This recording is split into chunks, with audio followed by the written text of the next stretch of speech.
Bucharest. That's right. We're live from Malta, the Malta mornings. That's what we're going to be starting. The Malta mornings, yeah. They're the same morning as everywhere else where it's morning, but it's in Malta. But we're there. Yeah. Yes. Yeah, we're in Malta. We're live for PGL Bucharest. I know, isn't it? Isn't it amazing? The technology's really come a long way. Back in the day, you might have had to have actually been in the place.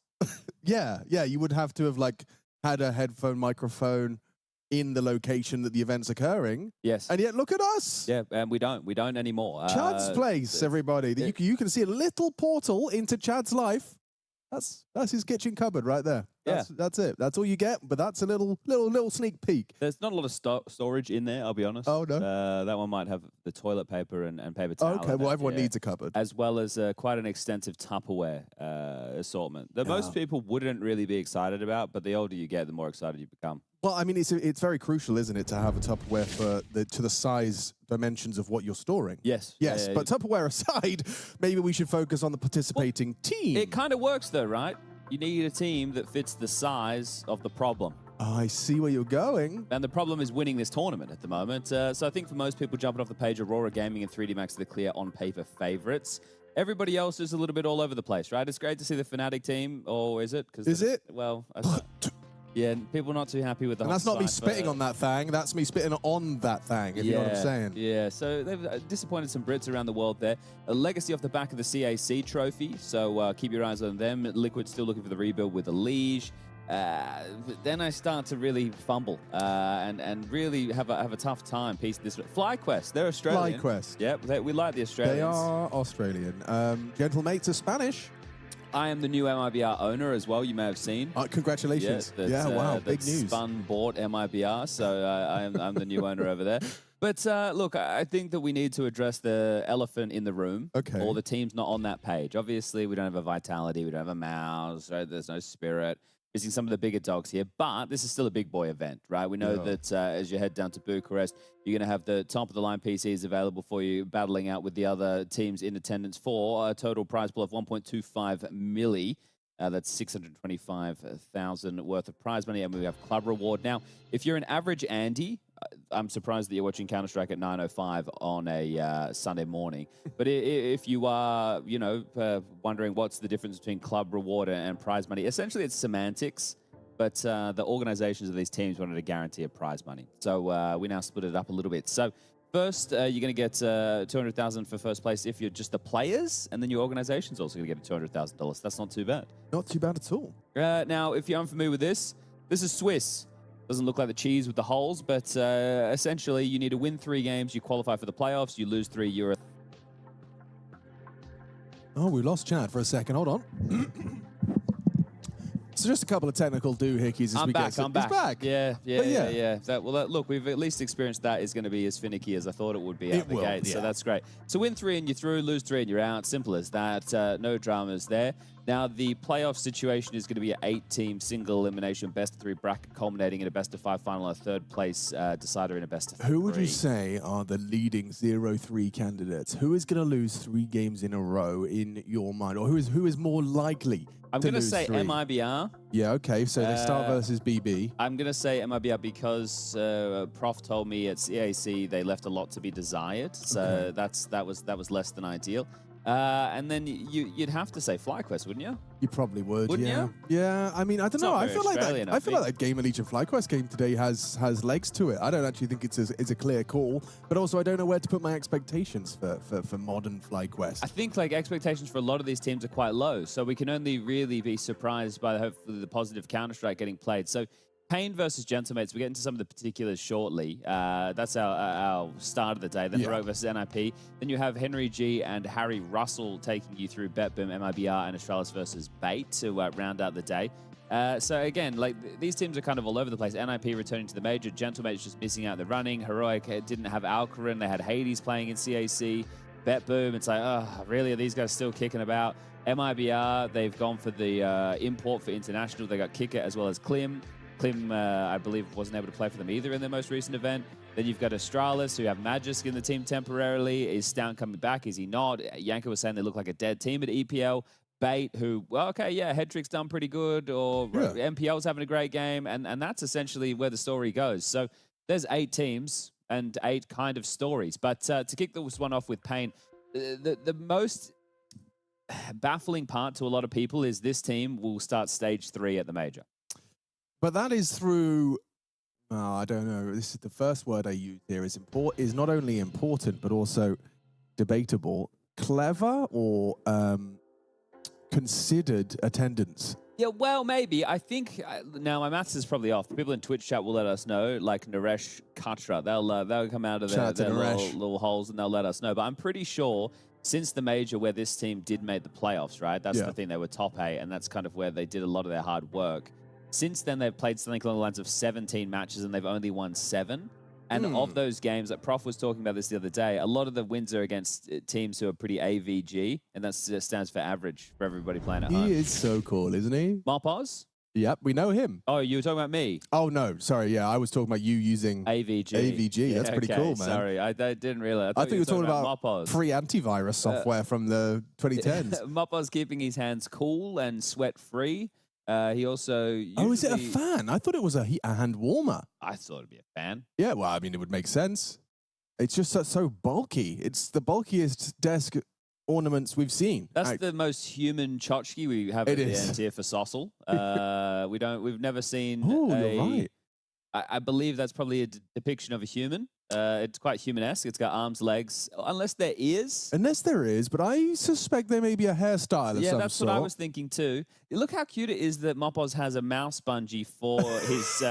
for his dongle? Yeah, right? Oh, he must have recently made the move, because eventually that bungee is going in the bin. It's an unnecessary, like, half a kilo that you're carrying around in your suitcase, mate. Yeah, you can't put it in your hand luggage as well. That looks like a weapon. That's Coach Rix sitting behind NQZ, in case you're not too familiar with the complexion of this roster for Pain. Now, they're mainly Brazilian, but they have some South American flair. And speaking of South American flair, on one side of the server, Martinez, he used to play with DGT on 9Z, if I believe I did my research correctly. Yes, please. Ancient and Mirage, so just a straight brawl. That's nice. Okay, so GeneralMate's looking for the punish there. I think Pain is still obviously... Well, I don't even know what to say about their map pool. I'm not going to dig into the particulars. We don't know, do we? Well, it's not that we don't know. It's just that they're not winning many games, so I'd probably be changing things up too. Well, especially combine the two, where you're simultaneously being, careful with the events you attend in order to maintain your stage 3, but then your team aren't attending the events that were keeping you good and keeping you in form, and you start falling off a cliff. You kind of can't help but feel that, like, for Pain, this is a really important tournament for them in order to just kind of remind themselves, like, we can slaughter the competition that we see is below us. I think that's an important point, right, on the way in. We just spoke about this during TWC a lot with the teams there looking for confidence. I think that Pain are one of those teams who are going to be looking to do a bit of the same. Aurora still in the hunt for a trophy lift. When you look at the field right now, if they don't win this one, you go, well, are they ever going to win? Yeah. Even though on paper we're saying they probably should win, I think that the sentiment is that they're not going to either. Yeah, which is a really skewed, or rather quite a telling condemnation of Aurora's current form and the community's expectations surrounding them. I don't know what to think about GentleMates, to be honest, to be frank with you. Well, they had the EPL pop-off, right? Because in the lead into EPL, the run for the major opened up for a lot of teams attending these lands. Then I think it was the Birch Cup. Yeah, something like that. They left, or they weren't going to play one event to go to EPL. And then they had some actually interesting results at EPL. They made it from stage 1 into stage 2. And I think then the opening round of stage 2, they actually beat Vitality, which is a huge organizational rivalry. GentleMates versus Vitality over there in France is massive. And I think they had to accept the fact that they weren't going to be making the major for that little sprint that they had, that it is now going to be the next cycle that they want to get invited for. Which points here would contribute. Of course, yeah. That's the biggest thing of this whole event, I would say. When you look at the teams in attendance, a lot of them can really, really use the prize money on offer as well as the LAN wins, right? So for FlyQuest, a win against maybe not GamerLegion, but another team in the lower bracket of the Swiss is going to be really, really important, like the 0-1 games. I think for Pain, it's more for confidence as opposed to qualification, but they will start slipping out, especially if they have a catastrophic major, so get your wins while you can. And I'd say that's almost for everybody other than Aurora and 3D Max. 3D Max have had, I would say, a sprinkling of more success. They won a smaller event down in China about a month ago. Aurora is still not winning anything, and it just feels like that tilt is continuing to creep in. So there's a lot to unpack for all of these teams that we have on our screens. I will be keeping my eye on the second game on the A stream. I'm not sure who's bringing the opening game action over there, if it's Scrawny or Launders or if it's Dinko and Jason. Ooh, okay. I'm not sure. I can try and do some research. Hang on. If they're on screen just yet. I'm pressing the button, and then I'm pressing this button. Now, I thought we were late because I had technical issues. But, it's Launders and Scrawny? It's Launders and Scrawny. Okay, all right. Well, there you go. They've got a breakfast radio show going on as well. But should be looking to get this one started ASAP. Now, we had to do some fan dangling, so my soundboard is not up to scratch in case you were hoping for any of that action, everybody. Wow, which is a shame. I think this was the applause button, but maybe... Clap. Yeah, there was some stuff going at once upon a time, but at the moment, it's not the case. But it is just, it's a real luxury to be having these fancy headsets in your maison. Really is. I mean, I feel like I'm spoiled for choice. Get to sit on the sofa, cast some counter. Very much excited for this one. Now, people in chat are talking to us. Oh, they are? Hold up. Yeah, there's... Someone said, Sponge, check your DMs. Okay. So I can't do anything about that. Someone said they'd appreciate it if we actually kept to their schedule. Now, look, schedules are fluid, right? I want you to think of schedules in Counter-Strike as an idea. Are they playing? Are they live right now? It looks like they're about to be. Like, it looks like, that you're doing your final preparations. You're shooting your last few Glock headshots. We could commentate like from what we see. Oh, Martinez not happy with dying there. He's gone down. Alex, an in-game leader, a captain. That's what you were once. What do you think? What do you think about the League Ops guy in the background there? Like, he looks very Mission Impossible with his earpiece. I think he's aura farming. You see the earpiece that he had on there? Yeah, exactly. He knew what he was doing. Farming the aura. Whatever that may be. I think Rick's is too. Got all of his equipment that you need to farm aura. Whatever that may be. Alex, I'm playing with your noise gate right now. Yeah. Oh, this is my gate. Yeah, I think I'm playing with that, so I don't know. But that might make it better. less jarring for you, potentially. Here I go. I'm talking quietly, and it's still working. That's nice. Do you want it less? I think just a tiny bit less. Okay, there you go. Thanks, man. There we go. We're playing with that. Sponge, what will I be for Halloween? That's a really good question. I won't be dressing up as anything for Halloween. I'll be on an airplane, so there won't be any costumes. No, probably for the best, actually. Yeah. Okay. What else we got going on here? Someone's saying machine fix your mic, but they don't. Maybe that's before we fixed my mic. Or they were memeing. Oh, that's too. That Right. Shout out to the memers out there. It could be anything. You usually have to take this stuff with a grain of salt. Someone says come to Brazil. That's a nice offer. Yes. Maybe not right now. But I've been to Brazil, and it's lovely. We'll go to Brazil next year, just so you're aware. Is GenOmates the best-looking team in CS? Now, look, I'll leave that up to you, Jake. Great question, K47. Jake. I'd leave that up to you. Now, I really think that these are subjective questions that you should answer. I don't think anybody else can really be impacting that. But the simple fact that you've already proposed it feels that you find them quite attractive. Has told us a lot about your preferences. Yeah. Yeah. Look at them. Which one do you think is particularly... Nice yeah, but it's the haircut, isn't it? He likes Mopos' new look. Well, everyone's got a bit of the... Is it a burst fade? Maybe not with Mopos, but the other ones... I don't know if it's bursting so much as it is a high. It's a high fade. Well, he's gone the high. He's even gone the line. Yeah. This is Big Uzera. Big Uzera is more of like... That's more of like your standard family man haircut. He would be very good in one of the movies like The Mummy, I think. As like a sidekick I thought you were going to say scientist, and I completely see that. Like archaeological science. Yeah, exactly. Yes. Yeah. Isn't that what the guy in The Mummy does, Brendan Fraser? Yeah, okay, like little book bag. Yeah. Yes. Yeah. Stapled various sheets of paper, some browner than others. Good posture at all times, I would imagine. Yeah, no, I can see it now. Archaeology for Big Uzera. What do you reckon Mopos would be doing?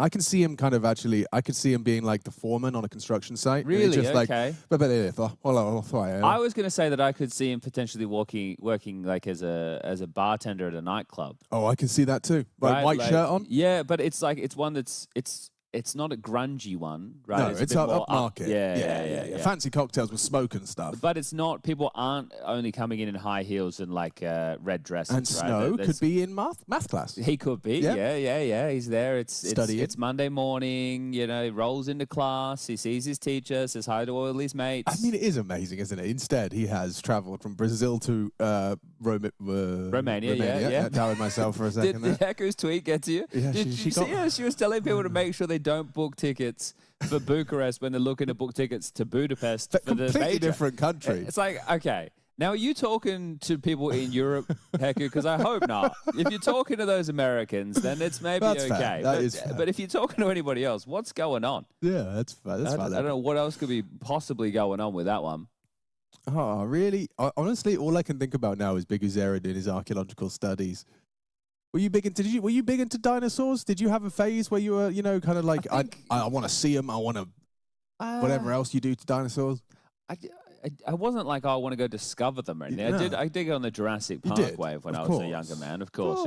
Yeah. That was definitely on the docket. Yeah, I remember everything changed when I went to see the giant one at the Natural History Museum. They've got that massive long neck in the lobby. Okay. All the bones and fake bones, whatever you want to call Is it them. the Brontosaurus? That's the one. Yeah. But that just, the scale of it really left a lasting impression. So shout out to dinosaurs one time, if any of you are watching. Or space. Space is another big one that gets people. Deep sea, space. Yeah, under the sea as well. Not with the Little Mermaid. Oh, he's lounging. That's never a good sign. Never a great sign. Never one of the signs that schedule fans were looking for. So remember, guys, schedules are fluid. Yes. Amorphous. They can take many shapes. I've heard great news. We can start soon. Ooh, wonderful. So, he's not playing at this tournament, Alex. No, it's a shame. It is a bit of a shame. The other people miss Wonderful. Everybody asks me, where is Wonderful? Where is Wonderful? Well, we don't really know.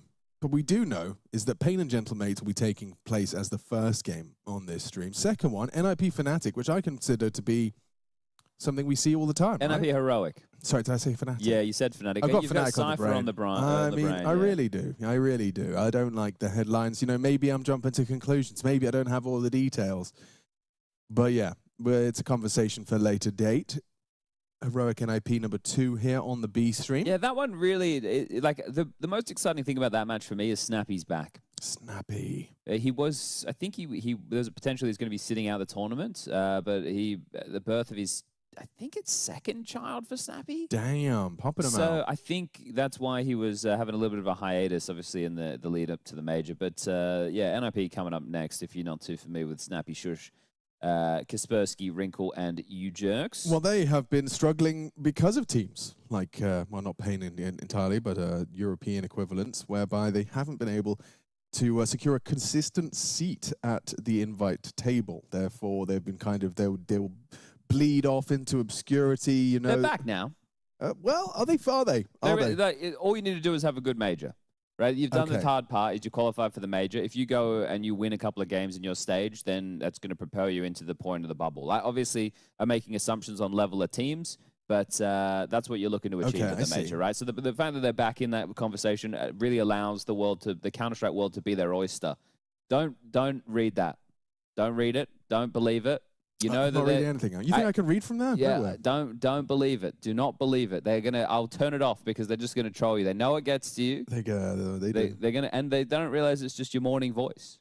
Oh, do I sound It's very funny? gravelly. Yeah. Yeah, right? It's like you're working on a... morning. Fist bumps. Hold up a second. Good morning, Vietnam. What are we waiting for? Look, everybody, we're waiting for things to be sorted. That's all we can tell you. But they're touching. They are touching. That's a fantastic sign. It is a great sign. And normally after touching comes Counter-Strike. Okay. That's the official rule. Give it to me. I like that Sosol's wearing his wristband. It's a PGL wristband. I'm assuming it's to get in and out, but Mopos didn't have his wristband on. One of my favorite quirks of PGL is the no shoes policy. Oh, yes. Absolutely no shoes in that PGL studio, players included. They don't get any sort of VIP privileges. That's fast. It is. A quick pressure donut, Molly at the back and accelerating. Mopos as always leading the pack. And we got that boosted player and the big box player. Now, just the boosted player. Behind the CT smoke, there'll be an attempt, but it's actually Martinez removing another. NQZ goes down. Oh, and Sorcel's even caught the flank as well. This one is lined up perfectly. Doesn't get the clean backstab headshot and will just delay the inevitable. Eventually onto Snow. DGT falls down and keeping it simple, Chad. Just a mid donut ace push with a little lurk down mid. Yeah, okay. Well, there you go. Pretty simple. Yeah, can't complain with that. That's a bit of a, I would say, pug strat, Yeah. really. The nuances there being the molly into donut to flush any players out, so that's the next level of that one right there. But otherwise, pretty standard stuff. So GamerLegion get the pistol around their map choice. Let's see how long they continue farming this. Now, we'll talk to people at home. Let's see if they've been cashing in on the reds into gold, golds. But this is a force buy, so it might be a little bit of excitement here. They want to negate the pathing close. Alex, molly into cave. They're going to get this basic space. 2 donut, 3B is the setup right now for the CTs, and they're pushing down the ramp. Yeah, they're doing it quickly. Nice hold from Mopoz. Snow thinks twice about committing. Yeah, I don't think you'd be giving that one a second look, will you? That opening gambit falls apart. Now you're going to sit on your haunches. And you used all your opening util there, Payne, to try and get you the opening exchanges. So now it's just going to have to be a gamble. It's a reroute from GamerLegion as well. Nice flash there from Alex. That'll set him up for the ramp peak. And A-main call clear. So likely just to leer in. They've red smoked. They're still pressuring over towards B with utility as well. So they're going to keep Payne guessing maybe that they have gambled correctly. But as soon as these players start making their way in through Donut, led by Davy G, should be the call to head to A. 50 seconds left on the clock. Yeah, good structured calling, good smart conversion of that opening.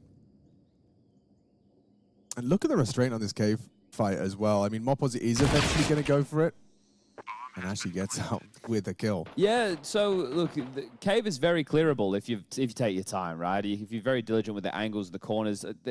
Grasshog, ex-professional Polish player, you guys could go and check him out on Instagram. I think he actually puts up a lot of really nice shorts talking about different little intricacies. One of them that I saw last night while I was doing scrolling in bed was about exactly that. Just being I saw the same cave fights, right? So yeah, go and check him out. Yeah, no, very, very valuable. There's so many little nuances in the gameplay that don't get discussed, or at least there isn't a good platform to discuss them. I will say losing 2 Galils on this outcome does certainly... Oh, well, if NQZ sprinted over, it would have been a little bit tidy to carry through. So you take 3 casualties, you give over 1 Galil with the potential of 2. Ugly. Yeah. Oh, here it is. Look at this.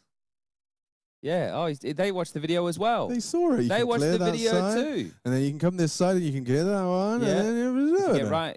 Boop. And then, of course, if they shoot at you in the backside, you can go whoop, wow. bang. I can't believe they watched the video as well. Nice. Everyone watched the video. Shout out to Observer Team one time.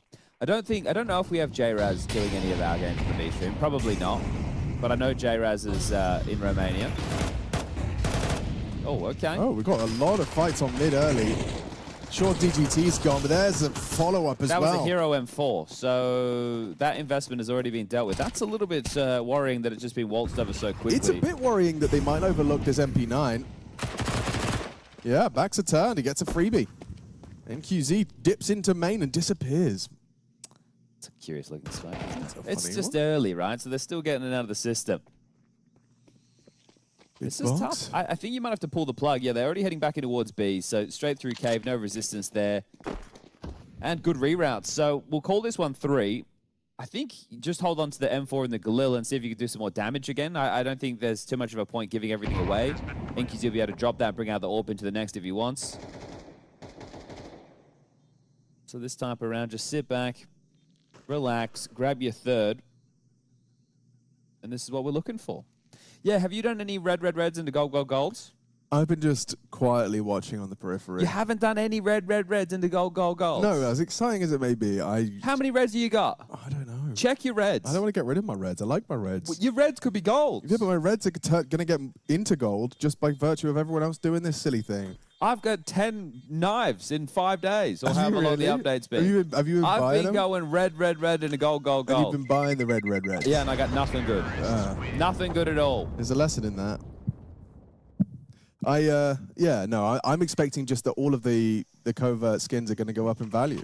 Yeah, but I'm not smart. I'm in it for the knives. Yeah, I mean, so is everyone else. That's People think it's going to, once they become sellable, which is on the 30th or something along those lines, that's when the market's going to crash. Now, we're not here to give any form of financial advice. But that's just what the people are saying. But that's what the people are saying. All right, rifle round number 1. NQZ on the AWP. Starting B. And their aeration. What the hell? They've heard it. Even, excuse me. They've heard it. Davideus has his ear to the wall, but it's not a great incendiary. I tell a lie. It works out, channels them all into his spray, gets a nice start. Now, this is where these rounds get difficult because the full rotation is going to come in. It's what's your second wave on the T side? How quick can you get the bomb down, right? And then where do you park up for the post plant? Giving away a player in that moment, in that scuffle, really bad. But now, how do you deal with this? Number disadvantage, smokes will fade. There are kits in play. So what's the move, gentlemates?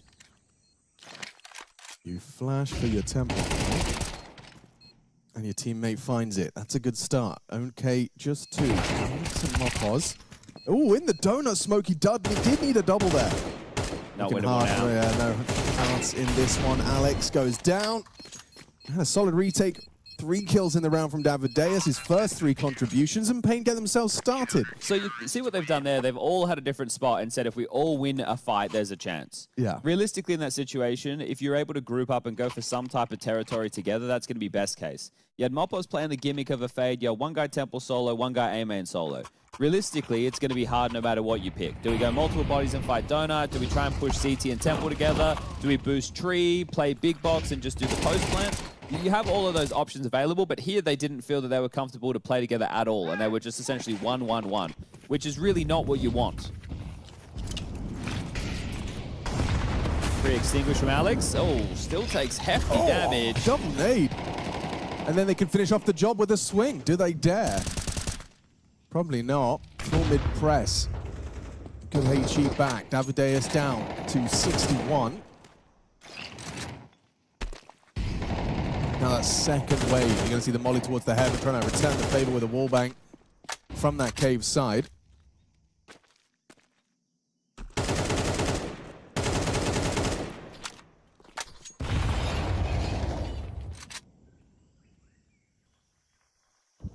Okay, now they likely will have full answers behind that red smoke by virtue of their donut player, so not going to be on too much of a high alert. However, you can see that the B players from Pain Gaming have receded into more play retake on that B site. Yeah, this is a weird one, right? A 5v5 that's finding himself with under a minute left on the clock, and both teams quite light on utility. So how are you meant to breach in? It's going to have to be the smoke double flash from Martinez.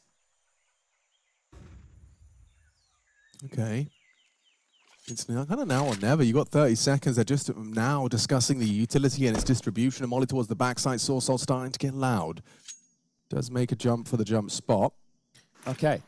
What are we doing here, boys? Mopos is going to do the smoke short, Molly long. Looks like it. All right. Well, the CTs are behind the util. There is that sideline long that no one's currently holding for the CTs. That now a MAC-10 is up close. Oh, flash works out. Still gets something. Good output from Snow, but it does look like a lost cause for the CT side. How do they get back into this one? Double swing from the long side. Should be an easy fight, but not if Mopos hits the first bullet. Oh, Mopos too. David playing out on site, just going to try and delay by hiding out on the pillar itself. Nice connection from Martinez. It's just Davideus. Smoking a kit, sure, but a 1v3 that he deems irresponsible to go for. Yeah, interesting that they decided to play such a retake setup on the CT side there, right? Maybe assuming that they wouldn't have that type of utility to grab the space and they'd have to come out dry. Well, I suspect it synced up perfectly with that red smoke redeploy from David G. I suspect they just kind of didn't have the answers or didn't feel comfortable in middle, even though they had that donut player. Funny. It works out wonderfully for Gentlemates, considering that's supposed to be quite a compromised position, right? Light on nades, one belt, 20 seconds, but getting into B comfortably. Bless you. Says your mic died. That's Did what the people are saying. Die? I don't know. We'll have to see. Maybe they're tinkering with it over there in Bucharest and things could be happening, because to us, in our ears, we sound pretty good. Yeah. They'll let us know if we sound funky. All right, well, out middle. And NQZ going to pick one off with the AWP. Started aggressively towards Cave, and now he's going to repause. Davideus looking for a fight. Spams through, would have had that kill, little as you know. Alex trying to buy some space, and actually a duel available on the timing of that smoke. Oh, dangerous game. Alex just standing in the open to throw out a deep flashbang.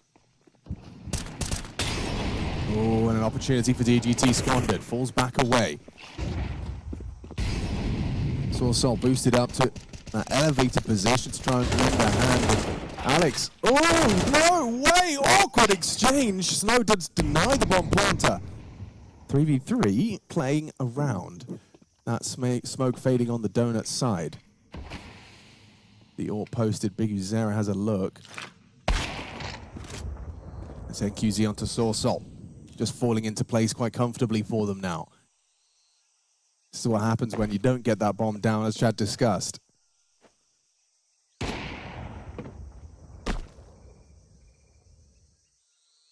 Oh, this is a very dangerous game, but up against an AWP, it's too easy for Big Uzera. Picks it up and uses it to great success. NQZ and Big Uzera's double AWP. Pull it across the line convincingly. Yeah, I think maybe trade one of those out, boys. You don't want to be rocking the double AWPs on a map like this, especially knowing there's going to be a light buy up next. Should be something fast.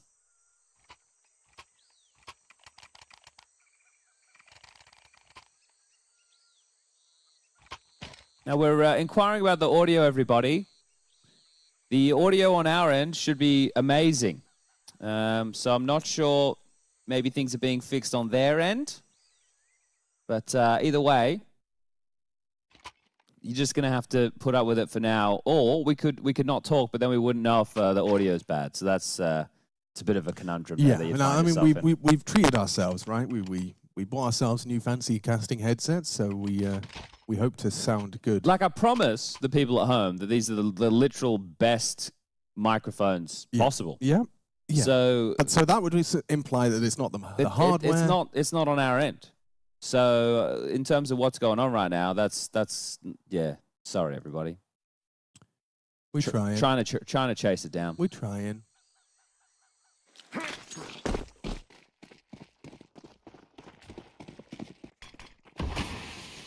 All right, well, let's get into it. Yeah.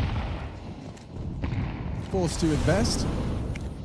3 Tech 9s and pace.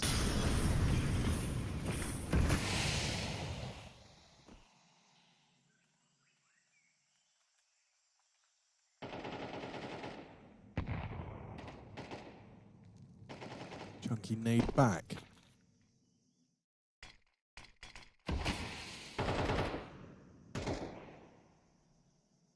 Lovely little flow chart being adopted for some control mid.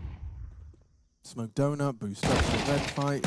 Oh, and you could lose the bomb there. DGT trades onto Martinez, puts the bomb down on doors, smokes the bomb. Actually, no, it's an incendiary, excuse me. It is going to pull Davideus further away on this red fight. Davy G's hoping to catch a timing. Well, Davideus vacate in time. Marpos on the site. Look at this standoff. Just tucked on cave side. He has no idea. When does Marpos choose to engage a double swing? Quick reactions, but trade it out. Sorsol delivers. They needed that. Still not a safe site. This is where Davy G becomes a requirement. Damage onto Bigu. Davy G walking up, looking good, standing tall, 20 seconds for the finish. The smoke might cover his cross to the long side. It just starts to fade. Now revealed, Davideus holding on. Double kill, 3 more. Oh, he can't. Asking too much of him, so a 1v1 with Alex getting that bomb down. Captain of the mates versus NQZ. And he's going for the silent, diligent, clears on his way through. He's elected to go for this long angle. That feels so good for NQZ on the clear, though. Bang! Just like that, NQZ comes up clutch. Makes it look easy. And it's denied. Gentle mates, a couple of rifles, 3 Tech 9s, and it comes down to that. Good news, people are saying it seems fixed. Oh, good. But I wasn't talking that entire time. True. Right? So maybe. Let's try something. When our powers combine, yeah, everything gets worse for everyone. Well, they like that one. Yeah. They like that one. They were happy with that. They weren't worried about the mics. No. All right, well, again, another weapon in the mix to try and keep things humble for the mates. Good play from NQZ. Marpos making a move, as always. Whoa. El Toro, the bull, pushes into B. Lots of damage done. Finds the first, but traded out, and that should be the round. Should be, until a Glock kills Big Uzera on site. Picks up a rifle, and the bomb should go down. Okay, just about messy spray. DGT getting hunted. He's lucky to get away with that. This shouldn't be so close. This was mainly blocks and an AK. Just El Toro up the ramp. Oh, sweet Jesus! We're playing a dangerous game. Get me out of here. They heard someone said ramp and everyone thought no. Thank you very much. I'll get out of there. We will do our very best to get out of there. Okay, well, 4-4. We're all tied up. 11 kills for Mopos so far. Oh, man, he gave him exactly what he promised. He's like, I'm going to go up ramp, yeah, and I'm going to kill one. And we'll get the bomb down, which will give us a better look at buy. So everybody's quite happy with that. Oh, Pain Gaming especially, though, managing to close that gap early, keep things competitive. Map 1. You can see this was actually a pick from the Gentle Mates. We're going to Mirage, which is Pain's turf, for the second in this best of 3. Quick door smoke tutorial for everyone. Now, you have to be a good teammate, guys. You want to make sure your elbow guy definitely gets his smoke in. If your B door smokes a little bit late or you miss it, that's just the case. Yeah. Mid's more important. And you can see why, because it's a big focus from the T side. DGT. He definitely seems like he's starting to really enjoy the extra 10 bullets, huh? Using that M4A4. Look, it's taken a while, but we're seeing a lot more A4. Look, there's certain maps as well, I guess, where it's going to be preferential. Well, just certain fights, you know, where you'd prefer to just have the extra ammo.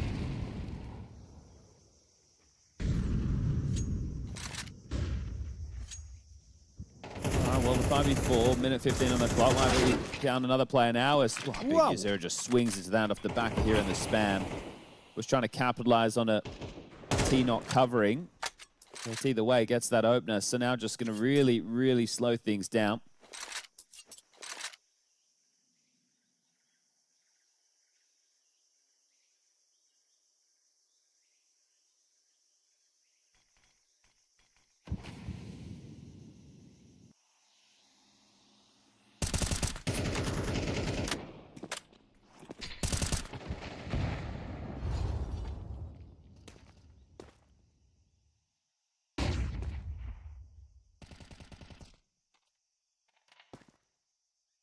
Into B, 5v3, 25 on the clock, contact up, flash through, good teamwork on display from the CTs. Martinez will get one back, but that'll be that. More hip. No chance at a plant, no chance at a frag. 4 alive for Pain, most convincing round we've seen from the CT side so far. Isn't it nice when you play angles with your teammates, even though it's like, well, I'm stuck in a spot, but it's okay. If I swing, I'll be traded. That's Counter-Strike. That is Counter-Strike. And that's why playing bloody Prem or comp on your own isn't fun. It's not Counter-Strike. I've said it. And I won't say it again. Oh, okay, that was ugly. Well, the view model, but the shot was nice, beautiful, yeah. Fast A rush, here we go. Oh, I love the way they call. It's just so direct. Bit old school, but we'll see how far it gets them. The fast donut smoke's been thrown. Looks like Davy G did actually manage to leave a lasting impression by trading out the death of Mopos. That's actually huge. They're going to use that kill. Yeah, so now the round's going to reset because, look, it's drawn the rotation of everybody else to focus. Mid, not really a problem. You can see NQZ hanging around. There's also the red player, Biggie Zero. So they are dealing with this and making sure nobody's hiding. So even better. It might, well, they're going to swing into this. NQZ's coming. Here he comes. Tech line versus the orbs. And yep, Martinez runs him down. There's an orb lying idle in the middle of mid. And it's gone. Martinez tried to pick it up because Zara throws a nade perfectly onto the corpse of his fallen comrade. Oh, that's a big dink. Yeah, big dink. All Very right. big pick. That changes things again. He's going to try and sell A. This is the problem, though. How far can you really go in this situation? You might even have to be fighting into CT if you want to draw the rotation, because the rest of your teammates are going towards B, or at least they were. 35 seconds. Oh, the red player's the unraveling. Yeah. Yeah, you try and go mid. Timing. Oh, now you go A, surely. You'd think so.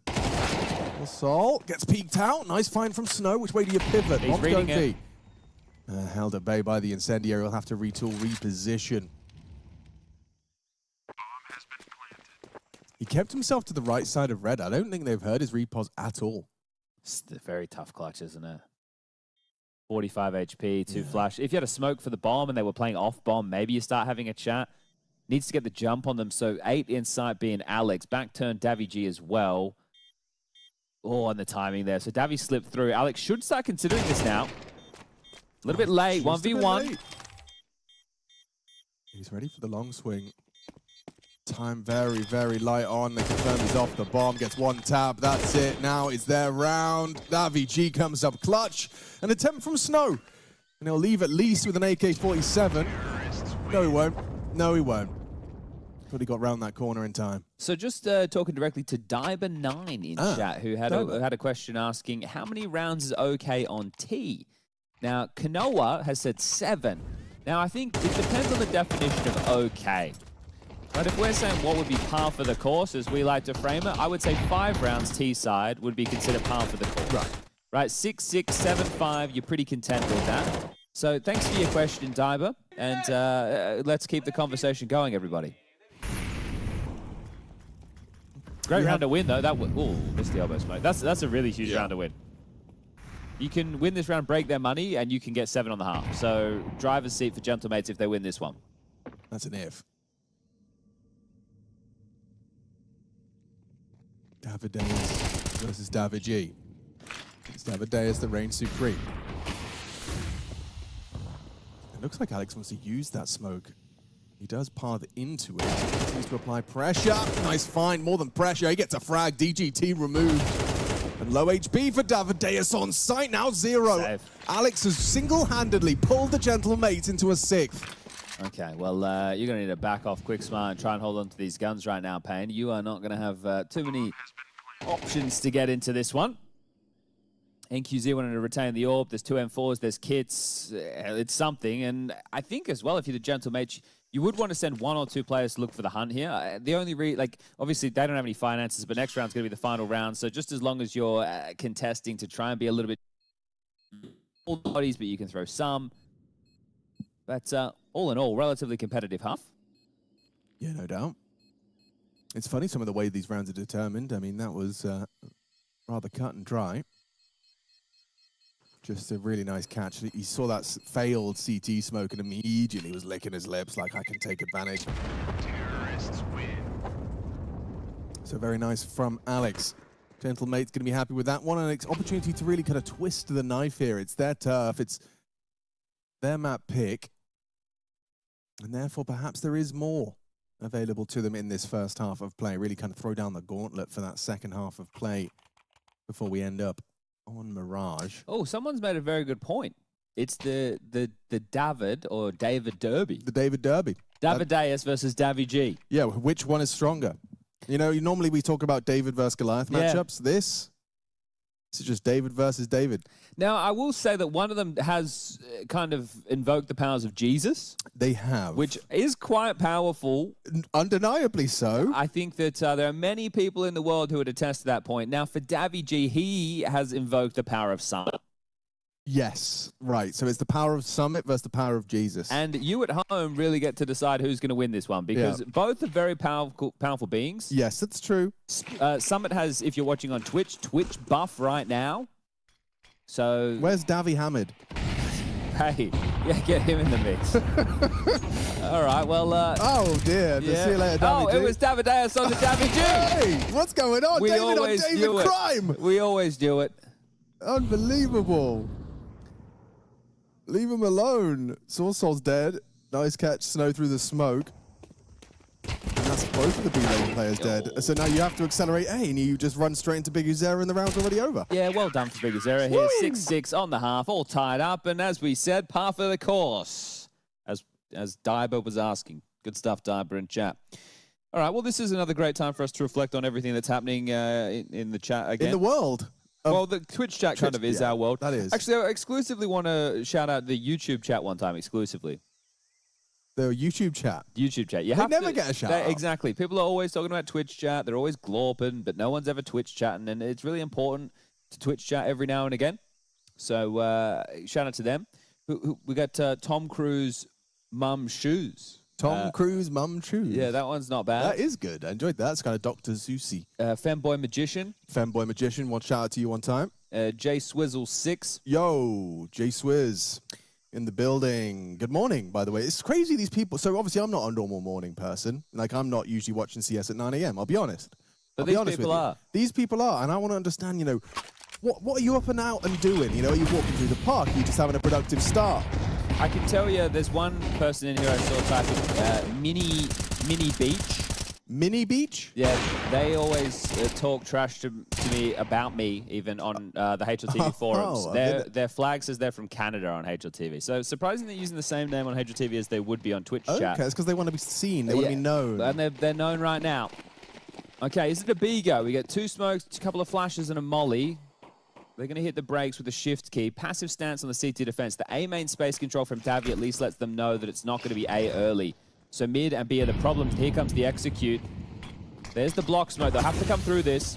Oh, how does it handle it for Alex? Good flash as well. Diligent start. Mopos and Alex connect. And Martinez finishes off the rest.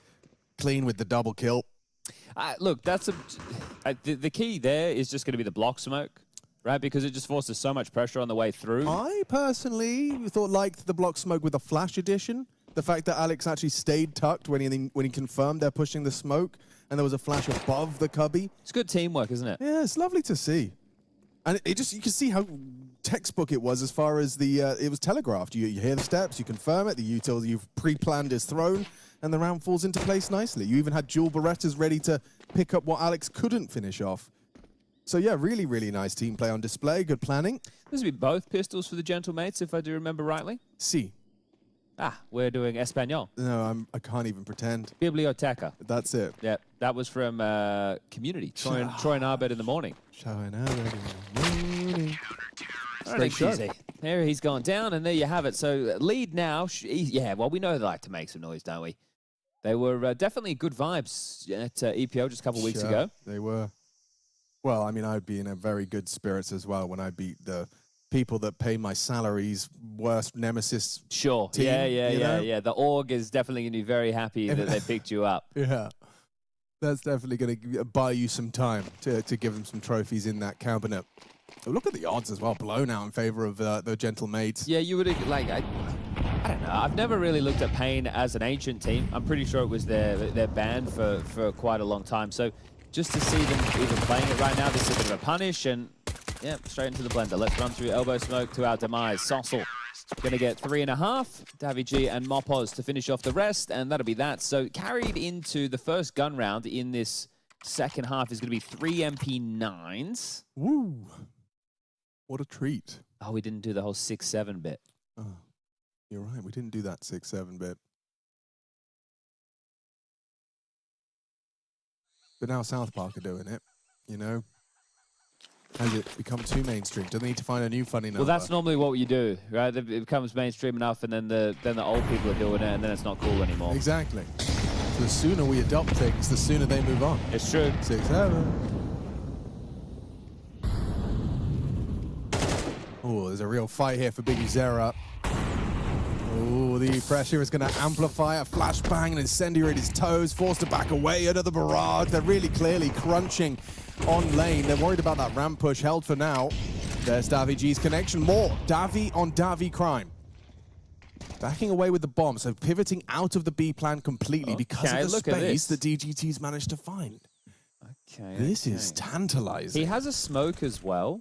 So he can't really overplay his hand right here. This is a free kill. This won't be expected. Now drop the smoke to cut off rotation.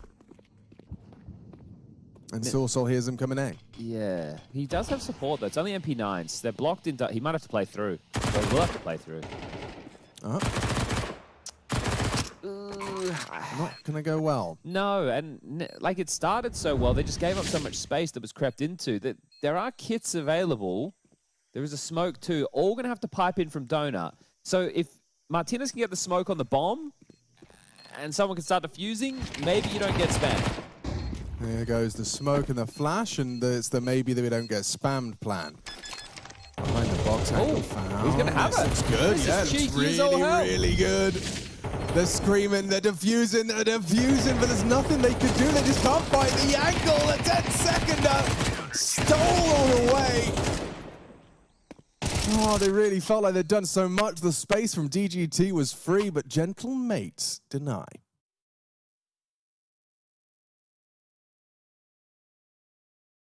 making their adjustments, and Pain Gaming, yeah, making us a bit of a case that this one is far from over, even if they aren't necessarily, you know, masters of their craft on Ancient. It's clear that they've been doing some more work. Tamuli is questioning how nobody thought he could be in CT now. He's found a really good timing there, right? Because they've done a mid press and they've done a B lane press. For a player just to walk out A main unannounced, that's pretty uncharacteristic, right? So DGT's had to make a play there. He's had to make a move to be able to get through there to get that space. So they will have acknowledged it was a possibility, but you can't be clearing every corner. You have to take some risks in Counter-Strike. So really well done there from GentleMates to draw back into it after leaving that gap. But still, we're not done yet. Can buy back in. They did a good job getting some kills on the way out the door, meaning the money is still quite softened for GentleMates. This is a frag. Great timing on this. Beautiful. Like a really good rear grab, right? Didn't. Oh, when are they even going to get more? Yeah, now Mopos can back away freely. Play the numbers now. Guarantee the double digits for sure, boys. You don't need to keep these rear aggressors going. You could just now just start to play in a bit more of a retake setup. So in this scenario, every piece of your puzzle, unless you're guaranteed, like they know it's going to likely be B because of the A main search from Davi now. But normally you want to play for info. Once you have that info, you can redo the setup with the teammate crossfire. You don't want to commit to hard duels like this because then you keep pushing. You don't play to contain, and now it's a 3v3. So a 5v3 that was comfortably in GentleMates' hands has now fallen into a debatable 20-second finish on B. They're going to walk up the ramp with David Deus with Bomb, and I don't know if he's going to be able to get across. Yeah, okay, so he goes down. Opportunity to scoop it up. NQZ, oh, he's got 4 HP, but the bomb goes down. Big Uzera, only 10 bullets. His teammate's dead. It should be nothing here for Bigu. 8 bullets. Forced to reload, and it will be the 10th for GentleMates. Okay, at least they got the plant out of it. The smoke was used for long, right? Maybe it should have been used for short, but they don't know what the setup looks like in that scenario. So trying to make the best out of a bad situation. The fact that in a 5v3 situation, it goes 3v3 and they get the plant, that's good value. But this one is looking, I don't want to say over, but it's definitely starting to go in that direction. Pain are yet to win a round on their T-Hall. Suboptimal. But again, they can buy. So loss bonus there, bomb goes down again. At least they're in this buy range. So if we're going to continue to say how this is possible, there are residual buys on Martinez, Sossel, and Davi G. So even if GentleMates lose the site quite early in this one and they save, they can buy again into the next. So there's still room to move. Someone in chat bringing up the major stage 3 teams. Yes, it is. Now, obviously, if you don't know how the major functions, the previous major's top 8 is where the invites come forward to stage 3. So there was 2 Americas teams. One being, of course, Furia, who I think are even the #1 VRS team in the world right now, and Pain. So that's why. That shows you how weak the region is, that nobody's toppled them. This one's got a gear shift. Another A main play. Davi with all this space again. Ooh, very noisy about this. Look how quick this timing is. Yeah, he really, really didn't care about the sound cues in pursuit of a very early timing. What is this? Oh, it doesn't matter. DGT with the quick reactions gets dinked down, but still delivers an opening. So right now, you would assume that the CTs were just going to be battening down the hatches elsewhere because of all that early information. Crazy push, right, considering the level of advantages they have. But are their team able to bail them out of this? How is Mopos playing this? Slight little gap there, right? Tiny sliver pixel. Yep. And then if anyone crosses it, he can throw out the block smoke and tuck. Interesting strategy. Especially given his teammates not active on ramp. He's just tucked on the first triangle. I know what you're feeling. I don't love it. I don't love it. It's just, it's too disconnected from one another. And now they know he's in cave. Oh, that's ugly too. Yeah. That feels super pushable, punishable. Good incendiary. Bows. Oh. Alex using that smoke. Now a free frag onto the planter. Yeah, this is all falling apart. Pain Gaming. It's not pretty. It's painful. 25. Yeah, how are you picking up the bomb now? You're surrounded. Missed shot from the York. Martinez warded away. A quick swing from short does bear fruit. Soul Salt combines with Alex, and they get the job done. Okay, well, aim push gets them nothing, but they still win out the round there. So, Payne, you're going to be scratching your head. This one is looking like it's in a lot of trouble now. That opening kill was given to you. Yeah, you know? and just like the impromptu underarm smoke to deal with long, it's like, okay, like, yeah, but maybe nothing would have been better in that situation, and just at least having that space and territory to work with. Well, it's because the biggest kill, the kill that really determined the round, was that really uninteresting kill onto the planter. Yeah. Alex just walked around the smoke thrown by his adversaries. That's a lot of pace to A. No one heard it. No one was in Donut. It's already lost. The site, that is. Maybe the round. That's the bomb in Donut. Yeah, someone's going to scream at him. Excuse me, Mr. Davideus. Thank you. Thank you, sir. I think You save. go for this? I think save. Sure. I think just give it over. Just be like, you've got you've only got 6. We've got 11. You can have this one. Instead, you could give him all your weapons. Oh, the big box player it feels like NQZ's destined to get something here. It doesn't. He's got to get a Glock. Burst to the head. Brr. Oh, okay. There's an AK down. It just, yeah. I think it's that right there would be the perfect example of a go fishing round, right? Like, get to the point before you push out a temple. Do we get anything? Can we flash? Can we try? If we can't, let's just call it off and save. That's the first T-side round for Payne that's come with a partial buy A rush, where Genomates have gone for the retaker. They've actually put their finances in jeopardy right now. Sosa will be able to drop, so it's going to be okay, but didn't feel like the right call considering the lead that you have right now. It's the first kind of like truly unforced error we've seen from the CTs. Like you said, like I get it, you're going fishing, but you didn't need to like. They went too far. Yeah, you went too far from the shore. Yeah, and sometimes there's great whites in there. Yes, in certain parts of South America, there probably is. So look, yeah, I don't know. Just think you lost the site. You were out called, right? Essentially, you were outmaneuvered in that round. Just give it over. Just give it. It's fine. Now you're going to be dying to all of those recovered and free weapons. Yeah, free well, it's like food, you know. It tastes better, feels better. Well, yeah. My big concern is if you lose this round, you have no money, and then the game's back on. Yeah. Right. If you saved all those guns. Oh, is that a heaven? Smoke is lining up. Like just like it's straight top. How many instants are being thrown here? 1, 2, 3, 4 smokes thrown from spawn. Just your standard ancient start. No extinguish. He just braves the flame. Donut player's going to go for a push. David G thinks twice. Yeah, he saved his life. Right call.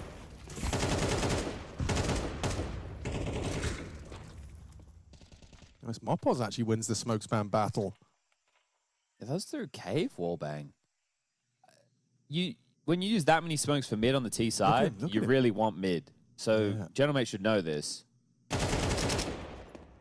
Wow, DGT, lovely clears. He gets the claw back onto Alex and opens up possibilities through mid that will force a rejigking of the defense. It's going to force them into an aim push again. But they've done it so many times, they probably don't want to do it, expecting somebody will finally be waiting for them. But they kind of, oh, no, they're regressing Donut. Okay. When you've lost red, you have 180 degrees worth of angles to deal with if you're going to go for Donut regress. So they're always going to have to be worried about this red slip. B players have to push 2. Can they be long? Yeah, they could be. If they stay in limbo, right here, this is still winnable. If they push all the way, they lose. No, either way, they lose. They lose. Martinez now boxed in. This would have to be crazy. Yeah, but he's capable. We've seen what this man can do with the sniper rifle. But yeah, there it is. And now you have to save. Game back on. Game is back on. See, this is MR12, guys. This is, you can't be... You've got to get the percentages out of all situations, even if it means you're not going to win the round. Yeah. That's the hard lesson that General Mertz... What's Mertz doing these days? I wonder. Being gentle, likely. Yeah, well, that's one of the things that you need to be on top of. And it was a poor call that might come back to cost them. It also might not. But it's definitely added more stress. Yes. It's added more stress. Was perhaps necessary. As Payne Gaming not only steal this one, or this one, but the prior as well. Consecutive now for the T-side campaign of Payne. Sorsol still maintains his sickening KD and AK-47. Beluev, I'm going to call him. I'm going to say the one is an L. Beluev in chat did actually use the power of the caster curse, but we call it a chatter jinx. Oh, the chatter jinx. And he chatter jinx Gentlemate CT side. He said perfect CT side just before the A main half by rush came in. Oh, you see what you've done. So it's a hard lesson to learn from Beluev. Words of power. But That's it. yeah, you make that mistake no more. Sick nade, that one. Boost pretty good though, isn't it? Yeah. So is this little lineup for a Molotov backside. Good angle. Saucel. Yeah, giving him the sauce. Got to clear cave, but they've got this crossfire established. Deep smoke and swing. Oh, he was ready for it. Good tracking from Davideus. He's overlooking the cave side. No, he's not. Ghost flick through. Davideus mows him down. Looking for number 4. Takes them all. Davideus destroys. Walks on in. Stakes his claim. Can't claim the 5th. The ace denied. Well, of course, it was against Davy G. Davy G and David. His arch nemesis. How dare The G-Man. Woof. Well, that's one way to make a 9th round and to close the gap further. Gentlemate's really thinking twice about that retake now. Okay, well, they can buy. They have to take the save behind the saved weapon. Yes, they have to take the eco behind the saved guns. That sounds a little bit better. Now they can purchase, but still their loss bonus is not fully built out, so it really could be legs 11, because if they lose this, they'll have to do another partial.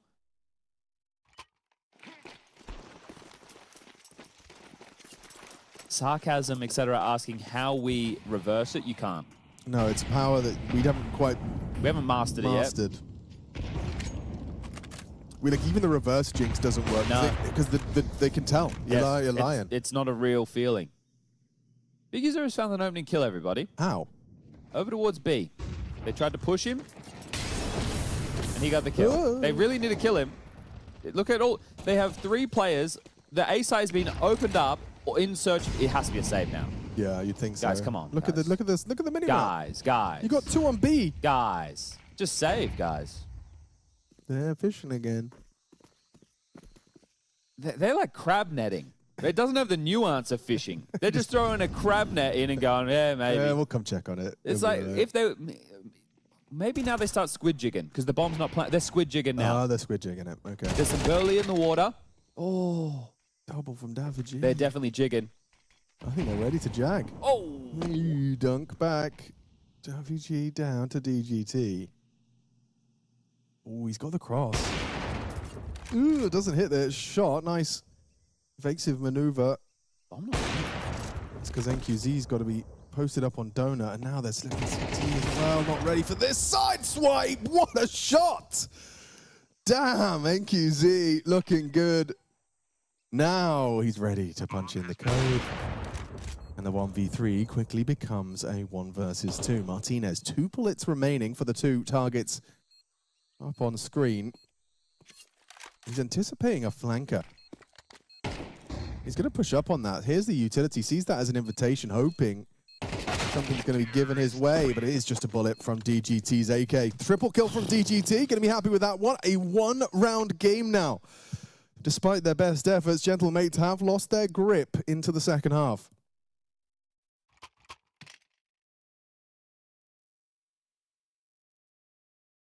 what do you reckon this means?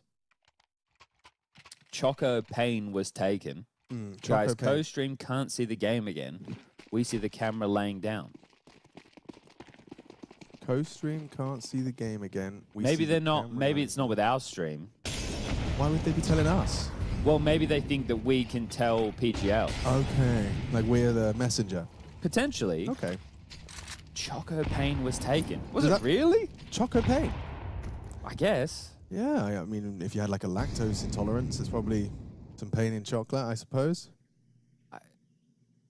Imagine if you're allergic to chocolate. I know, right? Oh, that would suck. I'm on the dark chocolate wave right now. Oh, really? That's how you know you're getting old. Yeah. Like I used to think that old people were pretending to like dark chocolate, but I don't even try it. Oh, it's actually pretty good, man. Like the sea salt one. Cup of tea. Someone just said liquid is ass. Why is Nerds even on there? What are we talking about? Why are we talking about liquid? We're on the wrong chat. There must be. How? Are we on the wrong Have chat? they moved our stream? Are we on a different stream? I don't think so. Hello, everybody. What stream are we on? What stream are you watching? It can't be. They're talking about Gentle Mates. Okay. So people are just kind of using our chat as just a general chat. That's kind of nice. Well, yeah, I guess. Yeah. Okay, 40 seconds. This is an eco. The 5-7s have run out of their smokes to block. There's lingering into B. There he is. Davideus against Davy G. The battle of the Titans. Guys, actually, this is getting... it's 25 seconds. They're overcooking the pooch, Alex. The pooch is cooked! The double orb connects. He hits both and a third coming his way. Tracking the smell of him. He can find Big Uzera. And with 15 seconds left, Snow's been handed a shit sandwich. Not having any of that. Alex puts another one down range. Ace from Alex. Gentlemates hurting their hands on the fist pumps because they know they've gotten away with daylight robbery. Guys, how have you lost that pain? How? How? H-O-W, how?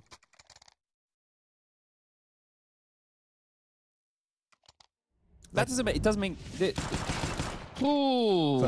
First one's cringe. Yeah, and then he gets the ult. Like, but why is any of that even happening at all? I'll tell you one thing, hearing the enemy team Laugh at making you, sounds, cackling at you. sounds like that after you've just lost a round, like you're really, you're stewing. You are absolutely steaming. That might be the worst round of Counter-Strike I've seen played today. What?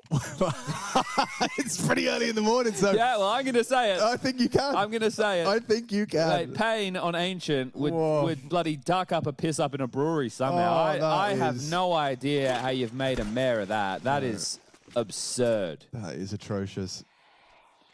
How? You had the opening kill through nades. You didn't even need to see anybody. Yep. It's fine, man. Because Big Uzera has got a laser beam in his hands and a quick 2-bullet tap to Martinez's face. Mopoz is tucked on cave. He may have a challenge imminent, but it does seem like the bomb's heading towards the first letter of the alphabet. Currently inhabited by a deep donut hold. Easily smokable.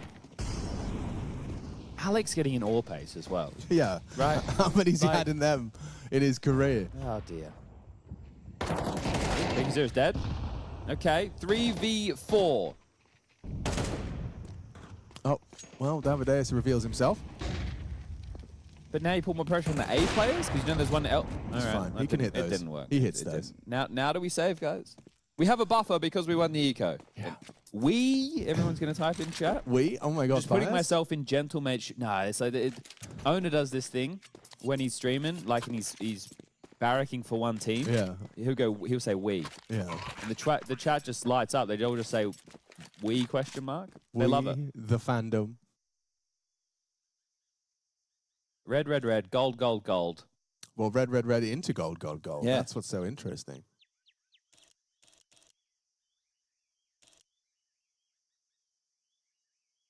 And so is this game. Just when I thought it was going to be a real cut and dry first map. It was looking that way. Huh? It was, right up until people decided to lose rounds they shouldn't. Which keeps things exciting, at least. Well, they both lost a partial bye this half, which is even, I think we'd call it. Which basically we can say no one lost That's true. a silly one. That's okay. Yeah, okay. I'm on board. Okay. Last round of regulation. Okay, so Big Zero went up B ramp, got an opening kill. Yeah. He's also had opening kills over towards B when they've tried to like push out cave or jump up heaven. He's been doing a good job holding him at base. So maybe, just maybe, start Martinez's AWP over towards B ramp so at least you can negate that possibility. It's going to depend on the spawns. The A main pushes that they were doing earlier, I think, were good. Just you don't need to push further. Just get like A main to contain. Then it's not going to cause you as many issues if you give over the mid control. But they can get out the full buys. No issues there. The util in the mix. Both teams fully strapped. One more round. We go to overtime. Or if Gentlemates want to get this done, they can win 13-11. Now moving on to their opponent's map choice of Mirage. Nuke is the third and decider if we need to get there. Let's go. Let's go. And there's the recap for you as well. The round history tells the story of this second half, which was has certainly had its twists and its turns. But one final round of Ancient, or is there more? The bonus rounds to be secured if Pain can pull off a T round here. 4 opening smokes. A 5th as well, interesting. thrown out by the CTs just to stop Snow from getting an opening onto Davi G. And so with the opening kill now found, they can leverage that. They're anticipating Mopoz's aggression. Look at this. HE, a team molly onto a teammate. That's a bit cringe. So is that, though. Firing off shots reveals the ramp progress and backs away. Okay, so now the round is going to kind of take a change of tempo. Well, you know there's 3B because they just threw 3 nades at ramp. It's for me, the question is, what do the mid players do for general mates? Now, they're completely rerouting to join B. That's how much pressure they thought they were under. So full reroute right now. They have no presence over towards A main, but you took down Davi G. So you know that A might be a little bit weaker because of that. The AWP's still in play, which could always plug that gap.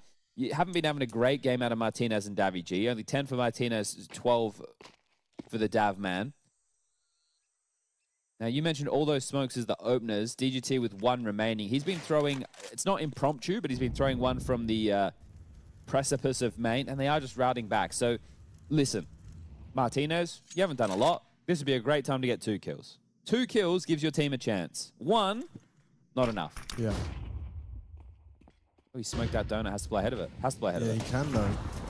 Oh, can't. Thinks twice about it. Dips back away. And it doesn't... it doesn't... what is the word I'm looking for? Amount to? Amount to. I was about to say acclimate to. No, amount to. Anything. Oh, but gone. Why is the mod still in the water? Well, it's the last round. You may as well have a go. See if you can get a little late nibble. There's a little bit. Okay. A little bit of movement, a little bit of traction. Both stuck in main. They've got kits. Oh, hang on. It's about the answers here. He's playing with the box. Gets info. Does deny. And they hit their shots. OT secured. Okay, Pain. Holding on. Extending play. Okay, they didn't know that both players were in A main in that situation. So I guess that's... Biggie Zero was one of the final 2, right? So yeah, because he got that kill in mid, they think that he's going to be lurking. He rerouted after the opener. Very well done from the in-game leader and some impactful moments down the stretch. So yeah, just really having a tough time understanding the flow of the game there from the GeneralMate side if they didn't get the opening kills. Well, or opening space. It's not always about the kills. And we will find ourselves now... Straight back underway. Biggie Zero out middle. Another opener for the in-game leader. Just decapitates Davi G, continuing to give away these openers. Back-to-back rounds, he's gone down in mid in 2 completely different fashions. Not what you want for your mid player. Certainly not what you want from Martinez. He's actually got down to the Biggie Zero war machine. Yeah, he's having a great half. Great game. 19 kills in total. Lots of impact in these really tough rifle rounds. And he knows that he's completely kind of divided the rotate now. All eyes are on him, or rather 2 of the remaining 3. This should be an easy B finish. This is about spacing, right? This isn't about util. This is about spacing. There you go. Okay, this one... still should be over. Yeah. There's just nothing to really get them back in other than the smoke on Sossel. They will give it... Well, I think they will give it a look. Just seems like it's a lost cause at this point. Oh, maybe there's a bit more. He didn't have a kit. It doesn't have a kit, but they don't know that. NQZ. Is he going to panic? Go for the wall bang? Ah, guess the sound cue was hoping for. Oh, no time for the defuse, but he can get out of there with an AK. So that'll be the round for Pain. Now, people are probably going to say overtime, no kit. Look, if the CT side, if you fully buy all the way through, you could start getting light on come the final round. Now we see kits invested, of course. But, yeah, I'm not sure. They still really didn't have any right to be winning that situation. Yeah, it got closer than it should have. But Pain still convert. This is where the dialogue shifts now, right? Yeah. For General Mates, you get that. You go into Mirage. It's all right. You lose it. We go to Nuke. We have a third map to decide this. Now, if Pain are able to draw this back, it's like they got confidence after what was a pretty scrappy-looking game. They are now 1 map up on their opponent's map choice going into their own map pick of Mirage. So, yeah, okay. Yeah, I would say if you have 16K overtime money, then I would say that you want like 3 out of your 5 players on kits. Makes sense. If it's only 10K, then maybe only 2. So I think we do 12.5, not 16K, but still. Yeah. Well, from 0 to 4, so that's the value of a kit now. Oh, Okay. yeah, not bad. That's lovely. Soul with the saucy start. Standoff on the A side of the map. You can see Martinez's AWP is primed and ready for anyone that dares. He needs a kill, doesn't he? Yeah, it's been a while.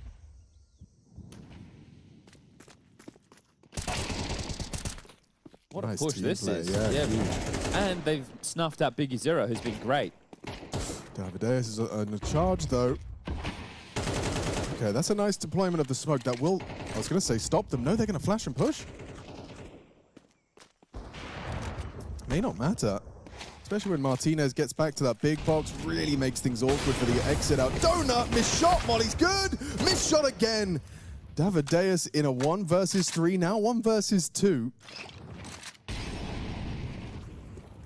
By finding Martinez, he gets a little more space to try and retrieve that bomb. A second recovered Molotov deeper.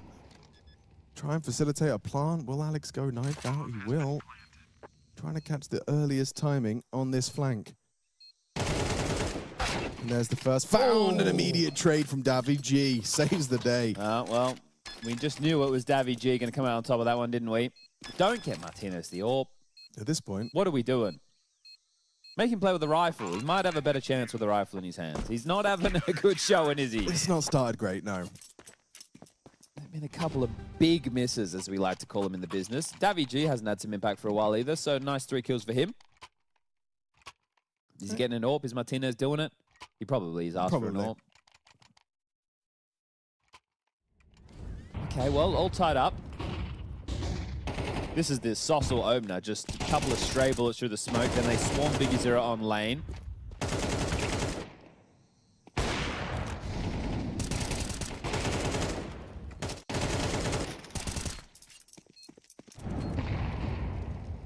Back underway.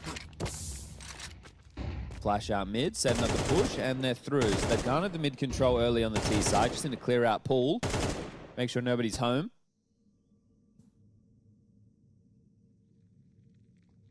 Jiggle smoke defense for Sorsol and the gentle mates mid.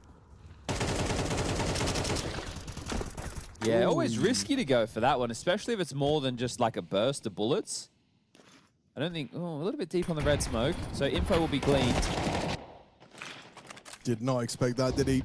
Trying to play ahead on the timing. DGT makes noise in A main by flashing through, so there is a possibility for an A lurk that'll have to be accounted for. They're going to leave Sossel over towards A to deal with that, and the setup has floated back into 2-1-2, so B, I was going to say relatively susceptible. Great shot from Davy.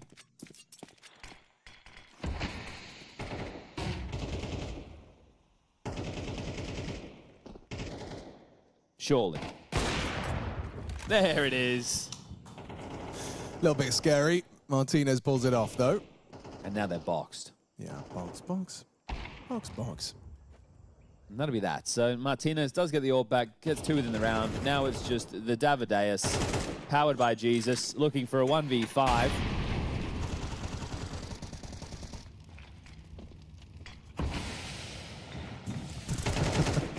They're making it abundantly clear how little hope he has. Okay, gentle mates with 2. Pain 1. Yeah, Swap sides. if I'm them, I feel like we shouldn't even be here at this moment, but you are, so you're dealing with the cards and how they're dealt in front of you, so we'll swap it back over. The T side, just trying to recall if it was... They won the pistol, right, and the early conversions. It was close in like the 3... What happened there? Like Imagine he did that peak. The ghost teleportation peak. God damn. Okay, no, early, I remember they lost like a couple of casualties. They lost like 3 Galils or whatever in the second round. Right, And then right. Okay. Only first blood for Davideus. On to Davy G. Again. Well, thank you very much. DGT can give himself an AK upgrade, and they just have to find the man in the smoke, who is currently Yeah, you might overlook him. Unnoted. You might overlook him, or you might just walk out the smoke and have him on your screen. What a cam. That couldn't have been better. You can see the moment of like realization for Big Zero, like, wait a second, I'm not on the T side. Yeah, I've got an AK in my hand, but he's not on my team. All right, we're tied back up again, 14-14. Yeah. God, it's very volatile in the server today, especially here on Ancient. What are the people at home saying? I'm just having a look. People aren't happy with Liquid. Nice smoke. That actually really is an uncomfortable smoke. He's given them something to work around, and maybe if his pathing was perfect and Snow was unprepared, it could have led to something. Also gave it a go. It's just the classic Peter out. Yeah, it's just petering out. Matthew being out.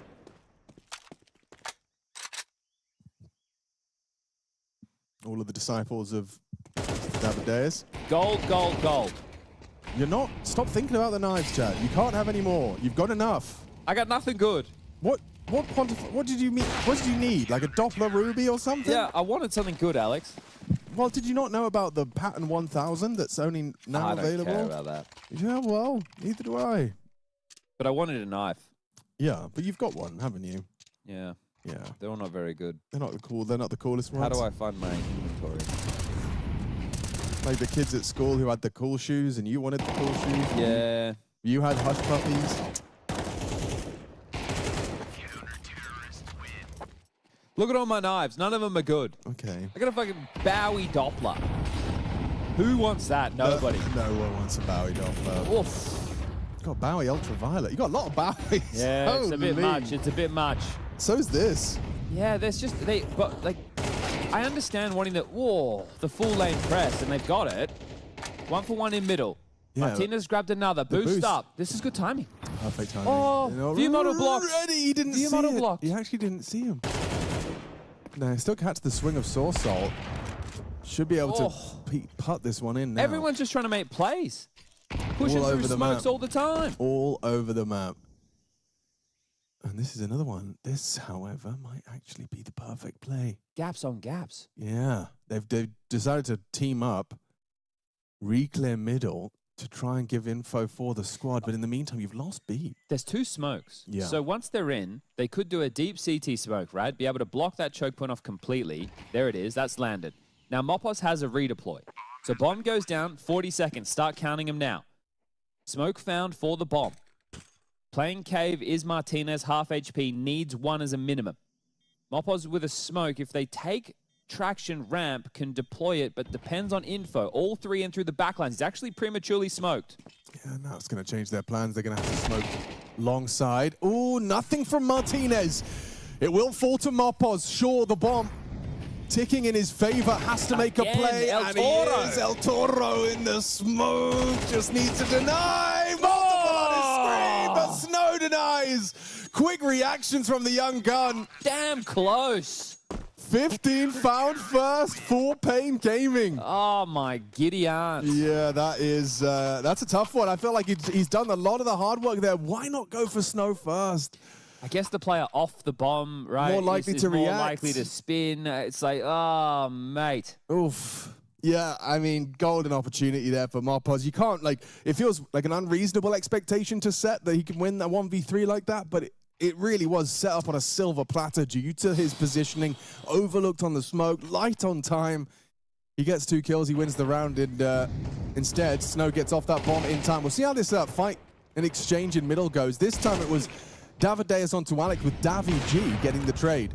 There's the walk through the smoke you were talking about. Yeah, I think because they knew there was a lot of presence towards B, they tried to find gap A. Nothing happens off the back. That is so close. That is so close.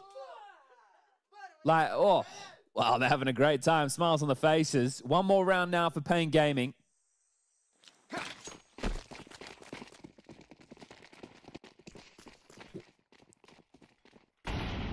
This might be A-centric. So playing in the smoke.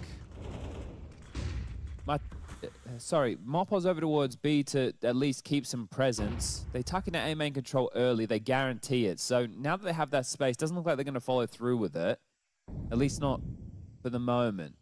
Once the CTs have guaranteed this mid control and B lane, they are going to start being worried about the presence over towards A. That block not perfect, does actually give options and create a little bit of concern for DGT. You can see him acknowledging the possibility slip through either side. But if we're going to talk about smokes, right, you can count these out pretty easy. I think it's already been 3 used that they've counted. Another one was just deployed to elbow, so that's 4. They should know that there's 1 more in play. So round starting to settle now. Util thrown over towards A. Deep donut as well as CT. That's a fake. That's going to try and... It's caused a gap in middle. Oh, and they got an opening pick. Yeah, it's really shaping up. This is the plan Gentlemates have come up with. Using that deep donut smoke and a crazy one from Alex. Just pure reactions. And now they creep and they crawl behind the smoke they threw. See, this is a weird position to be put in as a CT. Big Uzera getting closed in on. Okay, now they get info. He gets the kills. Can he get Martinez? Martinez has the bomb. Bomb down. Big Uzera making a strong case to take Ancient here and now. 18 seconds left. Sorsol, you've got to make a move. And move he shall. 13 seconds on the clock. Quick headshot. Oh, no, they do it with frags. They do it the old-fashioned way. Who needs an objective? We're just going to shoot you first. Damn. All right. Well, the new magic number we're looking for is 19 now. We're set back to go again for more of the same. Damn, what a frustrating way to have your hopes dashed of closing out your opponent's pick there for Pain. Feel like you're looking at the clock, you're looking at the situation, the bomb not down, you're thinking it's done. Nice shot again. Sorsol's little pre-aims and pre-fires are crazy. Biggest tough double kill, wins them the round. Or, well, you'd think. Yeah, it feels like it should have won them the round. Never mind, they just shoot him in the face instead. The Fed. Face instead, Fed. Funny way brain works, isn't it? Or doesn't work, rather. Oh, I can't believe that. Okay, well. More. Yeah. You want more? And we're getting the high-octane rounds. They're just coming in the last little burst of the round. It's very exciting stuff towards the tail end.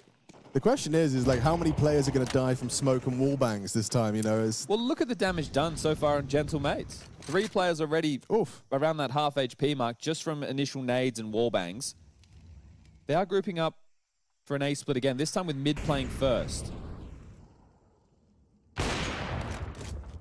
Just what NQZ was hoping for. And now they block A main. Well, that's one way to feel rather hard done by as a attacker. Hamstrung, down a man, and grouped behind a smoke. Won't stop the plan, though. No, I think you have to follow through at this point, don't you? Yeah, you got nothing else. So, same 2 smokes, deep donut as well as CT. Nice shots. NQZ tested, has a little bit of a safe haven behind the flame. Eats the flash, but no one's clearing him, and for good reason. Easy. 3 kills from the AWP. All 5 staying alive. Most convincing one we've seen from Pain. Can you do it again? Well, this is always the question, right? When you do like full mid and B lane presses, if both teams are all in on that space, is it worth it, right? Like, are we better off just allowing them to use all their util one way or the other, give them the room, and then play in a more of a passive stance? Like, both teams are able to have that option, and the CT smokes will eventually be siphoned through. Good feedback in the chat as well. Naresh Katra saying, do not give your opinion about pro players unless you're high ELO rating in Premier 12K plus. I think that's a good number, 12K.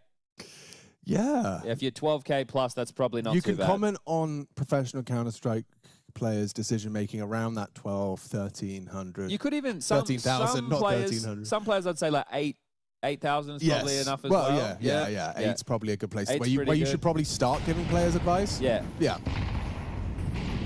Only on your best map, though. Yeah, only on the map with your best, with your best gun. Yeah. Yeah. Now we got that all sorted out, squared away. Oh, whoa, yo, Look yes, at him go! Oh, David! Does him dirty. I reckon he's about 12K. Yeah. Global elite on Mirage and competitive, though. Yeah. He's got the global elite badge on Mirage, for sure. of course. So, chat, what did they do wrong? Yeah, guys. What went wrong there? Yeah. Davideus spun up like a blade. A blade blade. Blade. Yeah, they sound cool. Beyblade. Yeah, they did. I mean, that is every mid player's like fantasy. Yeah. That's the fight Having they're the room looking to for. be able to spin between all of those is insane. Very much so. 2 perfect rounds to start off OT2 for Pain. It's pretty good. Yikes. It's really good. Where are you? Near perfect. Near perfect. Donde, Esther, Gentlemates in overtime. I think that's how they ask in Spanish. They'd probably go something like that. Where are they? Well, he has $350. It is worth the save. Yeah, but he's not going to save because he's... Ooh, actually, you know what? Orp v Orp. This is a fun one. Bang!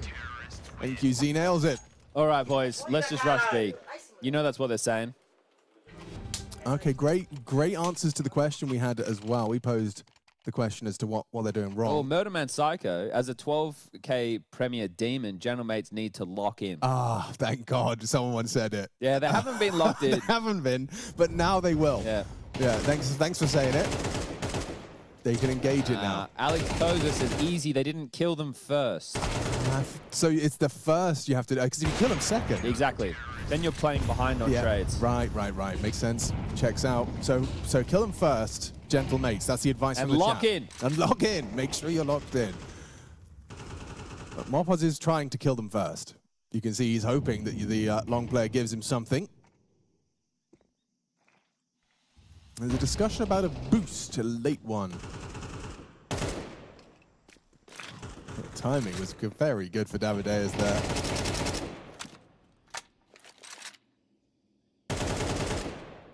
Just harassing right now, so we'll just have to be this B play. They have smokes and mollies, can smoke short and long. Or smoke short, molly long. Molly pillar as well. They're in for now. And down goes the first defender. Snow tried a real Hail Mary through the flash of the smoke. Dead on the plant. Too easy. NQZ finds a freebie. Oh, another back one on the screen. Yeah, it's all falling into place nicely for the clean sheet from the CTs. Looking for 18. Only Davi G. The G-man. Yeah, what's he got? Now Davideus still alive, his arch nemesis. Ooh, it's Here already he comes. awkward. He's going to swing you. Just a matter of time.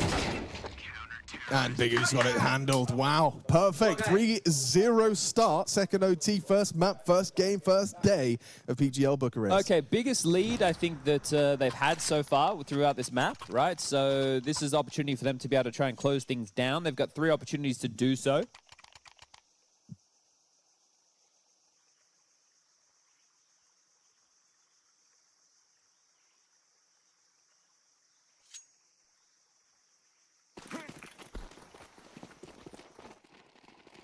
Is this... Oh, double orb setup for the CTs. Double. I don't know about that. Especially if they just do a B execute. I don't know about that. We'll see. We'll see. Bang. Okay, Dream Start. Awkward now. Falls away. Still executing B. Oh! Oh! Davideus, he's not ready for third. You're not ready for Mopaz. Okay, 3-on-3. Lovely shooting from Davideus. And Big Zero picked up the orb. Huh? Okay, well... What the flip? well, okay. Surely now you go A. You would. You have to go A. They're expecting Davi G A main push. They don't know where Sosol is. Well, they don't know where either is. You know, one is B long. You just heard that molly thrown. Right. Now, they're pausing. They're waiting for re-aggressors. Worst case, they get picked off one by one. Best case, the CTs walk into their crosshair. I mean, if you're the mid-box player, you probably don't want to be wiggling and moving too much right now. You want to just park the bus and hope something comes to you. You'll have to start moving in a couple seconds, though. Okay, Davi G's investigations. Yeah, oh, Snow's look moving at now. the timing. Davi will come back. Oh, no. Okay. Snow's on the path. Good luck, Sosol. I mean, Well... with the AWP, yeah, but he's got so much to worry about. He can't just stay on this line. he gets the one. He can't stay on the line. He throws a HE.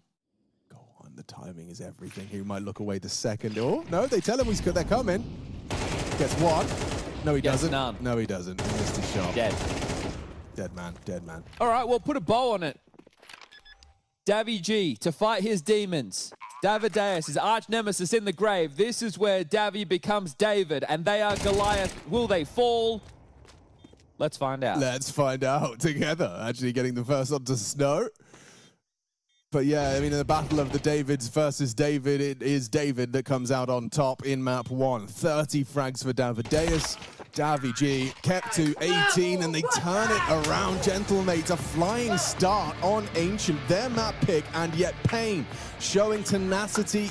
A fumble up against the lighter guns, and it just downward spirals for the Gentlemates. Going to be pretty mad about and pretty miffed about that one. Yeah, I think so too. Right, you consider the flow. They were, what, 5 consecutive rounds into the CT side. They lost to an A-Rush on Tech9s around that. I think they should have saved. Then they had to build up their economy down the stretch.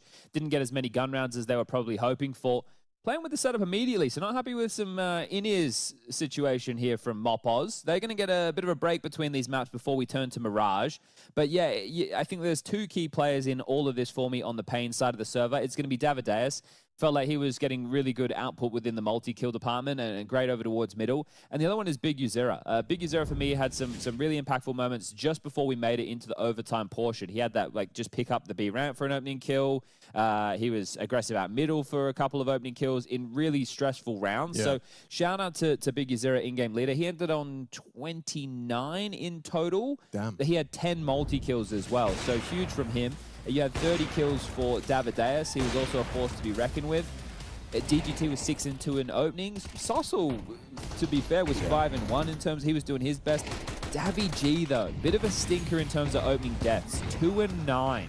Well, so he was hemorrhaging opening deaths, wasn't he? Yeah, we just saw a couple in the replays as well. There was just multiple times where he was, you know, first man out in mid. And a bit of a sacrificial lamb. So yeah, not his best time. Did win 2 clutches for them, however.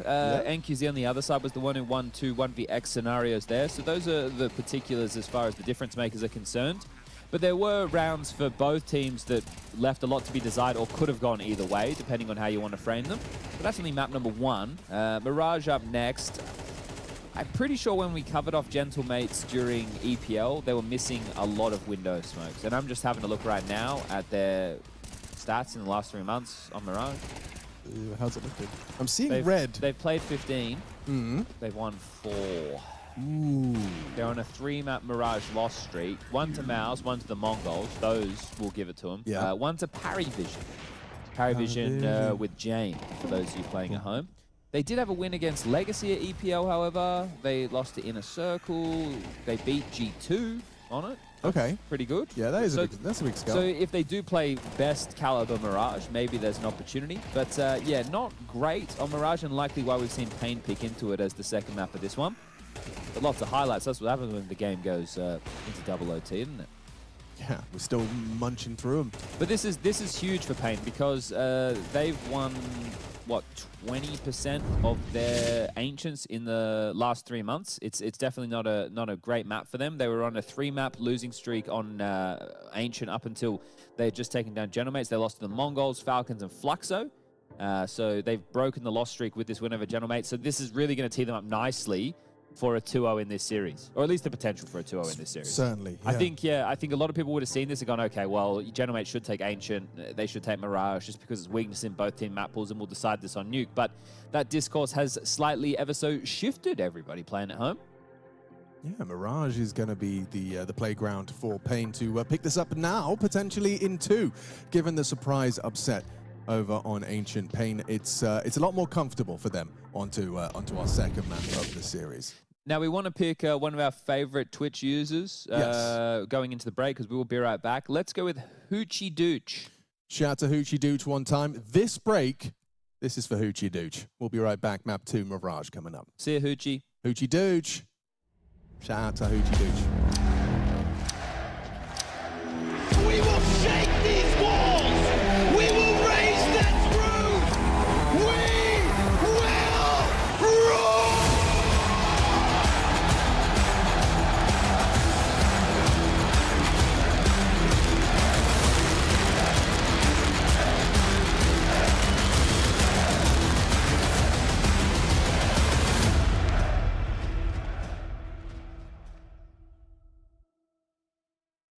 Hello everyone, welcome back to PGL Masters Bucharest. This time we've got a lovely human being joining me. It's Martinez, of course, from Gentlemates. Dude, really nice to have you here. Excited to chat to you, bro. Yeah, hello to everyone. I want to ask you, Martinez, in your opinion, when you're looking for someone to play with or you're on teams, what is it that stands out to you that makes a good player? Kind of work ethic, talent, what is it in your mind? I mean, it's like everything. For example, if he has good comms, for example, or good energy, for example, if you win round or you do that good clutch or something like that, it's like, okay, he's screaming, he's saying something about the clutch or about you, and yeah, that's important. And for example, if he has good calls mid-game or the energy, I think, yeah, that's it. Right. How would you describe the form of Gentlemates coming into this event? I mean, for Gentlemates in this tournament, we do all game. I always say the same because that's the truth, because it's like, okay, we will do all game, we will do that everything like we practiced before, and yeah, I think that's it. We will try to reach playoffs, of course, and let's see where we can go. Take it one step at a time and just step by step. see how it goes throughout the event. Okay, that's fair. I mean, it works probably as well with the Swiss format. You get more opportunities. Yeah, so. we don't know against who we play because it depends on the games, but yeah, we'll do our best. 15 different squads that are here. Is there a team in particular that you would want to go up against? I mean, Pain, for example, is a good match because DGT was in my team on 9C, and I like to play against my previous team players. Yeah. And yeah, I like to play against these guys because we meet, we know each other, and yeah, it will be a good game. And yeah, It's going to be some sparks. It'll be fun. we will scream a lot, I think. Oh hell yeah! I hope so. I hope so. Yeah, of course. It needs to be echoing from the building, you know. Get some warnings going on. Yeah. I want to ask you as well. Then that's sort of more of a hypothetical. Something's gone wrong, either mid-round or at the event. You've noticed, or the team has noticed, it's not quite working. How does Gentlemates approach that? Is it more mid-round, you'll try to fix it, you'll unpack the bag later? What's the team's approach? And yeah, we try to fix the issues on the pauses, for example, or in the middle of the game. David and Alex, they did a good job in that kind of issues in the game, and I think we try to fix it on the middle of the game. If not, we'll watch the review after and we'll fix for the next matches, because sometimes it's hard to be ready or in the too many things, and a lot of times it's hard to see the issue. If I'm sort of just, I'm the general public, I'm watching Gentlemates games, but obviously I don't know what's going on inside the team. Being in the roster, is there someone that you feel like on the team or behind the scenes plays a huge role that perhaps the people just don't know about or aren't given the respect to? Yeah, we talked about it before, and I have to say, David G, a lot of people hate it. I mean, not now, but before, a lot of people hate it because it's like the people watch only the stats, and the people has his role. They will understand perfectly because it's like sometimes you don't have the best rating or kills or impact, but in the game it's so important for us.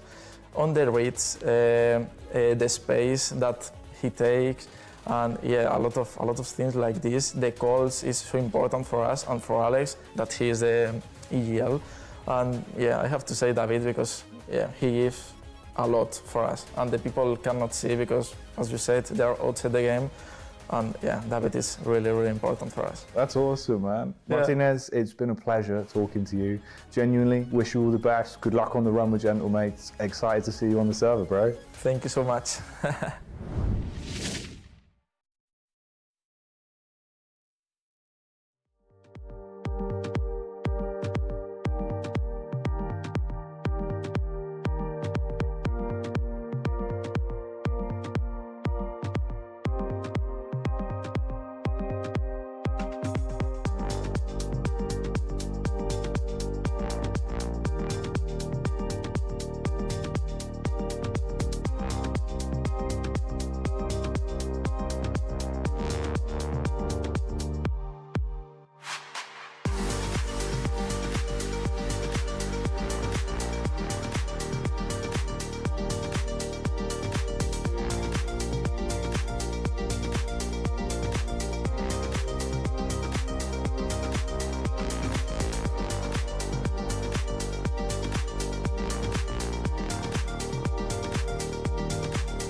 PGL Bucharest Masters, welcome back. Good morning. This is the Malta Mornings, where Chad and I will be guiding you through the secondary stream for the majority of the tournament, the group stage. I just want to show everybody what we're working with. So we have a mouse and a keyboard that will work with the monitor, which is here out of shot. This is a mixer. That phone is in case the President of the United States does need to call. At any moment, Donny T. Yeah, this is a sock that I was just putting on my feet so that you guys can't see my feet. Not for free. These are remotes. So if you want the aircon on or anything along those things, I can do that from this station here. Okay, cool. But from this particular station, this one we can do this. We can do that. Oh, guys, stop! No. Yeah, it was a good first map. It was. It was a good first map. Stop. Thank you. Thank you for listening to me. And you see that button he pressed? Stops you from hearing him sneeze. Yeah, you don't want to hear me sneeze. I don't know why I'm so sneezy right now. It's okay. It's seasonal. You know, maybe it's the winter woes. I would imagine in Ancient there wouldn't be much pollen in the air.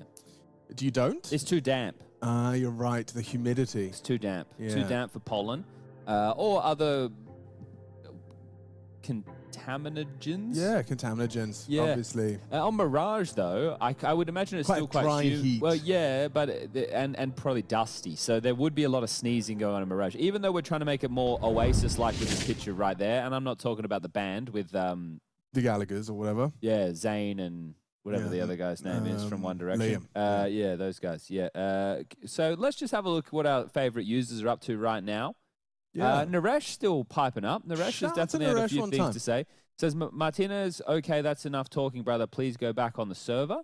So I think that was during the interview. Yeah. I understand. They were just having a little bit of a break. You know, they debrief from map 1. You know, they go get a bit of water. They go to the bathroom. And what if I did just tune in and I'm like feeling all unequipped for map 2 because I didn't watch map 1? Well, this is what you need to know. Both teams going with punish picks in the veto right here. Pain picking into Mirage, the map we're about to go into. A weakness of GamerLegion. GamerLegion's picking into Ancient, map number 1. A weakness of Pain. But you go, but Chad, but Pain won map number 1. Yeah, that's right. Pain are now set and ready for a 2-0 in the best of 3 category for their opening round of Swiss here at the PGL Masters in Bucharest for 2025. We're running away with the year. We're almost in November. 1.25 milli up for grabs. And that's the one. Yeah, and these two teams clashing on Mirage. I imagine you won both pistols, you still lose the map. Yeah, well, I'd probably be really hoping to take my opponent's map pick and wipe the slate clean. I'd Don't feel they a lot look better. silky, the jerseys, too? I know it's just a gloss, but you could mistake it for, like, a silk. You could. Probably not, really. Like Thanks for playing along. I got sold a lie as well when we were buying nice jackets in China. It was like 100% Chinese silk, he said. Of course it's not. Probably not even silk at all. No, it's made out of plastic. Yeah. Yeah. We buying it in China. Well, he spoke it good enough English to lie to me. And as we all know, everybody, believe everything everybody tells That's you what at I all do. times. Trust it, everyone. That's how I get through life. All right, let's get this one underway. Is it live? Well, maybe it was just a late, like, GLHF, like, Yeah, troll might him a be. bit. On the balcony, Molly ready. How's my pause? Is it Smoke or Molly he's going to go with? Oh, it's Molly. All right, that you shall not pass. Now what? I'm not sure. This flash now, go. Flashing, dying. Falling back now. Crowd now. Davideus not happy now. No. Sold there, wasn't he?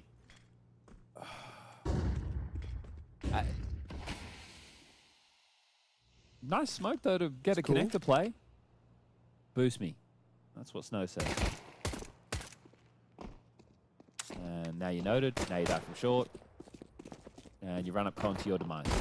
Martinez! Oh! Oh my god. Oh my god, he missed! What? Biguzera gets them both! Breaks the perfect 180-degree crossfire on his own.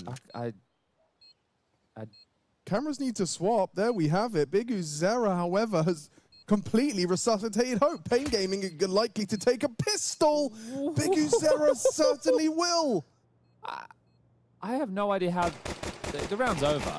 How did they win against that crossfire? That's what I'm trying to understand. Martinez should have had one. He was faffing with his monitor, He should have had at least one. Messing with his monitor. It was all janky. Oh, wow. Bigu gets both. I guess we might see it from his perspective. Yeah, it's possible we get to see it from Martinez. Oh. Okay.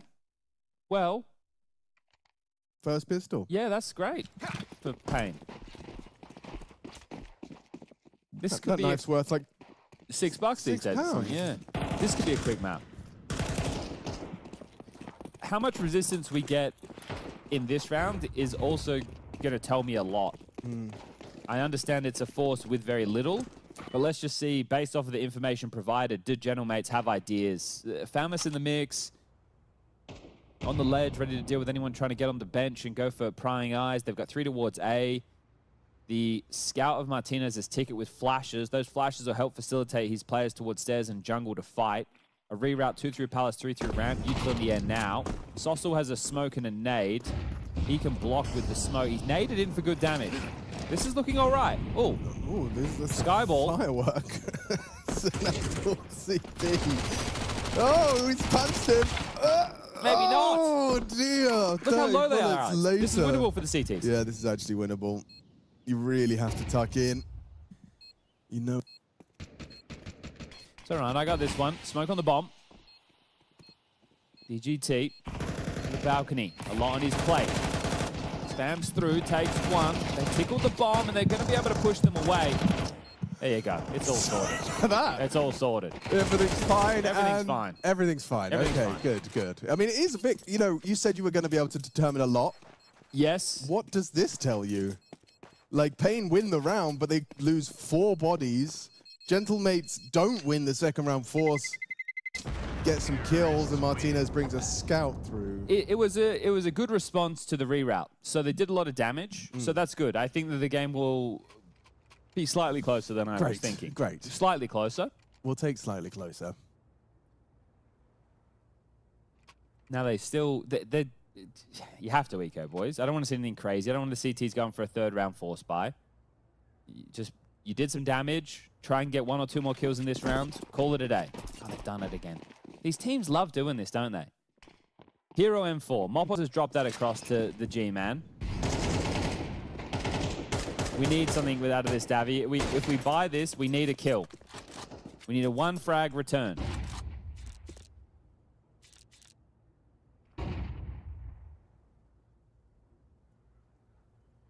Martinez has already put some damage down range with a quick short swing. Tagged up 1.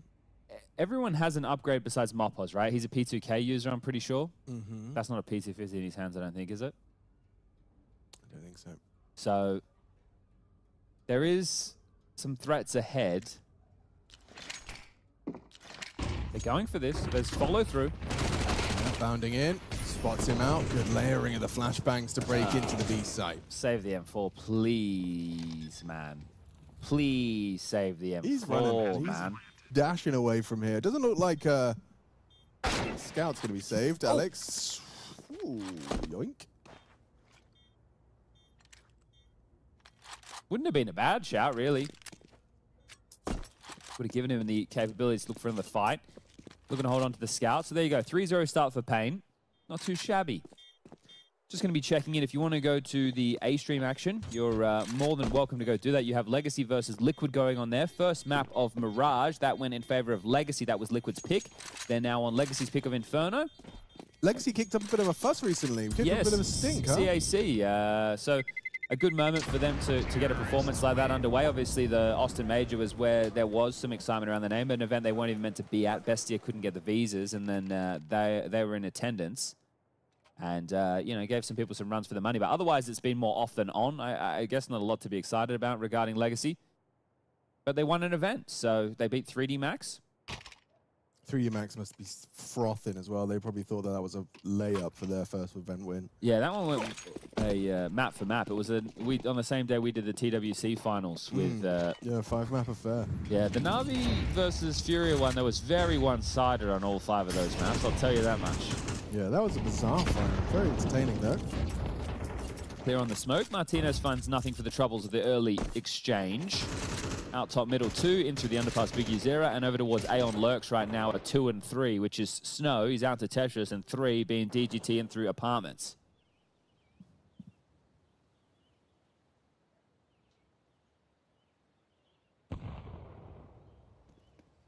Getting out Tetris ahead of this line that Martinez is posted on. As far as the finish is concerned, you can see NQZ going to be lining up for that window smokers. Decision to be made by David Deis. Second wave of this mid-way util smoke towards Con and window. And they'll start making their move. Lots of room, though, from Snow. Like, so much room. Like, guaranteed a frag on stairs player kind of room. Yeah, very good lurk from him. Can't double up, but still, round in question. 40 seconds, can pivot between both sides, but there's another one. Could be, maybe? It's tough to go now. I feel like you're A committed at this point. Oh, but now you've lost the bomb. Martinez's position on the CT side. Very problematic. How do you pivot? Oh, Looks like the bomb is trying to move jungle. Held by... You see the barrel, won't you? So, oh, now you can. 20 seconds. Still have to go A. How are you going to get past this? Gotta get past the Oh! Martinez. Say double. Come swing for me, please! Seconds! He hits the shot onto NQZ, Now but he the can ball plant. gets across. NQZ gives up his life for his captain to plant B. GT catches cap. Martinez. Now it's just Mopos. Oh, he knows. He knows. He's actually parting with that in mind. Oh! Peeks in, gives it to Weird Mopos. plant, weird plant. Weird plant indeed. Got a kit. Hang on, now does Mopos. he's got it. He's going to sit there. He's got it. just It's gonna round sit. over. It's round over, just like that. Mopos will pick it up, the 1v2, just like that. Oh, dear. Oh, Where was whoa. DGT? Why wasn't he Where running was towards he? B after the bomb got planted? Mopos killed him, right? On the way in. Yeah, but But where was he? Yeah, well, good he question. was apps to start the round while Snow was lurking. True. Was he still? He couldn't have still been apps. Well, maybe he was apps the whole time. But if you know your teammate's planning on B, why aren't you running B? Especially when the NQZ Big Azera talk conversation about trying to run through CT. Yeah, exactly. So they knew the bomb was going B. Yeah. Ooh, NQZ feels like he could have had that one.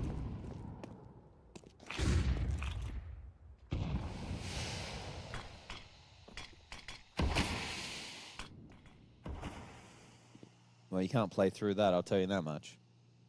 Yeah, just have to wait for that smoke out.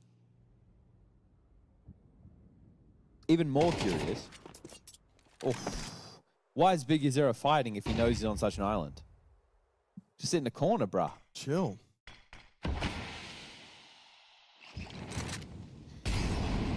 I'm sure that our 12K Oh yeah, right. Elo users will have something to say in Twitch chat right now. Let us know what went wrong in that round. Give us that hard-hitting journalism we need. Snow's about to get swung. Could double up. No, can't transfer into the second. Would have liked it, but a 3-on-3 nonetheless. Bomb's still in limbo mid. Looks like they're pivoting out now. They're going to park DGT and relocate Rap for Ramp and Palace side. DGT going to be playing first, and he's got a lot of room to stretch his legs. He's feeling that. No one holding him jungle side.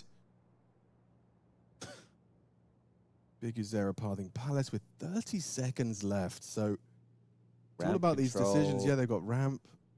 CT Clearing here. spawn. Oh, Okay. DGT takes him. So now it is just that Ramp player. Come on, Mopos. This is your chance. How does he play this? It's time. They have to plant safe for CT. You wouldn't plant open. It would make no sense. So you plant safe for CT. Oh, he gets spotted out. Stink on down. DGT covers him and saves the round. Save. All right. Naresh is quickly becoming Twitch user of the day. Shout out to Naresh one time. Naresh has said way too early for these kids to be 100% in an official map. Yeah. It's fair. These casters are locked in because they wake up at 5 AM due to old age. So Naresh is really... He's right. He's understanding the way this goes. Yeah, this is the late start for Chaddy B. And me. Obviously, I always get up early. You just don't go to bed. Yeah, exactly. Usually I am up at, Yeah. at 5 AM. He's right. All right, well, look, Payne, you lose a weird one, but there's been a lot of weird ones. We're not going to hold it against you. If anything, we're just here to monitor the journey. Yeah, we're journey monitors. Like, if anything, we're writing a book about your life, but we have nothing to do with it. Yeah, right. Yes. I always find it funny when we're accused of being biased because I truly, 100% don't care who wins. Yeah, I'm Like, just here to hopefully have an exciting game. Yeah, absolutely. The one thing I care about is that the game has a level of enjoyment to it that is exciting. That is all that I'm worried about. That's right, Alex. We'll look for I don't have a small screwdriver. That's the problem. So I don't know how we're going to fix this issue. I have tried.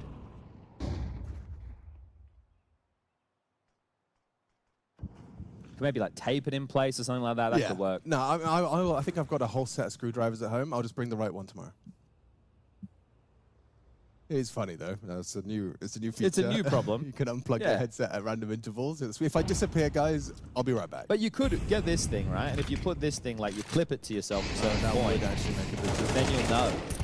Good molly, good clear. They're dealing with the eco. It's just this AWP. And that AWP is starting to become the only thing persisting. So that'll be... Oh, okay. A 5-1, but with an AK scooped up, the G-Man. Thank you. He'll hold on to that alongside of Martinez's AWP.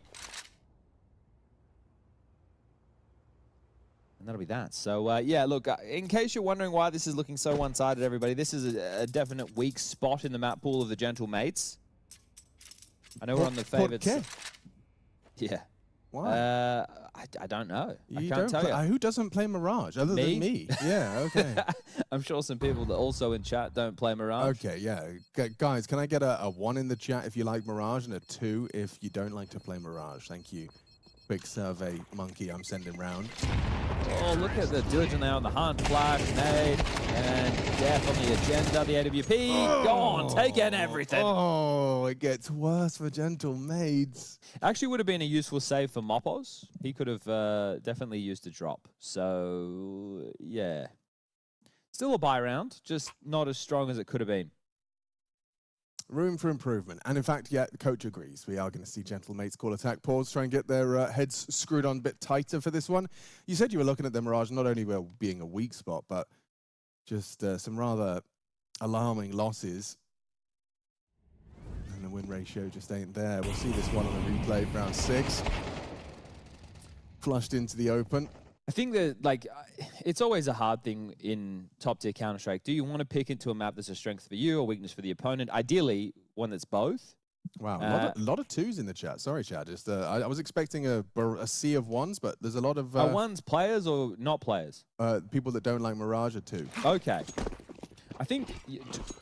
only high ELO people, 13k Premier play Mirage. That's fair.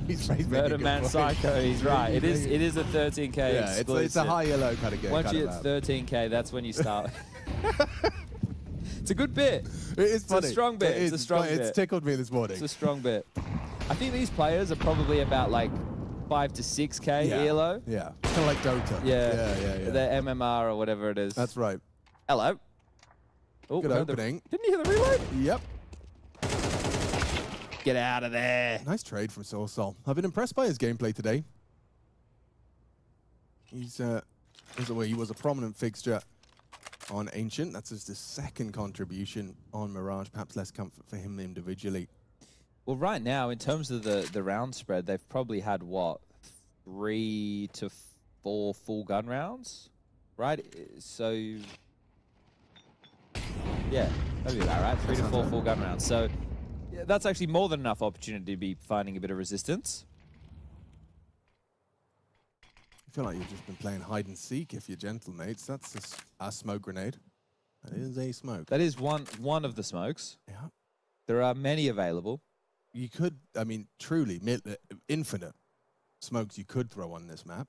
The only problem with this reroute is there's 30 seconds left. This short player, if he gets a multi, they should just molly it. Surely just molly it. Molly it. Nice. Perfect. Amazing. That's Counter-Strike, everyone. Can I do the clap one? What color's the clap? That one right there. The one above it. Good job. They did the molly. Yeah. And they should have won the round. They should have won the round. Yeah. They've won the round. 6-1. Woo!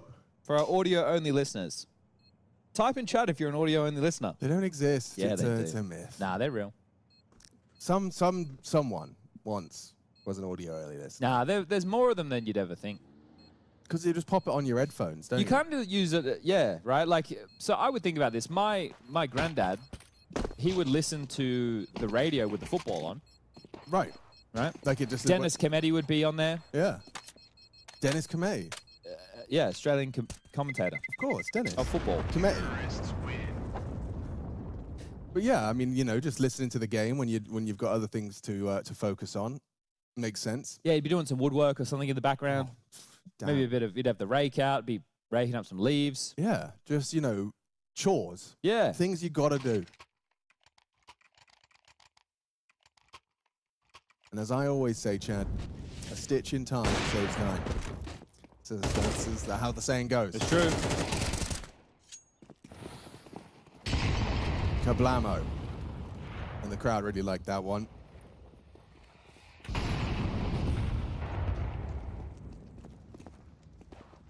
Let's see if there's anything to be said about this round for the CT side. They do, they're sorely lacking in the round department, what with those being a necessity to having a competitive game of Counter-Strike. There it is. That's an opening kill and no response. There you go. You got it. You've been given the gift by Alex. I see what you're saying, but I want to explore how can this go wrong? Ooh, a great question. So that's... Oh, we've seen him. How's that? We've seen him. He's going to... Sweep him. There's only one player B as well. So if they do get up short, bomb is close con. Ooh. Okay, Lurk's dealt with now.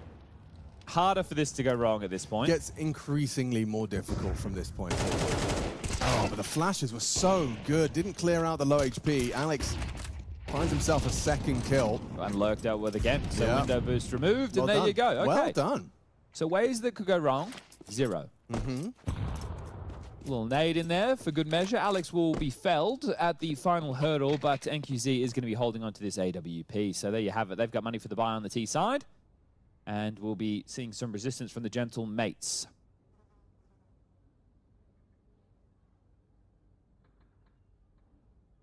Where are you watching from, guys? Let us know. Yeah, You know, how global do you want, are we do you this want morning? city or do you want country? I Because want home address. oh, okay, well don't do that. Don't dox yourself. Please don't, actually, don't but do let's that. go with city. Yeah. Closest major city, because what tends to happen is when you ask people where they're watching from, it's a weird phenomenon. Americans will say what city they're from. Yes. Everyone else will that's say their what city. country. Absolutely. Good observation. So And I think that's because there's a lot more kind of like city identity. America's so huge. Yeah. No, but I think if we get everybody to focus on That's city, nice. I like that because you get a better understanding of where, and also tests our knowledge of where all these cities are. cities. I'm not very good at that. Like, you know, some people can just do every capital ever, and it's like a cool party trick. A cool party trick. Okay, this is a full page out of the Pain strat book. Snow runs to get ahead of the incendiary, Spotted. to get spotted. Oh, look at this. Davideus. Hello. Oh, lovely opening. Good trade back. Needed that from Alex. Again, puts his name in the feed. Marpos deals with Snow just walking through the smoke. It's like the pistol. The last time we saw Davy G, and look at Marpos' movement in order to stay active on the angle when Molotov'd off. I like that a lot. Feels like gentle mates have been given a nice little hand in finding a third here.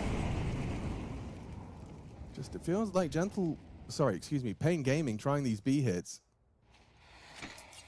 Hit and miss.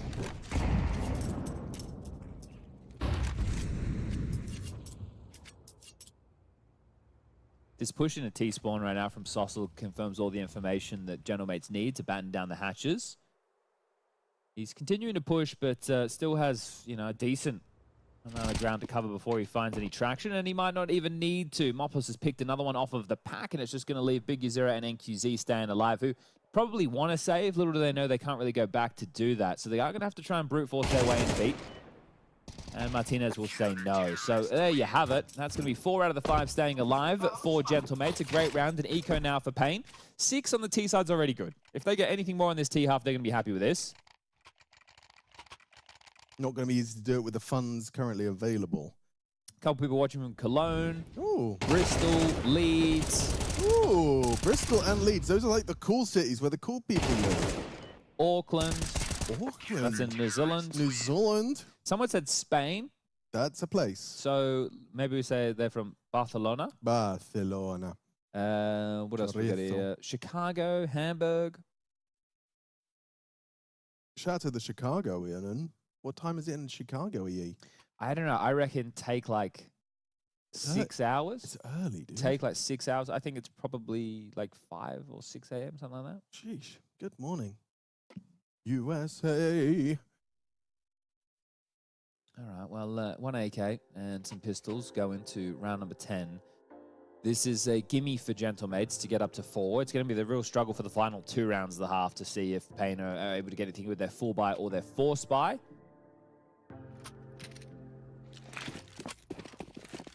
Okay, let's go. Will there be anything from the game plan that is Big Uzera sells something with a single smoke and 2 flashes? I personally am not convinced. Neither are the Gentlemates. Still focused on middle. Now Big is throwing out his util. Double incendiary behind the boxes, but quick reaction. Pulls them away. Short player tucks. And NQZ starts to move. The flash ready? Okay, out the window with the flash. And Oh, dear. he actually gets something out of his AK. He does take down his teammate, unfortunately. From that Martinez flashbang that caught everyone. And Big Uzera hits a banger Deagle headshot, so Give us some more. he gets at least something. And now he gets a bit more. A double kill from the Big Uzera Deagle, but it's still not within the realms of discussion. The CTs, they have the bomb under their control. They've got his 2 possibilities of approach covered. He's hit a couple of shots, and now Davigi and Marpoz will just, well, for lack of a better term, lock in. Tuck in. Accounting for all the possibilities. Now, the G-Man sometimes does some secondary AWPing, Alex, but wouldn't it be a bad time for that secondary AWPing not to hit? It would, especially if, like, Marpoz just gets, you know, degged down. Expelliarmus. Yeah. 20 seconds. He's got to make some moves. Ooh. Ooh. Noisy now. Bomb scooped up. 16 seconds. Davy G in that door. That's the not miss. Okay, he'll do it with the USP. He backed himself and his aim. Does it on the sidearm. Nice attempt from Big Uzera. Made that a whole lot more competitive than it was looking. All right, well, we might be able to catch some of the action there in the replay. So it's a weird round. TK, a couple of nice digs. Decent damage done. Here it is in middle. Yeah, that was the... You got to take down Snow for that frag, for sure. It just has to happen. Here's the couple of nice pocket digs from the Big Uzera. Bang! Oh, no, wait, it was the... That one. That was the one. Oh, someone's watching from Bunbury, Alex. Where's Bunbury? About 2.5 hours south of Perth, Western Australia, by drive. Bunbury, mate. Bunbury. You got to go past Mandurah to get to Bunbury, Mandurah. Bunbury. especially if you're on your way down south.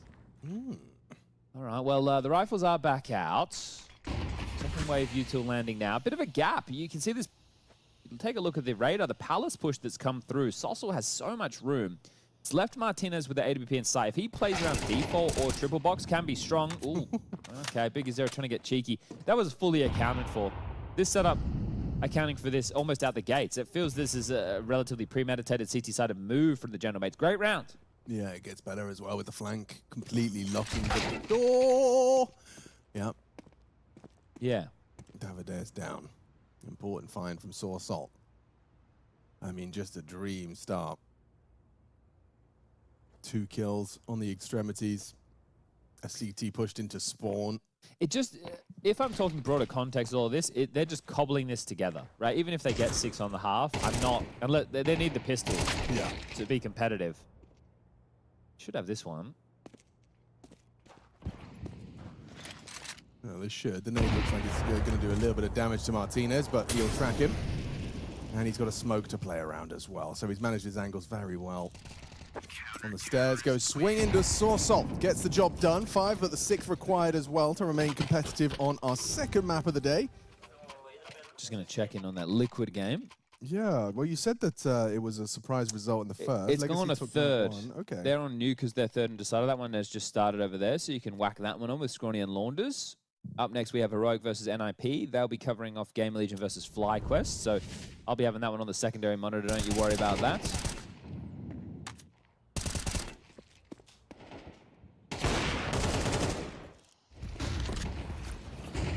Back into it, final round of the half. Bit of pace. Lot of pace. Instant boost. Oh. This is way quicker than you're ready on the reload. He tracks you. That's just perfect. Lovely attempt from Payne. Quick trade from Sorsol. They maintain that man advantage only for a minute before NQZ sweeps on in to get the trade back. Martinez responds. Comes in from his ticket. Quick and easy pickup. Yeah, everyone trying to capitalize in the chaos means there's no moment to settle into this 3v3. NQZ overextended after that frag. They have rerouted quite swiftly. So bomb back through Palace, up through A ramp will be Snow. Snow has nades, but Big User might just want to go contact. Looks like that's the plan. To start to slink on in. Martinez is kind of playing to half allow the plant if they do plant triple side. Oh, they go for a CT plant. That Molly's Molotov's actually landed. effective. Yeah, it does achieve its goal. Smoke idle for now on the jungle. That would have been seen as a real value. Oh, they do flash the AWPer off, so they get an idea So of the line. good. You have to. Oh, Golden opportunity for Snow there. Really, really was set up for success. Doesn't hit the shot. Now flank should have Big U dead.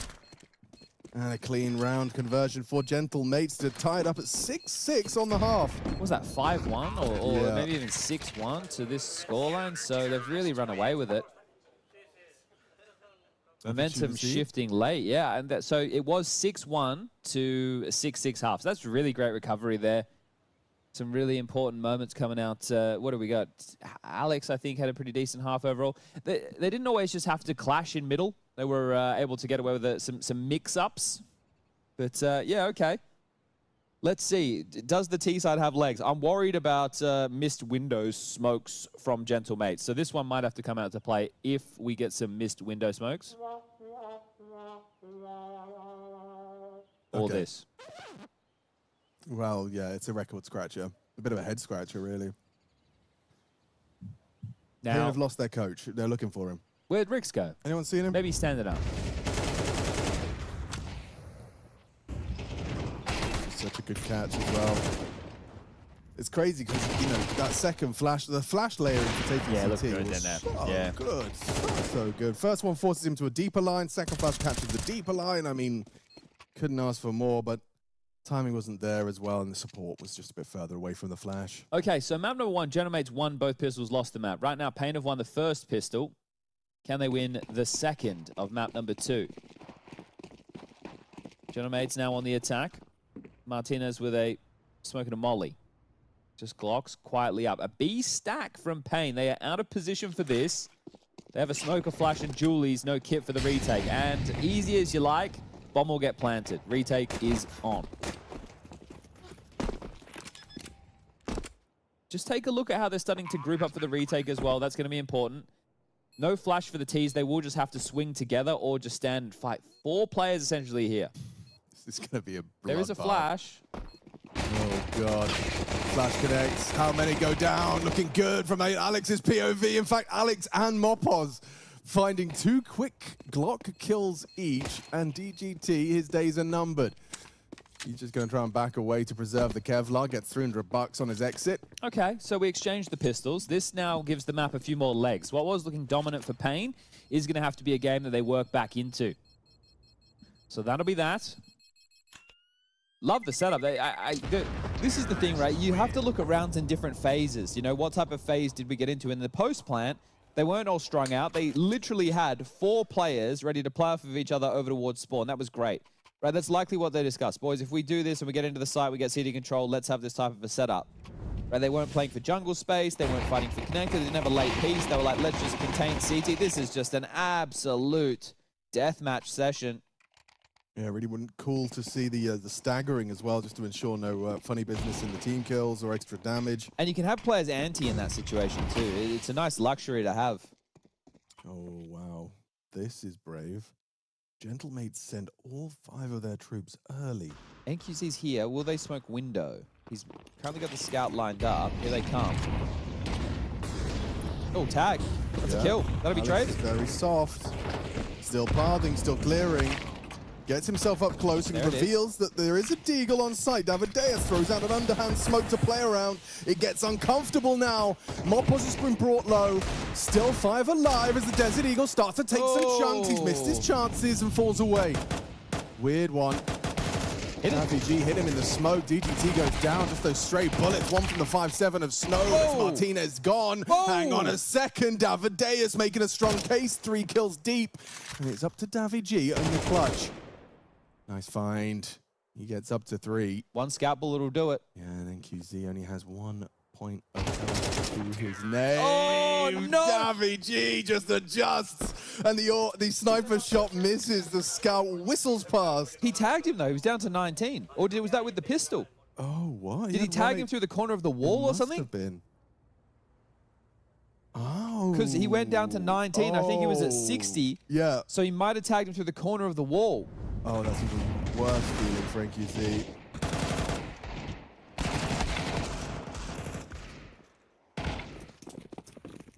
Yeah, okay, well. Big Close, clutch. but no cigar. Big clutch. You know, David G had his troubles in the opening kills and opening deaths department of Ancient. He's doing the same again. Brought him a 1vx right here. You're right, same looking strat. Yeah, he did have a couple of clutches as well. So, sure, he wasn't necessarily the most impactful just with pure fragging output, but the ones he was getting definitely turned the tides on certain rounds. That is tough. I can't believe that. Wonder what he's hit him through there.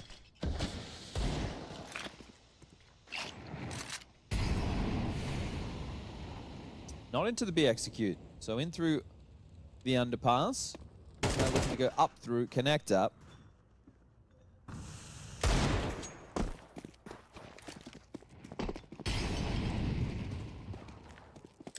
Trying every trick in the book right now, Pain to get a pick.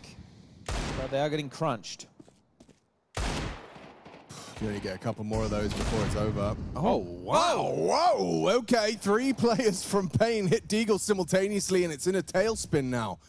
Mopos and Sorsol trying to get out of trouble. Sorsol, back turn, taken down, and Pain steal a round. How is that what happened? I have no idea. That's a massive round to win. All the damage you did in the previous and not converting, and then you just get away with Deagles in everyone's hands and hitting some bangers. It felt like the crunch coming in, they were losing the space, but yeah, just hitting some nice shots. So that one's going to tip the balance of this one back the other way yet again. Force buy will have to come out for Gentlemates. It's not going to be the best force buy in the world, but only 1,400. Residual cash limited. Then Pain win that. They have to then go up against the Eco, and they'll take back the lead. So, oh dear. Oh, dear. Oh dear.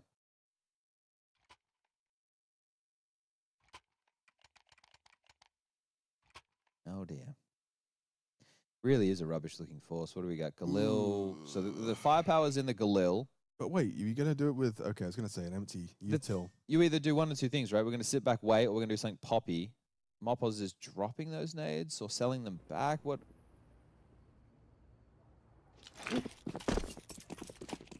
Okay, he's left. Mopos has decided to leave a bit of extra cash after all. They're just going with an A explode. 3 out ramp, 2 top mids. Nice nade. Oh no, not that much damage. Looks like it was. Yeah, looks like it was destined for a lot. Clipping on the stairs is funky. Now just contacting in. You have to play through this. Yeah, they will. Oh, especially now the gap is formed. Good cover from Davideus. There's Snow, gets his. Got dinked down. Wow, Jesus. Mopos got a hand cannon. Another one on the plate here. Oh, good teamwork again. Okay, 8-8 tied up. Eco now. Gonna feel good for Snow just to kind of be able to get the multi-kill in defense of his sight. If Mopos buys Galil head armor right now, the way that Gentlemates think about the game is completely different to how I do. Because he had an extra $800 he could have spent in that previous round. Didn't spend it. So if they like premeditated, went, hey, worst case, Mopos, we get nothing in this one. You can buy a Galil to at least stay damaging. He's gone just a Deagle. So they will have something to part in with. But control should be ushered in now for Pain.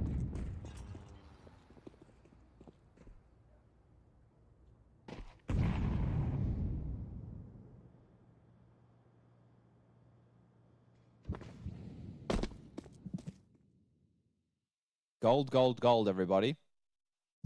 Let us know. Have you traded up 5 reds for a gold? What have you gotten? Anything good? Are you predicting the crash of the market on the 30th? If so, how should I invest my money? Welcome to Sunday morning's investment. mean, that could be a good way to, you know, get the chat involved. Just take financial advice. Take financial advice from strangers on the internet. Yeah. Yeah, well, It works out for some people. I haven't replied to that email from the Nigerian prince yet. Not yet. Not yet, but he There was a does say there's pigeon in my millions of dollars on, bank with my account. name on it. Well, DGT. I reckon you get 4 here. Uno, dos, tres, cuatro. He only got 3. You got 4. No, Davide's got 2. Oh, stole one.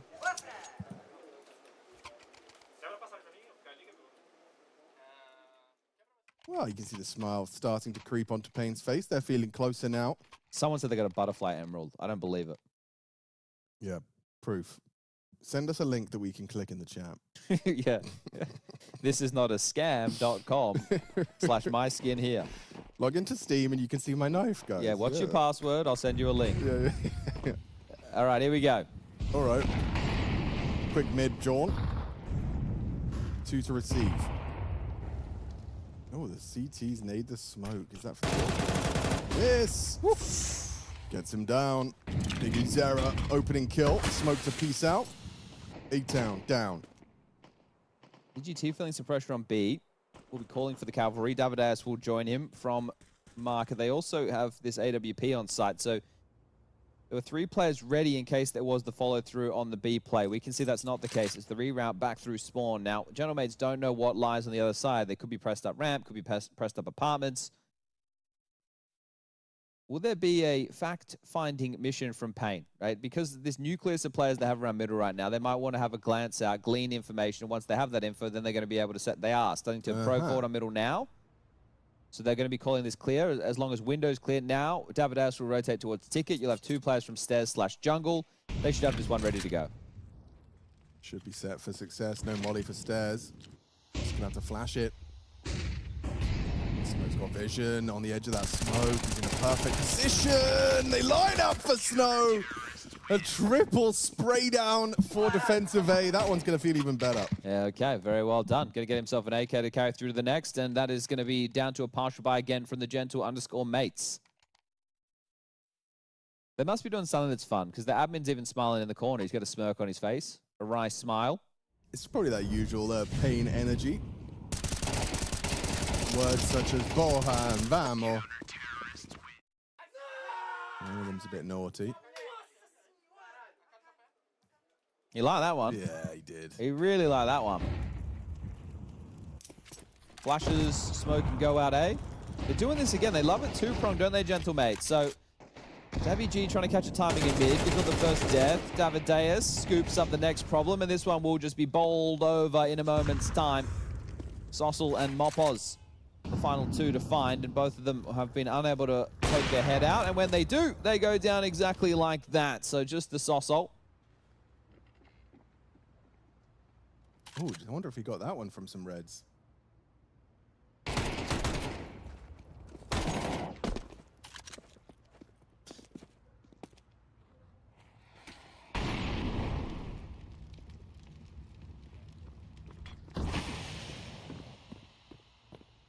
And dead from behind. 3, 2, 1.5. Yeah. With the delay, that might have been synced up perfectly. It could have been. That might have actually been perfect.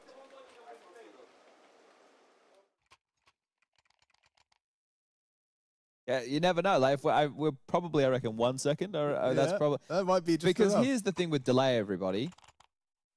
There's this thing called distance, Right. and You've no got me so far. matter how good the internet is, Right. distance will always play a factor. Unless we get someone in the chat will be, well, no, we could actually have data that travels at the speed of, I don't know. Right? Like what they did with the Wall Street. You know, they've got like a... What? Yeah, dude. The stock exchange has got like a connection between... To where? Well, from like New York to London or whatever. Okay. So that the 2 exchanges I can reckon chat. New York to London is closer than Malta to Bucharest. I think that's probably... I don't know cool. if that's real or true. Let's find out. Yeah, let's find out. But yeah, they've got like they've got a whole cable under the ocean, so Under the so sea. the numbers update in fast time. That's all I can say, and I can't say much because I don't really know much. But what I do know is that Payne Gaming have 11 rounds, And they only need 2 more in order to win this game Damn. of competitive Counter-Strike. And That's then right. the facts. They are the facts. But yeah, someone in the chat. Am I right? Is there a cave with stocks and stuff in the water? Martinez draws a nice opening. CT side working with 1 less player. It's David Deus conceding.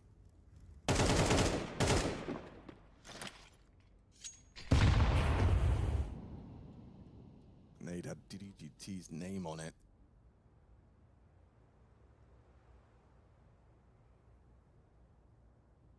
Is going to be searching out middle while the bomb does move in towards that B finish. This is, again, they do love a second prong. It's definitely much closer from Malta to Bucharest than London to New York. That's a surprise. Yeah. Maybe Weird. about like 3 times. That's weird. Yeah, who would have thought? Not me. Not you, obviously. Okay. Still feels sketchy if NQZ gets Doesn't this it? opening. Oh. Ooh, it's an if. Yeah, yeah. David G clean. DGT down. That'll be the round. Okay, so 9 now for the Gentle Mates. Big Zero looking for the save.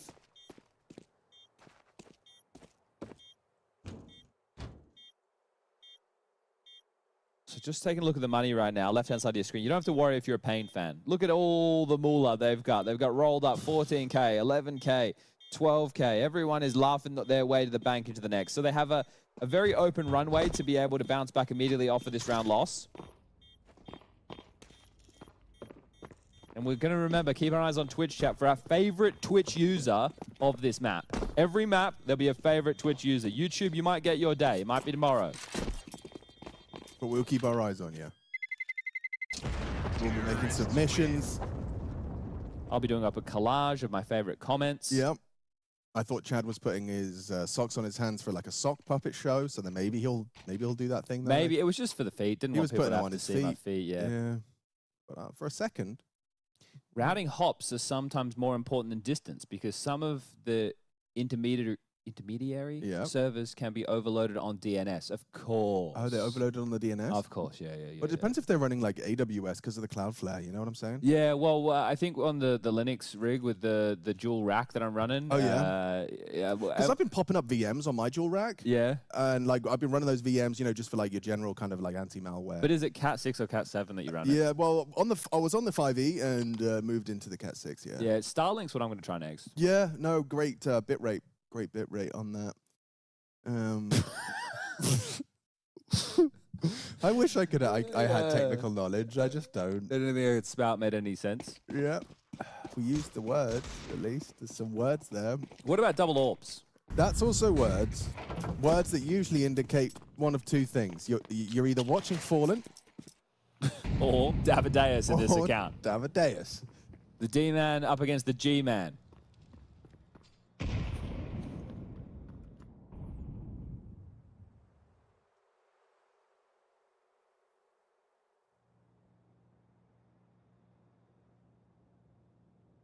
Oh, it's very silent on the map. Like every POV you have to, very little in the way of sound cues. Oh, and that's the fight from Martinez. Not able to connect it. Pulls his leg out of the line of fire in time. Yeah, and that's the signal to start blocking. So both teams exchanging utility now. They are going to usher their way up catwalk, though, off the back of those nade exchanges. So good punish of space here. Alex a little bit wary of the cross, and I think they've broken that spot multiple times. Biggie Zero catches Alex. That's awkward. 50 seconds and DGT catching the re-aggress out of ladder room. Everyone was kind of messing around. Martinez and Davi G down. Couldn't be a more simple close to the 12th round that Pain Gaming needed. It feels like it kind of came to them. I think it was always a matter of time, just with the deficiencies that Gentle Mate have on this map. Now, bang. Ooh. Bang. Well, it's fine. It's fine. He has to get the bomb. He's got... Come on, mate.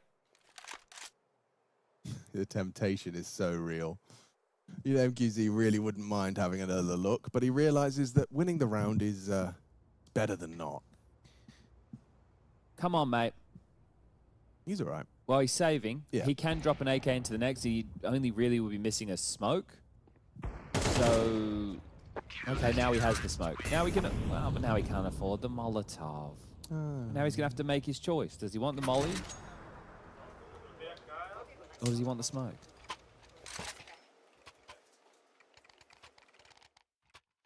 Well, it's a little bit of a peter out, unfortunately. I think that all of the excitement was kind of dimmed on map number 1, right? That did go into double overtime. It felt like GamerLegion needed to win that if they wanted to have a chance in the series. When you see it being so back and forth on a map that Pain were on a 3-map losing streak, definitely not one of the top of their wheelhouse. Bit of a punish there. You're thinking if you want this to be 3-mapper, GamerLegion need to win the opener, and they haven't done. So Pain, kick it off with the opener. And they're going into A. Snow's here. Snow. Seen that. Yeah. Oh, gets one on the pre-fight. Alex puts his head in the vice. Snow tries for more. Look at NQZ, though. Yeah, NQZ forward position in Palace. And Does he even know this? I'm not sure. Marpoz is considering it heavily. Very aware. Yeah, very, very much considering it.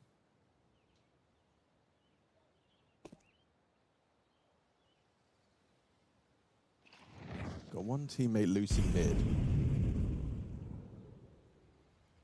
TGT, how are you supposed to lend a hand? I think they even heard the lick of the flame, perhaps. He just took a tiny tick of damage from the spread. I think he's surely dead. Yep.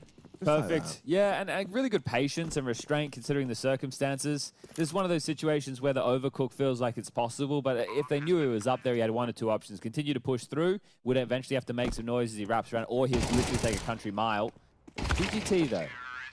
Not going to win the 1v3. Gave it a crack. And just 2 rounds the difference now. Still going to be money, so there will be another buy available. That's not a problem just yet. See what they can do with it. Not going to be easy to replicate that one.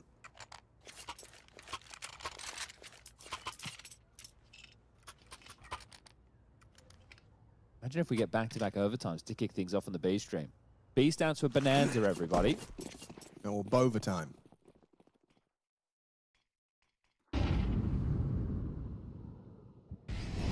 Over the ladder movement.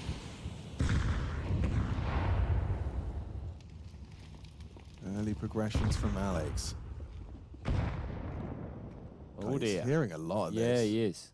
He has the timing, and he gave it to him. Worried about the short hold. Ooh, okay. Well, now they know the mid presence is in play.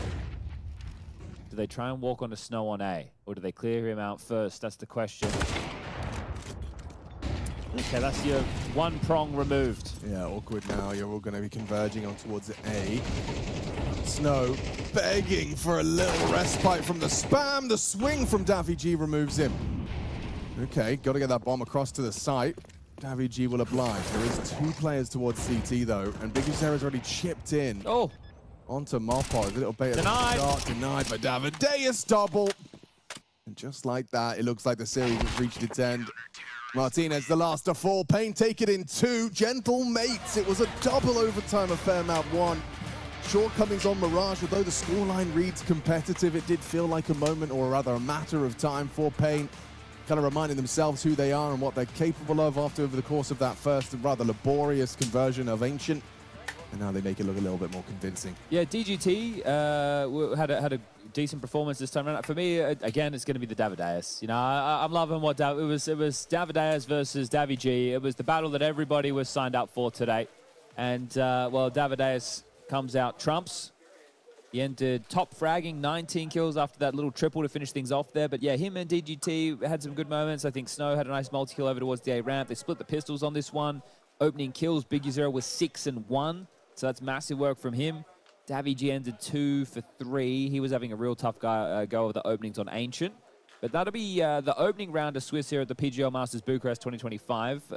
That's the second, well, actually technically first game, because Legacy versus Liquid's still going. So we're the first game. We get a first, everybody. We get a world first for the PGL Masters Bucharest 2025. The first game concluded. So Pain will go up to the 1-0 bucket. GamerLegion will drop down to the 0-1 bucket. And yeah, we're going to have to finish off all the rest of the games there before we know, if you are a fan of one of these 2 teams, who they'll be playing into the next round. A little bit of fight being shown, but really, yeah, Pain. And this is what you want to see from Pain. This is a team that in this event should be in the playoffs, I would say. I think that's probably a fair surmise of the situation, because they are a top 8 team at the major as far as stage 3 preference goes. Now, there's a lot of different factors that go into that, but you're hoping that they're just not a walkover. You need some resistance to be shown. This is a good event for them to show some of that resistance. I think the rounds when they get really quite kooky is where Pain looked the most lost. Like, remember that round? It was like a 2v2. They have to have the guy come from market to swing so Big Zero can make it through the vent to go then plan on B. Yeah. Then he should have hit and his teammate was miles away. So maybe it's just some communication disconnects in some, I don't even want to say pivotal because they ended up winning, but they did start to go on like a streak of lost rounds on their T side early in, late in that second map, first half, right? You know, they're probably, well, let's just call it the second quarter of the game. Quarter of the game. Yeah, Makes right? sense. Yeah, right? checks That does out. kind of make some sense. What, with it being 2 maps? Yeah, we break the quarters up into 6 rounds. Yep. Right? That's Okay. how math works. From now on, we can use quarters willy-nilly. Yeah. Because it does feel silly to say the second half for the second half. Right, it does. So, you just say in the 4th quarter. of the game overall. Yeah. Yeah, I guess. It could work. Ooh. Or it doesn't make any sense and we're just confusing people more, but we think we're smart. We might be. Yeah, We might be. That's certainly a possibility. Now, I will let everybody know, we will have the next game coming up pretty soon. It's a rolling schedule, so you shouldn't go anywhere. I did cook some breakfast sandwiches this morning, so I've had to keep the door open to kind of air the place out. It was wonderful. It's very smoky in here. But by having the door open, I've allowed flies to come inside, guys. So should we go swat some? We're going to have to kill the flies, close the door, and turn the aircon on. Those are the next steps that we're going to be making. It's a shame Jason's not here because he has that salt shotgun He does, yeah. for shooting flies. I never got to try it. What are you guys at home going to do right now? Yeah. That's a great question. Let us know. I think Crypto Space News is who I'm going to be going to for Crypto Space News is Twitch user of the match. Yes. He was getting involved in the conversation regarding the routing and was trying to keep things civil out there. So great shout out to Crypto Space News. You've been great. And Thank that's you. been the first series. That is. So we're going to go to a break. We'll come back. It's going to be NIP versus Heroic coming up next. Kind of the second quarter of the day, if you think about it. In a way. So you guys, go kill some flies. We'll be right back. She said she loves you. But she can't love me. But I love you.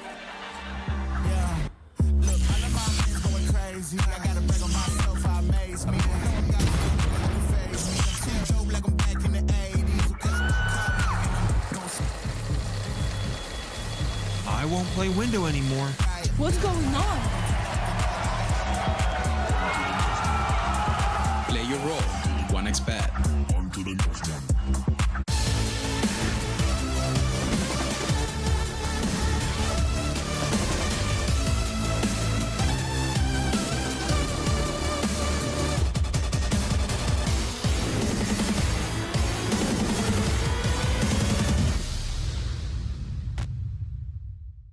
The human body was built to move. Not trapped at a desk in one singular posture for 12 hours a day.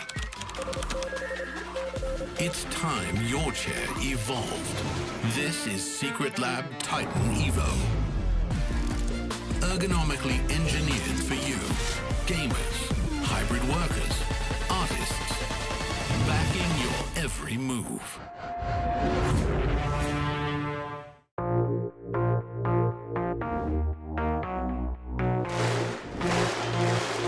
Astana, are you ready?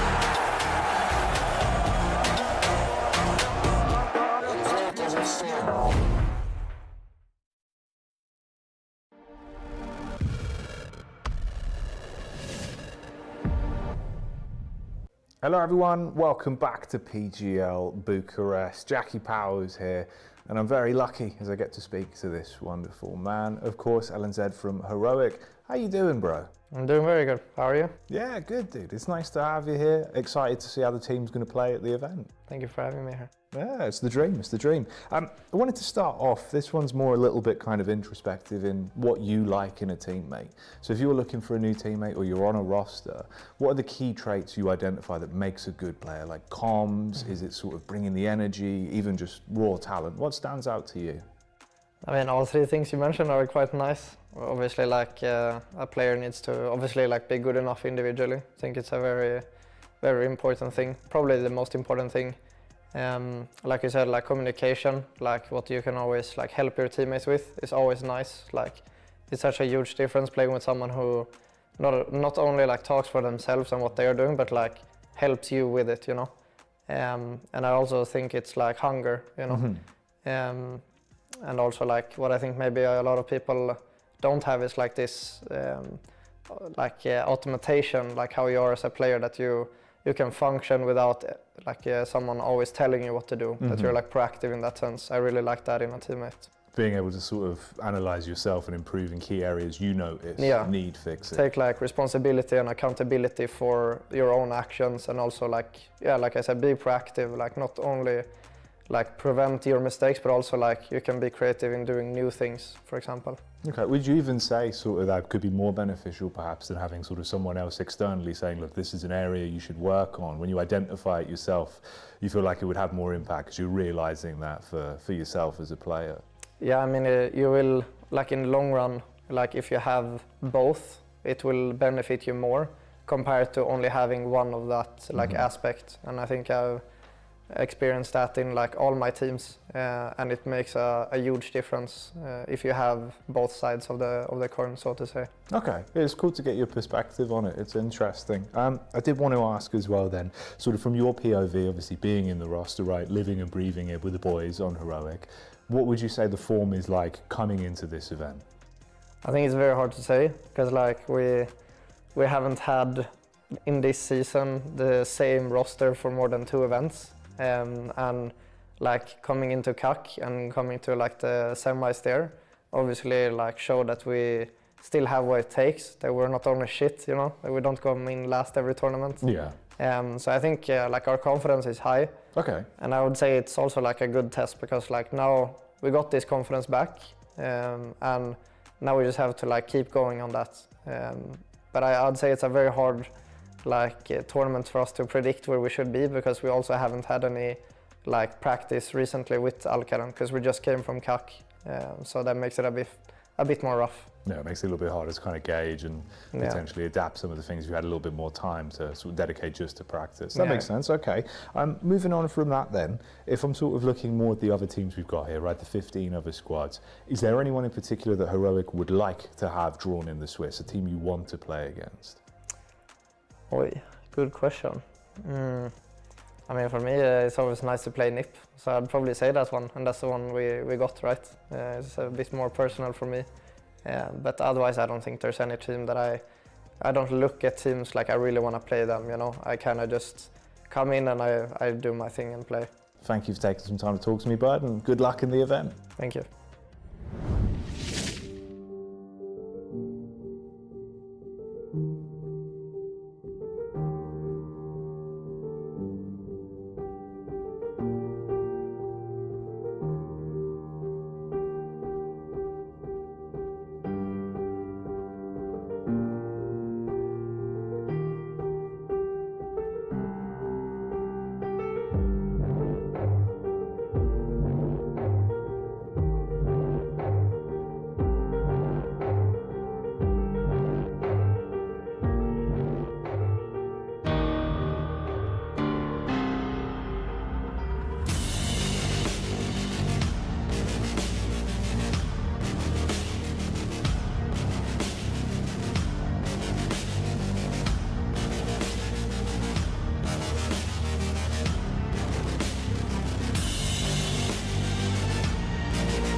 What's going on, everybody? It's Malta Mornings. This is PGL Masters Bucharest. He is Chad Sponge Virtual. I am a guy called Alex, and we are ready to get into another series.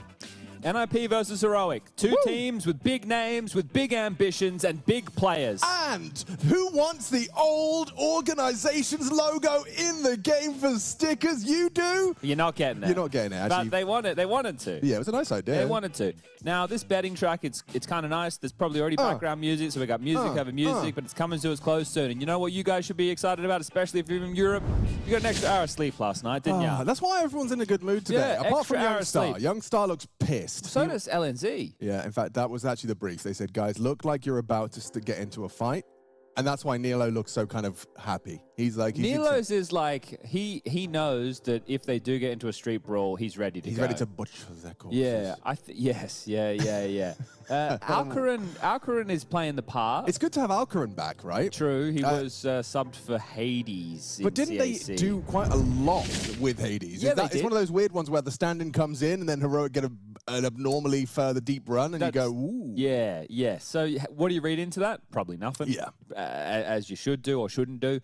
This is Youngstar, closest to us on the screen, using the nose tape strategy. Nose strip technology. So through the power of adhesive and a small metal bar, it pries open his nostrils to allow optimal airflow, which can be difficult if you have a deviated septum. And be careful if you're a mouth breather, because if you go for it, it might just be too much oxygen. You don't know how to handle it. Yeah, no, that's true. Yeah, mouth breathers should move slowly.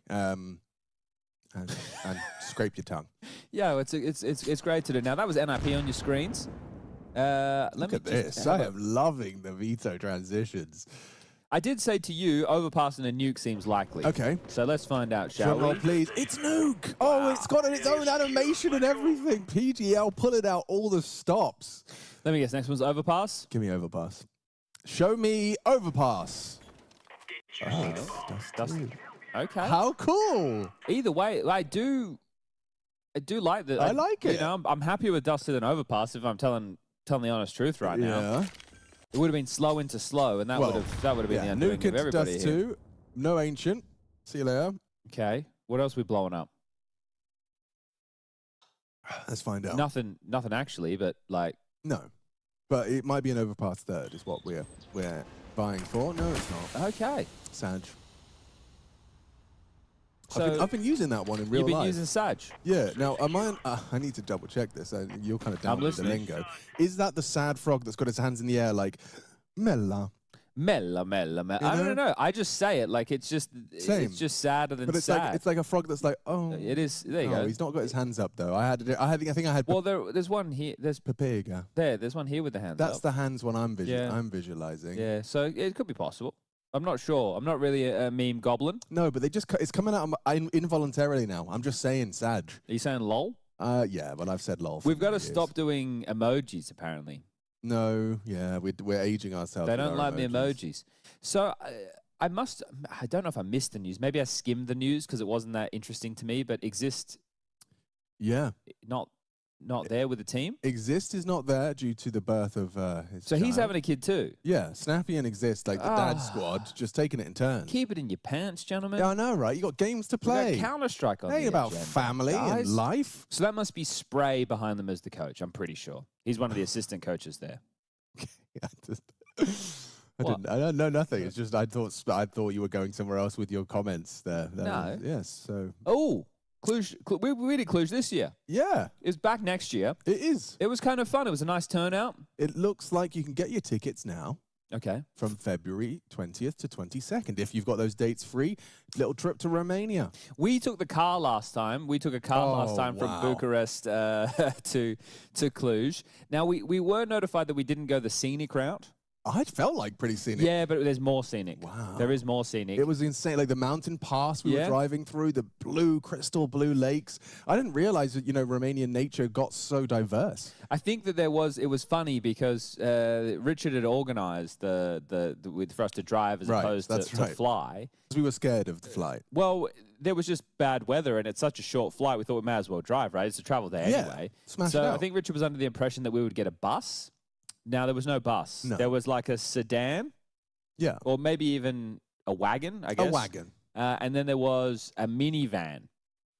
So Scrawny and Launders actually, they opted out of the 8-hour drive and they went for a flight as the rest of us piled into the vehicles. Guys, it looks like we're all going to be like sitting on top of each other for 8 hours. I'm probably okay. Yeah, I think I'll give that one the you guys mind if we dip? Yeah, so they dipped. But just going to let everyone know, we have been monitoring Twitch users of the day. Yes, we've had a couple so far. Yeah, Crypto Space News kept up the conversation throughout the break. I love the way you say it because it implies that he's actually giving news on space, as if he's some sort of... That's Crypto Space News! Yeah, well, I don't want to make it think that he's giving news on the crypto space. No, right? He's giving news on space. Yes. And his name's Crypto. Crypto and space. The two of them will go hand in hand. It does make, they are the future of tomorrow. Of course. As opposed to the future of today.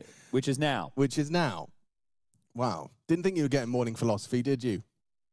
Only old school viewers, in brackets, started 2023 or beforehand, remember that 1G is a reference to Shroud dying to the bomb blast against Tarek in World Finals. It's a good... There's an early front runner. That's an early front runner. What's his name? Leliev. So you're in the front running right now for Twitch user of the map. Yep. We've had some great ones already. Obviously, the guy that was reviewing space. Probably my favorite. Well, using crypto to manage the map. Yeah, incredible. Multitasking. Guys. Right, here we go. Pistol round, nuke, map choice. Snappy's calling T-side nuke. You know you're in for a treat. You just know it. True. And they do like to go fast. And Kaspersky's fun to watch. And U-Jerks usually is a wiggler and a jiggler. Well, Snappy's entry, 2 back. And we're right on track right now. X-Floud making this a 1v3 for the Jerks. By Beef Jerky. It's a good one. The Stanky Leg Jerk. Sadakist. Bloody hell. There's a whole variety. 1v3 though. 1v3! The bullet didn't quite hit the headshot, but there we have it. Heroic take the first. Tough how that went, considering the opening kill from everyone's favorite in-game leader, Snappy. Snappy gets to the entry, you should be converting those. Especially when it's Snappy. Boys already laid down the law. Get you an opening. What more do you need? Well, you need to win this round, and so you were going to force back into the second. It's just tough without the plan. I always question these type of force buys without the bomb going down, but they're still trying to make it work. They've been able to facilitate a Galil in the hands of Kaspersky, the young Pole. So he's going to search ramp. Nilo's playing behind this. Yeah. Oh, it's a catastrophe. Snappy didn't have any armor because I think he dropped the Galil. Oh, yeah. Well, that Galil didn't get them very far, did it? Perfect play around the smoke there from Nilo. Oh, he's done well with the body shots and no response. He gets away. Good stuff from Wrinkle. Nice movement. Hard to see how you get back into this round now, though, isn't it? Oh! It's a good shot from Shush. It is. Doesn't matter. Thanks, Floud. Some stylish shooting. All right, well, Eco now. We can talk about people's mouse pads. There's a blue one. There's a blue one. There's a good observation. Oh, look at that keyboard. Yeah. Is that the Dragon Lore keyboard? It looks like a Dragon Lore. Because I have seen people using the, like, I think Woxic had the Dragon. Full set, dude. Flexing on them. I don't buy into the whole like crazy light show keyboard when I'm so easily distracted. I'd like a nice... You want it plain? Like, you don't want any lights? No, I want like a 6G V2. Just a big hunk of black metal. Yeah, That's you could perfect. do that. Just turn the lights off. Yeah, I don't know how. It's too much work. Okay. What do you do with a Drunken Sailor? What do you do with an Armored Tech 9 in round 3? Another great comment coming in. Add this one to the collage. This one is from Paul Baum. 1, 2, 3. Snappy calling a force buy. More news at 8. It's fair. Yep, water is wet. Yeah, no, that is fair. I think there's some funny people out there. They are. Not us, but them. Oh! Shush's Deagle's on today. Oh. Yikes. It could have been a 3v2, but Snappy says, listen, let the Danes handle this. Come on, kid. This isn't business for you, Kaspersky. This is me and my friend Shush. But the bomb's down B, right? You're going to get a plant out of this. And you'll take it with both hands. There we go. 7, 3, 5, 0, 5, 6, 8, 2, 5, 6. I think, but you can't. But you can't both play clock. Oh, there might be one towards the window. He's too low. He's too low, Alex. It's a headshot angle, though. He's too low. He's gonna uncrouch, one bang. Bop. Oh! All right. Not ready for a second, though, is he? Go! Go on! Oh. He dinked him! Great output from Shush. Oh, valid. Great output from Shush. Nice try. Xcloud has saved them multiple times. This is the most categorical. But in the previous, you know, it comes down to the 3v3 and he just quickly taps them. Without him, they'd be X-floundering. Yeah, they would be. Yeah. Okay. It's a Sunday, everybody. You got that coffee in your hand? Yeah. Second one. What? How much coffee is in here? Jesus. Energy. Yeah. How many MGs? What are we rocking there? It doesn't actually say. That's not a good sign. It's coffee flavoring, probably. Good work. It's good attempt. Great attempt. Great damage. Oh, Snappy's happy about. Well, is he happy? Is he unhappy? He's not sure.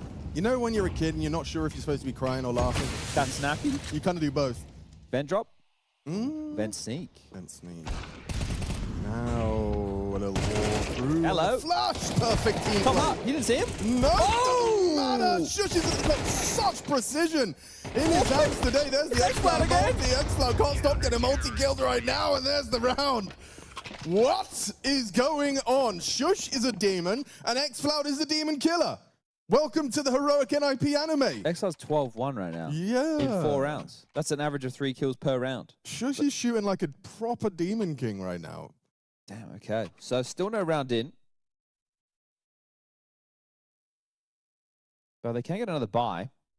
Or something that resembles a buy. We know that Snappy, I think they have, look, they've got 2 extra HE, so unless they're using those for like a roof stack, this is fast. This has got pace. Yeah, the Snappy test. When you play them on nuke, you better be able to pass these. Oh, good flashing. Oh, Never mind. They both got the kill. This is great. Yeah, the LNC and Youngstar got the first contacts and yes, sent back to spot. I mean, you better know. If you're playing against NIP, you know you're probably going to end up on nuke, and you know you are going to be tested top. If your top players don't pass that test, then you're in for a real rough ride. If, like we've just seen, they pass with flying colors, Snappy can quickly kind of dry up as far as, ideas go. Now, we want Xcloud to get the final 2 kills this round so that he's still averaging 3 kills per round. So if Xcloud, you could just mosey on over. The hell was that? That was me. That was you? Yep. Jesus. Sorry, my little cable came undone. Yeah. Guys, it's all brand new. It is weird that for casters that have been doing this for as long as we have. We normally don't cast from home. We've never owned a casting headset. We normally borrow Dinko's stuff. Yeah, shout out to Dinko. But Henry's using Dinko's stuff, so we have to use our own stuff. We have our own stuff now, which is cool. Yep, we got a couple of This Sennheiser. is my headset you're hearing me on. That's true. That's pretty cool. Sennheiser HMD. What the flippity flop? Save, Mr. U-Jerks. Now, everybody, don't get too many horses ahead of your house, or however the saying goes. Yeah, too many horses ahead of the house, yeah. It is 5-0, but NIP only need 3 to 4 rounds to work with on the T side. They will take a partial now. They'll buy into the following, so they could even win this partial. Don't look past the partial. I think they have to start going into a bit more of a standard rhythm with outside smoke walls as opposed to topside brute force.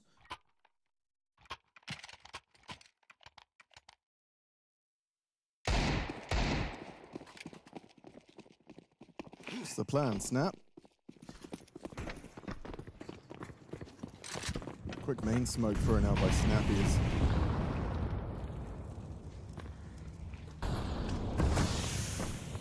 Kaspersky walks on in. Wow. Wow, indeed. Yeah, Nilo gets the backup for that third piece. Youngstar arrives to make sure that ramp is not lost, and all is lost for NIP. God, this is going down the gurgler, as my co-commentator would like to say. It just means drain for everyone playing at home. Because it gurgles. It does. Yeah, sometimes, when you're emptying the bath out and the water. Okay, so look, if we take out Shush's kills, he has 7, and we add together everybody else's, they only have a total of 7. So 14 kills in 6 rounds of play. Again, I'm not too concerned whether they are losing these top pops because Snappy's just about brute forcing his way in. Now, he's tried the brute force. The game plan has to change now. Yeah. You might have to do that kind of color by numbers, wall of smokes, molly, main, flash, take guard. It might have to be more systematic at this point, or at least, so likely now you're going to see something that will, if they want to bring out the Wrinkle AWP as well, he could assist you jerks outside. I haven't even thought about Wrinkle. He's been in the server for 6 rounds. Yeah, we said his name once. Yep. He had that good movement up the ladder. That was it. Oh, that was cool. Yeah. Yeah, but I mean, complete absentee so far. Just getting started. And so the 7th round, is this where Snappy breaks through? Is this where NIP, where Wrinkle starts doing them dirty, starts doing summing? Early wall. Oh. Okay, you jerks, gonna play through. Ooh, hits a banger for a moving Alcaran straight out of the round. There is a loose piece in xFloud. And he's been feeling himself, so I wouldn't be surprised if he goes for a move through the smoke. Yeah. Secret contact up next. It's the ramp player that's down here. Nice from Nilo. Okay, so how can you capitalize off that space? You're not really in a position to do so. 2 players lobby, 2 players outside. You know what the setup was, but they can quickly rejig. Oh, and there you go. There's xFloud taking a swing late on a timing, grabs yourself a freebie onto Wrinkle, and well, Heroic doing work right now. It gets so much better for them as well. Everyone just finding their jewels. What is going on? This is great. This is very, very good stuff. So 7s, now we do start to get a bit worried, right? It's another partial now, then rifles again. The worry bell does come out, and then as we move forward into this, you have to question our NIP awake. They haven't played an official since they're in the Starlighter final against Na'Vi. When was that? About a month ago. Yeah, okay. So running at the same time as Fissure Playground. So has xFloud still got a 3 kill per round? No. Well, how many did he get there? No, he doesn't. He can't. I don't know. He has a lot of. It can't be. 3 times 7 is 21. All right. Yes. Like he could get this. He's 18-1. He could keep climbing. Like there's no but he would need to start killing more players every round than 3. Otherwise, he will not hit that. Yeah. Oh, is he noisy? Yeah, but oh, now they know. Okay. Yeah. I mean, I don't really feel like commentating. No, that's fair enough. They got the they got the plan. The bomb is down. All right. That is something. That's better than nothing. For our audio-only listeners, it's a 2v5 situation with the bomb planted on the B bomb site. Snappy puts up some light resistance, but xFloud grabs another. That's his 3rd within the round. Needs to make it 4. No, Snappy was there. Isolated towards single, and that will now be the kill coming through with the fuse followed for the 8-0 for our audio-only listeners. He's inspecting his karambit on that B bomb site. xFloud has got 21 kills and gets more than 3. Don't like his gloves, though. No, nor I, but he'll be able to get some new ones for about £2.50 in about a month. So. Come on now. It's only 5 days. 5 days, sorry. It's actually less than that. Yeah. It's also the 26th of October today. Which we all know is my father's birthday. Yo, it's my mum's birthday yesterday. That's cool. Happy birthday to our Rents. Happy birthday to your dad. What do you do now, Nip? You gotta win a round. That's where we should start. Let's start there. Oh, they've done the smoke that's credited to a team that I can't remember. But it is a cool smoke. It's the we saw one. Venom do it the other day. Venom. Yeah, it's been in play for a bit longer than that. Yeah, and then people do the ROPS off of it. Yes. Yep. Yeah, like a little flash play from Phase days. I mean, now he's on Vitality. That's the end of my history lesson. Nilo, what you got, bro? A HE would go a long way, but a boost is going to catch you. No. Run! Just nothing. Now this is tough because you can't rotate Ben. Yeah, but you've got ramp. Oh, and it's the AWPer. Alcaran gets one. Asking a lot for the repeat. Gives you jerks exactly what he wanted. Okay, there is a smoke available on xFloud for this retake. A couple of flashes as well. He's faking it that he's moving. Oh, he's going to have to drop down Ven and he'll die. Has to let his ramp players play first. Has to bait. Doesn't really have a choice here. You have to bait. Oh, How? If he lived there. NIP looking good. Molly's not going to be deep enough. There you go, first round. They've done it. They've broken the seal. Yeah, exactly. How many did they get off the back of it? Okay, there you go. All it took was a U-Jerks 4K. Yeah, they did a smoke wall outside. They crossed with numbers. They win the duel, and that's it. That makes it look simple, doesn't it? So now that they just have stopped, now the question is, do they go back to the snappy shock and all brute force of A? Because why not? You could. What, you think they've done enough conditioning by winning one round outside?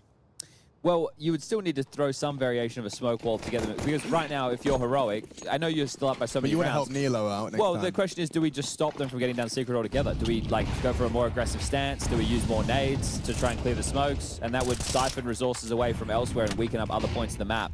So that's why once you get one round, it's like kind of like trained. If you get a B execute going, you know that second player is going to rotate a little bit quicker. Makes sense. So does, this is tough for Alcred. Yeah, the walk through the smoke, but he's sticking around. Don't hang around. Greedy gets out. Dropping down towards the B site, concedes ramp, but with an opening kill in favor of Heroic in pursuit of their 9th in this CT side. We're only into the 10th round of play. Xfloud, oh, he's walking up on the blind spot of U-Jerks. It's going to run him down. Well Perfect work. They can't have it. Oh, Youngstar completely oblivious. Yeah, gets sidelined. Drops into the site, leg breaker. Xfloud is a demon. 24 and 2 right now. Yeah, feeling himself. Deleting anything on his screen. Oh no, it's fine, is it? Because Burst Guy is in a little 1v4. Quickly becomes 2. And is denied. Okay, Heroic saved by the frag of Nilo. Okay, upgrades are plenty. It feels strange. I feel like we're used to saying Kaspersky's name a little bit more than we actually, to be fair, all of them so far. There's just been very, very limited resistance coming out from the NIP camp, and that is obviously backed up by the 1 round on the count. Yeah. I mean, starting T-side nuke is always the downside of being good at nuke. If you pick it, you don't get to choose your side. Typically left for a third for that very reason. With NIP, sometimes some player's going to have a life game, you know? It's just going to happen. Yeah, that's what they went. Yeah, That's how they'll dismiss it. He's having a life game. He's just life gaming, man. I always feel like I always wear that like a badge of honor, you know? If someone's saying yeah, same thing if someone calls you a cheater. It's like, yeah, I'm earning you that much that you think I'm cheating. Sure, You man. have absolutely no answers for it. Yes, I am playing. That's right. We lost him again, everybody.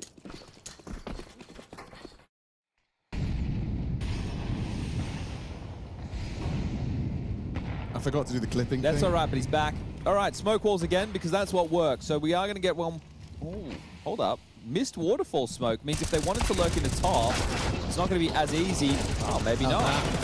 Very easy if Xfloud commits to a spray. There's Shush putting his aim on display. Nice shot back. Alcarin actually doing a bit more than he's worth here. You have to wait for Nilo, mate. Oh, no, you don't. No, you don't. You're just going to hit a crazy shot, and that distracts, and that leads to another advantage. Up for Wrinkle in the clutch. He's having a real tough time. Alcarin combines with Nilo's chipping. It is insane how easy this is. I know that wasn't an Xfloud round, that was an Alcarin round, but what is he, 24 for 2 or 24 for 3 at this point of the game? He has like over 200 ADR. This is mental. I can't believe this. They're getting ragdolled. Yeah, this is not a fun feeling. Everyone has experienced it in the pursuit of Counter-Strike greatness. Sometimes your opponent's just having a really, really good day. This was great from Shush out the hut, right? Flicks up with the glue into that. Alcarin is able to peel one off of the pack. Oh, never mind, we're underway. It's Xfloud. Xfloud is dead. Bro, they're missing their basic smokes. The waterfall missed again. You can tell that NIP are rusty, Alex. Oh. Their smoke wall outside, two out of the 3 smokes missed. Yeah. Like, it looks comical. It does. But you can't lose a 3v5, even if you're missing smokes. Like, you know your fundamentals are still sound. So there's no way that you can lose, you know, such a heavy advantage. Who are you telling that to? I'm trying to convince myself. There's absolutely no way. Look, Shush has got the A-bomb site. It's true. Like, you really, it's an unlosable round here for the Ninjas in Pyjamas. It does feel that way. That's what most people would be saying, but I understand that they're overthinking. you know, you've just missed smokes. Every corner that you haven't checked has been occupied. Watch Snappy start talking and die. He gets his. And there we have it. Just a little putt in. A second round necessary for the Ninjas, but still feels like it is just, you know, lipstick on a pig. Still a pig, just a hot one. Shout out to your mum one time. Bloody hell. All right, well, there you have it. 2 rounds. It doesn't feel like enough. No, it doesn't. It does not. Nobody's saying that. I don't think even the Ninjas are saying that. I don't think they're going like, we got what we needed, boys. Let's go. It's like, the belief will come with a clean pistol, a couple of, you know, anti-ecos, a nice first rifle, and that's when the belief really starts to grow. Yeah. Wrinkle Orp. Yeah, exactly. Yeah. He gets going. Shush has been looking He was good. already hitting a couple of nice shots. I mean, like, Xcloud was farming on CT side nuke. Like, come on, man. Like, do it on a hard side. Let me see you do it on T side. What did he end on that half? Like 24 or something? I think he definitely started to cool down in the last, like, three rounds, but he was, like, 25 and 5. Sheesh. Pretty damn solid.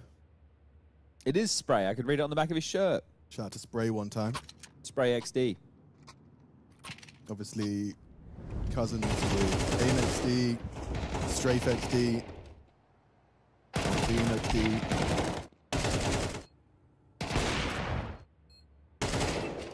Alrighty. Halftime is over. Let's get this one underway, shall we? Smoking a flash for LNZ. P250 given across to Alcaran. So he's going to probably search outside with that, I would imagine. Dual Berettas for Kaspersky, HE, and a flash as well. No defuse kit for the CT side, but it all starts here. Every good comeback has to begin somewhere. And Wrinkle in the yard starts it off. That's what you want to be seeing from your yard player. Already kind of just stating his claim. Yeah, so Xcloud is maybe playing with too much confidence, and, well, that one's probably just a great shot. We didn't see it, but either way, you're probably going to be a little bit more peak heavy because you're having such a good game. But let's wait and see, like, how quick does such a strong half turn against him? So in the first half, he had 24. We'll keep tabs. Flawless, Alex. Everybody's staying alive. That means everybody with Kevlar is going to get the cheaper upgrade into head armor. Beautiful. Also, because we do now have the Rodecaster 2 Pro, Alex, you can even do it off of the touch screen right here where you can see where everything is. So, you know, if we wanted to talk about what was probably going to be an eco up next. Oh, you lied. I did lie. I thought you could play it off of that. You can we got edit fancy tactile buttons, man. Yeah, fair enough. That's nice to press them. Yeah. Thought at least we can see what they are. The squeaky wheel. Gets the cheese. Squeaky wheel gets the cheese. Okay, economical. The Zeus on the T side, just like nature intended. You can all relax. In fact, you know what? Guys, if you did a trade up from 5 reds to a knife, send me on Twitter using @SPUNJ. That's all he can talk about now. Send me what you traded up to. If someone does it, I'll retweet. I'll take a screenshot. I just watched Shalon, the like 8-year-old kid that's now playing for Aurora. Oh, okay. Sorry, I was like, who are we talking about? Yeah, Shalon. He did one recently on his Instagram. Was it gold, gold, gold? He got a Bowie as well.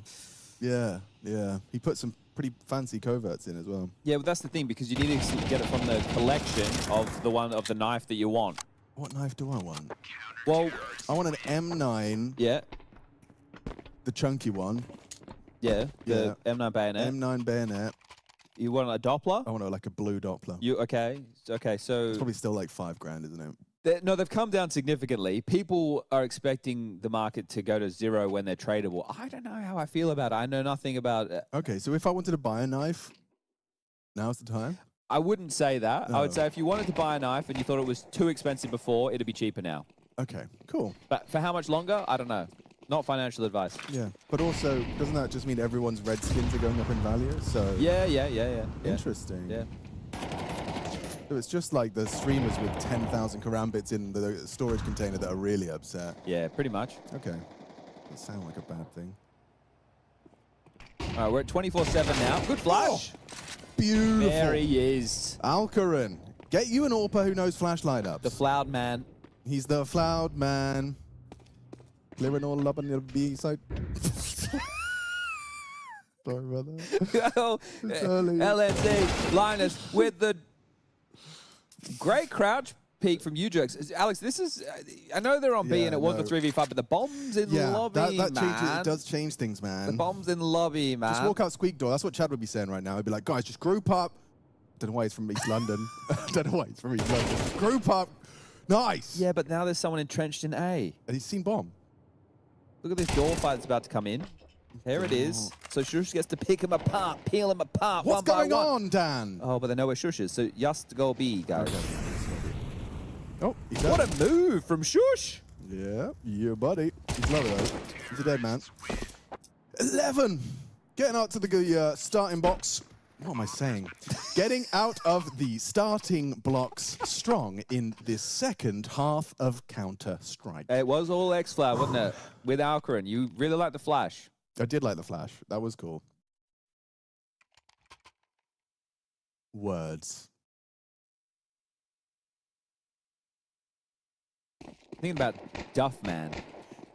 Duff Man. That's a guy I haven't thought about in some time. Right? Duff Man. Is a reference. That is a reference. All right, you lose this round in AP, you have no finances. You do have a Wrinkle AWP, though, so that might help you in your stride. You've got one player across to red pole. That's going to be Snapdragon. Diagonal smoke wall. Boom. Bang. Right in the needle. Crosshair seems pretty bang on the money. Gets across. And perfection from X-Cloud. Surely Ujox knew that pathing was a possibility, right? I don't know, it looked like it looked a bit silly. Caught him off guard. And now Wrinkle, in pursuit of not feeling silly, is going to post up on this deeper line. Clearing the close corner, though. Not something he was ready for. That long barrel betrays him, just pokes out. And now Kaspersky. He's playing the waiting game, hoping to be overlooked on the single side. They've already taken like full double control, and they are not going to be clearing the single side. So they're faking A, or are they probing A? They're definitely probing A. they were hoping to get a reaction on 1-3. Okay. It doesn't really do anything for you, though. You're still going to finish B. I guess you're just hoping you weren't going into a stack. So at least you know it's not all three. Yeah. Don't need to get in, boys. Time is the problem. Oh, dear. He's going to try and deny the plan. Yep. Oh. There he is. 27-7. Dude, X-Cloud is really on one. Yeah, he's been sharp. Next close on his team is 14. So he has, wow, an absolute bag of frags. Okay, well, it is Dust 2 up next. X-Cloud life game. It's fine. NIP will bounce back. This is such a slow start from NIP. Again, they've been out of the server for a month. First official in a month. Maybe you do need a little, like, you know, shake up. You just need a little thrown around. Well, this will wake you up, if anything. Yeah, for sure. I think one of the virtues, right, is that you are going to get 3 best of 3s no matter what. True. And the pool of teams, like, it's not top heavy. I think it is actually quite an equal spread of quality of teams. And these are teams that we never really get to see weighing up against each other, because normally these teams are lower seeds at events. So like FlyQuest will be playing against, I don't know, like a Vitality in a first round type situation. GamerLegion, even though they're always in the pack, are still going to be playing against a pretty high seed most of the time. So as we turn our attention into what is the rest of the tournament, we will get to see different complexions of players going toe-to-toe. Spray on the mic. Say it. Don't spray it. Oh, that would be a great response, wouldn't it, if he's being a little bit arky?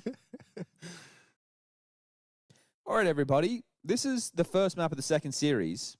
Yeah. And it is feeling done like a dog's dinner. Kind of like the third quarter of the day. Yeah, that... this would be the second quarter of the day. Well, fuck me, I guess. Sorry for trying, man. That's my fault. Won't do that. Won't happen again. Quarter of the day. That'll be the third best of 3. Yeah, all right. Well, I'm in our day, okay? Our day, Chad. In our day, yeah. Yeah, thank you. Unless it goes 3 maps. Oh, unless it goes 3, actually. And then you're in like the second and a half quarter. Yeah, which sounds really good. We should keep saying that, I think. You Jerks gets some action. And cut. That was brilliant. Thank you. Oh, the teamwork. Look at that. Bomb still in the play. Youngster just needs... Ooh, spam through the smoke. Okay, 2v5. So around back. Cloud is a gamer, though. Gets himself a long-range spray. You're not saying that a man on 32 points of health, regardless of 28 kills, has what it takes. He's life gaming. To get... How's he going to life game his way out of this one? He's going to one-tap the dude at some point in some way that will win him the round. Okay, all right, all right. No, I'm on. Okay. I'm in. Wrinkle, look, there's a sound cue. X-Cloud, he'll relay that. No one's B. No one is B. Yeah, but it can't be X-Cloud, can it? Look at his health points. He doesn't need any health if you kill them first. What about this? Bang! X-Cloud kills him, you see? You see? It all makes sense. They're late to the... Alex, they're going to have to go secret behind. Oh, he's going to plant Astralis. Down the vent? Down the vent. What is this? Great boy move. He catches off It has to be Alcaran. all X-Cloud. Of course it does. Of course it does. He's a dead man from the backside. Wrinkle takes him down, but they make that very threatening. A whole lot more than it needed to be. Okay, so that is going to be the 5th for NIP. But it's really hard to work back into a game now that you have backs against the wall for every single round required, right? It's going to have to be continuous spread. You could say to that T-half... What could you say about that T-half? A bit like a smashed crab. It's a bit like a smash. Do you know people back in the day in Australia used to insult each other by saying things like, got a face like a smashed crab? It's not very nice. Or the other one that they'd say, face like a dropped pie. Fucking hell. Is there a way to like, is there anything that was smashed that you'd want your face to look like? I feel like just your face looks smashed is pretty bad. Like, why does it have to be specific? I don't know, smashed burger, pretty delicious. Oh, I had a go last night, actually. I tried Jason's strategy. Maybe it's not the time. We'll come back to the burger strat. Yeah, we'll have time. Yeah, we will. We will. But O'Toole's Burgers. Oh, he hasn't put the molly in the right place. I said I wouldn't. Oh, I like that. The hate cheese. Wow. The smoke was supposed to, like, obfuscate Wrinkle's swing.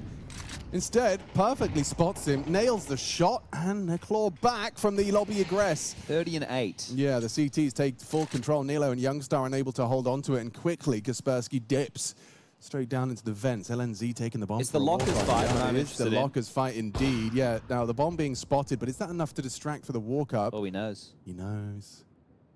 Dun dun. He knows. Well, he knew.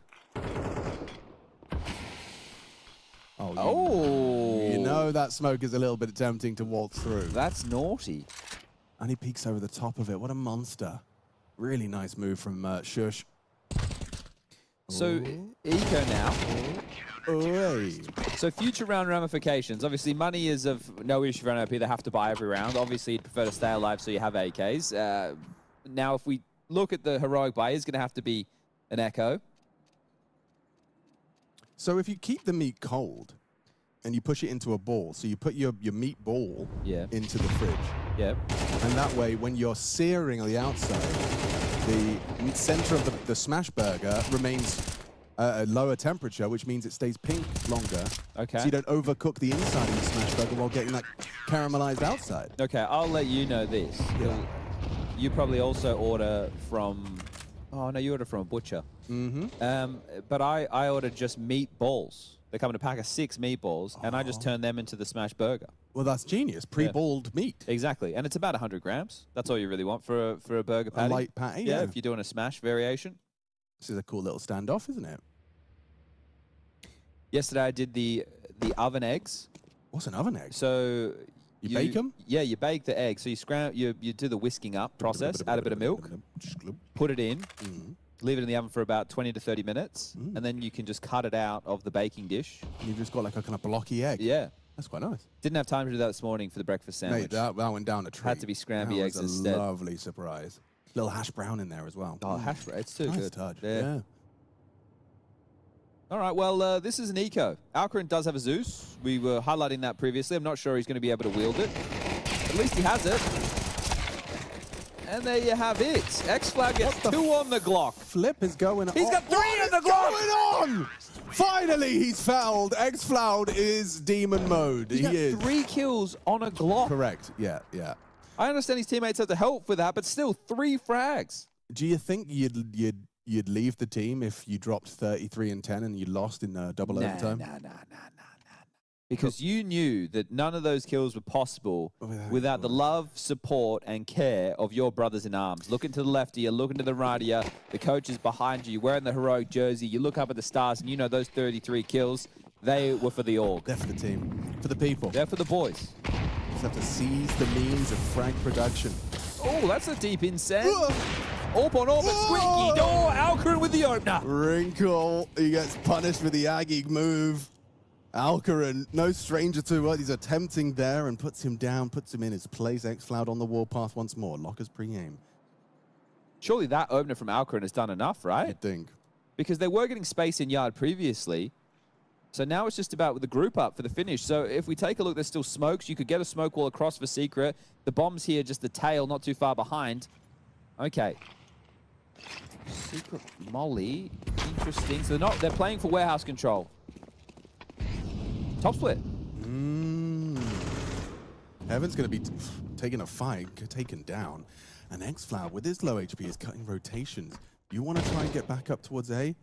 You want to try and get up with A? Oh, hello. Hey, how you doing? Gets info on 2, knows the other one's in vent. They know exactly where all 3 members of NIP are.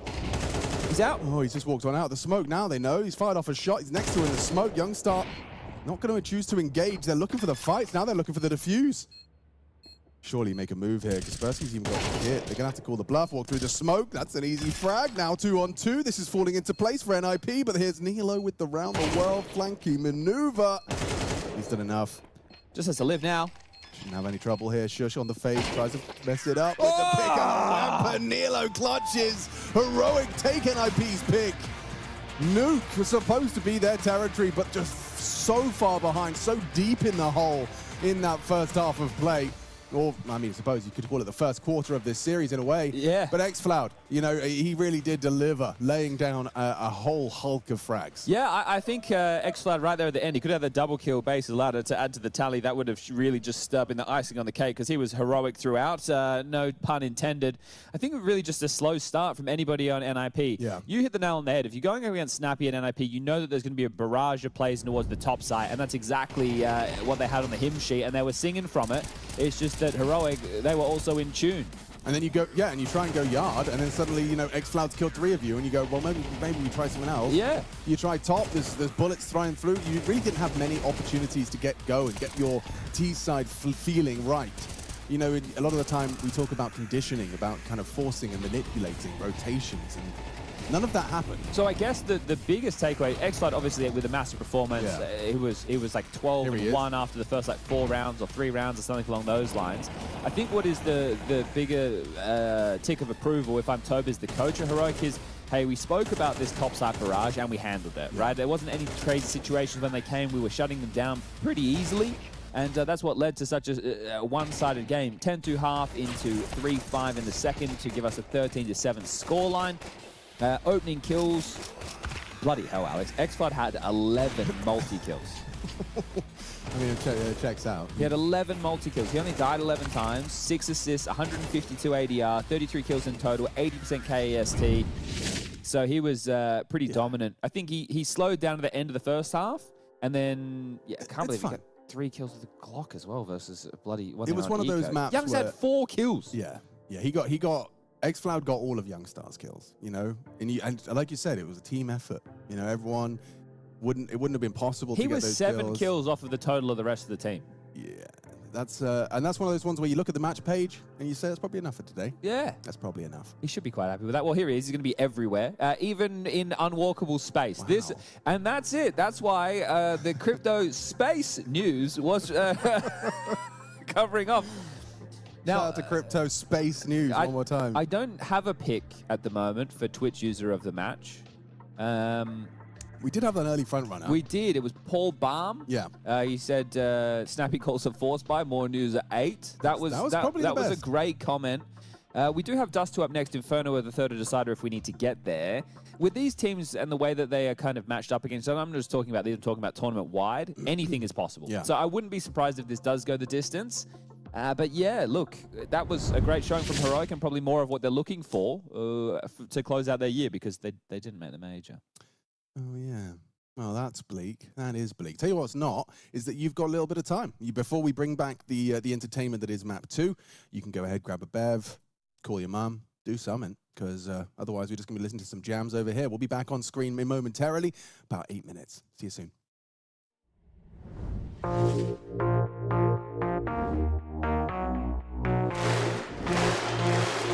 Astana, are you ready?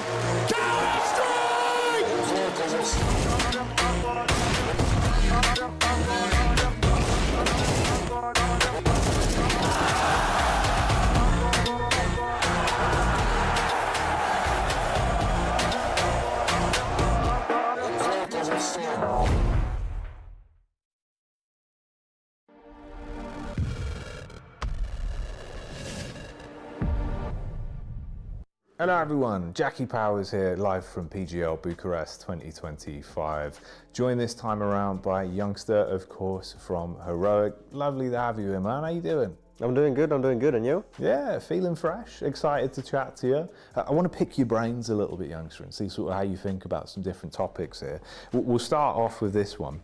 In your opinion, what's most important in a good team, mate? Communication, raw skill, even just the energy they bring. What do you look for? I mean, a good teammate is like overall like inside and outside server. Like you can come along, you know, you have fun. Like now, my roommate Yasin, right? Like perfect example. We have fun inside, outside, joking around. Can do like go to the mall, you know, stuff like this. It's great. So just having that sort of good vibe and a nice connection with the players, because obviously you spend a lot of time with each other. I suppose if it's not feeling good outside the game, it's not going to be good in the server. Yeah, exactly. And like, you don't need to be like family, but you need to be able to like spend time outside of CS, you know? Yeah, have that friendship and be able to make sure things are on a good page. All right, what about this then? In terms of your opinion, obviously being in the team, from your point of view, what's the form like for Heroic coming into PGL? It's super hard to say. Like, start of the season, everybody knows, super like many roster changes. We sold some players, we bought some players, and last event we reached semis in China, and it was with a stand-in, and we haven't played with Alcaran for a month, so who knows? Like, the confidence is high actually, good vibes. Had some internal talks before, but feeling great actually. Okay, so overall in terms of, you know, everything else aside, between the 5 of you, ready for the competition, feeling like you're coming in strong in terms of the confidence. Yeah, exactly, feeling very good. All right, nice, that's good to hear. Let's talk a little bit then more so about the potential opponents you've got here, the 15 other teams. Is there anyone in particular you would want to play against, the game you hope you get in the draw? Yeah, Liquid. Liquid? Yeah, like we lost against them on the arena in CIC. But it would be fun, of course, like Nerds, have some good friendship there, and it's always fun to play against them, but we end some trash talk, of course. But yeah, Liquid would be fun. All right, we're going to be hearing you get loud if we get the rematch. Of course, of course. All right, sick, bro. Let's talk about this one then, more so in terms of, hypothetically, right? Something's gone wrong. It's either at the event or in terms of a mid-round, you're noticing that things just aren't connecting. How does Heroic as a team approach that and kind of fix mistakes and unpack the bag so it doesn't bleed into the next game or the next round? Like mood-wise, it's actually me who is like very vocal and like very like trying to bring the team up. Like of course I have Yasin X-Cloud, who is like a bit emotional, you know, but I'm trying to cover his bad sides, you know, with the tilt. So I'm trying to be there for the team, hype up the team, like emotion-wise, you know, like bring it up, and also after, you know, like I try to keep everyone like composed. But on the more tactical side, it's more like LNC and Toby as a coach, since I'm more of like a support player in the team. So I'm not bringing like, okay, this is wrong, you know, since I'm not usually in the action. I'm more like emotional support. Thank you for taking the time to speak to me, bro, and good luck with the event. Excited to see how Heroic do. Thank you so much.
Attention, attention. Ladies and gentlemen, welcome back to the Molten Mornings here for PGL Masters Bucharest. We're live from Chad's house, and we are setting things on fire over here. In fact, we're getting ready and situated. Map 2, second series of the day. You've got 4 series today. It's Swiss. It's a group stage. We've got a lot of teams very closely and evenly matched. Some unfamiliar affairs. Typically, you know, they're thrust up against the high seeds, and now they currently are the high seeds. We get to see them mash out up against one another. We've got NIP versus Heroic. We thought this one was quite a evenly balanced affair, but Nuke left us feeling otherwise. Now, you kept calling X-Flat a demon, so I've got the incense out right now to keep the demons away. Yes. So we won't be seeing that repeat performance from him into the next map. The flavor of this one, I think, is juicy fruit. Flavor? Oh, okay, I'll have a nibble. They have different flavors. Yeah. I know that they're by smell, yeah, but you can taste it too. You can. You know, it really sticks on the tongue. Now, everybody, if you want to head to twitch.tv /PGL, that is PGL, the 3 letters. Yeah. P for Peter, G for George, and L for loser. Then TOT, that's T-O-T. You can find the A stream, which is currently GamerLegion versus the FlyQuestrians on Dust 2. That's PGL_CS2. That's us. They just have to go PGL. PGL. That's Twitch TV /PGL. /PGL. And then you get to see that one. Yeah. Which is GamerLegion. Or you could just go on the YouTubes. YouTubes is easier. And you could just find that one. Yeah, yeah. And you can rewind that one. It's not as easy with the URL. The URL. But it is easier in viewing capabilities, I would say. I'd agree. Now, Heroic. He's taken off the nose strip. He didn't like it. No. Maybe it was only 1 match per... Well, he only got 4 kills. Yeah, that's probably why he took it off. Well, come on now. Then you're setting yourself up for failure, really, No, because now you have a good map, and then you go, I can't do it. nose strip anymore. Yeah. Well, then you do it in practice, and you drop 40, and you're like, well, nose strip's coming back, actually. Yeah. Well, I will say that I saw a little bit of a sign of life from Shush, and I saw a little bit of sign of life just on the pistol from Wrinkle. Okay. But I need both of them online if we're going to have You just got a 4K that equaled a round? Was that a sign of life or a sign of something else? Maybe it was a sign of something, overconfidence perhaps. But it does look like we're getting ourselves started. Map 2, Game 2, Day 1. And we've got Kaspersky just going to be spotting to try and block the mid-smoke, but it is the hinge one. Oh, he's missed it. Dear. Punishable if you get far back. Yes, indeed.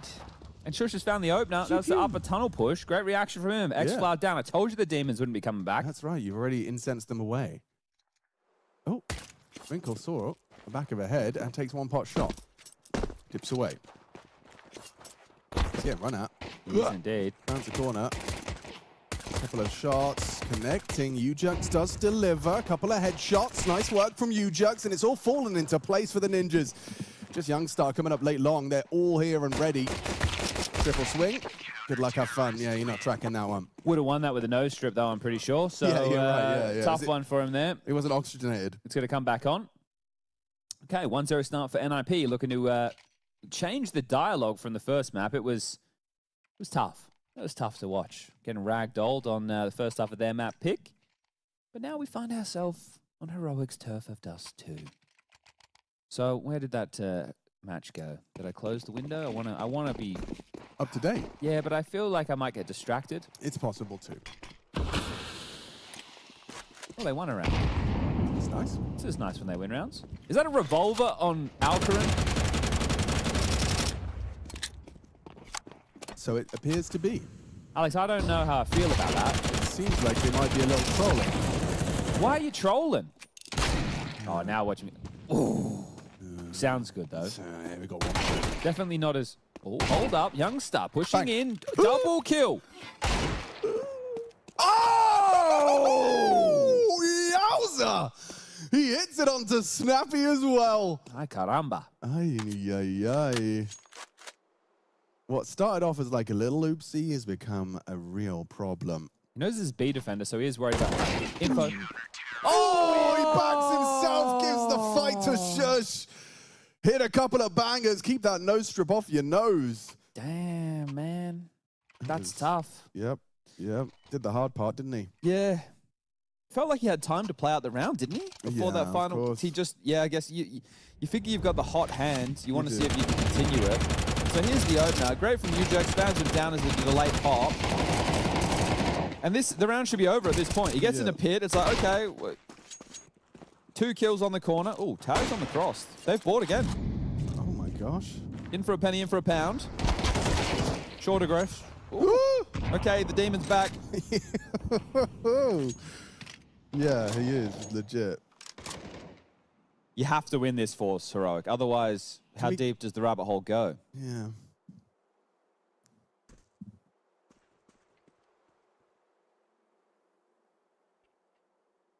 Double Force buy. Opening kill. Just because it came to a 1v1, but it's still, right, there was no plan. You're essentially assuming that you can capitalize with the damage you've done. You can't play through that. They do have they could now use that to molly back Plat, right? So Nilo could molly back Plat, then they could flash and go. They don't have a doors smoke. Softens up LNZ with the HE.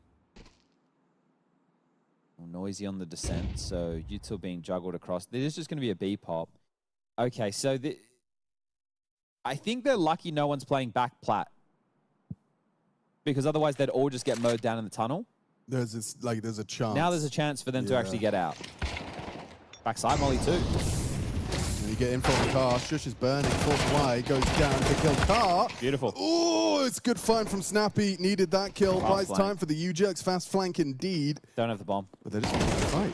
They're looking for him. They bring the fight now with 20 seconds, and awkward situation unfolds for the Pyjamas. They pull it across the line. Heroic.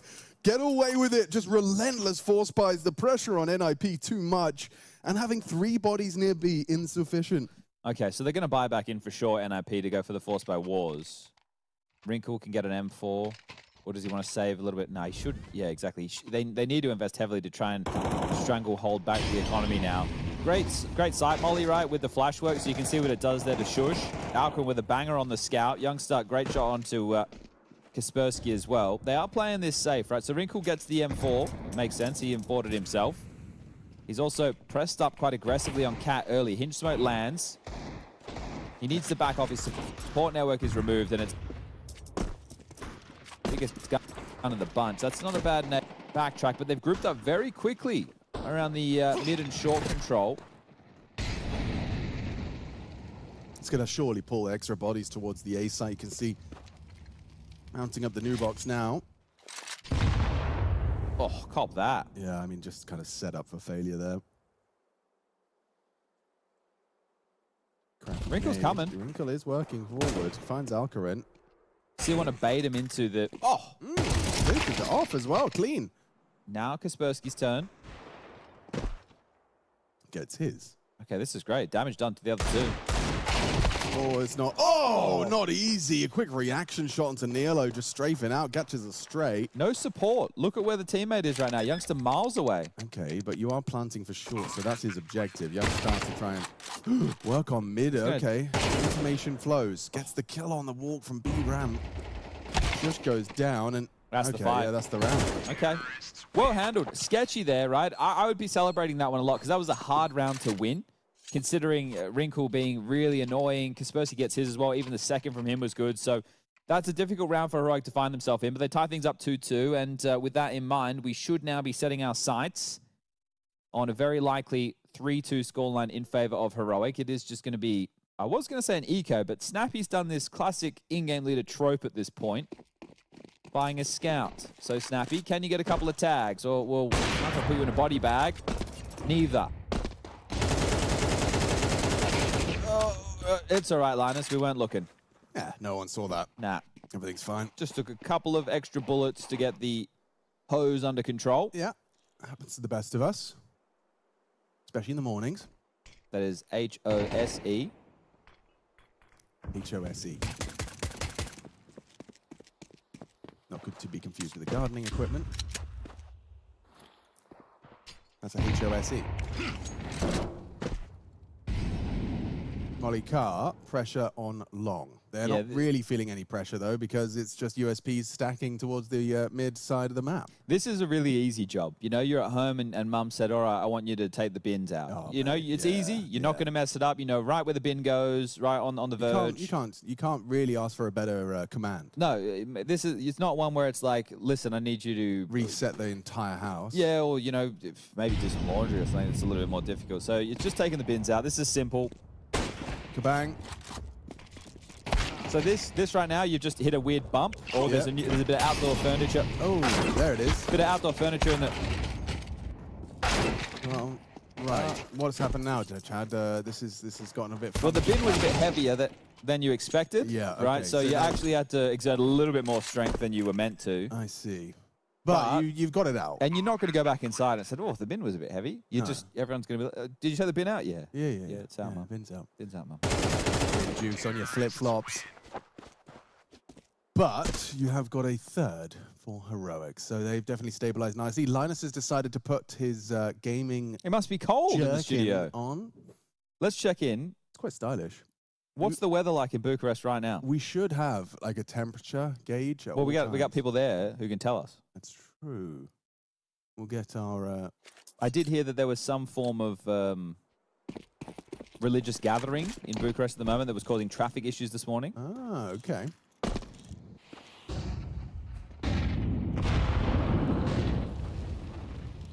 Edging.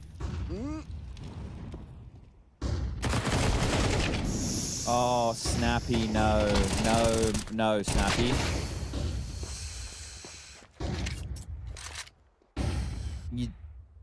You don't love to see that. I mean, that is exactly what you're waiting for, isn't it? Like, that's the dream. I understand, like, it's weird because you don't know when he's going to pop out of the smoke, but that's the reason that you're playing. Like, he can't kill you from in the smoke. Well, he can't. Technically, he can. Technically. It's unlikely. All right, well, bomb will be scooped up. This will be an A split. Biggest issue is the AWP. They don't know about it yet. It hasn't fired a bullet. Yeah, so this is something that Wrinkle can work with. No doubt about it. Oh, he's backing off. The further he moves away from, like, game helper car, the less chance he... Oh. Unless he deep clears short and then plays from short. Okay. Bomb's still going through long, though. They might even just be saving, to be honest. Come on, man. Guys. Double smoke on them. Come on, man. You got everything you needed. You got you did. Yeah. Maybe sometimes two smokes. Who threw the first one? Yeah, that's the real question. I'm looking at you, Xfloud. Looking at you, Nilo.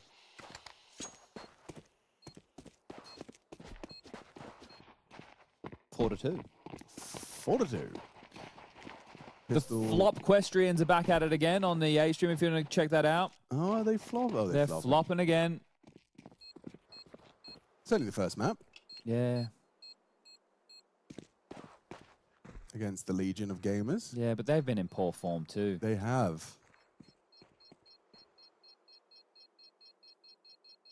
FlyQuest. They're currently on Dust 2. Overpass, Inferno. Those are the maps over there on the main stream. Scrawny and Launders bringing you all that action, so you can go and check that out if you want.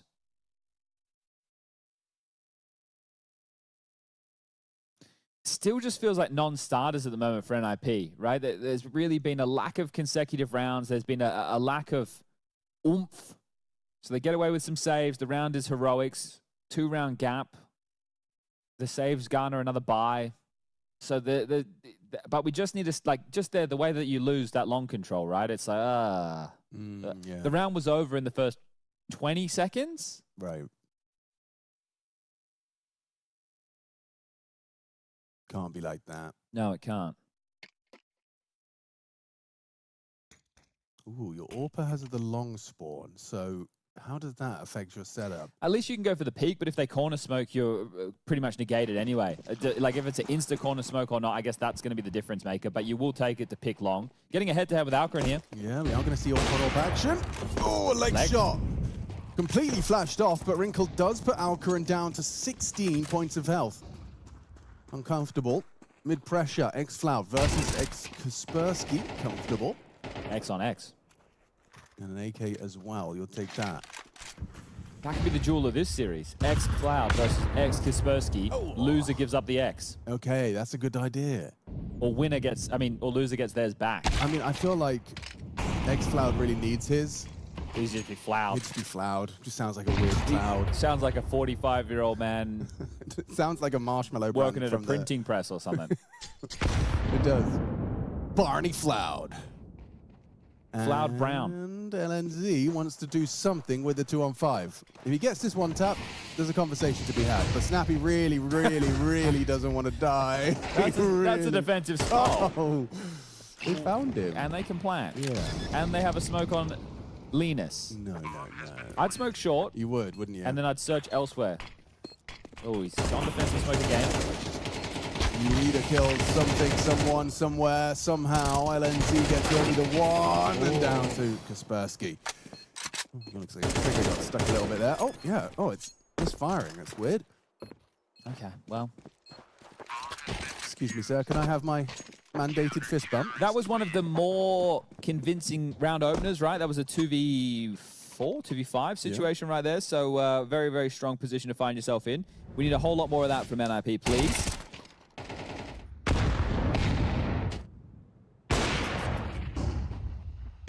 All right, the flop Questrians haven't lost yet, Alex, surprisingly. They're still alive. Holding on for a moment longer. All right, back underway. See what we got. It'd be a heavy start. It is, and it looks like Wrinkle's going to be quick enough to spot. That's nice. That's going to immediately ward him off. Oh, he's going to drop a lurk. Oh, look at the pace on this. What the hell? That was a completely moving headshot, so a little bit of lady luck for the opening for the ninjas. I can explain the pace. It's because the ult was noted on B, so you want to take short control as quick as you can to apply a lot of pressure towards this A play, but the fact you get a freebie, well, it's not a freebie, right? Still, the fact you get a kill through the smoke like that, that's a massive boon for NIP. Yeah, a good start to the CT side for Kaspersky.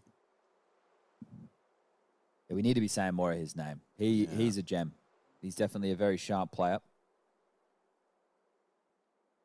You can see the line drawn by Youngstar's angle. Wrinkle respects that threat. I reckon Wrinkle beats him if he peeks into this. Yeah, I wouldn't be surprised either.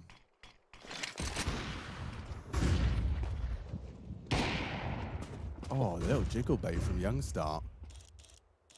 Well, he has to deal with the rotation. Oh!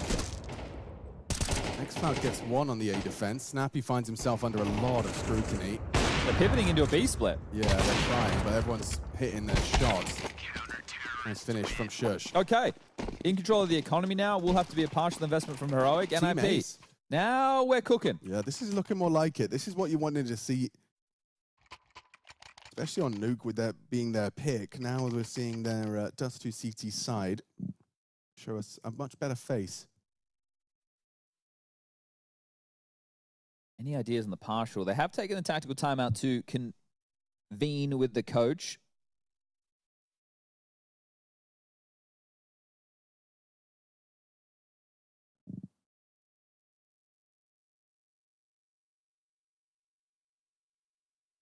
It's probably going to be an X-Cloud go kill.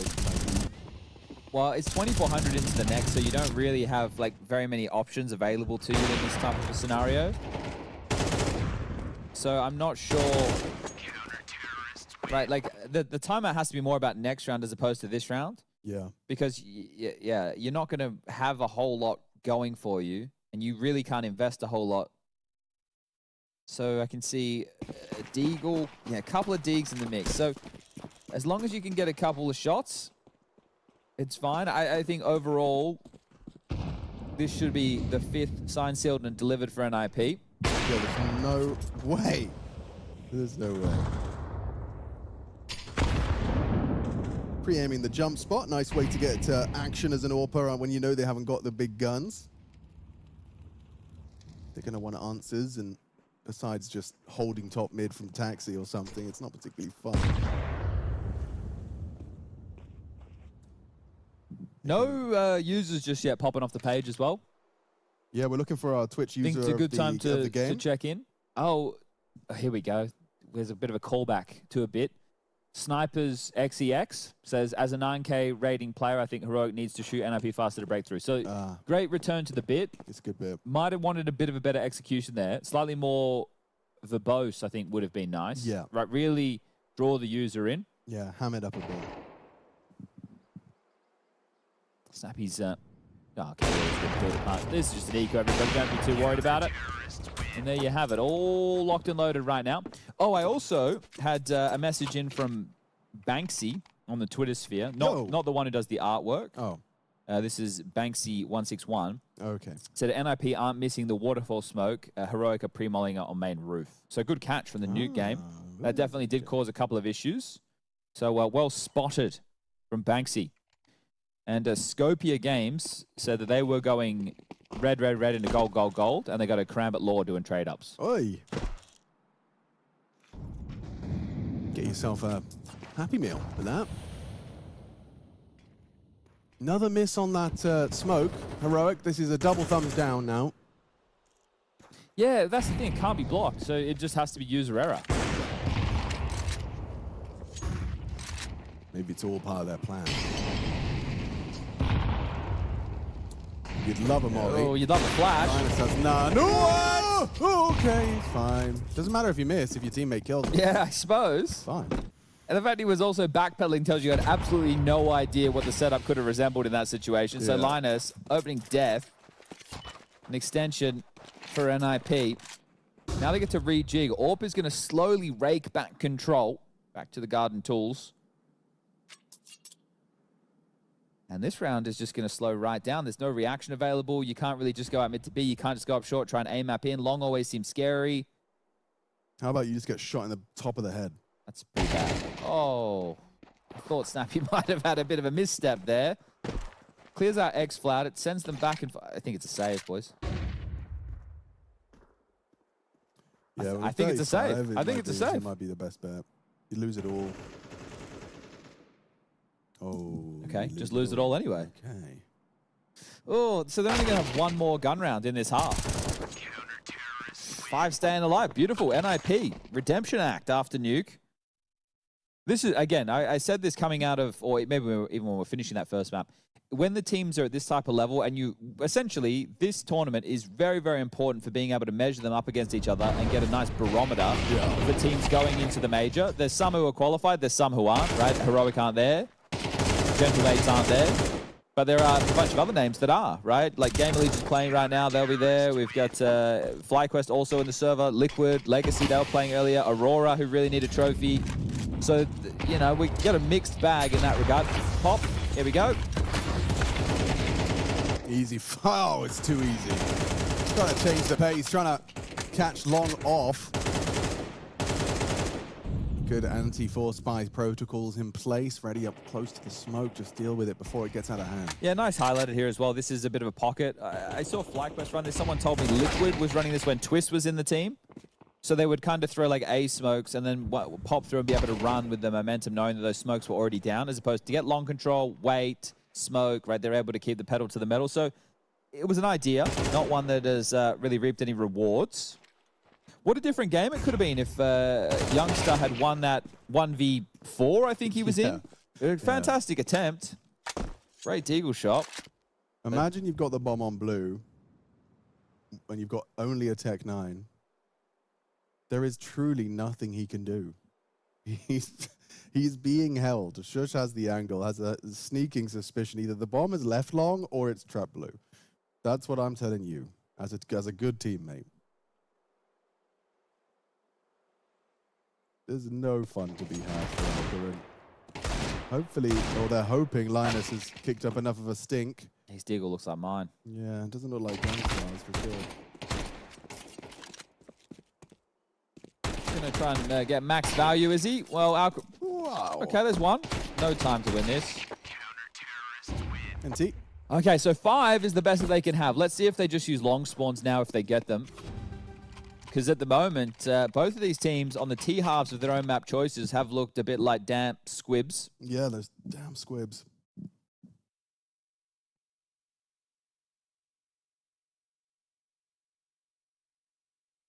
It's a big difference as well, just clawing back that 5th. Reads a whole lot better than an 8-4. Safe way to get this lower double orbs, okay. Interesting early. Kaspersky gets to bring out the AWP. So this is actually going to probably facilitate Wrinkle to go for more aggressive picks, more clears of smokes.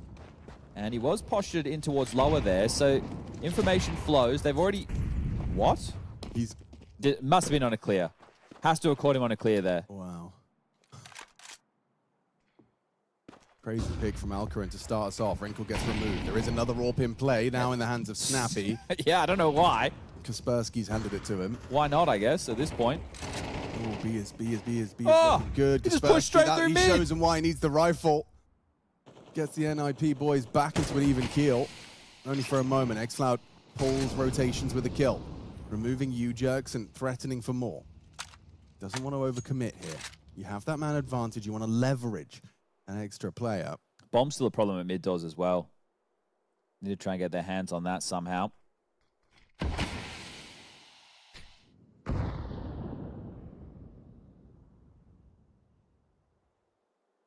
Picked up now. This off angle that's being held from Snappy is so annoying. I feel like he's going to get one. Oh, no, okay. I didn't think they would be so diligent. I thought they would be a little bit lazier. I think so did Snappy. He was kind of counting on it. Just the fact that they're baiting out shots like that with the man, because you're only searching for one player in that situation, essentially. So I was like, if I'm first guy, I go, I die. Maybe that's just in-game leader brain, where it's like, if I go wide, they can just trade me. So in that situation, doing your diligence has really given them this edge for the 5th. Has to be the retake attempt from Shush. Here he comes up through CT, noted now. Yeah, good luck, have fun. No fun for you. Nilo just plucks him from the skies to recover a 5th on their T-side campaign. Okay. Sides will swap, but that's pretty workable. Yeah, I don't think they're going to be hugely happy with it. I think they probably felt that they could have had a better half overall. Because think about how the game started, right? NIP won the pistol. Then NIP had to weather the storm against the Force, where it came down to the 1v1 with Youngstar. Then they force again. They're able to win that out with a B finish. And then from there on, it does start to... You feel that you've done enough of the early work to break open and get yourself a decent amount of T-side rounds. But no. No. Gone through the notes. Double checking at halftime. We do have 2 more series coming up on both streams today to get day 1 of PGL Masters Bucharest underway. Yeah, I want to see what how the tail end of the day is going to be looking. Yeah, so over here on the B stream, stands for Bonanza, we're going to have BetBoom versus MIBR and Astralis versus Bait. That'll be Harry Russell and Henry G. Harry Russell. And then Jason Moses O'Toole and Dinko will be taking over the A stream after Scrawny and Launders doing 3D Max Saw and Aurora Fnatic. I think that one actually has some mustard on it, Aurora Fnatic. Yeah, when was the last time you saw Blame F in the server against Aurora? That's a great question. It does feel like a lot. I'm sure someone would be like, actually, it happened yesterday. Yeah, it probably did. All right, pistol rounds. Number 2, map 2. Mid-space taken from xCloud, so great early information. They really need this one, though, Heroic, so they're quick on the tail. That nade initiates the push. The first fight not found, but information flows. Fast up long, they'll be in sight. They'll get this plant. Yeah, that seems like a certainty now. Just that player on the new box fight just drops down. Actually, Alcarin does great output. Quick boost assembled and dismantled. U-Jerks forces them back. Nice find from Kaspersky. Finishes off Alcarin. All short. Yikes. Yeah, you got one flash in a dream, huh? Flash and go. Flash does catch them all. One drops down. Elevations. Nice shot from xCloud. He's looking so damn sharp. Kaspersky on site. Shush as well combined. He's looking good. Shush has done enough. That's going to be both pistols in the map. Very well done, NIP. How restrictive is that smoke, right? Alcarin wants to hang around the new box, and he even does, right? He probably overstays his welcome considering the circumstances, gets a kill for his troubles, but everyone else just behind that smoke. It's a really good call from NIP, accounting for the possibility of that type of a play. xCloud will stay alive, but the smile's on the face for good reason. Inferno comes a knockin' in only a few rounds' time, it feels like. Do we get the force buy back again? I think it'll have to be. Yeah.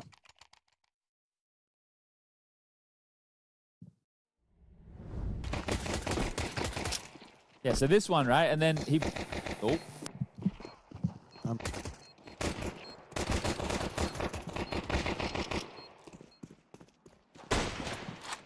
Scouts out. Both sides.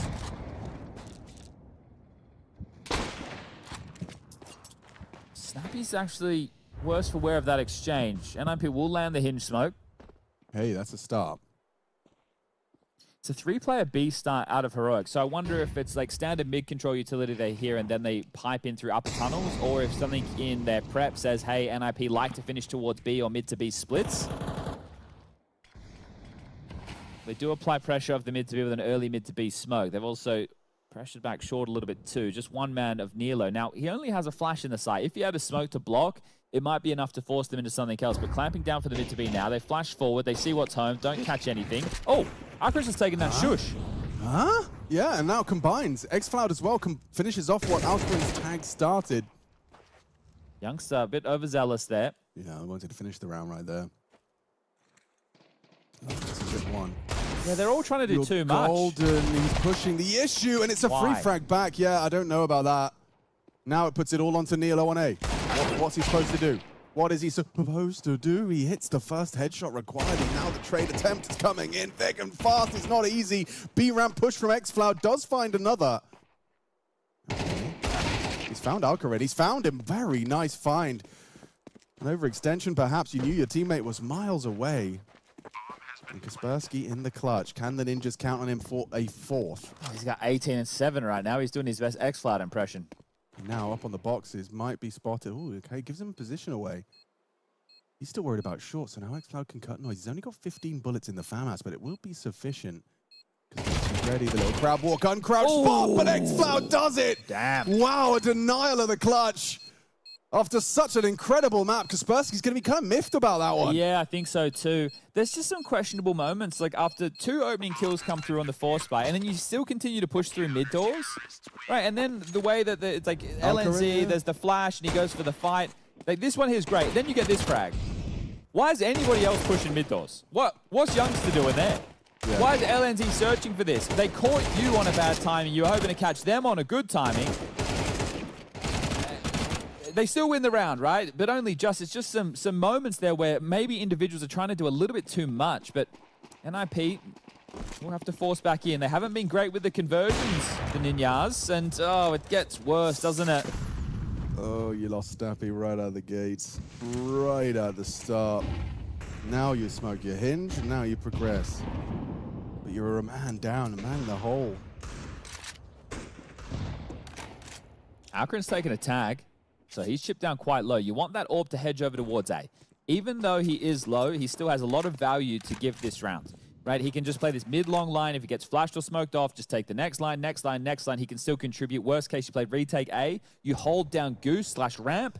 It forces the Ts to be either short, dropping down into CT, playing site, which is never where you want to be, or stuck over towards Gandalf. So all of those sound quite miserable. LNZ starting to peer in. Yeah, I think Goose is the right call, right? You play Goose, you just sit there with the flash ready. You get a player, the AWP is barreled down at long, so mid to B might be the problem. Their AK player just got his health halved by that HE.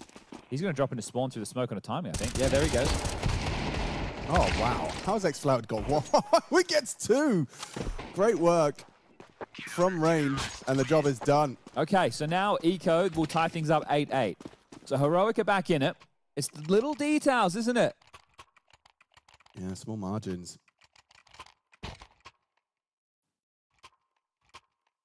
Just a one-round game. NIP, you were really looking like... He keeps buying this scout, man. Yeah, well, that's an in-game leader thing. Gold, gold, gold. You want something to play around, to call around, right? You want to be able to come up with a plan that's better than die. The plan is, let me get a couple of tags so that we can maybe do some... Hey! There we go! I promised, I said I would, and I did. He's gotten the revenge from the previous. Yeah, he was a bit mad about that. What a luxury this is, huh? CT side, you got complete info in upper tunnels, lower tunnels soon. They are coming back, though, so it could be bad info. Because right, you can see the reaction is everyone tucks on A, and then the realization is, wait a second.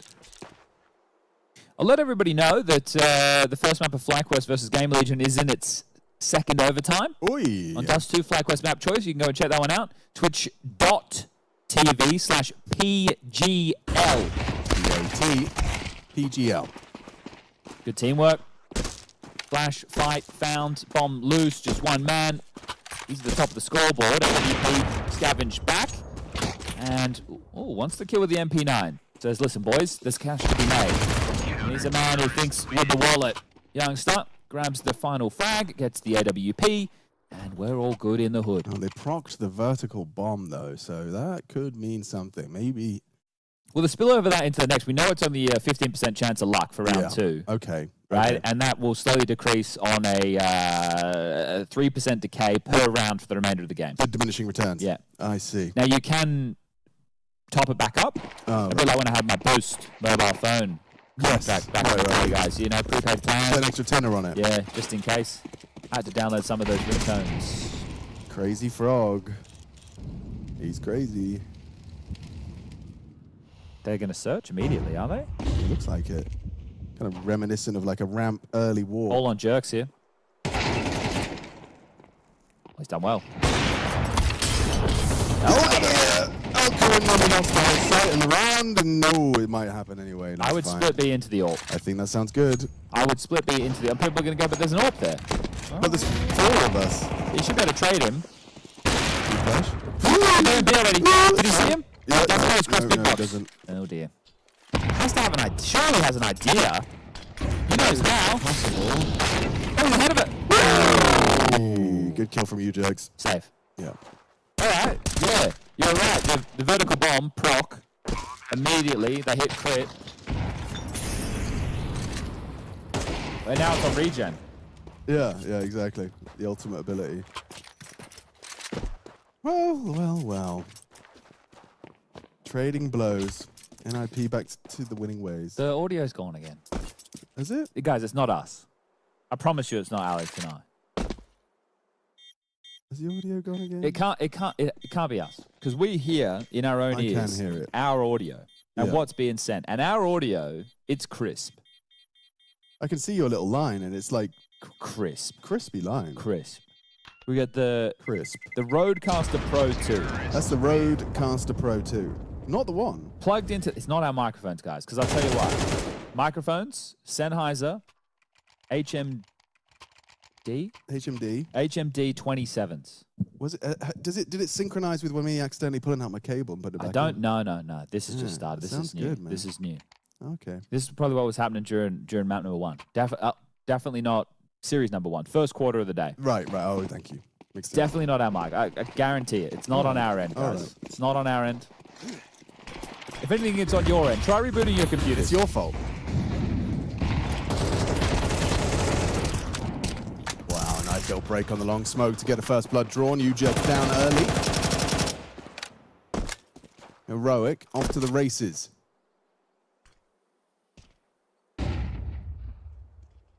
You've offered to Molly Carr, and now you're waiting for the smoke to fade. Gets it out.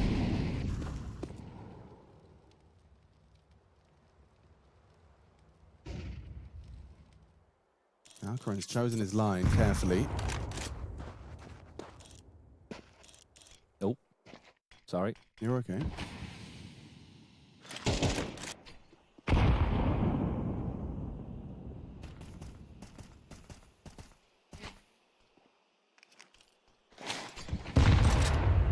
Oh, good timing on the break. That'll slow this down. They are going to have to go, Alex. Here's the flashes. Yeah, they're making their move, and it's Kaspersky that's going to try and forge a path through. Messy spray, can't track him around the edge of that smoke. Nice use of the divider smoke. Gives Alcaran just a little bit of something more to work with. They've still not been able to get across with the bomb, and surely you're on high alert now towards short. Hello? You are, yeah, with the nade throw. Oh. Easy peasy pick up, and Snappy in a 1v5. He's done harder things. Yeah, not He just gave birth the other day. He did, in a way. He was part of it. Yeah. It's been really making me laugh. I've been playing this new game, Fellowship. Yeah. And on the Discord, you can't respond to the announcements, but you can send emojis.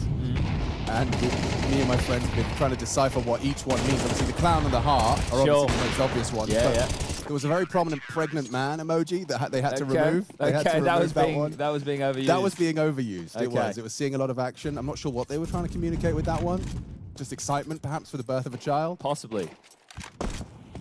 Got a boom. Oh, whoop. Tries to dunk him.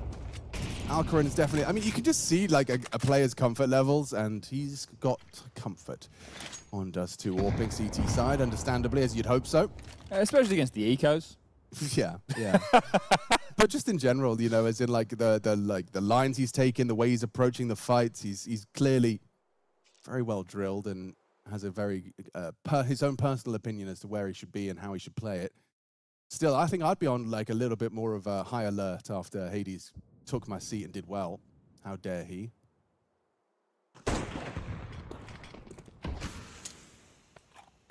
All right, welcome to Dust 2. You forced util, and then you try and do it again. Still better than Inferno. It is better than Inferno. And that's up next. Ah, the mop and bucket, the cleanup crew. Aisle middle.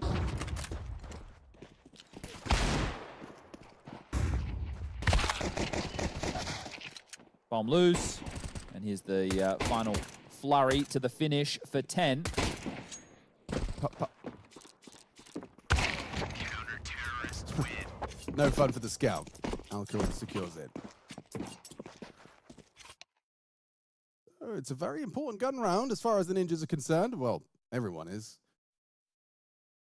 Heroic would love to keep this light as far as the labor of the day. Yeah, exactly right. And I think that as you look at this tournament, the ramifications for each team mean something different, right? If you're a team who's not in attendance for the major, just getting some wins and trying to place as high as you can is great for confidence, but future PRS implications for the next cycle going into the next major.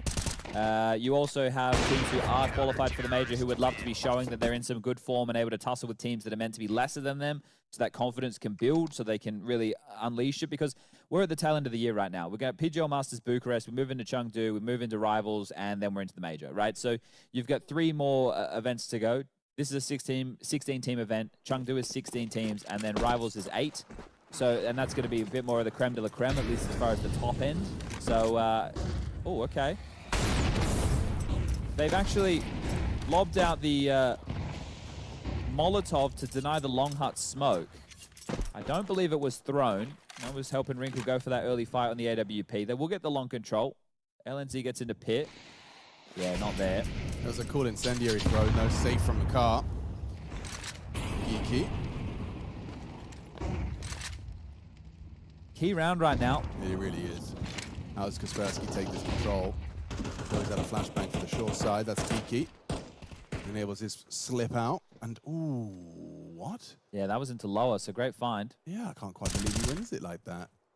xCloud continues where he left off on Nuke. I mean, he has had one hell of a series here. Flashed in, fight found, traded out, 1 for 1. Long control, not theirs. Alcarin's here. Trickle smoke. You have to give that up. Get out of there. Oh, Wrinkle in the meantime actually xCloud, and his teammate Nilo catches the trade. Goes long. Easy frag. Couldn't get better. Alcarin just looking for that final piece. Kaspersky's a sitting duck for him. Does deliver the second. That's what you want to see from Europa. An 11th for Heroic. And that was a real make or breaker for NIP. What do you do now, Chad? You found yourself in a hole, up against the ropes. It's 11-9, not in your favor. And the funds look like that. Yeah, so you just partial, full buy into the next to see if you can draw this into overtime. It's still possible. It's feeling less likely. It's an all-in, yep. But still possible.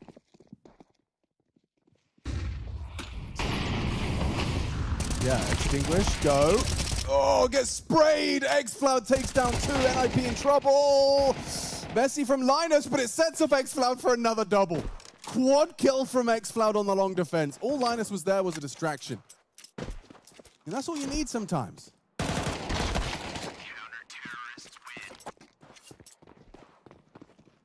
Gotta start setting up xCloud like Zentares. What is this? He had 33 kills in map 1. Yeah. He's got 26 kills in map 2. So that's 59. Yeah, so look, if he gets a couple more kills in this final round, averaging 30 kills a map, especially with how one-sided map number 1 was, this one they've had to dig a little bit deeper, work a little bit harder. But if he ends up with an average of 30 kills per map, that's an insane series. Yeah. I don't care who it's against. Yeah, absolutely. Really impressive stuff. xFlower just woke up on the right side of the bed today.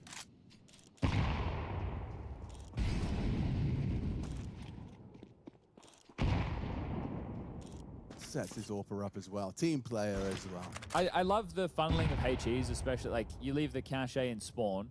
I think you should always try and leave 1 because you might need it for a mid to B.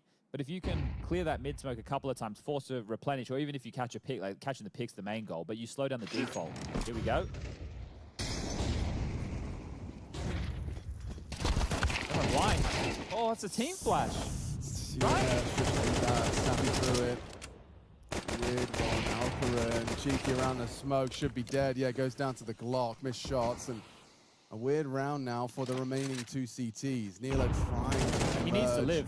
Ooh, and he's kicking up enough of a fuss for the long wrap. Kaspersky gets the bomb across. His teammate's going to be responsible for long. Drive.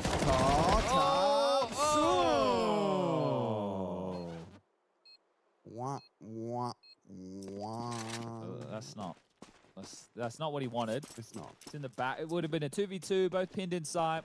Could have been the chance to close it there. Just a little tap to the head was what he was looking for.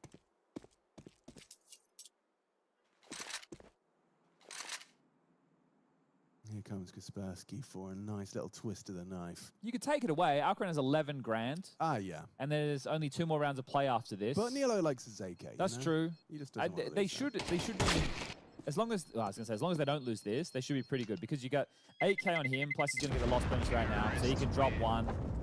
You have the 12k on Alcaran, he can buy an AWP, and he can drop 1. I think everybody else is pretty safe anyway, so they should be pretty good. Got team flash though. Yeah, team flash though.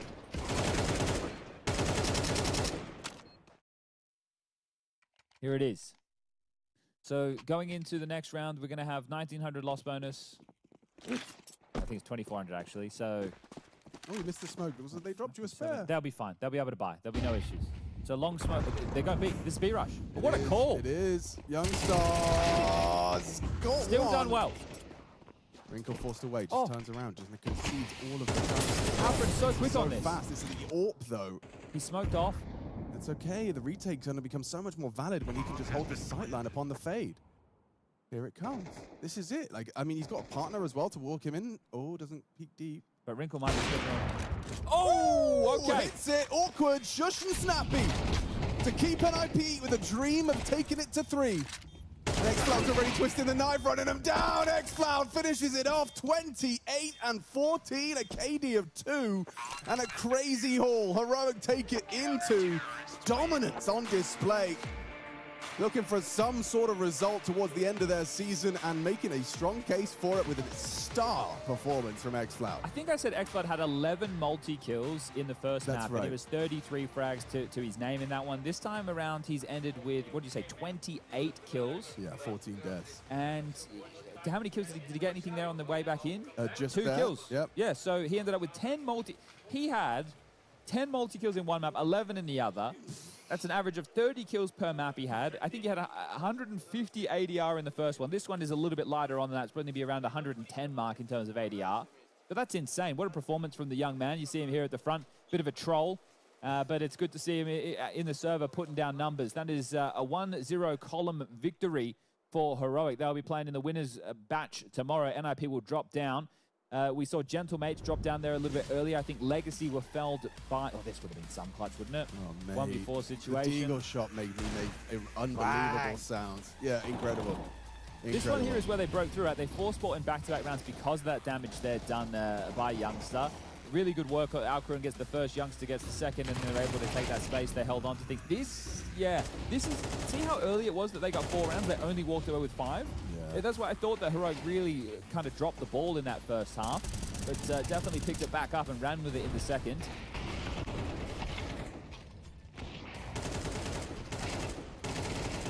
Kaspersky definitely put in a good shift for the Ninjas. He's certainly a standout name on that roster, but he couldn't match the output of xFloud, at least not with his teammates' support. No, what did he get? 25 and 118 ADR for Kaspersky. So he was definitely doing his best. Shushu had some really exciting aim moments on Nuke. Just a couple of nice shots that made us take notice. They're quite mechanical. He only ended that one with 10, but I think you just have to really go back to Nuke first half, only 2 rounds to MIP, and that's where this series essentially went wrong, right? You didn't really give yourself a chance to play in the second half of Nuke, and Dust 2 was competitive. I think this was a decent matchup, all things considered. But there you have it, 13-10 and a 13-7, and there's the scores on the doors. That is the first 2 series of the B stream done for the day. That is that's quick work. That's light work. I mean, there's a lot more to look forward to, of course, as you highlighted. We've got 2 more games on both streams. Yeah, BetBoom MIBR and Astralis versus Bait. That's going to be on this secondary option. People are still going to be able to dine on the mainstream games for Scrawny and Launders for at least one more map in the FlyQuest GamerLegion head-to-head. Then they will have 3D Max versus Saw, and then Aurora versus Fnatic to round out the day. So some tidy Counter-Strike coming up. But yeah, that is that. And I don't know, I have not, I wouldn't say low expectations, right? The expectations are hard to paint on any team right now. Like Heroic just played an event with a stand-in. Pain have had a pretty average season altogether, but have somehow stayed in the invite bubble, somehow stayed high enough in to get top 8. They 2-0 General Mates, but it wasn't the best form. Both of those games.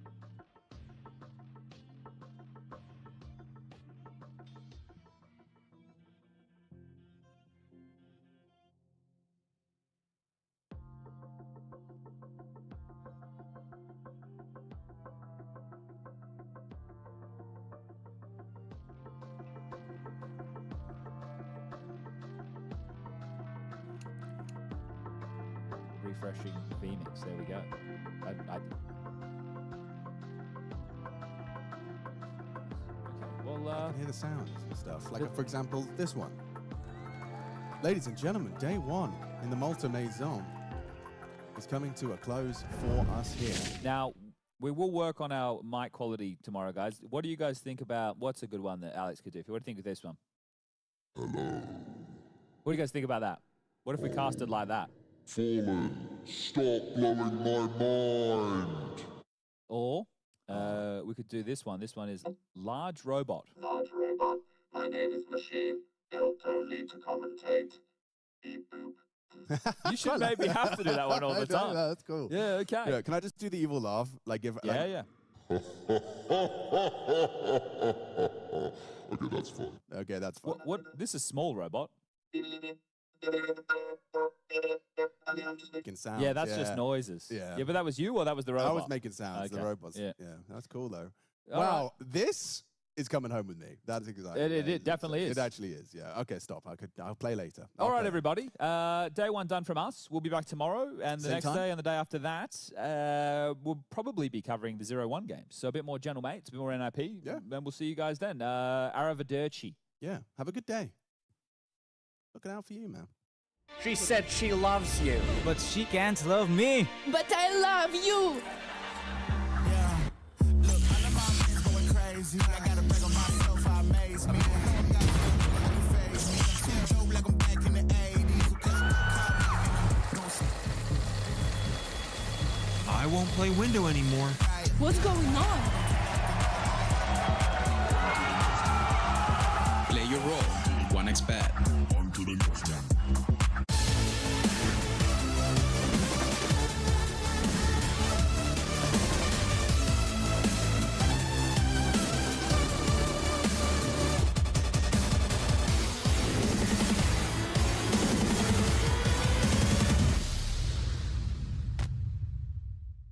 The human body was built to move. Not trapped at a desk in one singular posture for 12 hours a day. It's time your chair evolved. This is Secret Lab Titan Evo. Ergonomically engineered for you. Gamers, hybrid workers, artists. Backing your every move.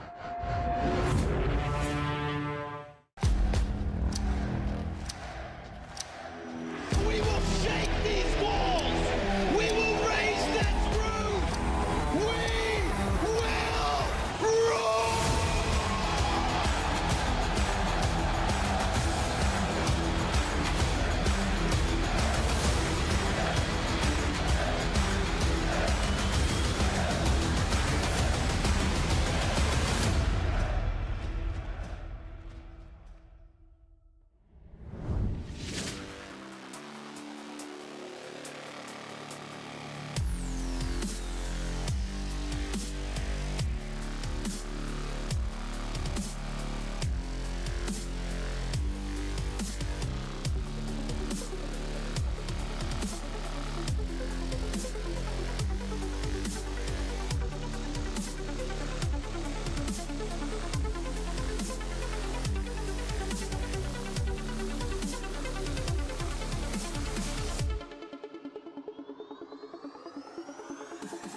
Ladies and gentlemen, welcome to the second half of the day here at PGL Masters Bucharest 2025.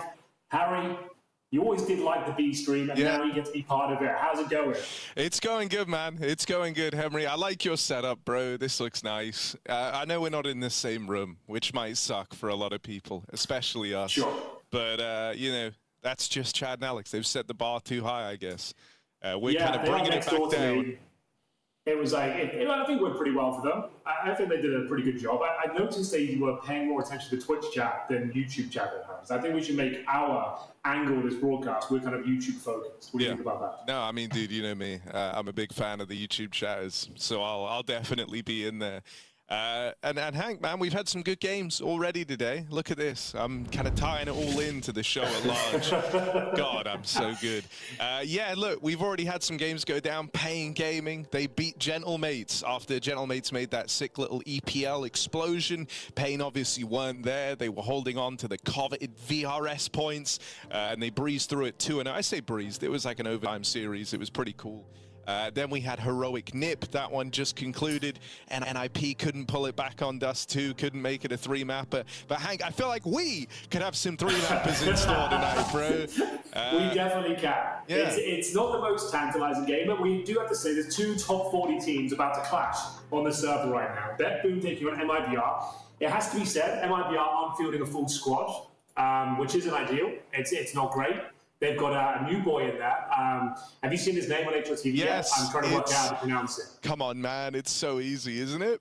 I was going to go Bruno. Yeah.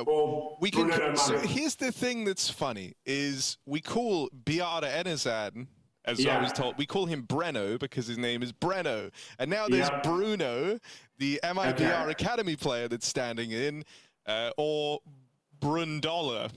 But I don't think. I think Bruno definitely works a little bit better here. Yeah, like I said, 2 top 40 teams locking horns here. We can see BetBoom setting up. It's going to be big old Boomich back on the server. We haven't seen much of this team in a while. Some big names in the roster, Harry, but they haven't really had a chance to show us what they're made of as of late on LAN. No, this is like a kind of a team of exciting pieces, right? Like, there are some guys who you've seen already in the likes of Boomich and Siren over the years. Art Frost was always someone who was kind of looked at as one of these up-and-coming AWP talents, getting started all the way back in Spirit Academy, had that brief stint in the Spirit team as well. But, you know, he kind of disappeared for a little while. And same for someone like Magnajez, who's now actually been kind of sticking around in this squad for a little bit. He also had that start in Spirit Academy. So you have a mixture of names, some familiar faces, some ones that were talked about as potentially the next big thing. But still yet to kind of fully realize those goals, I think, is where I would put BetBoom. Obviously, they fall short of making the major as well. So for them, this is actually a pretty big deal tournament because, you know, they can still hit hard. They're still trying to grind those VRS for the future. And I think that's one of the things that's so exciting about this event for me is that it feels kind of wide open. You know, like you don't have some clear, mega heavy favorite punching above the weight because, dude, you look at the... You've got Aurora. Yeah, okay, no, that's fair, but it's just as important for them, Harry, because if you remember, they always find a way to choke when we get to the playoffs. And so I think ahead of the major, this is a very, very important event for squads that are going to the major. To have a chance to pick up a trophy, man. And this is teams that we wouldn't normally look at that have a good chance to do it. Aurora could try and break their stage curse. Liquid, my God, imagine if they lifted a trophy. No one saw that coming. Astralis, also one of the top squads here. And even for a team like 3D Max, who have kind of been grinding, that's the top end of the spectrum, but there isn't really a lot in this for me, right? It's like you start at what, 9th, 10th on the ranking, and that's your top team. So that's why I say that this feels pretty open in terms of who could make a deep run, who could be the ones lifting that trophy. I think it's kind of cool for that reason. Well, we should set the table a little bit. Anyone who's just joining us, it is a Swiss format. We've got best of threes all the way through the tournament. Going to be a lot of Counter-Strike played this week. It starts off the day, just in time as day one. Second half of the day, the B stream. Stands for best stream, some would say. And just to note as well, MIBR, sure, they're trying this new kind of Furier approach, speaking English now, but unable to fill the full roster. So we have our kicker, but it'll be joined by the Academy player, Bruno, we're calling it. I spoke to Neokai today, who's kind of like the governing body on how to pronounce tier 2 names, and he spoke to a Brazilian commentator for me, and he said even the Brazilians haven't commentated it ever before, so no one knows how to say his name. So we could really do anything we want. So I've gone with Bruno. But yeah, I tried to do my best to work out how we could approach the situation, but I think Bruno is going to be where we land. So I think we're good to go. Bruno, Breno, and the rest of the boys. And I couldn't think of anything better, I'll be honest. It's a nice place to start. I am excited to see what he's like, man. You know, one of these academy players subbing in for Klim, obviously. The man that's not from Brazil. He won't be there. But Kicker will be. Good old reliable Kicker. What a wild project this MIBR kind of twist has been. Very much, as you said, following in Furia's stead, it feels like. Only, you know, where Furia picked up some, you know, like the Rookie of the Year, one of the best AWPers we've had. And alongside him, a revitalized Jakindar. Yeah, go Just to note, I've got a message from Hugo Byron. I was using my webcam mic here on vMix, so I've just plugged in the normal microphone and we're good to go now. That's nice. So yeah, we got there just in time. Thank you, Hugo. Enjoy it the sounded really tour. good to me, if that matters. I think because we're on different software where we're talking, it's all set up properly. But on vMix, I was set to the webcam mic, which isn't professional standard, I believe. So I'm glad we caught that. Now we're trying a new thing. I'm going to change to my webcam mic now as well. And we're just going to see how it goes. We're going for the most wretched stream of all time. How quickly can we get this B stream cancelled? Can it be day one, potentially?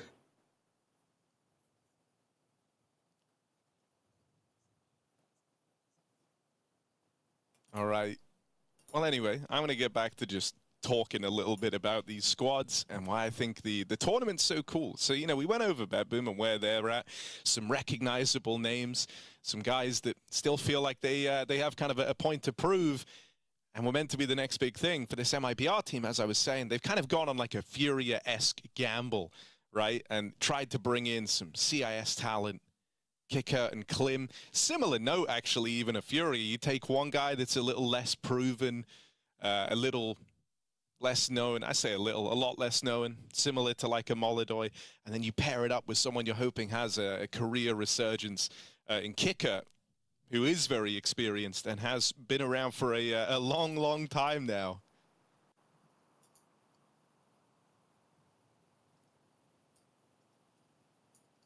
And well, as we get ready for this one, we had the veto up on screen, but I think I missed that.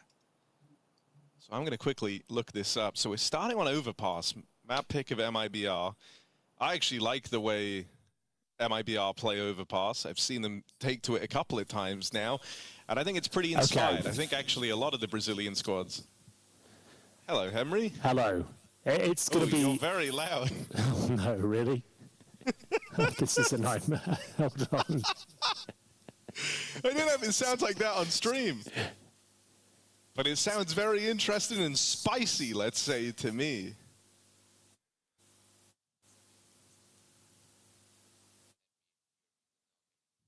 All right.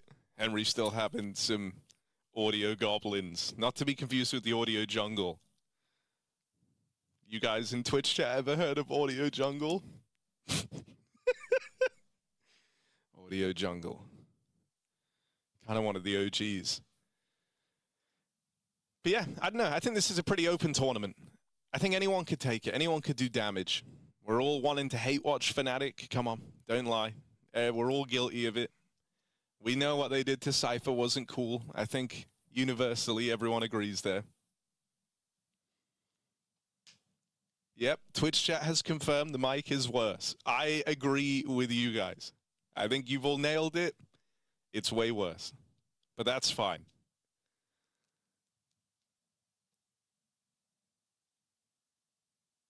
Dude, this is what being a streamer must feel like. It's crazy. Just sitting here looking at chat, don't really have much to say.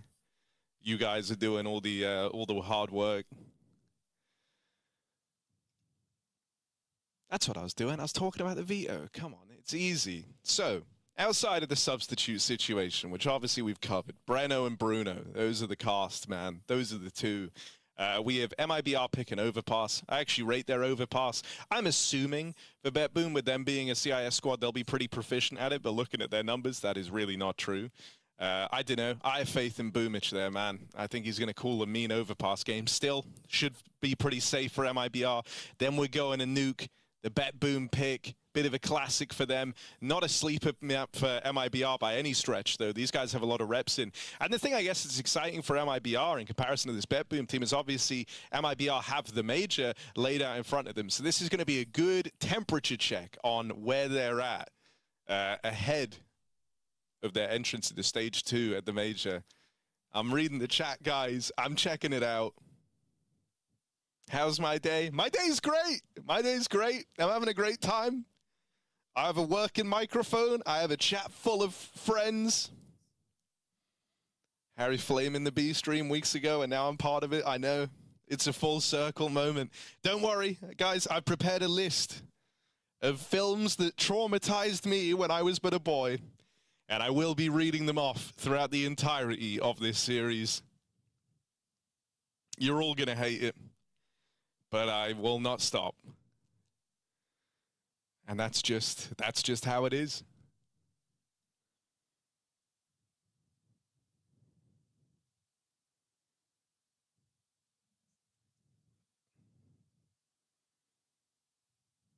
But man, we're having a nice time, aren't we? How are you guys doing? Everyone asked how my day is going. I want to know what's going on. Look at this. Are you as happy as that? They're both smiling. They're both having a nice time as well. Dude, everyone's having a good day. I think everyone's having a good day today. I think today, guys, might be the day. It might be a good one. There was that big trade update that everyone loved. That came through.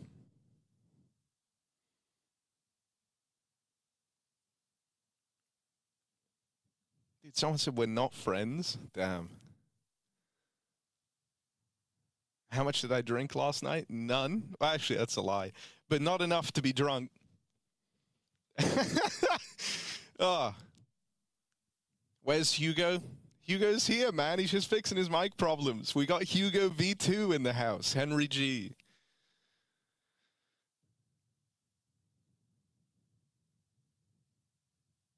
How are my skins? Skins aren't looking great, man. Luckily enough, like I had it, like it was insider trading. I got out like a month before the big update. I sold everything. I liquidated all of my assets. They are all gone.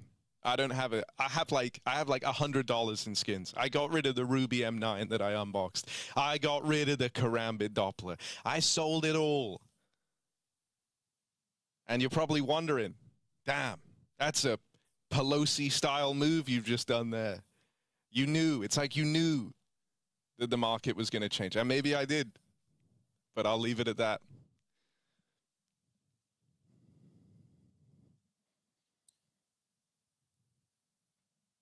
Man, what do you guys think of the pillow on the back of the chair maneuver? We've seen a couple of gamers do it over the years. We have seen this. I hate it. Just want to make my feelings on it clear. Not a fan of that. I think it's unnatural. I just realized I was watching on the Twitch stream instead of on my version of the stream. I should probably make sure I'm watching in the right place. All right, guys, good news. I know you've all loved this bit, and I know you've loved getting to interact a little bit, but I tell you what, we have some little tech problems. So just for a couple of minutes, please bear with us, and we'll get this plane moving, all right? We're scheduled for takeoff. I'm clearing it with ATC. See you in a moment.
20 years, that's how long I've been doing this job, Harry, and I still can't handle a remote broadcast, it seems, as it looks like we're good to go now. Can you hear me loud and clear? I can, and not too loud and just clear enough. It's actually perfect. You nailed it. I'm actually sweating. You can see my shirt. Like I was panicking. I thought the game's about to go live. I'm gonna leave Harry high and dry here. I've ruined the show. No, don't you worry. I've had it before where my PC dies during one of these, and it's me and Hugo both on the same setup, so there's just no casters. So don't you worry, Hank. I have done far worse to PGL over my time working with them, and they're still lovely folks. Okay, everyone's very understanding here. It's a nice, accepting place, we have including Twitch chat. Everything looks to be fine. It looks like everyone's calm. They're getting warmed up. And if anything, it's probably for the best. It kind of gave us a bit more time to get everything sorted and make sure it's a perfect show for the rest of the day. Yes. And everyone's saying fixed in chat, Henry. They're loving this. Really? You're so back. You're so back, Thank bro. you for bearing with me, guys. I apologize for the technical issues. Severe technical issues, some would say, but they are resolved. And it reminded me, do you know when Pimp, I had that clip when he got that new headset? That's what it sounded like. I could hear it in your headphones. It's like, guys, is my mic working okay? Got a new microphone. Yeah, it was cool. I could even hear myself. You were so loud through your headphones. Wow. So it was kind of like a little fun speech jammer in a way. But look, man, our speech ain't jam no more, Henry. I've kind of spoken to no end about what's on the line in this game. And so I think the best thing to do would just be to play it. Let's get into this. We're starting on Overpass. It's MIBR's pick. I actually really rate this squad on this map. And so let's see what they give us. Here we go, then. What a game it's going to be. Overpass to kick things off, and we do have plenty to talk about here. We've got a couple of smokes. We've got a Molotov. It's going to be BetBoom defending this B bomb site. They've got plenty of members on this side of the map. It's going to be a B execution by the looks of things here. We've got everyone poised, everyone ready. As we do start to hunt for a bit of information, it's going to be Siren pushing off towards short. USP in hand.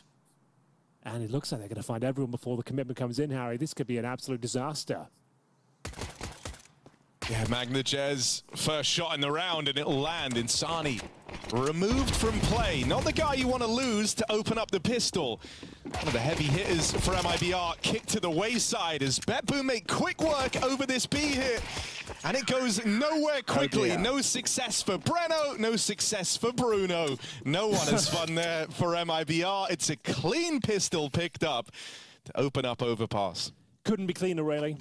To put it quite frankly, BetBoom do a very good job. Inquisitive play off towards short, shutting down the execute. It never really got going. Bear in mind, MIBR was standing today. Overpass a very technical map. Going to be difficult to step up on this one and not the start you're looking for. You don't really get anything done. No kills found, no bomb planted. Does suggest we have one of these rounds where not really much happens. We're calling it the vampire round these days, Harry. The fact you're trying to bleed out the utility.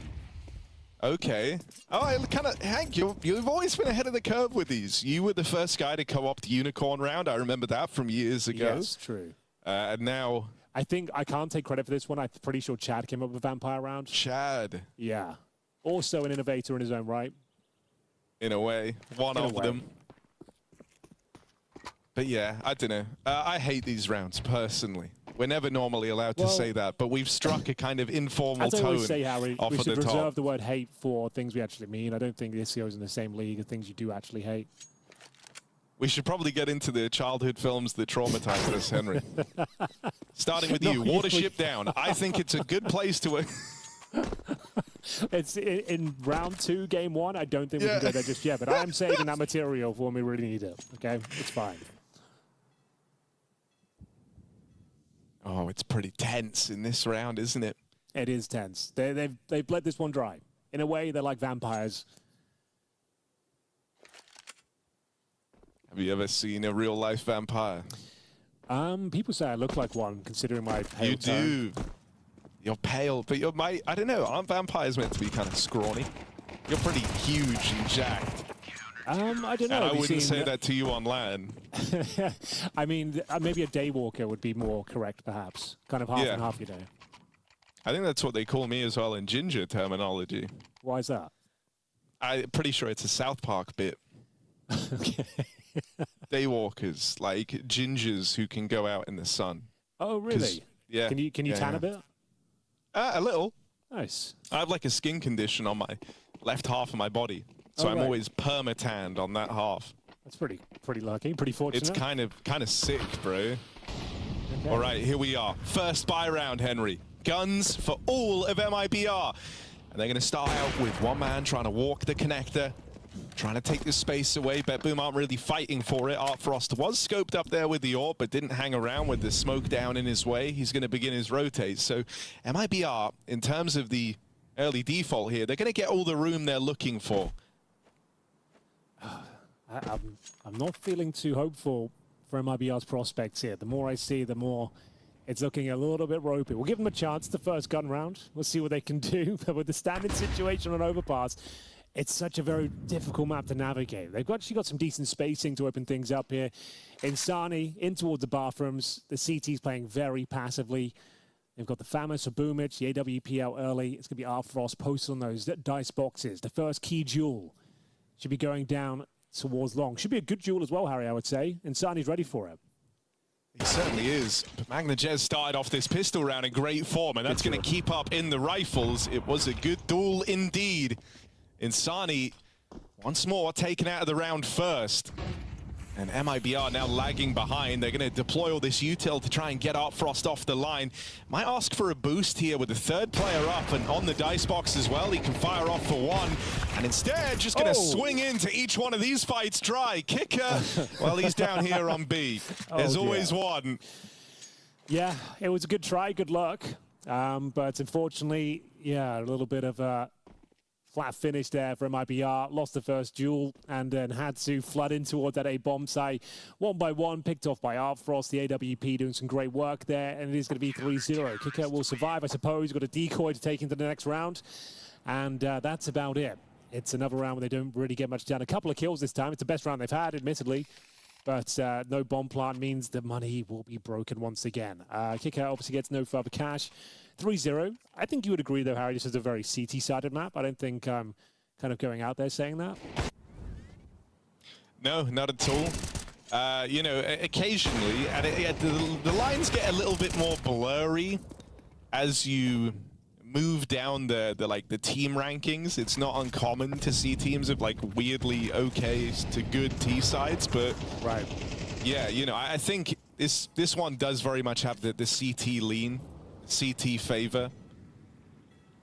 I just other day when we were covering the Thunderpick World Championships, had some squads that were freakishly quite good T side of overpass. I mean, when you're like a tier 2 team, you should be focusing overpass and train. Those should be your bogey picks. You should be the ones that are kind of setting the meta and kind of working things out. Instead of the maps that played over and over again with these top teams, that's what you should be aiming for, in my opinion. I feel like that's where you should be doing your best work. And yeah, I think we're seeing that come through more and more. If you're an underdog team at a tier 1 event, you should be willing to play these maps and defining how the map should be played, because right now it's still being played like old overpass. I haven't seen like crazy amounts of innovation, but I'm sure that's going to change, especially after the major. I feel like we're going to see overpass bring some really cool things to the table.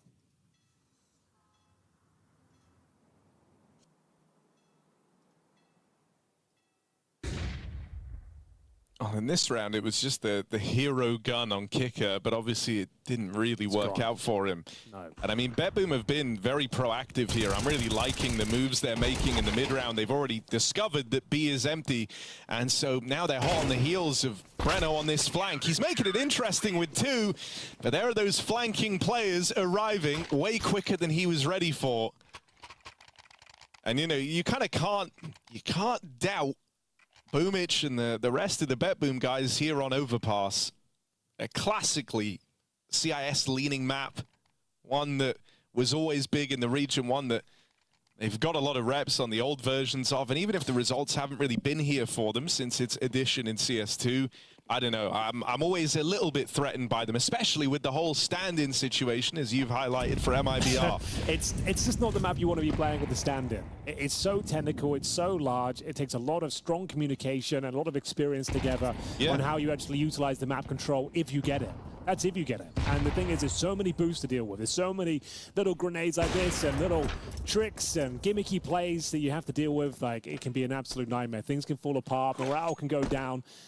And it looks so we're getting to that sort of territory already of MIBR. You can see Bruno, he'll be taking heavy damage at the start of the round there. The AWP down to 20 points of health. He's 0-4 right now. And Insani will be trying to work his way through. He's actually got a bit of a gap here. You can see Magnolias will be working down towards long. I think he's going to be definitely killed at this point. Not the cleanest of kills, but that's the first advantage they've had in some time. Can they convert it? That's the question right now. Oh, bro, I mean, I got worse news for you, but I'll hold on to it for a moment. What is it? It's not my microphone. No. Will. No, it's not like that. It's about the game. It's about what's happening. Henry, we're casting the game. And so right now we're kind of hanging on tenuously to see if MIBR can find something on the back of this 5v4. A little walk up, a jaunt up through the bathrooms, but Artfrost has been switched on in these A fights. They get past Boomich cleanly. Are they going to be able to displace this AWP? A missed shot from Artfrost, and now they're closing in. Quick on the trigger, he'll only get out with one. Dilladez tries it, and there's the lineup, but he can't convert. And so MIBR do good in that 5v4. They really do. That's not bad at all. It's Insani to open things up, finding Magnolias towards long. 5-on-4, executing towards A, convert the kills, find those trades, and everything was absolutely fine. But Harry, I'm dying to know, what's your tidbit here? What have you got for me that's bad news for MIBR, which I'm guessing is going to be what you've got? So, Bruno, not Breno, Brun $, the stand-in for MIBR, Brun Money. He's obviously from their academy squad, but the academy team don't play overpass. Okay. So he gets some back to work. So that's nice.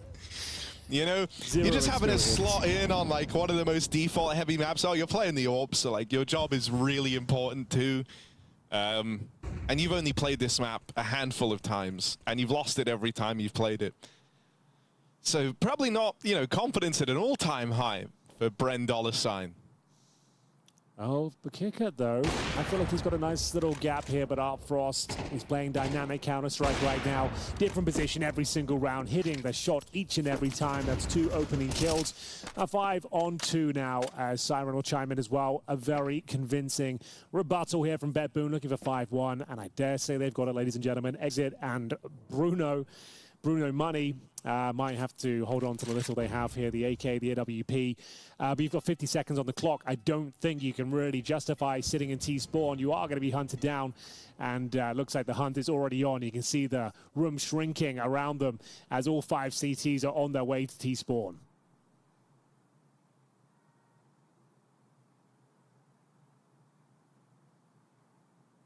Yeah, there's 30 seconds left. I don't know. I don't have a great feeling about them getting out with all of this equipment. I guess for BetBoom, there is this idea that they kind of want to build up their own money a little bit. You'll like hang around. You can see how like Magnolias is almost passive aggressive, right? Like that's how I would describe this.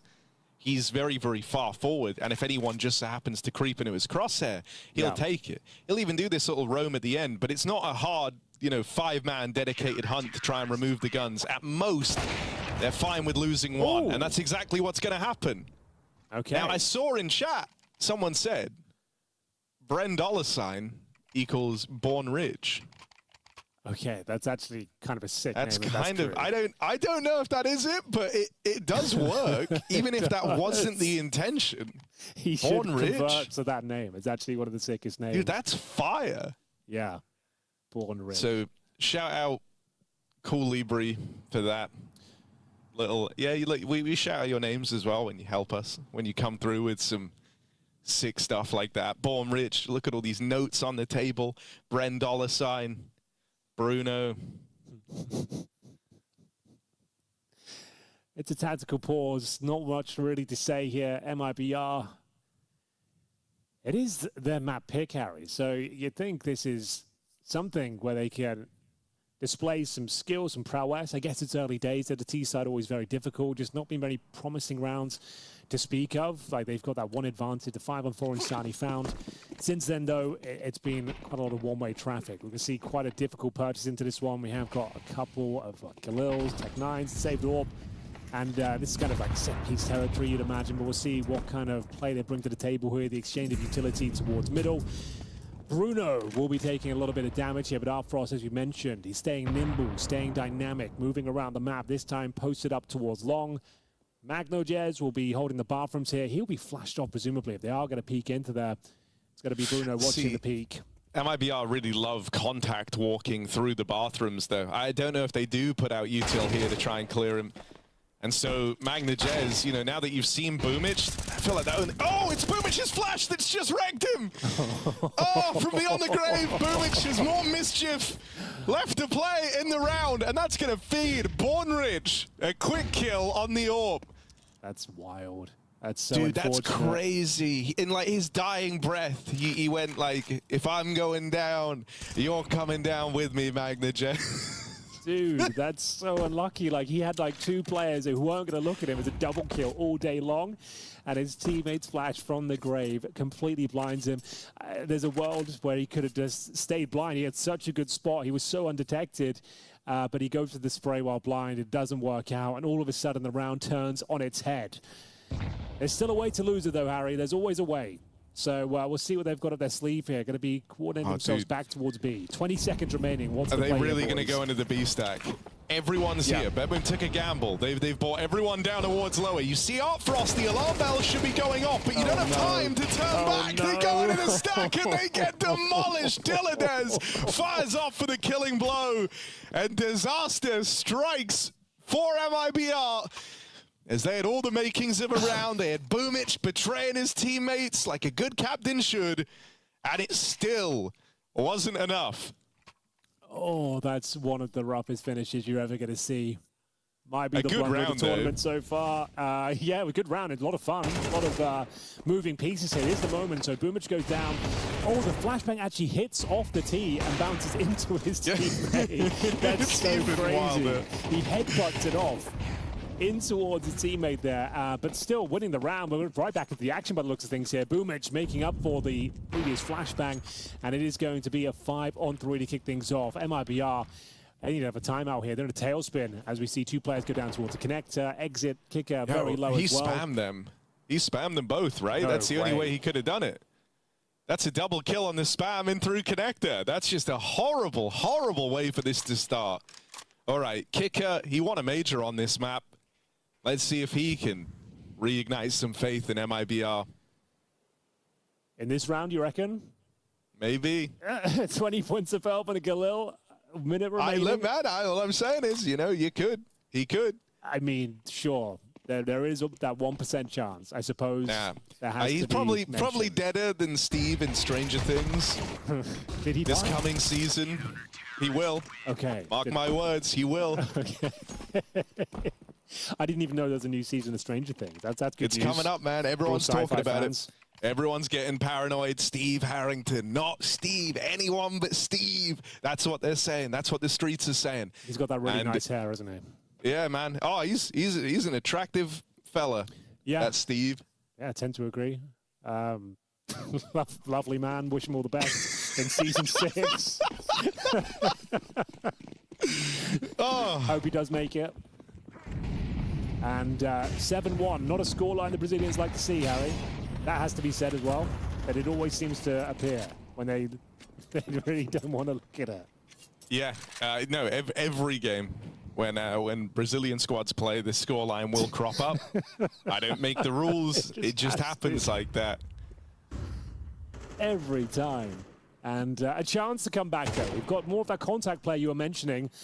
Contact up towards short doesn't feel great, though, I'll be honest. And we'll see whether they can make this work. You're going to have to find some lovely trades here. Running for the util, and yeah, that's about what we expected. Siren with the double.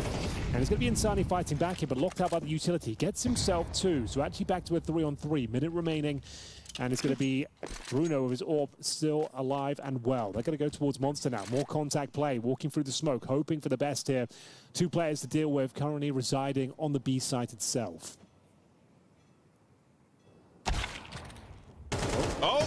Frost on the flank!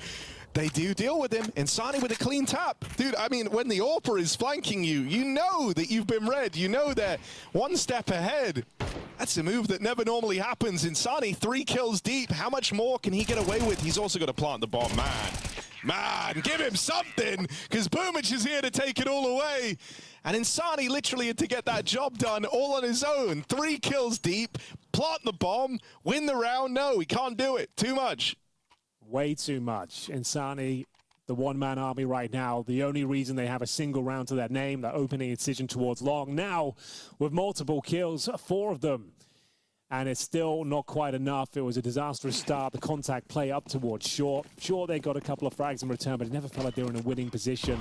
As we do see another partial buy brought to the table here. Tech-9s, an AK for Insani. That's about it. Fair enough. He has got himself 4 kills total. Maybe you can find a couple more here, but it's looking pretty bad. I'm not going to lie to you. MIBR, they're not big. It's all going about as bad as it could be right now. This is about the worst place you can be. You know, the boat hasn't sunk yet, but it's taking on a lot of water, and it's probably not looking good. And there are no lifeboats on this one. MIBR. Hang on, there's a gap. They will seize the gap as well. Plugging the holes. Now you hear the rotate in. Tech-9's going to be able to close the distance. Not a bad shot from Breno to open this up. And that's going to get them in. That's going to get them a bomb plant and a 5v4. Breno's trying to extract even more value from this aggression. Does a lot of damage, but goes down after the first. Now it's down to the rest of MIBR to hold this one together in the post plant. Now I am looking at the minimap. Exit and Kicker are a long way away. So for now, there's actually only 2 players in the site. Bruno also gets 1, much like Breno. And now Artfrost dead at the hands of that Insani AK. Kick. He's coming. Hang on, bro. He's got this. Hang on. There it is! The Glock through the smoke! He won a major on this map, the GOAT! Oh no! Oh no! The GOAT is washed! It's bad! It's bad! How did they give that up? It was looking so promising. Everything was going so well. They found the gap. They got the opening kill. Bomb was planted quickly. They got massive damage towards Spawn. They controlled the bank. Bruno even got a couple of kills in the mix as well. And Kicker, with nothing brought to the table. The Glock, no armor. 2 versus 1. Got the first. Low HP. Couldn't find the second, Harry. And it's another nightmare scenario. You do hate to see that. Come on, you've got to admit you hate to see it. This ain't cinema. This is Netflix, bro. Like this is great though. Like you could just binge watch it. Dude, even the comedically timed cutaway cam to Kicker mid retake as he's kind of confusedly, and that's not a word, wandering through mid. Like the John Travolta meme. Well, when he kind of looks confused in general. Yeah. Is it John Travolta from that? Am I thinking of the right guy? Yeah, it's from nice. Pulp Fiction, the meme. Yeah. Oh, that's so good, man. Kicker actually might be the GOAT. Yeah, one of them up there with Norbert, perhaps. Oh, no, it actually feels wrong putting them in the same set. Like, Norbert is still really, really good. What do you say, Kicker to play? Hasn't impressed you so far, this lurks in towards the B-bomb side? He's always kind of been far away from everyone else. And so credit to that. The GOAT of, being away from the team. Not the GOAT status everyone's looking for. But a status nonetheless, as we do see a round that was looking promising slipped by the wayside once again. Dire Straits here from MIBR, ladies and gentlemen. Their map pick. Difficult to really justify why right now. It's been, like Harry mentioned, a lot of contact plays. Nothing too technical. You've got Bruno, who doesn't even play this map for MIBR Academy. I would just say try and play like a Dust 2 or something. get an Ancient going. This is a real technical map, and yeah, the stand-in situation, they are not having a good time here. But there's always a chance to get a couple more rounds. It's never over till it's over. 9-3 is actually pretty serviceable on Overpass. You've got to get there first, but let's see what they can do. This has actually been a bit of a long-running problem for MIBR, and that's that they have a pretty small map pool. Like, the maps that they're good on, they hit really hard on usually, right? Like, obviously, we've already discussed the no end, the whole stand-in thing going on right now. But even thinking back to like the Shanghai Major where they tried to go on a run, they were 2-0 up with a chance to go through and they fell 2-3 because the moment they got to the BO3s, you know, they have like 3 really good maps. And then past that, it gets pretty shallow very, very quickly. They might be onto something in this round though. 2 players in the site. Where's Kicker? Oh, in mid. Okay, here he is coming over. Flash to try and help exit. He's here. All right, he's arrived right where he's supposed to. Oh, dead, of course. That's Kicker, dead. Back in the toilets. And so BetBoom just keep racking up these rounds. Okay, Kicker, it is getting a little bit egregious now. Like, why don't you try being with us? The logs are beautiful. They're great. But there's always a chance we could win a round if we're there with the fights together. And it has been almost every single round now. He's the last one to go down. It's also, it's more just where he is on the map in all of these moments. It's good though, like he's lurking, he's supposed to be. Everyone else is dying. Like, I'm not actually that mad at Kicker. You know, you're gonna look like a beta if you're the guy responsible for the B aggression if all your A players die. So it's more so a bit of light tomfoolery aimed at Kicker. Nothing personal. He's a good dude. Well, last chance saloon here for the good dude. And we do have round number 12. They've got 1 to their name so far. At least they got a bomb plant in the previous round, so the buy is not completely woeful. We will see AKs across the board. No AWP for Bruno Money. As we'll see if there's anything left to be said here. Contact play towards Monster. Why not? See what you can make of it. Kicker actually leading the way this time, and they get smoked off just as they commit. So that's cancelled. Slow that one down. Well, at least, right, like, Kicker will not be last alive in this round. I can promise you that. They're finally coming to his side of the map. Keep bringing him up. No. Well, all I'm saying is he's over towards B. This is like the area of the map he's usually responsible for in the default. And so when they go B, he's actually going to lead the charge. He's going to be the first man in. Chance to show us what he's made of. There it is. No longer looking like he's baiting because all the guys on A die in 3 seconds. He's going to fall after 1, but he did his job. He opened up the door. And that door is very quickly being closed. Oh, Insani, hang on. He's been able to wrestle it back. 2-on-2 now. Boomich connects the spam, and that's how they lose Insani. Bruno, I think? Yeah, it's Bruno, not Breno. He's got to clutch up the Academy prospect, the stand-in. Can he do it? First kill connects. Is he ready for Magnajez? Same position, same exact angle. No. And BetBoom run away with a convincing 11-1 They dominate MIBR on MIBR's map pick. Oh, another close for no cigar situation there. I thought Bruno had it in him. Not Breno, just to be clear. It was Bruno, a good chance. But unfortunately, misreads the situation. 4-1 coming towards Monster. Didn't happen. But it has to be said, Harry, pretty lackluster from MIBR. They are playing with stand-in, I get that, but just picking over pass and dropping that sort of performance. Great stuff from BetBoom. It just felt like they were never really pressured at any time. The only round they picked up was a default where Insani found a free kill towards Long, and it came real close to giving it up. But that's the only round they really get.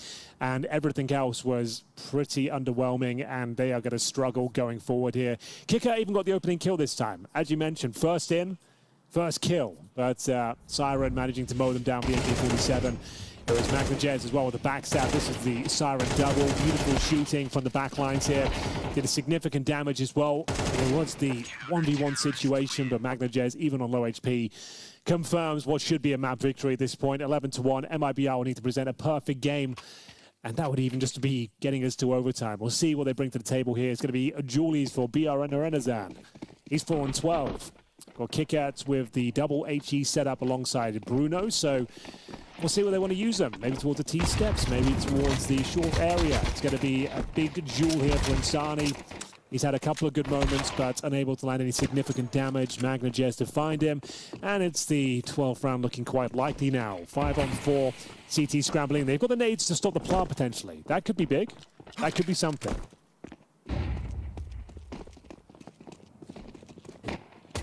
Yeah, cross in. There's a nade. Oh, nades are a little early.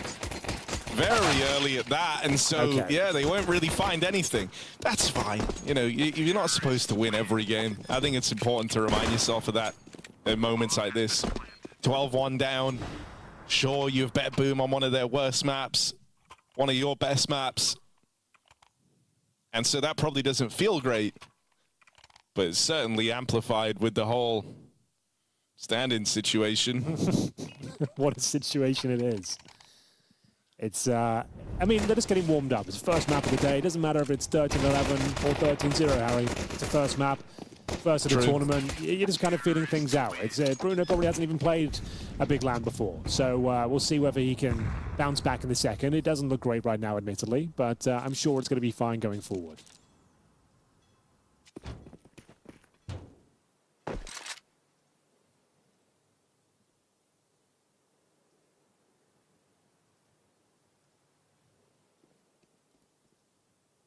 Yeah, he actually hasn't ever played LAN before. So that's a good observation, Henry. Thank you very much. And a good thing to consider. This is his first time on LAN, and I bet he won't forget it. The baptism by fire. Yeah, I mean, this really is that, you know? You come in, you're all jazzed up for the day, you're feeling great. Chance to prove yourself in the MIBR squad. We get the map that you all love. Yeah, let's go, boys. And then you're lost alive, watching Kicker walk in on a big flank. I mean, there's always a chance you win this round, though. You've got to admit that. There's always a chance you can win this round and go on a huge spree of rounds. And like the old cliche. 100 rounds. We're going on a streak of 100 rounds past this round, guys. That's what I'd be saying if I'm the MIBR coach. As we have to say as commentators, I said, is every time there's a blowout, even if you know you're not going to win this map, try and get 5 or 6 rounds. Frustrate them. Delay the inevitability. And see whether you can actually get warmed up and kind of laugh at yourselves for a bad performance. But we'll see if they get there. It's never 13 easily. No one ever gets 13-1 in this day and age, not in this economy. But, okay, Bruno, you are going to have to step up, I'm afraid. You are actually have to go he massive. can do it. He's, mate, whenever, huge. He's far from the big problem right now. Let's see what Bruno can do.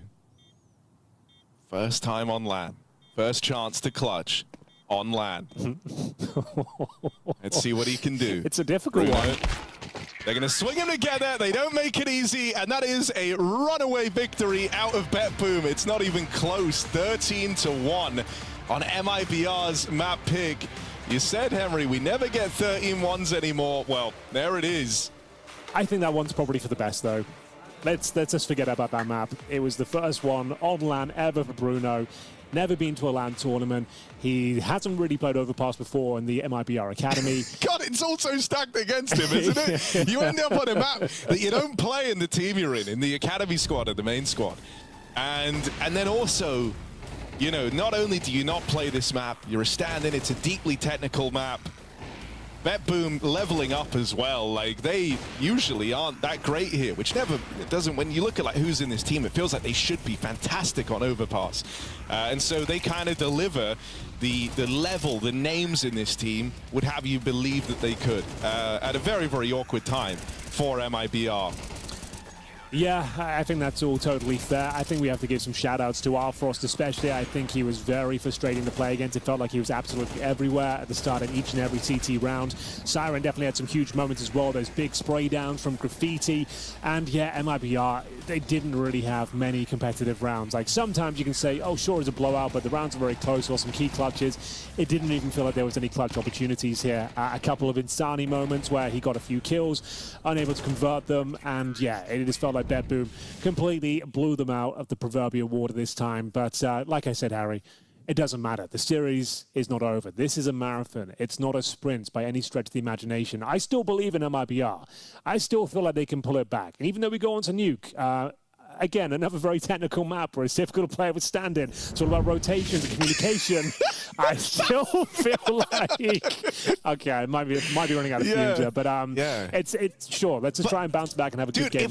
If they could get to Ancient, and you know, sometimes like facing the very, very worst defeat you can have to open something up is good, right? Like this didn't come in map 3 of your 2-2 match, and now like you're having to overcome this demon of, my God, we're getting steamrolled, you know? Like you very, very quickly now, like no one felt happy about that game. You all kind of agree about it, you know? You're like, yeah, let's just get out there and play our own game next map. Let's kind of lock in. Worst case, we go down and we put up a better fight than what we just did. And so yeah, I'm cautiously optimistic that MIBR on Nuke will look a little better than what we just saw. Okay. Well, I'm happy with that. And you want to wrap things up? Do you want to go to a break, or do you want to keep talking? Yeah. What do you want to do? I think we can go to a break, man. Let's go to a break. Let's collect ourselves, guys. Okay. Go get a snack, go get a drink, whatever. It's going to be a long day, I have a feeling. So stick around. We'll be back with map 2 in a minute. She said she loves you. But she can't love me. But I love you.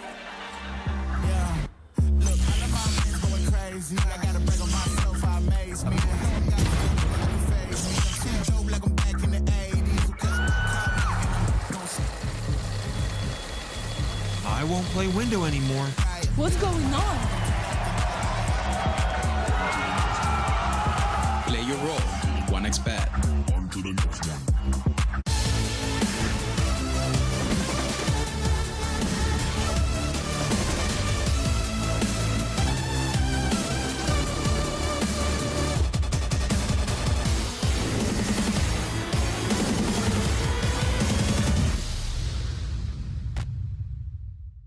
The human body was built to move. Not trapped at a desk in one singular posture for 12 hours a day. It's time your chair evolved. This is Secret Lab Titan Evo. Ergonomically engineered for you. Gamers, hybrid workers, artists. Backing your every move.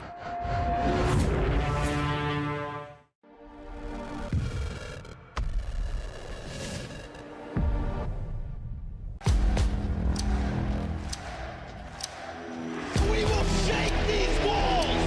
We will raise this roof!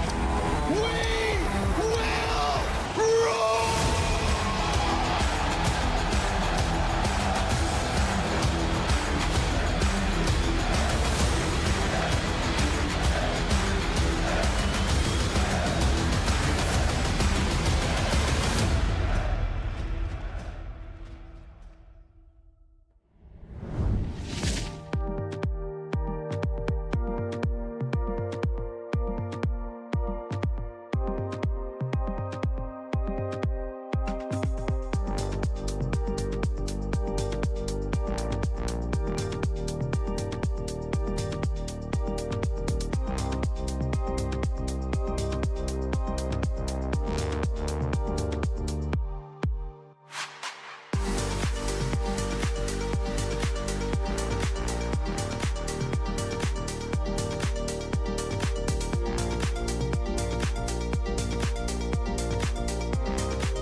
In what is, you know, quickly being described as one of the greatest series to ever take place at a PGL event, we have the second map now between BetBoom and MIBR, and everyone's in attendance. I saw we even had Lauren Pansy Scott in the chat, man. Like, you know, everyone's showing up to catch this game, Henry. As we go to Nuke now, it's BetBoom's map pick, but I weirdly think MIBR have it in them. Out of the blue. I actually think they've got this in the bag. How do you feel about it, Hank? No, before you probe me, let's hear why you think that. What's going on? Why do you feel they're going to bounce back? What have you seen so far that's impressed you? Was it the lurk from Kicker? Was it the 0.6 rating from Bruno? What was it?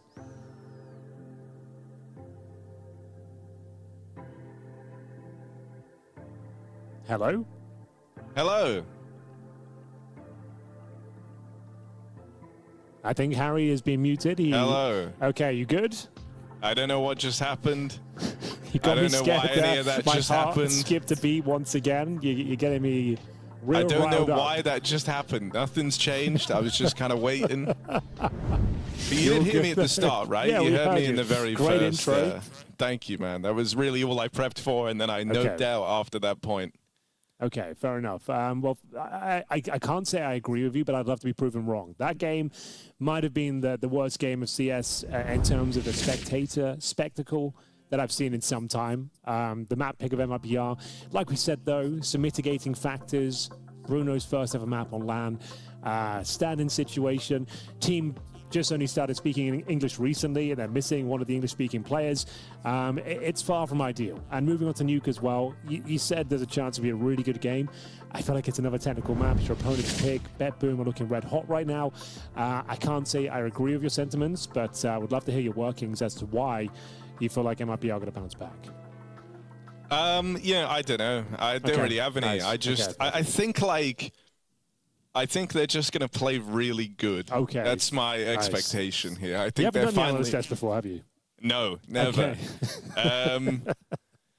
I don't have any like high IQ reason. It's just, you know, like that's life, isn't it? Like you think this is over. Everyone thinks this game's over. They just got 13-1, but now MIBR are going to absolutely steamroll BetBoom, and we all know it. You know, you just can't say it. Like there's no real reason. It's why, you know, bad things always happen all at once. You know, like you get one bad thing, you're like, damn, could life get any worse? And then the next day it like gets way worse. You know, you're just tempting fate. And I feel like that's what this series is doing. All right. Yeah. So more of like a superstitious sort of approach. More of a superstitious approach, yeah. Okay, fair enough. Well, we'll see whether that kind of transpires as we get into the second map. Ladies and gentlemen, welcome back to the action here at PGL Masters Bucharest 2025. Second half of the day is the B stream. Second map between BetBoom and MIBR. The pick now of BetBoom, who absolutely walloped MIBR on the first outing, 13-1. Wasn't much to talk about. We'll see if this map is more forgiving, though, for the Brazilians as they take flights in towards the ramp room. It's going to be a couple of Julies ready and waiting on the other side. It's going to be Bruno and Kicker with those. Kicker, bit of a stinker, and last map dropped a 0.53 rating. Didn't really have much impact, much inputs, was left to his own devices. We're going towards that round. It's a good start, though. We are going to see multiple kills here from IBR and missed the round. They've done it. They've got themselves just as many rounds as they got on the previous map in the pistol here on Nuke. Honestly, I tried to give you all fair warning. Strap yourselves on. We're on for a big series now. I think you might be right. That's a very convincing way to get things off. I think I'm right. Dude, honestly, that's the cleanest round they've played in 15 rounds of play. Yeah, you're not wrong. And we'll see Breno, not to be confused with Bruno, mowing them down with the USP as we do see multiple kills there. Gets himself a quad to kick things off. No bomb planted. Eco, vampire round, as you would say, Harry. Just a chance to bleed out that util.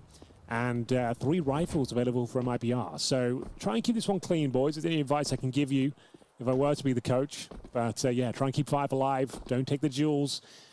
Keep the demons at bay. I know everyone wants to peek. Everyone wants to get their fair share of the eco frags, but you've got to remain resilient. Not Bruno, man. Come on. Don't. Just stay where you are. He's in a great spot. If he just stays there, resists that little like temptation, that little voice in his head telling him like, what if I'll just check. Oh look, and Artfrost might kill himself before the fight even starts. Oh no, they've spotted a Glock. Dude, a Glocks to an MP9, that's like moths to a flame. He wants them. Bruno, I'm really proud with how long he's delayed this, and he goes at the perfect moment, nails his timing, spots him out in the yard. Magnajez, Oh, no, Harry. Oh no! It's still fine. I think it's still fine. Magnajez got one with a Glock! I think it's still fine. Okay, it's getting contained. Bruno, no, sorry, Breno making up for it. Him and Insani left in this 2v2, but you can get weird with this. Sirens going around at the top of Silo to try and help out in the yard. Ooh, Insani in the little close cubby at Garage. I don't know if you would expect him here this late in the round. And so I feel like he's good for some mileage in this position, especially as they're trying to move quickly now. Oh, oh God, no! Insani's dropped the ball! Bomb's made it down a lower. The bomb's running in. Is there even time? I don't think there's time. He hasn't got it. He doesn't have this. That plant won't go down in time. And so MIBR, the legends, they've done it. They called themselves to a winning second round there. Absolutely bloody nailed it. Okay. It's not cinema, it's Netflix. Dude, and it's so good. It's one of the ugliest anti-eco rounds you're ever going to see, but they got the win over the line here. The bomb was not planted. They do manage to save an M4 at the very least here, but two players will go without cash going forward on the BetBoom side. That is an absolute disaster. So, yeah, we'll see what it looks like now. So, Siren has got the M4, and it's going to be the Letters with the Desert Eagle. So, it's actually pretty promising in terms of the overall setup. You can see the money's very brittle for the CT side as well. Insani takes some heavy damage as we do start to exchange utility now. The smokes presumably popped open with the CTs momentarily. 3 smokes down. Magnajez leading the way. A very important round here. MIBR on the cusp of being broken as the first HG. Nothing popped open. The Magnajez will be swarming towards main entrance and trying to crack things open here. Lots of room to find those opening kills, but actually can't convert the bullets. Oh, yes, and there it is. MIBR. Dude, they're 13-0 in them. Yeah, they are. I've never seen a more likely 13-0 in my life. Oh, it's so good. I love the way the world works. You can have all this analysis. Mate, if Chad was here, he'd be like, oh, you know, I'm not really, I think like MIBR, man, they're not going to have, kick it. Like the way he kind of approaches some of this topside anchoring, I think that's very exploitable. This should be an easy game. BetBoom have got the reps here, but you don't need all of that, man. You just need to kind of, just read the palms of the game. And that's what we've done. Oh, it's so good. Oh, I just nearly broke my mixer out of excitement, but it's still so good. We can't have any more technical issues today, Harry. Please stay with us. 3-0 right now for MIBR. Spam Magnajez on the cross. They've brought him down low. Well. Tech9s could be a thorn in their side here. They struggled with the Glocks, it has to be said. Boomage finds a bit of a gap. They will find a player towards ramp as well. Boomage has got another. As now we go into the 3-on-3. Rifles will be obtained, and this is a pasture buy, so a couple of guns to work for this point. The M4 for Frost. Boomage recovers the AK-47. All of a sudden, this becomes very uncomfortable for MIBR. Good news is, though, everyone's alive and well. 100 HP on the 3 remaining CD players. Plenty of util. Kid in the mix as well. That's on exit. He's currently posted down towards lower. Here's Kicker. Had an absolute stinker on overpass, but can he make up for it here? He's got them contained in towards the ramp room. 40 seconds remaining. It's a nice position and not a nice finish. Unfortunately, Boomage absolutely blasts him there with the AK, and that's going to be now a huge advantage for BetBoom. Still, bomb coming in down towards lower. Exit could stop this. He's aware that someone could have crossed secret earlier on. And so waits for Magnajez, but the tap on that bomb, that's when he goes for the swing. Exit catching them both. Magnajez backstab denied. MIBR off to the races, and it's Bruno to close it out. His first LAN clutch picked up in that 1v1. Yeah, I guess you could call that a clutch in a way.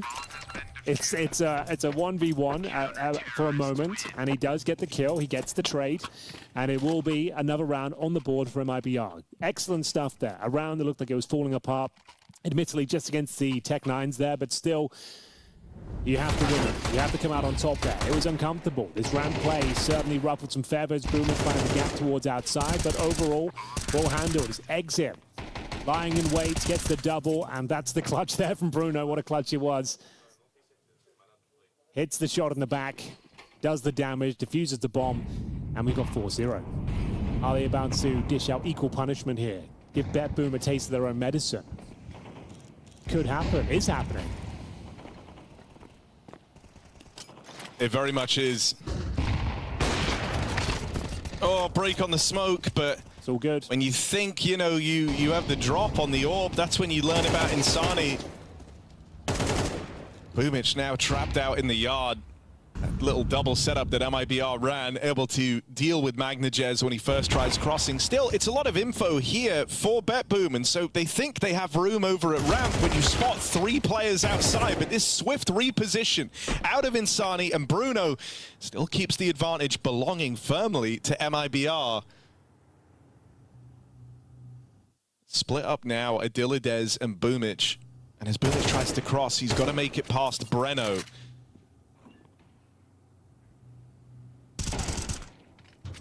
Oh my god, I can't believe Kicker vent drops into the B site and just annihilates Boomich. Adilades, what do you got? He's got nothing, bro. He's got absolutely nothing. Breno will take care of him. The streak continues now. MIBR 5, BetBoom 0. Another very convincing round. Trying their luck once again towards the ramp. It's not working out for them, and BetBoom are looking at 6s and 7s right now, as we do have the first tactical timeout. They've got 3 of them to use, and dropping the first one quite early. The money's not great. It's not bad either. There's definitely a buy there, and we'll see whether they want to go all in. It's going to be Galils and AK-47s, but MIBR, how recording, he said they'd be powered up, inspired by the previous disastrous map, and it was their first missed shot from Bruno, but going back in towards the ramp, they get absolutely blasted. Kicker dropping down the vents. It's a very impressive finish there from Breno. The streak does continue here. Money starting to build up a little bit. They do need to have started some clean rounds here, but MIBR on a very, very good streak. Our Frost is going to go with the Deagle. Galils, AKs otherwise, round 6. And this is the sort of round you want to bring like an upper rush or something, like a set piece, get something just to guarantee a bomb plan. We'll see what they've got in mind. Oh, you're dead on, Hank. They're lobbing in all that top exec util. They've been blocked at the door, though, and the explosion out through Hut hasn't come through. So going on a second timing here, our BetBoom. Let's see how MIBR's A site holds up. Insani leaves Heaven. He's going ramp, and that's because Breno's got the spot. They're one step ahead of this on the rotate. Dilladez reclaims 1 at least. That's some room, but in comes the Bruno orb. Art Frost. Does he want to fight this? Surely not. Gives Bruno another chance to fire off on the AWP, and this is also allowed to... Oh, Kicker, mate. Kicker has nailed this. He has absolutely nailed this. You're not going to clear that. No one's clearing Kicker here. You're so kill. dead. And there it is, Kicker, the master flanker. And they're just racking up rounds now, Henry. I tried to warn everyone. I tried to let you all know, but this is just how it happens, man. This is life. Summed up in Counter-Strike. You're dead on. You did call it. I denied your interest in a comeback here. I didn't think it was possible. I said there's no chance. It's going to be another technical map. It's your opponent's pick. He just got 13-1. First LAN game for Bruno, but he's stepping up now. He's having his impact at the AWP. They're up 6-0. Money's broken once again. It's Tech 9s and an AK. Our Frost, the AWP will have to make do with the rifle this time. So their woes continue here. Trying another pocket strat, going to be trying to get quickly down towards the secret area. Actually getting some decent space in the map so far at the very least. It's going to be Insani taking some heavy damage. Boomich working towards main. He's been so good at finding space and little gaps to work with here. They've flooded the lower bomb site. 1 minute 20 remaining and still so much to be done. We will see the bomb planted towards the Astralis position. It's going to be Magnajez dealing with first contact towards the ramp. Massive advantage of a BetBoom, but they just don't have any further utility or firepower to deal with this retake, Harry. It's going to be difficult, but it could be the first round on the board. Yeah, you have to seriously weigh up if you want to even attempt this. I think the money's too low. Yeah, I don't even think that 1 kill is going to entice you, as weird as this is to say. For MIBR, they're kind of trying to play the long game here. And also, you know, the less they give over, the better. In a round where the retake would have been such a tricky prospect anyway, right? It's very, very rare that you have rounds where everyone kind of makes it into lower and there's no resistance from MIBR, and it just left them in a position where they can't really justify attempting this. And so there we go. Not a 13-0, but still a chance at a 13-1, bit of revenge. BetBoom breaking through on just pistols. Yeah, I suppose that is an interesting and compelling storyline. This is such a weird game, it's still available. But it is going to be the first round on the board there. It's going to be BetBoom making it work with the Tech 9s. As you mentioned, though, MIBR, the money was so low, I think that's the correct choice. Don't go for that retake. They don't have the finances to really justify it, so they'll hold on to the Hall of weapons, the AWP especially for Bruno, and we get into the thick of it now. This is the meat and potatoes here of the mid stages. BetBoom. Oh, their woes continue. It's going to be exit to find a cheeky one through the smoke. So good. And look at Bruno. I forgot about the Sonic move. Yeah. So good. All right, Bruno's got the AWP secret side. Back at Garage still a threat as well, as it's Breno and Bruno responsible for the yard. Breno gets his. Bruno won't get to fire off.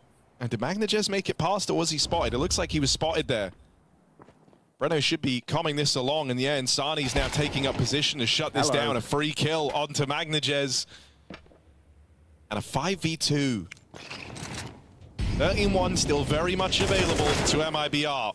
Oh, but hold on. Hold your horses there, Harry. All of a sudden, this round becomes a lot more viable. 3 versus 2, sure, but one more kill. Even the playing field is going to be kicker. Currently on 3 for 3, playing passive as you might expect, trying to rob that clock and actually taking off heads with him as well. It's going to be Art Frost removed. That should be enough to win this round here. Still not giving too much away, playing a very passive game. It's going to be a frag in response, but a chance now in the 2v1 clutch. 20 seconds remaining. Insani and Bruno to try and clutch up. Grenade doesn't hit. Oh, Diladez leaves it to the swing, right in to the Bruno AWP. And he'd been looking for a chance to fire that all round long. Gets it stuck in and denies the clutch attempt from BetBoom. Scoreline just keeps racking up here. MIBR, they feel great. Looking great. I mean, it's a fortunate opening frag. No one's denying that. Exit gets one clean through the smoke towards the lobby. Great comms, though. You did mention there's a possibility of that outside space being taken. They've been a little bit of a nuisance finding those areas. Insani, though, gets the comp, shuts it down early, and it's going to be 7-1 again, Harry. It's back. How does this keep happening? This time, a 7-1 you love to see if you're a Brazilian fan. How is it always here? It always is. In any Brazilian series, you will get 7-1. So ridiculous. Oh, Art Frost clean with it, but all it's done is serve to keep this in a 4v4 and give over some yard space. Now, that's good space for BetBoom to hold. You can see that Breno moving in to try and hold on to Hell. You won't be able to stop the Heaven scale up, but hoping you get some tidbit of knowledge. Something to better direct the... Oh, barrel scene. Barrel scene up in the window. Diladez gets that one for free. Lobby re-aggro out of MIBR. They'll at least keep this one salvageable in the 2-on-3. If BetBoom decide to go lower, though, that leaves MIBR high and dry and away from the action. Well, looks like we might be heading down towards lower. All three players scramble to gain control here. 40 seconds remaining. Limited on utility, but they do have a nice smoke here. You've got to put that down to guarantee the plant. Don't want to take any risks here. And speaking of risks, do you even want to go for this for MIBR? You know it's down towards lower. You've got the AWP hub. Money's pretty good, though. They could justify a look in, but it looks like they're already going to give this one up. It is going to be 7-2. BetBoom bouncing back. He's had a nuke 4 or 5 rounds what you're aiming for, but still a long way to go, Harry. 7-5. Still possible. Still could happen. Sure, it's a rough start, but it's their map pick. as long as you just lay the foundations down here on the T side and get enough to work with so you can even afford to lose a pistol, I think they should be fine. Where's Alfrost's AWP? He dropped it, I'm guessing, over here. Yes, okay. That's fine. It's all well and good. It is. You don't want to forget that. It's quite expensive, as I recall. It is. Have we talked about the auto sniper today? No. I saw Simple using it recently in an online game. He's got it equipped. And I feel like it's going to make a huge comeback in 2026. It'll be the year of the auto sniper. I just want to make sure I put that down officially out there. Bro, if that's what it takes, you know, there's no auto sniper in Dota 2. Yeah, that's true. There's no... That might finally draw him in. It might. Everyone's talking about it. Everyone asking me. The auto sniper, Simple, is going to pave the way for glory. And I can't wait for it. We saw Alcaran using the revolver earlier as well. Not sure that's the weapon I want to see make it to the forefront of Counter-Strike, but good luck to him. Either way, we have got Siren going down. There is kind of like a weird usage case for it if like you use it like a scout. Come on, man. But like, it is bad. It's a troll gun. It wasn't bad when it first got added. We all remember the first day. What a day where it was literally like the most broken gun to you ever could, like, grace. the hammer and then just have an instant kill, couldn't you? It was like one shot to the body was an instant kill. It was Halo 1 pistol-esque level of overpowered, which is good. We need something like that. I think there will be a new gun added eventually. Surely, right? They're adding the Car 98K. That would be huge. Oh, boom. Heaven wrap. Free kill. Kicker gets absolutely sidelined. Boomich is clean with it. And then Dead, of course. Can't get too excited for long as the real challenge still lays in front of them. Exit hasn't moved. Oh, what? They've seen his feet. They've spammed his feet under the silo. He was confused by that. I'm confused just watching that. Okay, this is a difficult retake now. You've got the AWP up in the heavens here. The Molotov that flushed him out. Single swim moment. It's going to be Bruno finds it back the AK-47. This is a huge kill. Breno's able to get one at the very least. 2 versus 1 though. See if anything can be done, and of course it can. It's going to be Diladez opening things up. Bruno to deal with, and another land clutch, Harry. Put it on the record. It's official. He's got 2 here on the CT side of Nuke. Dude, I mean, this is his map. Yeah. He's feeling real good about this. 9 and 3. You just love to see it. I have to say that Nuke is one of the maps that he plays in the academy team. Okay, he so has played likely has like far better foundations to fall back on as well. I just imagine getting hot dropped into overparts of all maps. A team, a map that, much like Nuke, is like you've been kind of stressing, very, very technical, but you never play it. Yeah, on That would Sunday as suck. well, the day of rest. Yeah, exactly, bro. You're supposed to be resting a day. And if you're put in that stressful environment, Halloween's around the corner, you don't want to be dealing with all that. But dude, you know, MIBR, this was kind of their chance. The phone was ringing. We all thought maybe it's Honda. That's a great reference, very niche And one. it works so well in this game Yeah, because it does. yeah, I they miss could have Honda. What a they player. could have got Honda back in. We all miss him. Maybe Oh, it's Honda. that's so funny. That's so funny. Well done. All right.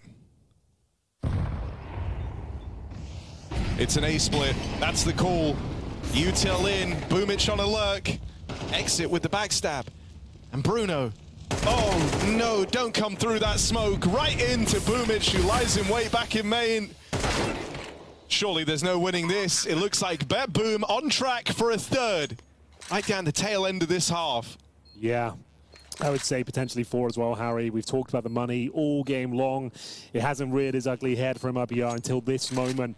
Finally, they will be broken. Breno with no choice but to save the M4. No util, no kits, and he's going to be cowering away back into his spawn. It's BetBoom. Finally looking like they're in a promising position here. It's going to be Boomich and Deledes working in tandem, getting the all-important kills there, but yeah, job done. And I'm not sure the loss bonus is that. It can't be a much, though, from MIBR. I think they're going to get, like, 1,900 into the next round. Let's have a look. Everyone's attention hooks. Oh, it's not looking good. It's not looking good at all. Money is incredibly low. And that could spell disaster towards the end here of their CT campaign. Things got a bit crazy there, Harry. Pushing smokes. Bruno was feeling himself. Wanted to get stuck in. Might not be in the right call. Yeah, it feels rough because, like, it's one where you look at it in hindsight and all the kind of telltale signs for the A-split were there, the yard smokes that leak over into main to allow pathing through. And so one that maybe you feel a little sore about. There's still a chance to finish off with a good half here. And even though they didn't have a lot of money, they've still cobbled together, you know, for all margins, like a pretty decent buy. You just don't have any util. And so if BetBoom plays slow, that's massively to their benefit, but they're really trying to keep a keen pace in this round. And so MIBR never really feel the punishment of having limited util here. Now they full gamble stack in towards lower. MIBR bring 3 players down into this B site. Last few times BetBoom went here, MIBR were in the wrong place and couldn't justify going for the round. Well, they've tried to make up for that now. Insani in the feed, Hello. Breno in the feed. And these rifles hitting hard have clawed it back to a 4v2. Well, that's probably going to be all she wrote here. It's going to be a nice attempt towards the end, but BetBoom fumbled around against the FAMASes and the MP9s. And MIBR, who would have thought after going down 13-1 on their map pick, are looking very impressive, very solid here on the CT side of Nuke. The job is not done, though. There's still a lot of work to be done going forward because you do have your T side to deal with now, and we saw their T-side efforts on Overpass were not fantastic. That's when it looked a little bit unorganized. They looked uncomfortable, and we'll see if they can bounce back here and find us a second map and take us to a third, which would be great to see. Like the first map, we can just forget about that now. It didn't really feel like a good game of CS. They got warmed up. They're ready. They're locked in. Everyone's contributing. Bruno's got 2 land clutches. Insani's continuing to find good output. BR Enerzan is looking fantastic as well. So we've got a real game on our hands here. And Boomich, he's got a massive mountain to climb in the second half. They can do it. They can bring this one back, but it's going to be difficult. 3's enough, is what I'm saying. Yeah. It's one where, you know, like, you're not thrilled. It would be like you've won the lottery. Okay. But you've only won, like, £100, you know? Like, sure, it's nice. So are you saying it's nice to win. 100 more tickets, maybe? And that's kind of the vibe, yeah. 100 more tickets. A ticket's £1. I'm pretty sure they're way more than that. Oh, they used to be £1 back in my day. I know. I can tell, you know, you've been responsible for a while. I swear. Actually, maybe Lucky Dip is still like, I don't know. I don't play the lottery, man. It's a scam, isn't it? Let's be honest. All feels like a big scam.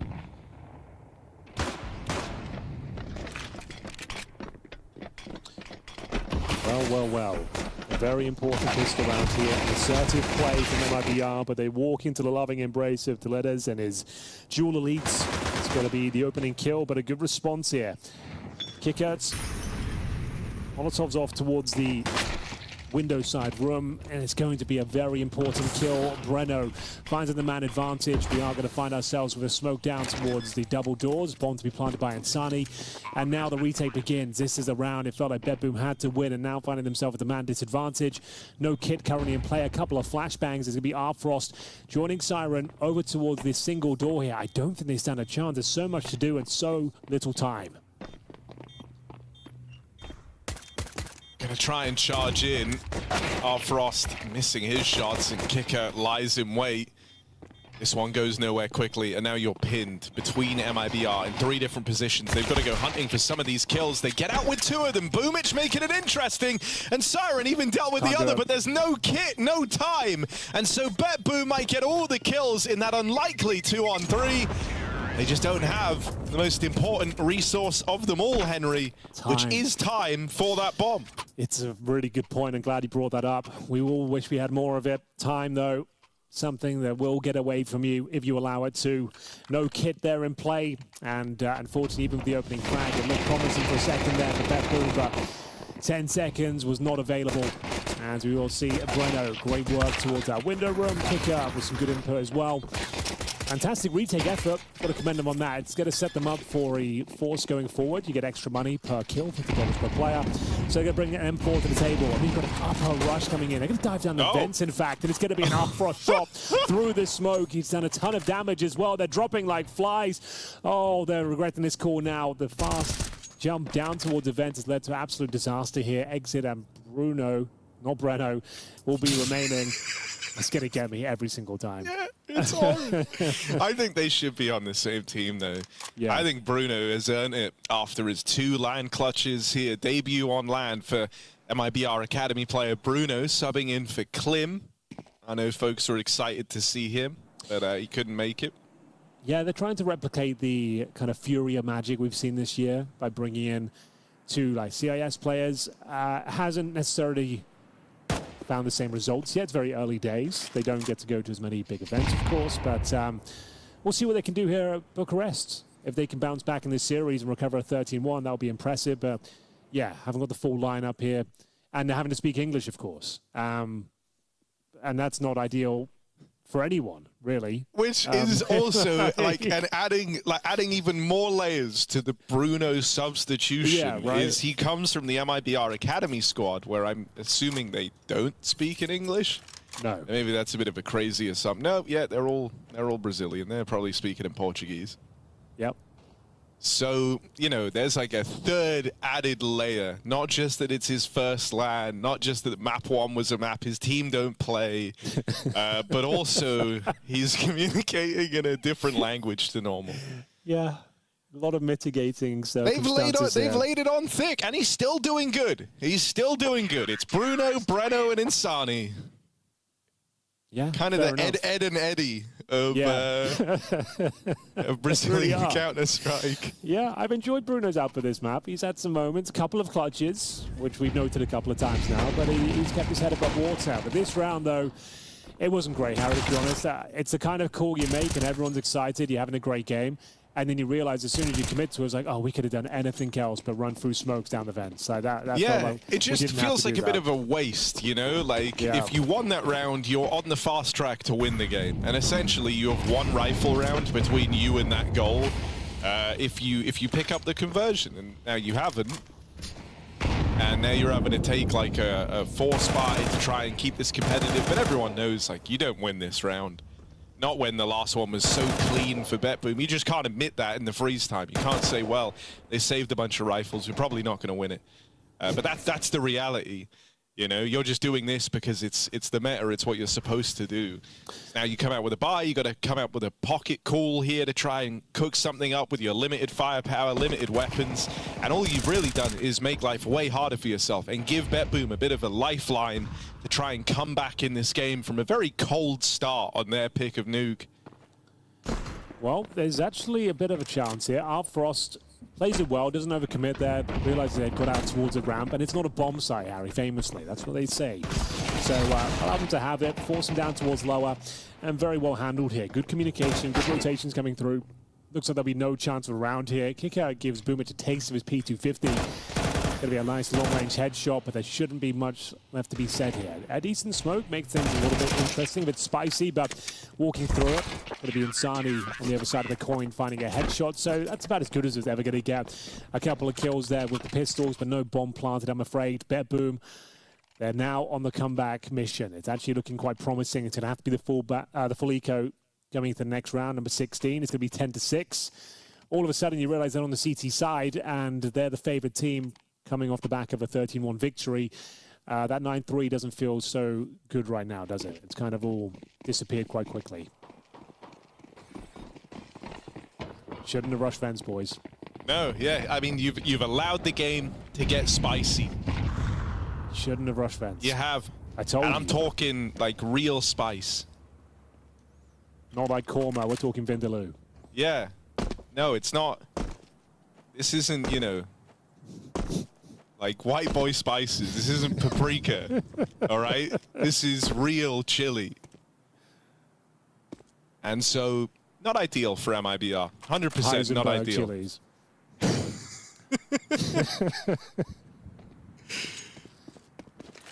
Glock round. Everyone loves it. Vampire round, I think we've been calling them.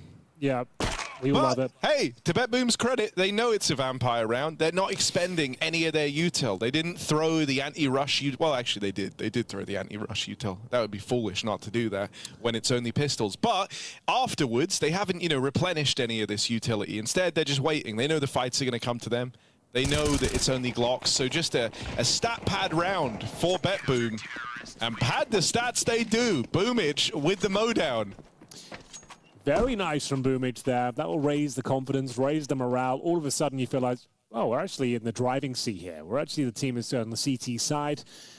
This is our map pick, and things are looking good. The last 3 rounds have been very comfortable indeed. You're building up a nice reservoir of cash going forward as well. You've got the Frost AWP, which is very influential in finding success on overpass, and here's Boomage getting the job done there towards main entrance. No problem whatsoever. As we all see, round number 17 underway very quickly. MIBR running out of chances here. Need to stabilize, need to just run some defaults, see if they get some map control. Insani, the star player. A lot of people speculating whether he should still be in this team. It's a squad that always seems on the cusp of greatness, but never seems to make it. That's why they've made this kind of erratic change to go to an English-speaking squad, trying to follow in the footsteps of Furia, to try and give some Insani some backup overall, but he hasn't got much to work with this round, I'm afraid. 22 HP, running not far behind him. Going for the motions at the default, but you're dead on about Insani. You know, it's been one of the big questions around him for the longest time. When you look at how good this guy is, some folks feeling like MIBR isn't the best place for him. And then obviously that was what the signing of Kicker and Klim was supposed to do. But if you wonder if it had the desired effect. Yeah, I guess they're trying to bring some veterancy into the squad and actually give it something to work with. But yeah, you're right. Here's Frost, and he actually goes down. It's going to be Bruno stepping up and finding number 4 and 4. This is promising. Oh, Bruno! Let's go! Double entry! Isn't this better than clutching? Running the entry on the round. He's got another. Do it again. He can't quite find Magnagez. It's only 1 kill to get away. Oh, the D connects. Exit with a must-win trade. And now he's left all alone in the clutch. 1v2. Exit, an experienced player. Will he be able to etch out a path in this clutch? No, dead at the door. Double push for BetBoom, and the gap continues to close. Just great protocols there from BetBoom. Fantastic deagle shot from Magnagez, that has to be said. I didn't think he stood a chance of getting a second kill there. But that's how you play those 2-on-1, ladies and gentlemen. Stay together, trade out the kills, get the intel first, do some damage, and the second player swinging out should be able to get the kill every single time. Couldn't have played it better if they tried there. Really enjoyed that. Another great round from Boomage. Speculative spam towards Secret. Fields that first kill, but Bruno, has to be said, almost stole the show there. Some great sequences. A couple of fantastic AK-47 headshots, but Exodus didn't have enough to work with there. Didn't suspect the 2 players together. And it will be another round on the board for BetBoom, who are now off to a flying start on the CT side. After losing the pistol as well, it's been a flawless streak after their forced by victory.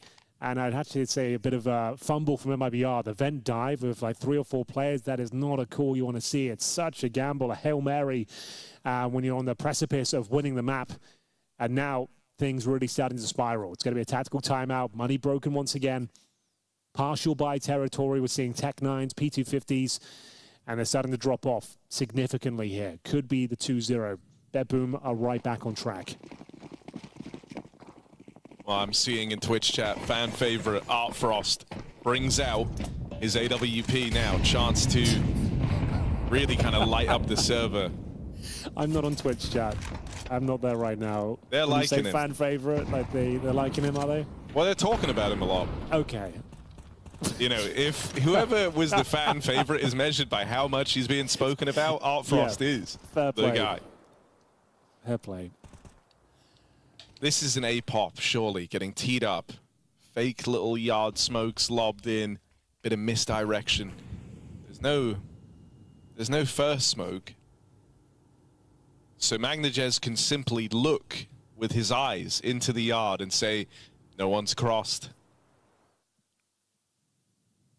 Still, it's prompted a rotate out of BetBoom regardless. And MIBR actually going to try and explode ramp instead. It's a fake on the top site, into the ramp hit. Fake on fake in the round, hoping it would buy them room on the ramp side, and that has not panned out. Bomb now dropped. Dilladez to control it. Magnajez on the rotate. Well, it's not a round that's gone very well from MIBR, but maybe there's a chance that Bruno can find another clutch, not even a kill. Dilladez will take him down. It's a 2-round game. All of a sudden, it's looking like BetBoom have found the 2-0. These rounds have been very convincing. They've stabilized. They're back on their feet. They're looking comfortable. Boomage can smell glory around the corner here. MIBR, they've taken the tactical timeouts. They've tried to throw everything in the book at them. The fast plays, the defaults, the fakes, the lurks, the ramp takes, nothing's working. But we'll go back to the basics here. Bruno will have the AWP. Presumably outside smokes deployed. 3 of them go down early. We're going to send Insani out on a fragging mission. Frost will be continuing that nimble, agile play though. A different position each and every round. This time, allowing them to have outside, Harry. That's fine. We'll just patrol low of the AWP. See how you deal with that. Oh my God, Insani can't catch. Dude, every time he's tried to cross the yard smokes, he gets spammed. Yep. And that's their best player, the guy that's meant to be the next big thing in Brazil. And his round is ending crossing yard every single time, it feels like. Oh, what are your options now? Like, you've got a 5-on-4, you've got some map control, admittedly, but there's Breno actually finding Magnajez. Okay, the opening we were looking for. Something to work with here. Dilladez will have an opportunity, but the Orp's going to find him almost certainly. What? Guys? No! Bruno! Bruno, come on. Bruno, that's the exact fight he was looking for, and he didn't see him? And now Dilladez is going to kill everyone. Yeah. And that's the price you pay. Oh, but hang on, Kicker, maybe. You know what? I actually kind of believe in Kicker right now. Oh, he saw the rafters guy. He's seen his feet. Oh, see? Quick flick up. Siren with the trade.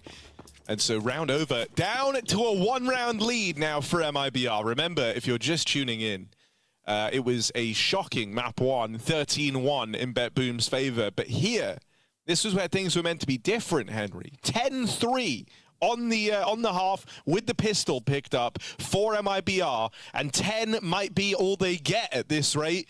They call in another tag timeout. BetBoom are now nipping at their heels. They are right there, ready to leapfrog them. That's a very accurate and astute breakdown there, Harry Russell. I'm going to give you an update on the A stream. If you're not a fan of spoilers and you're not enjoying live sports, you'd like to consume them in a weird, kind of like fractured way at the end of the day, take your headset off now. Right now, 3D Max are playing against Saw. They've just kicked things off on the A stream, I believe. Dinko and Jason O'Toole are commentating that one. So you're a fan of those guys. They don't actually commentate very much together. Get the second screen up. This is them. They're a new duo, up and coming. So yeah, 3D Max versus Saw. It's all Swiss here. If you're not sure what that means, it means you play. If you have 3 wins and 3 best-of-3s, you go through. If you get 3 losses, you go out of the tournament. It's a classic format, one of my favorites. Lots of heartbreak, lots of unpredictable games. You can't really prepare for your opponent too much. It's a lot of fun, and the fun continues here. MIBR, as Harry kind of explained very nicely for us, with 10-3 up, but now find themselves down to 10-9 with just pistols, and Sani's trying his luck once again. He's actually made it. He's down. He just thought, you know what? Seriously? I'm just getting down there. Yeah, seriously. Insani clutch. Oh! And that's what happens when he actually survives the cross at Secret. Boomich can't drop down the vent anymore. They've got to change their path to rotate, and there's still a... Oh, bro, so BetBoom is so out of position. They can't go for this. This round's actually over. Insani with 1 kill. This is the weirdest game, bro. 1 kill, right place. Do they overcook it, though? I don't think they do. I think it's fine. The bomb's going down. Kicker nearly killed himself, but it's fine. Oh, it's all good. It's probably He's always out there. Probably all right. Wait, no. BetBoom are going for this. There's 3 players here towards round. This could get a little bit fruity. Oh, Kicker dead. Bruno Bruno dead on the ramp side as well, but there's more where that came from. Insani wrestling it back, and they're ready for exit. Number 3, third man waiting in the corner. No, Frost now falls as well. There's MagnaJez cut down at the hands of Bruno. It's not quite a clutch, but it may as well be, because that is a very impactful... What does that even mean? I don't know, man. I don't know what's happening in this game anymore. Well, they certainly clutched the round in general. I agree with you there. The fact that they cross the over, oh my God, they cross over towards Secret undetected, unscathed. It's a beautiful sight. And Insani, you give him an inch, he'll take a mile every single time. 1 kill is all it takes as they do dominate that lower bomb site. Finally, they break the streak, and we're back on 11-9 here. And it's going to be Exit patrolling towards the lobby, calling back his teammates here. Upper execution looking like there were 2 players towards the roof as well. What have they got cooking up? What's the next play? Frost changing things up. He's towards outside, so Boomich going to have to deal with a lot of aggression towards Upper momentarily. Exit to be flashed in. Flashbang is no good, but Boomich can't detect him either way. It's looking fantastic here for 12 rounds, a map point for MIBR. Bruno holding on to the lobby wraparound, stops Dilladez in his tracks, and so MIBR finally move in the right direction after a big hiatus, 6 rounds in fact of silence from MIBR. They're right back on the board, and this is going to be an important save here for Frost. Make sure you have everything you need in this next round, so he's got to get out with the AWP. He'll be able to buy one anyway, but just for longevity in this game, you know, you don't want to be at that position where you're kind of having to make concessions on this attempt at the comeback. Frost. Yeah, he's so good at saving. Oh, not that good though. Not good. Not as good as Kickert's old mate. Oh dear, oh dear. Well, all of a sudden, blink and you miss it. MIBR are back on top. All it took was a Tech-9 victory, an upper execution, and they've got themselves 3 opportunities to take us to the 3rd and final map. I believe that's going to be Ancient. A map that's much looser, Harry. A map where you can just let the star players off the leash. Let Bruno sink his teeth in his opening game here at PGL Bucharest. It was Exit, beautiful double spray down. Bruno watching the extremities, and Kicker, as you might expect, lurking around, finding the all-important final kill there. Shutting down the finances now for the CTs. They should be in a prime position to close this one out and take us to a 3rd map. In terms of the cash overall, it's actually a very strong buy. They've had so much to work with in the previous round, so still some work to be done before the money is shattered. Frost will still have the AWP. I guess concessions in the form of 3 players of our helmets, but won't be a factor unless the Glocks are pulled out. And we will see the initial smokes deployed again. Large smoke towards Squeaky Door. Nade blown off. And we will see now Boomich, I presume, getting down the vent at this point. Doesn't want to get caught off guard once again. I heard this though, and I think Bruno might just chase on the back of hearing a vent drop. Yeah, he's moved out into, he's clearing A. Okay, Siren learns about it in the hard way. Main rotate arrives, MagnaJez at least with the trade, caught on the spam, and now that top site starts to crumble. Boomich. Oh, Molly gonna slow him down. But MIBR are going out through the yard instead. They're gonna try and take Heaven. They want the post plant, I guess. It's a very strong position to have. And near Frost. Oh, Frost. Where does he think they... Oh, nails it. And lives to tell the tale. Kicker had to chase him. Kill him midair. Okay. Now, a bit more waiting. They're going to see if anything else happens. If any more weird moves happen for BetBoom. Finally feeling like they have room. Kicker climbs up into the heavens. Dilladez catches Exit out in main. The bomb is now dropped in heaven, so you can't actually win this round anymore if you're Bruno. You won't get to add this clutch to the tally.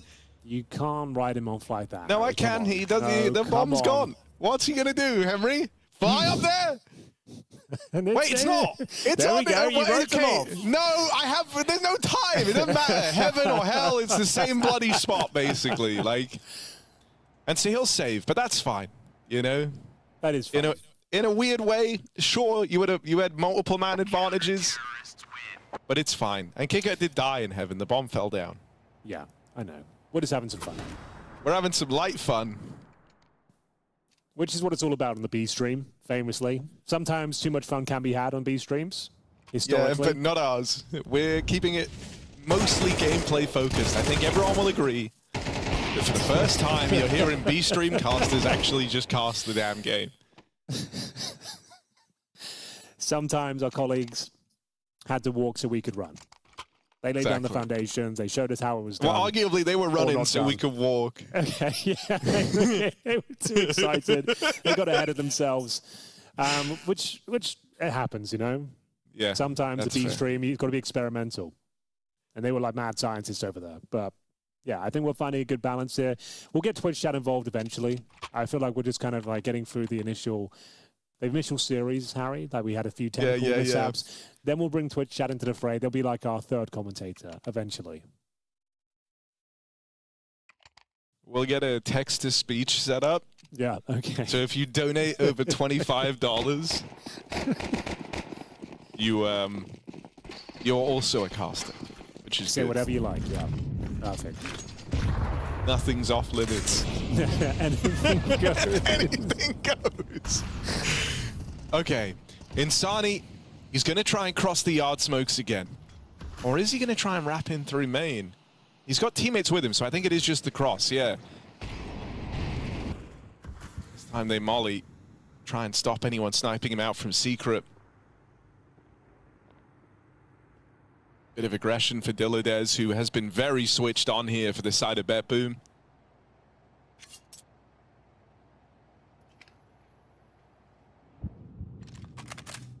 Boomich down a lower. And BetBoom taking away lobby right now. Where's Breno? Oh, in the heart, waiting for the aggression. This is it. That's a heavy hitter removed, man. Losing Dilladez, that's not a small loss for BetBoom. It's also info here. Allows you to kind of better shape the round. You spot them taking lobby away. You've dealt with a ramp player. And now you spot Boomich down here as well. It did mean they weren't ready for Magnagez. Killfeed kind of betrays you a little there. Missed shot for Bruno. GG. But it's only Art Frost left, and it feels like it might be GG. I don't think there's anything Art Frost can do here. It would be one hell of a clutch, one for the ages if we can pull it off by MIBR after going down 13-1 on Overpass. They have bounced back with so many factors working against them here with a stand-in in the opening game of the tournament on a Sunday, speaking in English. They've managed to do it, and they've taken us all the way to Ancient. Harry, I can't believe it. You said it could be done. You said it was possible. I was a naysayer. Yeah. I disagreed with you, but they've actually pulled off the reverse sweep here, and BetBoom are looking stunned. To be fair, MIBR did win both pistols. They went to a 5-0, maybe 6-0 start in the first half. Very good CT campaign. Sure, things got bumpy in the second half, but an excellent showing. And yeah, maybe there's a chance of a massive upset here. I can't imagine a world where it happened after the first map, but they might actually do it. Yeah, in some weird way, you feel kind of good knowing that you did start to choke this game and you were able to get out of it. You know, like that's still a victory. You would have rather just never choked in and of itself, but the knowledge that you were capable of kind of overcoming a BetBoom who warmed up and you weren't just beating down on them from like a very convincing start is a good feeling for MIBR. We talked about them having to kind of face their demons early on, what with getting absolutely annihilated on their map pick, a bit of a home map for the MIBR squad, but bouncing back on Nuke, not easy, and they've managed it. So now teeing themselves up on Ancient and a chance to actually, you know, stick the landing in the reversal on this series. Gotta say as well, Bruno, he did good. I was about way to say better it. here. I was about to say the same thing. I was about to say, Bruno, his first ever LAN. I know we're having some fun here today, and there's a whole naming situation with him and Breno. But yeah, it is first time at a LAN. This is a big LAN as well. This is the difficult one to perform in, coming from the MIBR Academy, and he actually stepped up here. Sure, not massive numbers, but still had some great clutches in there. He had 2 of them, kept them in the game. Found them some success, and it was actually BRN and Breno, 22 kills, 14 deaths for him. Dilladez did what he could for BetBoom, but overall pretty underwhelming performance, especially for Art Frost, considering the kind of massive performance he had on Overpass. Couldn't really get going on Nuke here. Gets himself 10 and 15, wasn't quite as impactful. He is a fan favorite after all, but it looks like he will be quietening down here as we go into that third map. And here's the kind of breakdown, the timeline, as it were, as you see 9-3 in that first half, Harry. Winning both pistols, but it was the second round force buy of BetBoom that got them back into the game. Yeah, you know, and that was almost like where that surge of hope came from, and also, as we were saying, like a huge deal for MIBR that they were able to stop an MIBR who started, stop a BetBoom who started building towards a comeback. Now that we go to Ancient as well, I think, you know, we were kind of speaking of this at the start for teams of this stand-in. It's good when you end up on a map like this. The other thing I'll say is that this is Bruno's most played map in the Academy squad. So if anything, right, he's kind of like been moving up. It's like they started with Overpass, map he never plays, went to Nuke, a map he sometimes plays, but still infrequently. And then we end on Ancient, their most played map from the Academy squad, and still a very, very good one for the core of this MIBR team. So I actually think things are starting to look up for MIBR right now. I'm feeling pretty good about their odds in spite of a 13-1 to open up this series. So we've got Ancient. That's coming up next. We've highlighted all of that. BetBoom versus MIBR reaches its epic conclusion in just a moment, so don't go anywhere.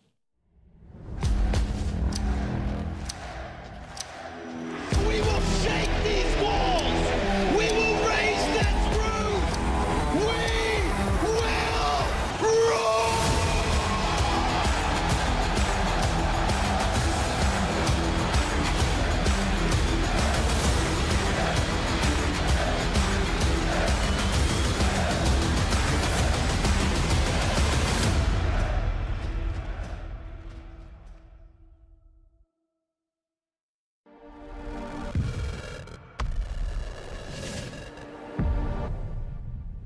Hello everyone, Jackie Powers here, back at PGL Masters Bucharest. This time around I am joined by the wonderful Exit, of course, from MIBR. How you doing, man? I'm doing good, and you? Yeah, good. It's nice to have you here. Excited to see how the team's going to play. Obviously, coming into the event, how you feeling overall? First game, are you happy with the draw? I'm kind of happy. I think in these tournaments you don't choose the opponents, so everyone's going to be a hard match.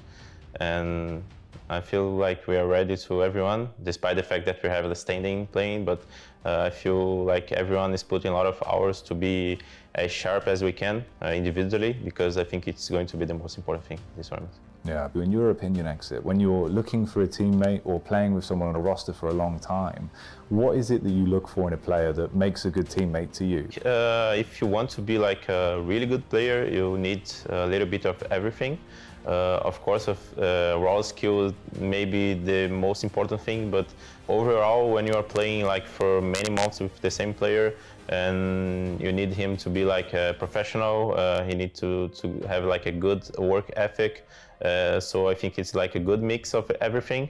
I have good players and good teammates that I want to play together, to kill myself inside the game for him to trade me. So I think it's really important to have this mix of things.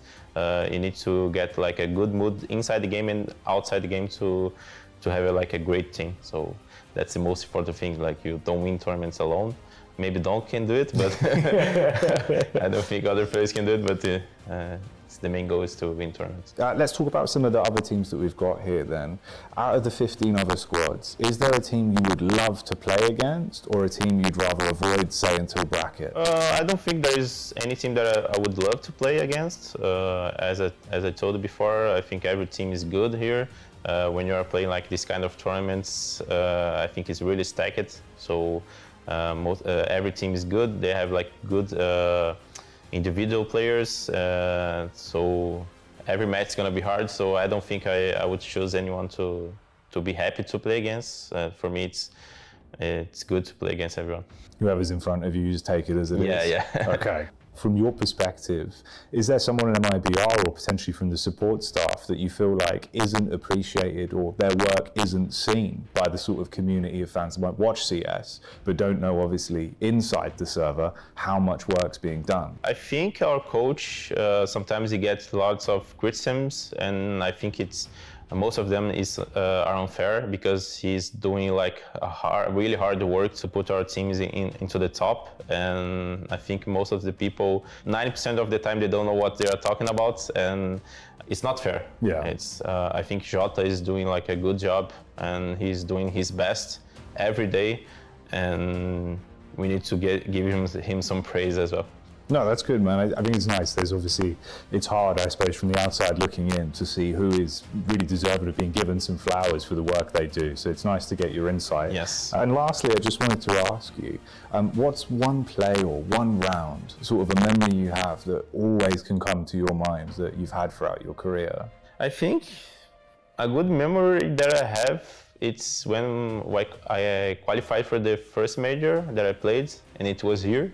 And I remember that it was Nuke, and it was like FNX going down vents, and I think there was one guy of my team inside vents, and then we killed him, and it was over. And I've qualified for my first major. I think it's a good memory that I have in my mind. Yeah, it's a big one, man. It doesn't get much better than that, right? Yeah, it was that's good. sick. Genuinely, Exit, really nice to speak to you. I wish MIBR the best of luck in the event. Can't wait to see how things go. Thank you very much, man.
Ladies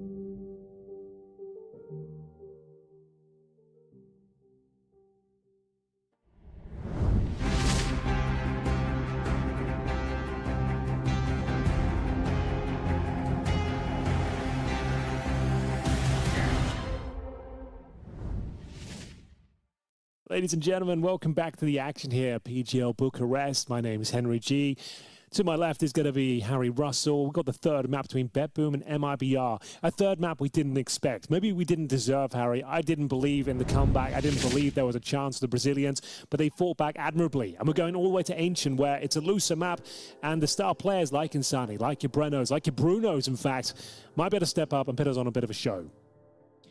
Yeah, 100%. You know, I mean, this was, I think, always the hope for MIBR. I think if they were going to win this series, they kind of had to try and do it in 3. I don't know if this was how I expected them to go about doing it in 3, but they've managed to get to Ancient. And, you know, their performance on Nuke was very, very solid, right? A strong lead, stopping the choke, denying a comeback, building back better into that game as time went on. And outside of, you know, Dilladez, really, for the side of BetBoom, all the other guys went a little bit quiet. He felt like at times he was the only one really stepping up and trying to get much done. I agree. I feel like Frost dropped off dramatically as well after having such a massive output on overpass. Like, Nuke is always going to be a difficult map for Orpers, I'd say, especially on the T side. But yeah, even the CT performance was pretty underwhelming, and it felt like they were being exploited time and time again. Only getting 3 rounds on their T side was not good enough. They managed to win a force buy in the second half and actually get on a nice streak, but overall pretty flat there from BetBoom, and they're going to be favorites going into the final map by virtue of playing against MIBR of a stand-in, and the team just transitioning to speaking English recently. They're not in their best state right now. BetBoom should be taking this. It's 2 teams that are struggling, to be honest. Both these teams outside the top 30 right now. It's a star-studded roster for BetBoom. You'd think with the kind of players they have and the experience they have, they should be able to put this one to bed. But we're into the action, ladies and gentlemen. Here we go. Third and final map here. It's a Swiss system opening game for these 2 teams. So we'll see who goes 1-0. And it's going to be double HEs to kick things off here for BetBoom. You don't see that too often. I'll be honest. That's a new one. Even the B bomb side pretty open as well. Yeah. The nades go in. It's a cool idea. It felt like they wanted to try and double nade heaven, 1 from cave side and then 1 from mid. But it didn't really work out like that. MagnaJez felt like he had to dump his nade. And so not really had the desired result. What do you think of Boomich here, hiding in this mid smoke? Is it a misread smoke? Is that what's happened? What's happened? Yeah, trying to hide in this smoke down in middle. He'll get out with a double. Boomich has done well from his cheeky little play out in mid. Okay. All of a sudden, it's looking quite promising here for BetBoom. There's not much left to work with there. Single smoke on the T side. Renault pulls one back. And all 3 players towards ready, down to Wildfrost. As mentioned, didn't have a great showing on the previous map here. They're going to swarm him now, knowing he's got that USP, running out of time and space.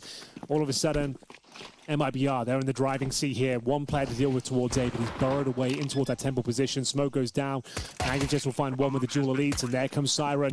Actually brings it back to a very winnable situation. 2 versus 1, but it's a star player of MIBR, Insani, dipping away into the smoke here.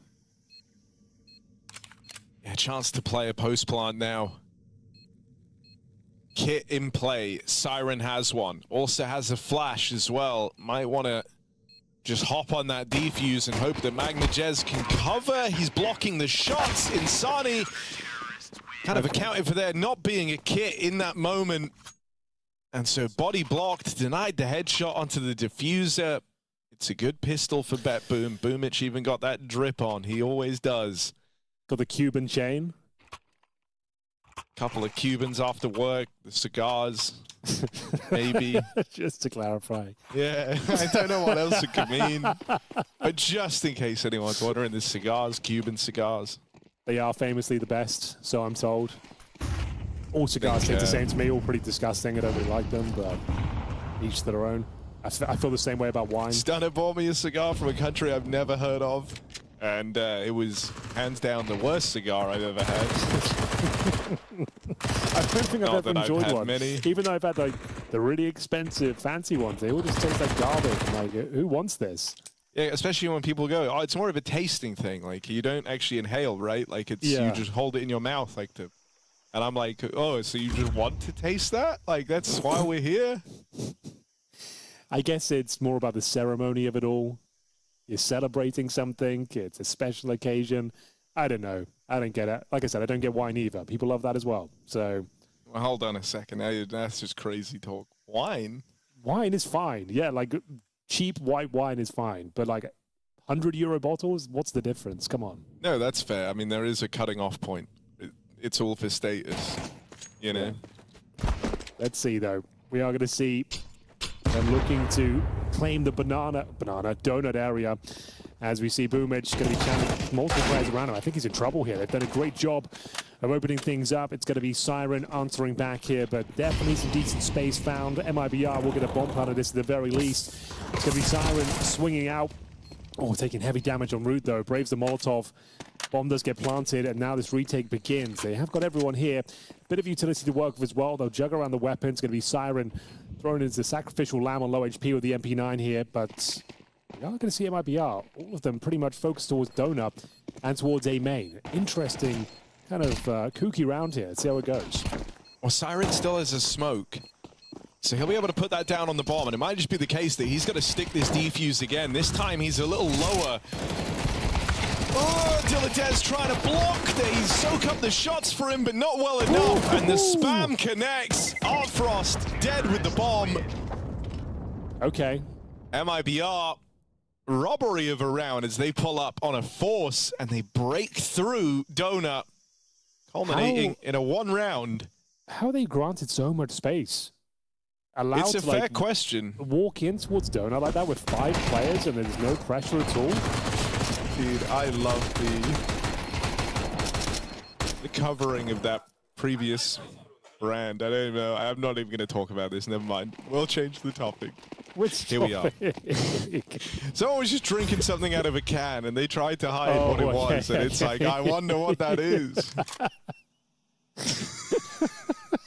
That's a good point as well. I thought it was like one of those cozies for the can.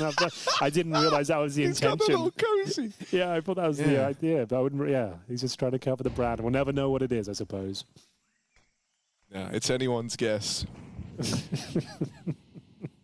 Okay, I guess the red smoke, we're confirming it did make it this time. I'm not sure if Boomich was hiding in a mist red smoke, didn't catch it, but either way, it doesn't really matter. We're into the 3rd round here. MIBR finding success in their force buy. Granted, way too much space in towards middle. 5 players through Donut. Swarm with that A side. Retake attempted, but not successful. Now, BetBoom, the ones on the back foot, they'll have to operate with very little. Pistols across the board, to be exact here. We are going to see a few bits of util. Magnajez towards that cave position, though. Molotov down. Not really much you can do now. Find a defensive position yourself. There's the smoke. 45 seconds. Clock is their greatest ally right now. If BetBoom can just continue to run the timer down, that would be fantastic. That's a great smoke, Harry. This could be promising. MIBR have no choice, really, but to go through it. Need to break it open. Good flash. Dilatez so blind. Magnajez isn't, though. 5-7 fires off for a double, and that's going to keep this interesting. BetBoom still in with a chance. They're left to the retake now. Boomich with a full belty. Util starts to dump that in. Ollie for sight. He's going to force a reposition out of exit, but a well-timed flash will disrupt everything. And it allows him to tuck himself back in on default again. And no one even spotted that, right? There's exit with a free kill. Insani providing cover, and MIBR will go on to clean this up. I'm assuming. It's absolutely fine, yeah, there's no time. Even to get both kills at this point, unable to defuse the bomb. It's Insani to close things out. Huge pickup there. MIBR go 2-1, presumably 3. Considering that was the force buy, there will not be much to speak of in terms of resources and primarily cash going forward. So yeah, well done. And like I said, that was a moment there where it looked like they were absolutely cooked. Smoked off towards the top of the ramp there, but handled it very well. The flashbang HE combo to break open the smoke and blind the CTs on the other side. Fantastic work. Magnajez as well to get a double kill, but no panic really there from IBR. They managed to hold their nerve, get the bomb planted, and close things out cleanly in the 2 versus 1. Insani, great performance in that particular round. As mentioned, shouldn't be much to report here. We're just going to have USPs, a couple of P250s, maybe a 5.7 for McNajez. That's about it. But a bit of a cave stack. And these are the rounds you can't really call a vampire round. This is just an eco.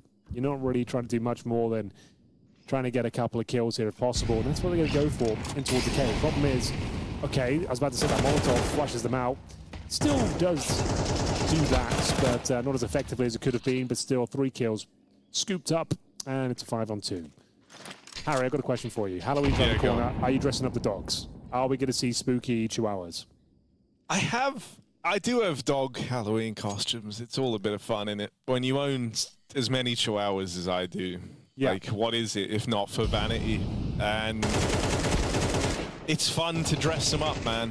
Well, my next question is, we're going to be doing a broadcast. Oh, I don't think you're here for the broadcast on Halloween. I'm not. I was going to say, Which is devastating. Can we get him on stream at one point in said costume? Maybe I can bring them in, like, pre-Halloween to show off one. Halloween's Eve. We have, like, dragon costumes, spider costumes. Okay, do they like it? Or do they just indifferent? Yeah, man. They love it. Oh, dude, nice. Chihuahuas love to get dressed. I didn't know that. It's the favorite. It's a favorite for them, man. Oh, well, that's lovely. They're little small dogs, aren't they? They are so it makes them small feel dogs. big. Yeah. Put a little suit and tie on them, and they look all official. Standing on business.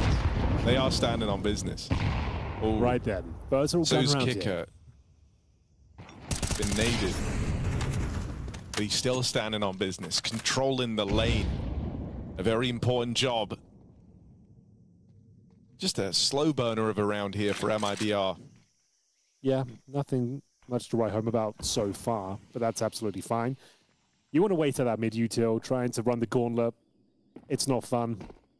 Lead out that CT util, then second wave of util. Go for the motions here. You can see they've got some nice cave control, middle, slowly but surely becoming theirs as well. Deep molly down towards Red Room. McNajez will be holding the smoke and a pixel gap in towards cave. Here comes Artfrost, looking to recover his difficult showing on the second map of Nuke. MIBR stunned us after losing the first map 13-1. Didn't think there'd be a chance for the map of Nuke, considering it was BetBoom's pick, but somehow here they are with the stand-in. Bruno's first ever LAN, bear in mind, from the Academy team. And somehow, some way, they've got us to a third, and now looking for a 4-1 start on the T side of Ancient. It's all looking quite good. 30 seconds, though. That's not looking as good. Time has been a bit of a factor here. Haven't been punished so far for it. The execution looking likely, but you can see now that smoke down towards cave is becoming a real problem. They're getting shut out. Oh, but hold on. Hold the phone. Bruno and Exit come through with a kill, and now suddenly Diladez, knowing about trapped in this corner, not meant to be this easy. How's he managed that? Buys more than enough time, and in comes Boomich, rather, to save him right at the end. Boonage. Oh, bro. Got that Boonage. That slow-paced gameplay finally comes back to haunt them. It is Halloween week after all. And we are going to see MIBR having to run through the smokes, and it all falls apart. Halloween's on Friday. I know. That's so good. That's lethal, man. That's lethal. That's actually like a world first, I think. I don't think it's ever happened before. We've got a Friday Halloween for the first time in about 100 years. I swear it's normally like a Tuesday. Yeah, exactly. Oh, what's happening? Oh, Insani, I love it. Lurk smoke up B. Just a bit of a pace change, right? He goes on with just a solo mission. Artfrost, good shot there on the first, and that's likely going to change the game plan here. But this is where heads-up move being made. Boomich has even called for McNajez to come and commit to this mid-push as well. They could drop the bomb right here. Oh, McNajez does it, and Boomich reads MIBR like a book. All that space that Insani got over towards B is meaningless without the bomb, and so now it's a recovery mission. Okay, they do have time to work with this time, but McNajez has caused a massive dent. Smoke down towards T-spawn as well. Exit will use it to get close to the interaction with the remaining CT players, but they are all turtled up around the bomb right now. 45 seconds. We do need Insani to turn up here. Flashbangs are available. Molotov as well, but another smoke. BetBoom being very efficient with the deployment of those time and time again. We'll see whether Insani can find a gap here. The AWP should find him no problem. It's going to be Frost confirming the round. This is no time to work with too much on his plate. Exit might just have to fall back and save, and I think that's what he's doing already. 20 seconds. And well done from BetBoom, reading that situation very well, calling for that mid-push. MagnaJess catches him out. Double kill, beautiful spray control, and job done. We're going to tie things up at 3-3.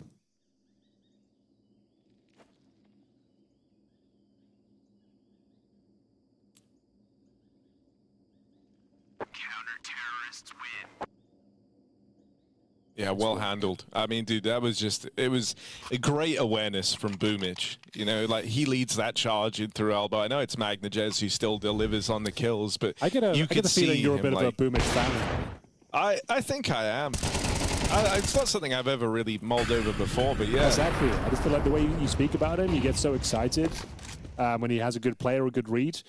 I think he's an icon of Counter-Strike, and it's a shame not to see him in a top 30 team right now. Yeah. I mean, BetBoom are trying to build in that direction, you know? I mean, we're all trying to be top 30 players. Well, actually, it depends what ranking you're going off of, Henry. Okay, go on. In the eyes of Valve, they're a top 30 team. Okay. Well, how top 30 are we talking? Oh, right on the gun room floor, you know, like they're right there, but still. All right, I'll take it back then. I was wrong. They are a top 30 team. Where's MIBR then? Far higher. Okay. Right? Yeah. Higher in what sense? Well, Higher. Okay, once again, it depends what ranking you're talking about here. If we're talking VRS, yeah, they're in a much better spot, as demonstrated. Obviously, also it's regional, but they're at stage 2 of the major. So this is our kind of look in at the major form on 4 of the 5 players for MIBR.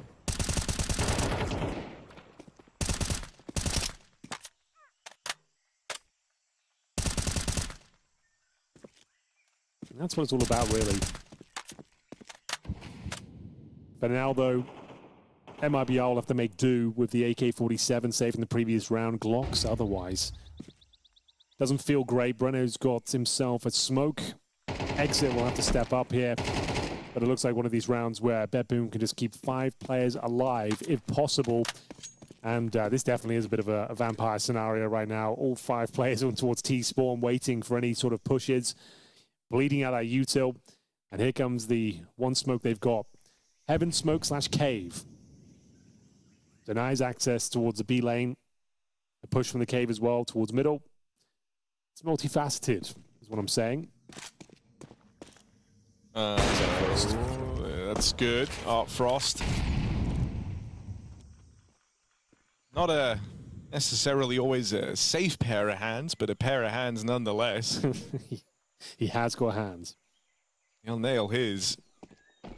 And now they hear the footsteps, Dilladez and Boomich licking their lips, knowing that these eco kills and the one gun coming their way. Oh, no big booms there. Oh, but they're safe. Well, safe as houses. A pair of hands. Well, there it is. BetBoom do take a slight lead here. 4-3 as we find ourselves in the mid stages of map number 3.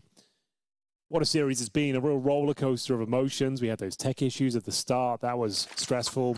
We had the 13-1 to kick things off. That was alarming from MIBR. They bounced back, though, as all good teams do.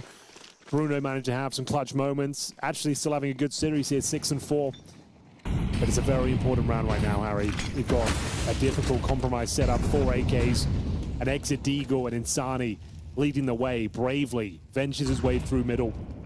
And Frost once again, nimble across the map, everywhere it feels like at times, and opens things up as Insani does go down, but Breno fighting back, 4-4 to kick off round number 8. Yeah, and where Breno's found success, now we look towards Bruno. First LAN event here. And he'll destroy Siren out in main. Gonna try and take the space now quickly after getting that kill. Oh, smoke falls and he'll respect it. Instead of going through and trying to take away space at this A site, he waits for his team now. Slowing the round down a little bit. It's only Boomich in front of them.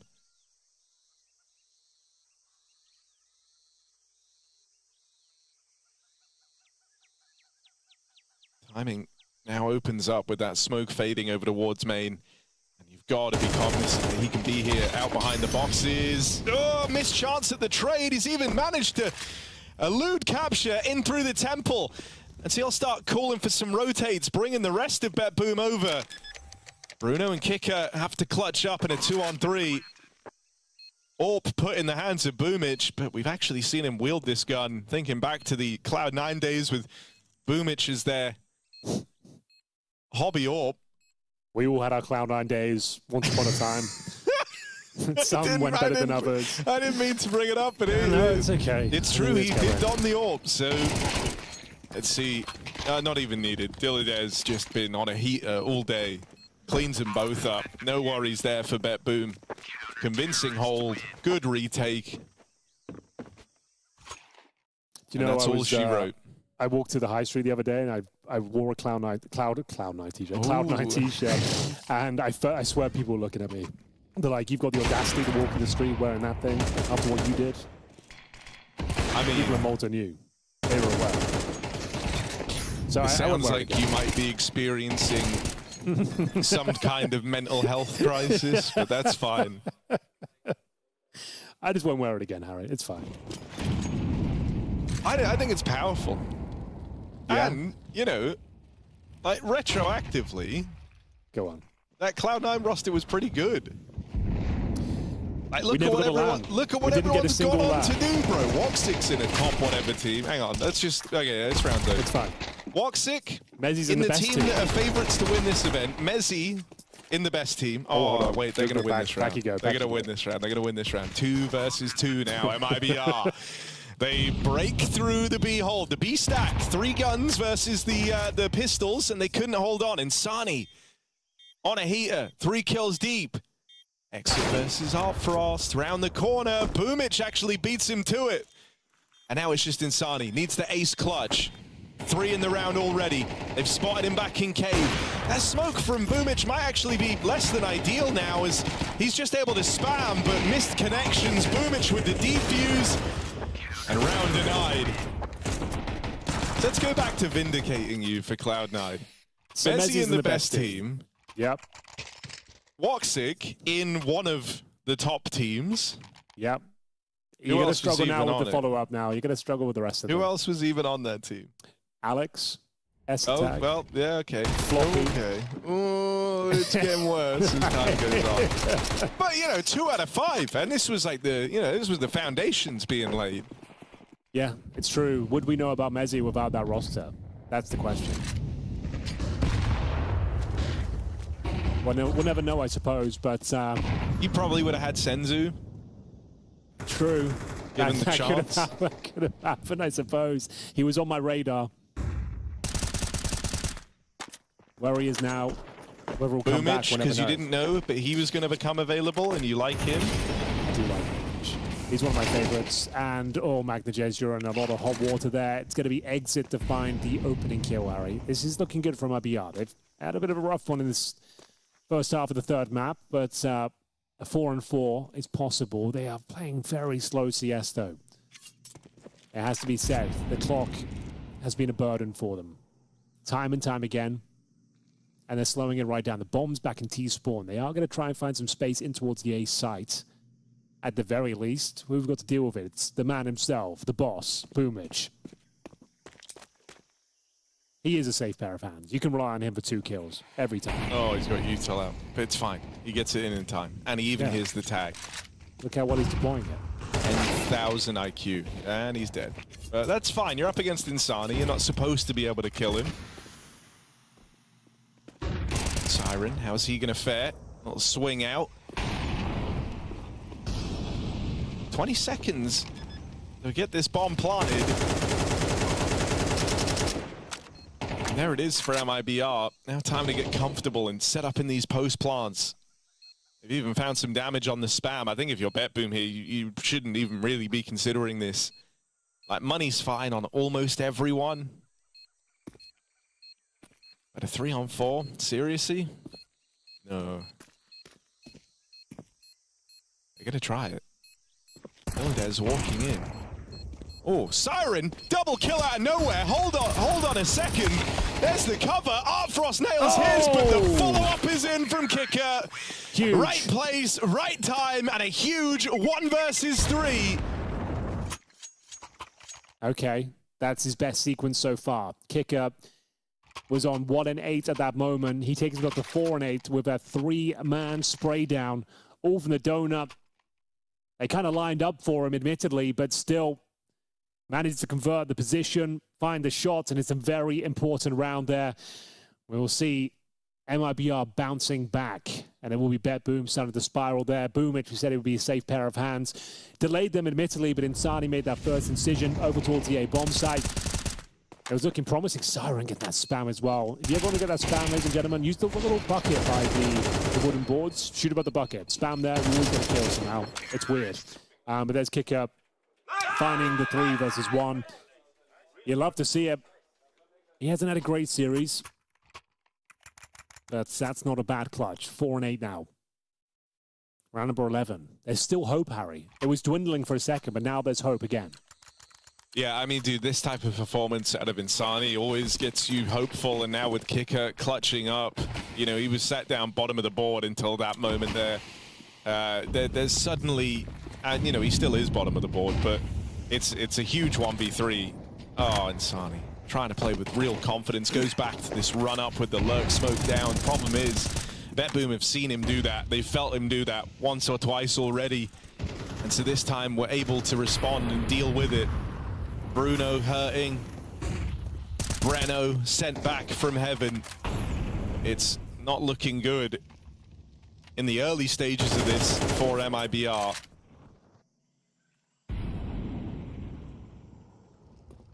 Frost. The man with the hands. Nails it. Look at him. Nails it. Always willing to put him to work. It's going to be MagnaJez working with the leaders as they do open things up here in a very emphatic style.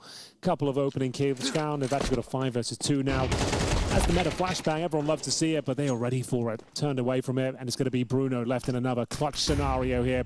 Doesn't really have the HP to work with, nor the time or the space, but we'll see what he can make of it.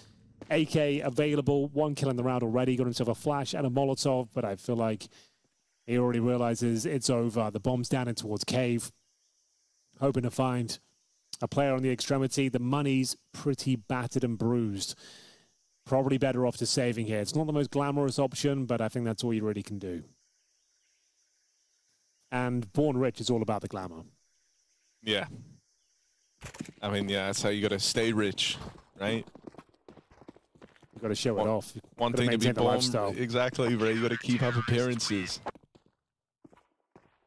So what if you can't really stomach the cost of the business class flight right now? You got to book it. I don't know how anyone affords those. I'll be honest. They're ridiculous. You just buy them like straight up at like $3 grand. Is it really worth having a nice seat? $3 grand? I reckon it might be. I don't think it is. No, I don't think it is. I always think it's crazy work. Like, you're just on a plane, you know? Like, you will get off the plane, and if you don't, you're dead. That's the only reason you wouldn't have left the plane. You arrived at the same time as everyone else, but you did have a nice seat on the way. Yeah. It's crazy. What a world we live in. Insani, though, a great showing. Book him a business class flight at this point. After this performance, he deserves business on every flight to every tournament. He's keeping the dream alive. 12 and 8, another show-stopping performance here. Round 12, Lord knows they need to pick this one up as well. 7-5 is available. Not too much of a lie. It's not a must-win game. It's a Swiss system, Harry. For the tech-savvy entrepreneur who wants to show you have the lifestyle, you can try standing in business. Which is just, you don't buy the ticket, but you just go like mill around in the aisles. Yeah, that's not a bad idea. Frost, though, he's trying to shut down Insani's dreams of flying in first class, as he will be bringing it back to a 4 and 4. 45 seconds remaining, all the 4s, as it will be an A split. Frost, oh, that's a shot he needs to hit, and now he's going to be swarmed. But He's being protected here. 2 versus 2. It's anyone's round, Harry. It's wide open. All right, that's nice. Frost feeling fancy. He'll close it out with a beautiful sequence and a safe pair of hands indeed. BetBoom, 8-4 lead taken on map 3. Might have had a big slowdown from Frost on that second map when they really needed him. But if he's here before the sun sets on this series, you're still in a good place. He's not missing a beat. Oh, yes, indeed. Ice cold from Frost. Not my best work, but it's something. There's a line for you. As we will see, a winnable game for MIBR at least, but it's not looking fantastic. 8-4. BetBoom in the driving seat here. But Ancient, anything can and will happen. It's anyone's game. The pistol will be very important here. We've got about a minute's break to get ready for that action. Looking at the scoreboard as well, Insani 12-9. Frost, though, stealing the show. Harry, it has to be said, 14-5. Looking safe as houses right now. Very secure, very confident. No, mate, he's been very impressive, very oppressive on this AWP. He's always keeping them guessing.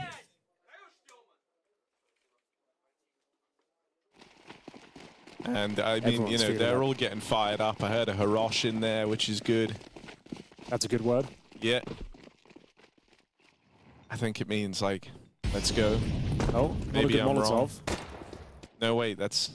What's Hirosh? Is it nice? I think it's nice. Insani. Okay. One up through the backstab. Nails his. Okay, Boomage. Don't overcook this one. No one needs to swing into them. Play together. Set up the crossfires. Make them come to you. Should be a done deal here. USP's got a lot of work to do. It's going to be Insani leading the charge, but that's the swing you're looking for. Boomer to open things up. Taken down, but that's round secure. Bruno, I don't think he's got it in him. Not to be proven wrong, though. It's a nice shot. Has he got Kevlar? He does not. So not really much to save apart from the flashbang, really. Any kills you can get would be a massive bonus at this stage. But there we have it. It is going to be BetBoom. Even with the horrific Molotov towards the B lanes, they do manage to come out on top with a fast little B pounce there. And it's all looking pretty confident, pretty comfortable, but I'm guessing we're going to see a force buy here in the second round. It's a difficult map to really bring to fruition. You're going to have the 5.7s, the MP9s. You have to choose an area to stack or push. Because the thing is, most teams like to go for a fast A on the T side against anti-ecos, but then the mind games begin. Oh, what if they expect that? Let's just go for a fast B. Let's go for a slow round. And we got the full eco. So just a flashbang to work with. No force buy here, 10-4. So they're playing the long game. They want to have as many gun rounds as possible. Not take any chances. Well, even the long game could still be a very short game here for MIBR if they don't find success in that first gun round, right? You're dead on about them trying to maximize gun rounds here, but there just isn't a lot of wiggle room for that. If they fall down in the next, that first gun round, they could be cooked, Henry. With really only, they're left in like that horrible position where you have to decide, like, do we focus on getting 2 full buys, but then we're playing for overtime, so it has to be flawless, or do we have like 1 rifle round, lose that, and then kind of have 2 rough, cobbled together forces? So that's a situation they can avoid entirely if they win this first rifle round.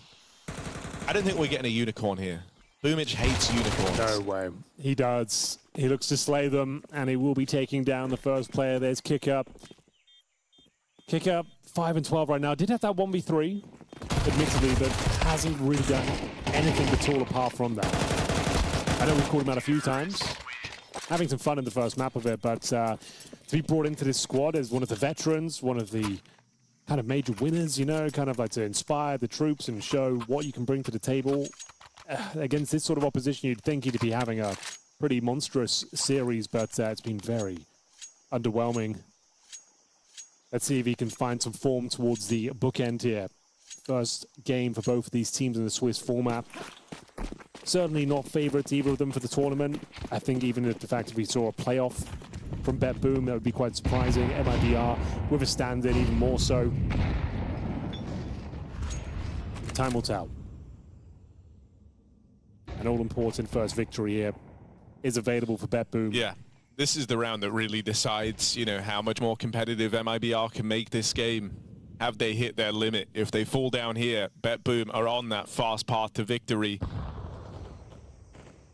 And they start off in a pretty standard setup. There's this 2-3 split between Donut and the B site. And it leaves you, like, you have mid-info, but only for the creep up. If they try to take Red Rune, you can't also fight for lane with how this round started. MIBR, it might be something they look to go to in the mid-round, because you have a lot of resources over at B, but when you're in this type of setup, you don't really feel a lot of pressure to make moves. You'll see them going for it now with that 3-man hold, creeping up in a cave. Exit and Bruno on the angle, and they've got players walking right into them on the other side of this smoke, and this fight decides everything. Kicker wins his, but the two players in cave both lose theirs. Kicker needs to get even more out of this B hold, and he gets deleted straight away. This must-win rifle round, not looking to shape up for MIBR. Well, BR and Arenazan will just be retreating. The hype and the excitement leaves the room very quickly. A deflated MIBR will come into the following round here, 11-4 down. As Breno, nothing he can do, I'm afraid. 6 and 13 for him, in towards T-Spawn. Has to save the weapon on the must-win round. It's gone from bad to worse. BetBoom, after suffering 2 casualties as well, kick up. Finally joins the fragging brigade once again, gets a double kill, but it's all for naught. Does nothing for them. Oh man, I mean, shout out to the mods. Okay. In Twitch chat. Getting rid of just Valorant people. There's Valorant people in there? Well, yeah, there was someone, but they're gone now. Which is for the best, really. There was someone. I will get on Twitch chat tomorrow, I think. I'm not ready today. I'm loving it. I love it. It spurs me on. I think a big reason why I do this is all the nice people that type in the chat. The interesting characters. That, and it's like the only skill I have. And even then, am I any good at it? Is it even a skill? Not really. Quite a sad and empty life if you think about it. But here we are. But you have got anyway. dogs that dress up on Halloween. True. So that's pretty True. cool. And that's what it's all about. That is what it's all about. At the end In a of the way, day, this is Boomich's Chihuahua on the eve of Halloween. Yeah, never considered that angle, but yeah, it's a very good point. A chance to just make his dreams come true. I'd love to win this opening series with Boomich, if I had to guess. And they are but rounds away from doing exactly that. But as you know, Harry, anything can and will happen in the world of Counter-Strike. Nothing is locked in, nothing is guaranteed. And all it takes is one single mistake. And all the hopes and dreams can come crashing down, and it's kicking off quite nicely. MIBR popping the smoke up in towards red. So mid-control trying to be taken here from BetBoom, but they are finding themselves floundering. They've lost the first player. It's going to be Magnajez, not far behind them as well with 20 points of health. All of a sudden, the easiest round of them all against the 3 pistols and a saved M4 is starting to look a little bit more complicated. Can Artfrost dig them out of this hole? Oh, no. The hands of BetBoom can't hold on to this round. But maybe Magnajez. Maybe he can. Bruno, that's an awkward kill to give away. Walk out towards main, and you don't even get a bounty of info from that. You've seen one, sure, but there's so much time left. It doesn't tie you to this A-hold, and with MIBR coming into this on a partial buy anyway, losing one of the guns feels rough. I like this for Insani. Will he be able to spot Siren? Oh, he's just moved. Just gotten out of the danger zone. And with Boomich dead back in Donut, now you know. And Insani, he is a safe pair of hands. Yeah, he really is. Very capable, solid pair of hands. Guaranteed round here. As you see, Magnajez jump scare from A main. And now there's a clutch. Bomb does get planted at the very least. They are quite low. Siren has been playing pretty well today as well. Got a couple of flashes to work with. I assume they're going to get in play. Okay, Breno shuts it down very quickly. Really needed that to come through, as that is going to be another round on the board for MIBR. Lord knows they need them. We go 11-5. Opening picks coming through, popping open the smoke towards Red Room, shutting down that mid presence. And the game is, it's not back on, but it's somewhat alive once again. It's looking better here. Nice work from Breno. Great round from him. Yeah, and considering what you came into the round with, right, you're very happy with that if you're MIBR. Dealing with it cleanly, getting out with a bounty of guns. And it feels notable to me that Insani gets to now work this CT side, not just with any gun, but with an AK. And that's going to make him way more dangerous.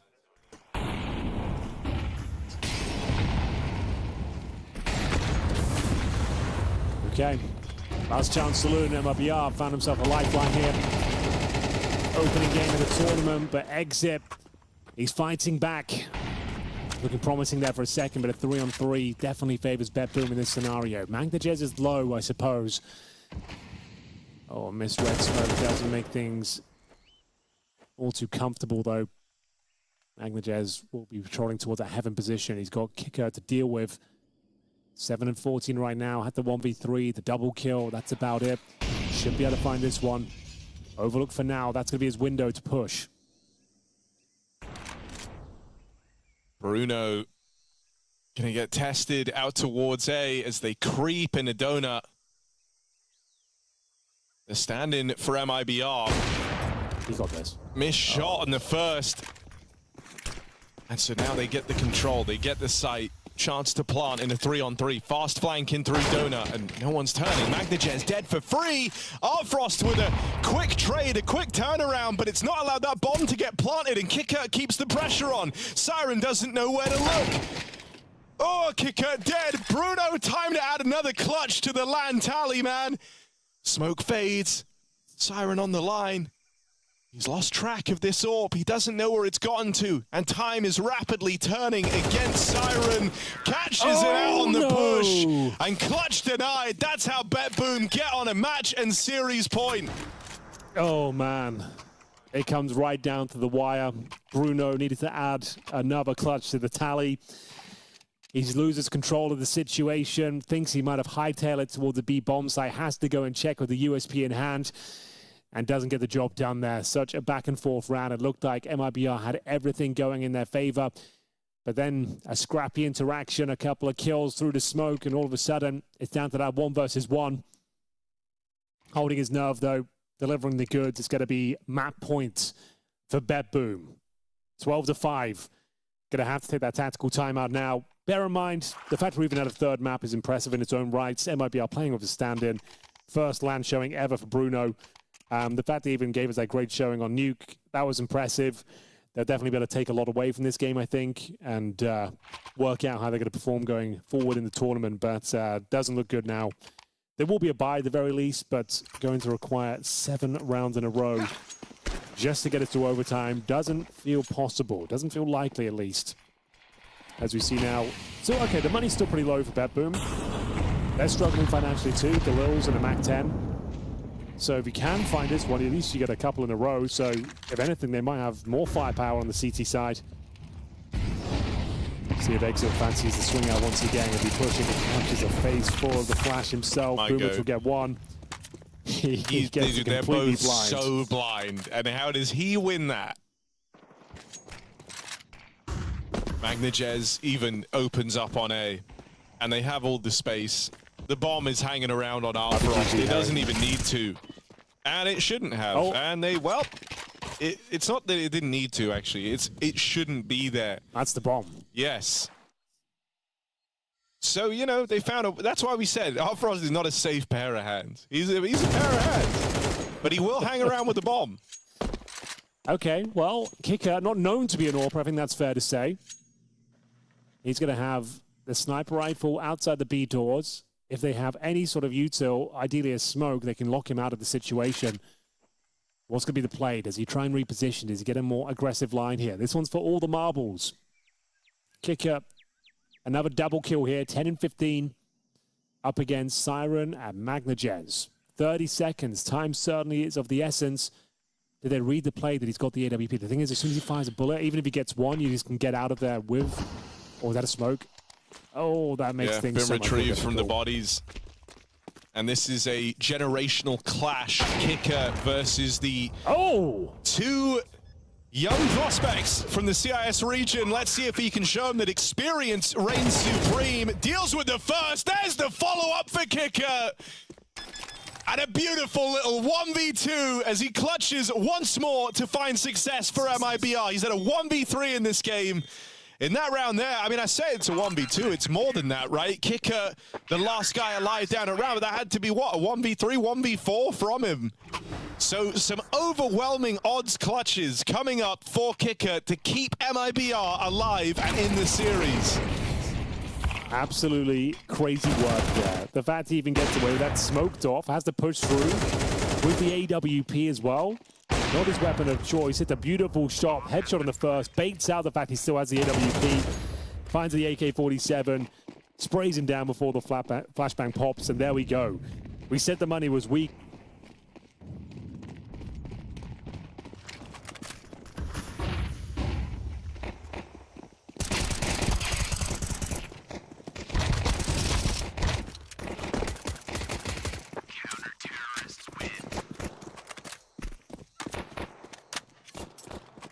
Well, I don't hear you anymore, Henry. I don't know if you hear me. But MIBR certainly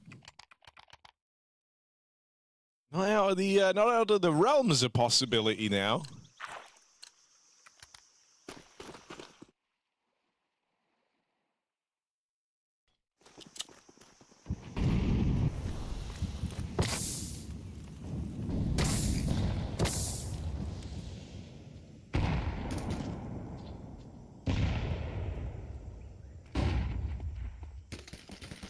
Fast now in towards middle. They've been slowed.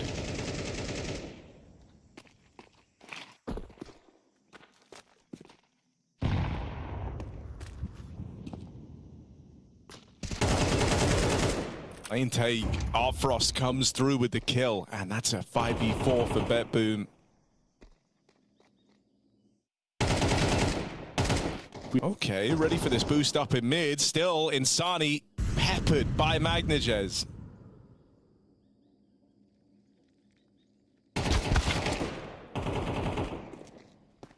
And this one's looking all over Red Rover. BetBoom able to power through eventually after a bit of resistance out of MIBR. Yes, indeed, Harry. It looks like we are all done here. Who would have thought? They know where Breno is. They know he's here, and they're going to catch him on the long side. BetBoom with the close in a 2-1 victory. Went all quiet back on Nuke, but boy, Artfrost was here and hitting hard come the turn of map 3. A real difference maker across this matchup. It was his absence, you feel like maybe cost them the game back on Nuke, but arriving right as he's supposed to and in form on Ancient, and that's going to be BetBoom off to the races with a 1-0 start here in Bucharest. Hello, Harry. Hello. How are we doing? It looks like a great, an exciting finish.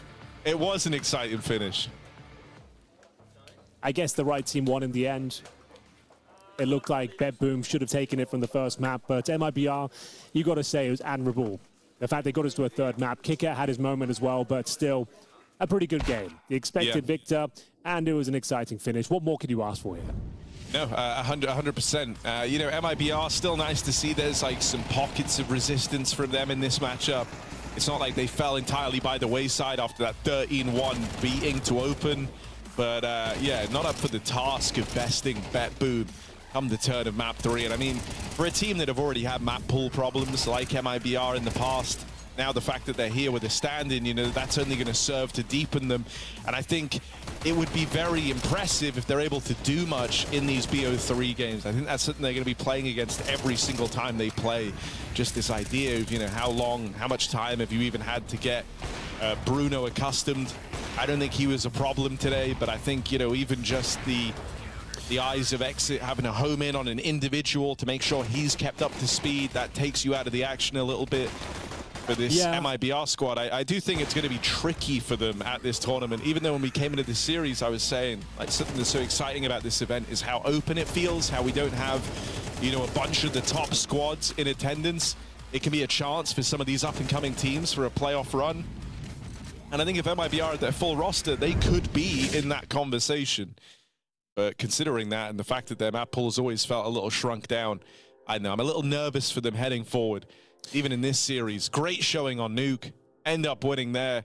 But for Ancient and Overpass, pretty weak. Yeah, it's fair enough. Overpass especially, it's kind of a shame that was brought out. Like we said, it's such a technical map, and to think you could operate it with a stand-in, and it's a stand-in on his first LAN as well. I feel like keeping the map pool as simple as possible would have been the way forward, but still, Nuke was very impressive, like that from MIBR. I felt like Bruno definitely had his moments. For his first ever LAN game, Harry, sure, not the best showing. They didn't set the server on fire, but I still think it was a pretty decent showing. Like, he wasn't expected to be here, brought out the academy team. It's not like he's had much time to work with the boys. So, Insani, though, I guess it has to be said, like, continues to just look world-class for his teammates. Can't really keep up with the same sort of pace. He puts down every single map. 13-7 this time. BetBoom even gave them a look in with some fumbled round there as well. So, yeah, it's a great win from BetBoom, but you're playing against MIBR, the stand-in, who didn't look great today.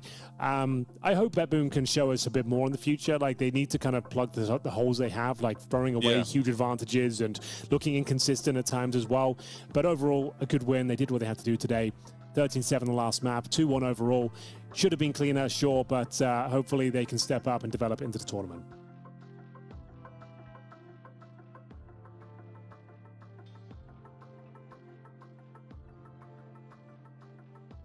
And there it is, BetBoom MIBR. We have got Astralis versus Bates next. Well, Harry, you still with us? We good? We lost Mr. Greer again, but it is what it is.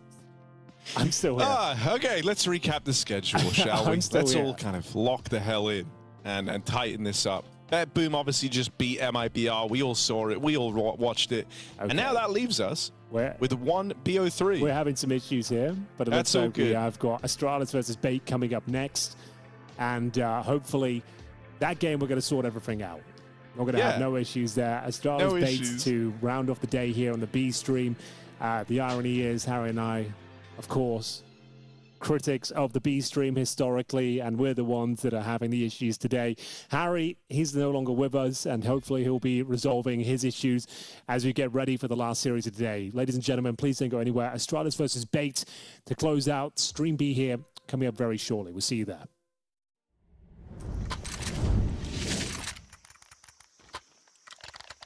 I love you. I gotta break on myself, I amaze me. Like I'm back in the 80s. I won't play window anymore. What's going on? Play your role, 1xBet. On to the next one.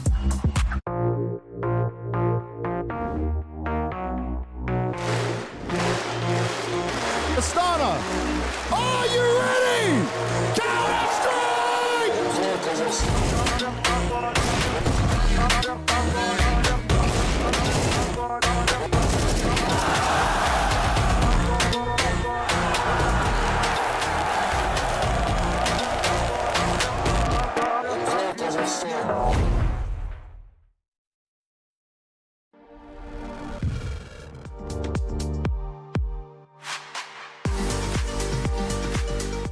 Here live from PGL Masters Bucharest, and we've got the man who's twice as nice as Device back in the building from Team Astralis.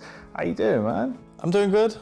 Device, got a couple questions here, more so about kind of the team and how you'd approach sort of situations. Yeah. What do you think stands out to you as what makes a good player or a good teammate? Like communication, raw talent, work ethic. What in your mind is key?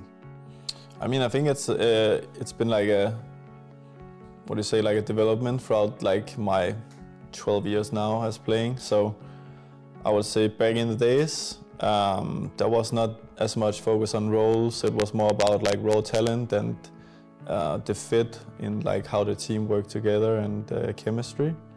Whereas I think we're moving towards like a more skill-based game where the young guys that come in, they have to prove themselves quite quickly. I think also the scene in general is a bit tougher. There's more players wanting to get into the teams, so you have to prove yourself quickly. So right now I think, of course, like players that know what they're good at and know how to set themselves up and help the team. I think those are the young players that get picked up into teams, and you see, I think some of the recycling with the players that is also done is because you know what qualities they have outside of that. But I think most of the young guys are picked up for the firepower these and days. do you think as well, like with something like that, as a player yourself, the life experience and just the raw hours in the game, that's something where players like yourself can aid as well? If you see someone that has the optics of being, you know, real demon on the server, but perhaps their comms are struggling or they don't quite have the right mindset for it, do you think that's something where you can play a part of, through your experience, aiding someone like that on a roster?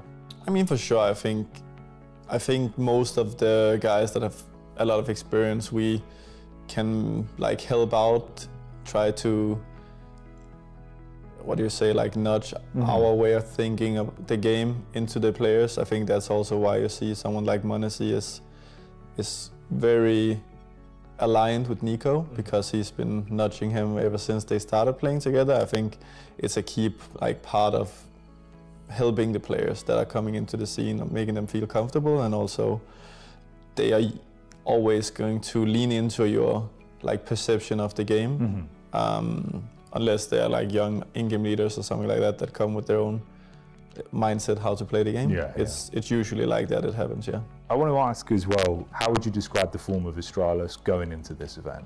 I think Astralis has always been like a rocky ship since the glory days, as we call it.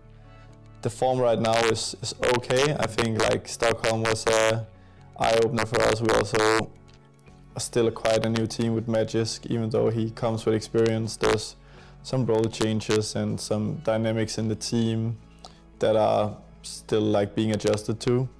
We want to get a good result. We want to go as far as we can and be tested on our map pool and stuff like that.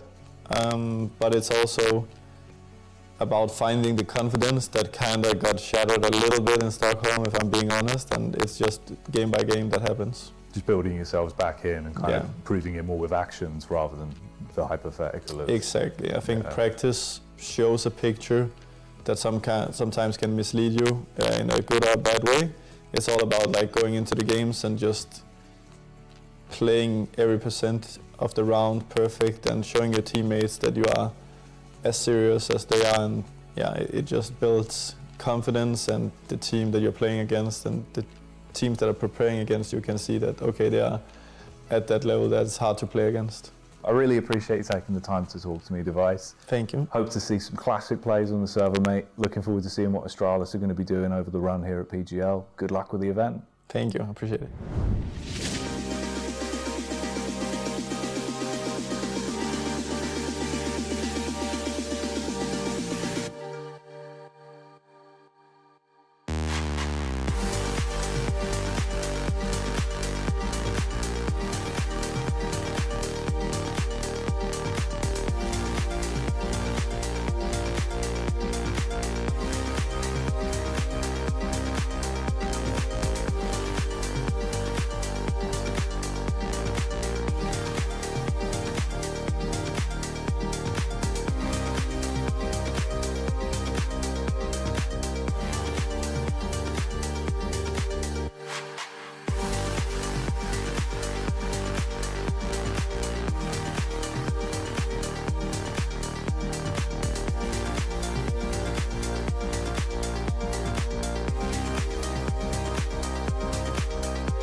Final game of the day here at PGL Masters Bucharest 2025. You're watching the B stream. Harry, no one's saying we're doing a good job, but we're doing our job so far. Like, the show's somewhat together. Like, there is a show at the very least. It's not perfect, Henry. There's no denying it. It's not been the smoothest day from you and me. You and I are going to have to make a statement, I think, at the end of the day. Maybe apologizing for our comments about previous B streams, perhaps. It's way harder than you think. Yeah, it is, isn't it? Like, if you missed the action harder. today, Alex and Chad did a good job, to be fair. They managed to cover the 2-0s, Pain Gaming and Gentlemates, 2-0 for Pain, Heroic 2-0 over Nip in a bit of a derby. And then BetBoom just played MIBR, the first 3-mapper of the day. And then the game of the day at the B stream, I think it's fair to say, Harry, Astralis versus Bates here. This one actually should be some high-level Counter-Strike and two teams that are actually like difficult to call who's on top in terms of current form. I would say Astralis definitely the better team, but Bates are on the up and up. Players like MPL looking very strong indeed. Magus Boy coming, I don't know why I called him that, coming into Astralis, not finding his best form as of late. I think he's been okay, but definitely underwhelming by his kind of status in Counter-Strike right now. You'd think he'd be wanting to put on a bit of a better showing. So, yeah, difficult to call this one. I don't think Astralis are in their best form right now, considering the majors around the corner, and they haven't really been to many majors in the last few years. No, finally getting back there was a big deal for the org, but it's something that, you know, they've even spoke about. I actually like Husi's attitude to do with a lot of this, which is, sure, it's a big deal that we're going to be back at the major, but for this organization, you know, the standard should be so much higher than that, right? And he kind of feels like it's a bit of a weak thing to celebrate. If anything, it's more indicative of just the decline that Astralis has been in since the old superstar lineup. But yeah, you know, I think this should be a good game, right? They showed up to EPL. We got to see them there. They nearly made it out of stage 1. They fell to Furia in what I would say is a pretty respectable loss. But then they have, you know, a rough outing at CAC. They finished dead last at that event, so not a great look. It's kind of two rough results, one after the other. Astralis also have had their struggles as of late. So I think your assessment of this is like two teams where you're not really sure where the form is at, is pretty dead on. The Astralis one obviously also took place at EPL. That started, though, a stage forward compared to where Bait opened, and they went out 0-3, Henry. Yeah, they did. You don't love to see that, and they're such a difficult team to call. Like, sometimes they're in grand finals looking like they're reborn, they're looking revitalized, and other times they crashed out 0-3, and you're not really sure what to make of them at all. But we have got the maps decided at least. Bay bringing up Mirage, Astralis, Ancients, Overpass, if required. I think it might be today. Like we said, two streaky teams that can be very good or very underwhelming. One thing that is stable for the team, I would say, Harry, is Stare for Astralis. I think out of all the players, he has been the most reliable as of late. Like, considering you've got the big names in here, the players in the team you'd expect to perform. Stare, at one point, the young gun, actually now one of the more stable players within the roster. What do you think about that? Yeah, I do agree. I think Stare for the longest time has been the most consistent piece on Astralis. But with the change of, you know, Stown out, Magisk in, it's changed. And, you know, even before that, it's kind of changed how they look to use Stare. He was originally like an anchor player, more of a supportive element who had very, very good numbers, you know? Like, he was very, very consistent. And so the idea was, man, in some of these games, you know, it feels like it's only Stare.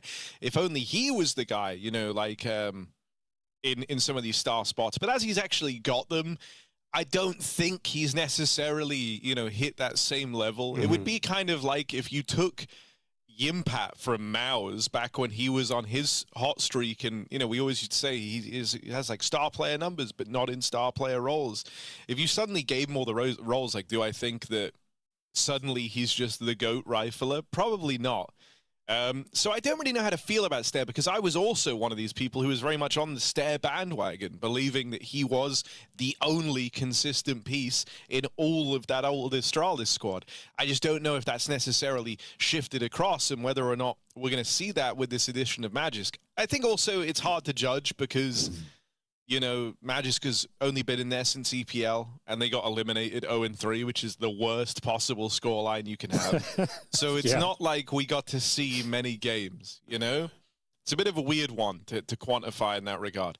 Essentially, I hope Stair keeps up his consistency and can adapt it as time goes on to be exactly what Astralis needs. Yeah, I think because now they have like veteran supportive pieces in like a Magisk, you know. So you know the onus is going to be on Stair, and isn't in the team. Don't worry, that's 3D Max's coach. Just to avoid confusion.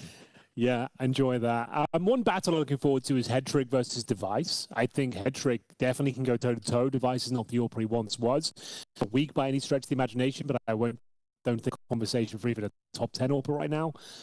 So I think Headtrick is definitely at the same level, if not better as well. So I think that's going to be a really important bout taking place on the server, especially on a map like Mirage, to kick things off here. It's certainly going to set the tone. It's a Fragger's paradise, first game of the tournament. Sure, Astralis are the favorite team here, but they can certainly be caught off guard. This is going to be a tough game for them. There's Magisk on screen right now, been in the roster a couple of months now. I believe his contract is like short-term right now, where they're working things out. But yeah, let's see what he can bring to the table. Obviously, he feels comfortable, feels at home in an Astralis jersey. But yeah, it's going to be another difficult tournament. One, especially we said like the big names aren't here, right? This is a tournament where you'd think like this is where we need to make a deep run. We need to find some confidence, find some form before said major. And there's not many teams you'd think that they can't beat at this tournament. But if they have another disastrous group stages here, go 0-3 again, God, that's going to be so difficult to recover and find the energy going into the major. Hooksy's got his work cut out for him, and hopefully they can put their best foot forward here, considering all those factors.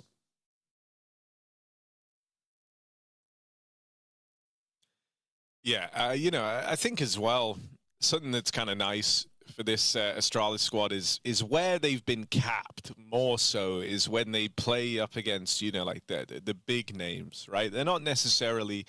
Like, sure, this is improvements on the Astralis you got used to seeing for the longest time. It was clear that was going to be the case the moment they trialed with Hooksy and they had him in back at Astana.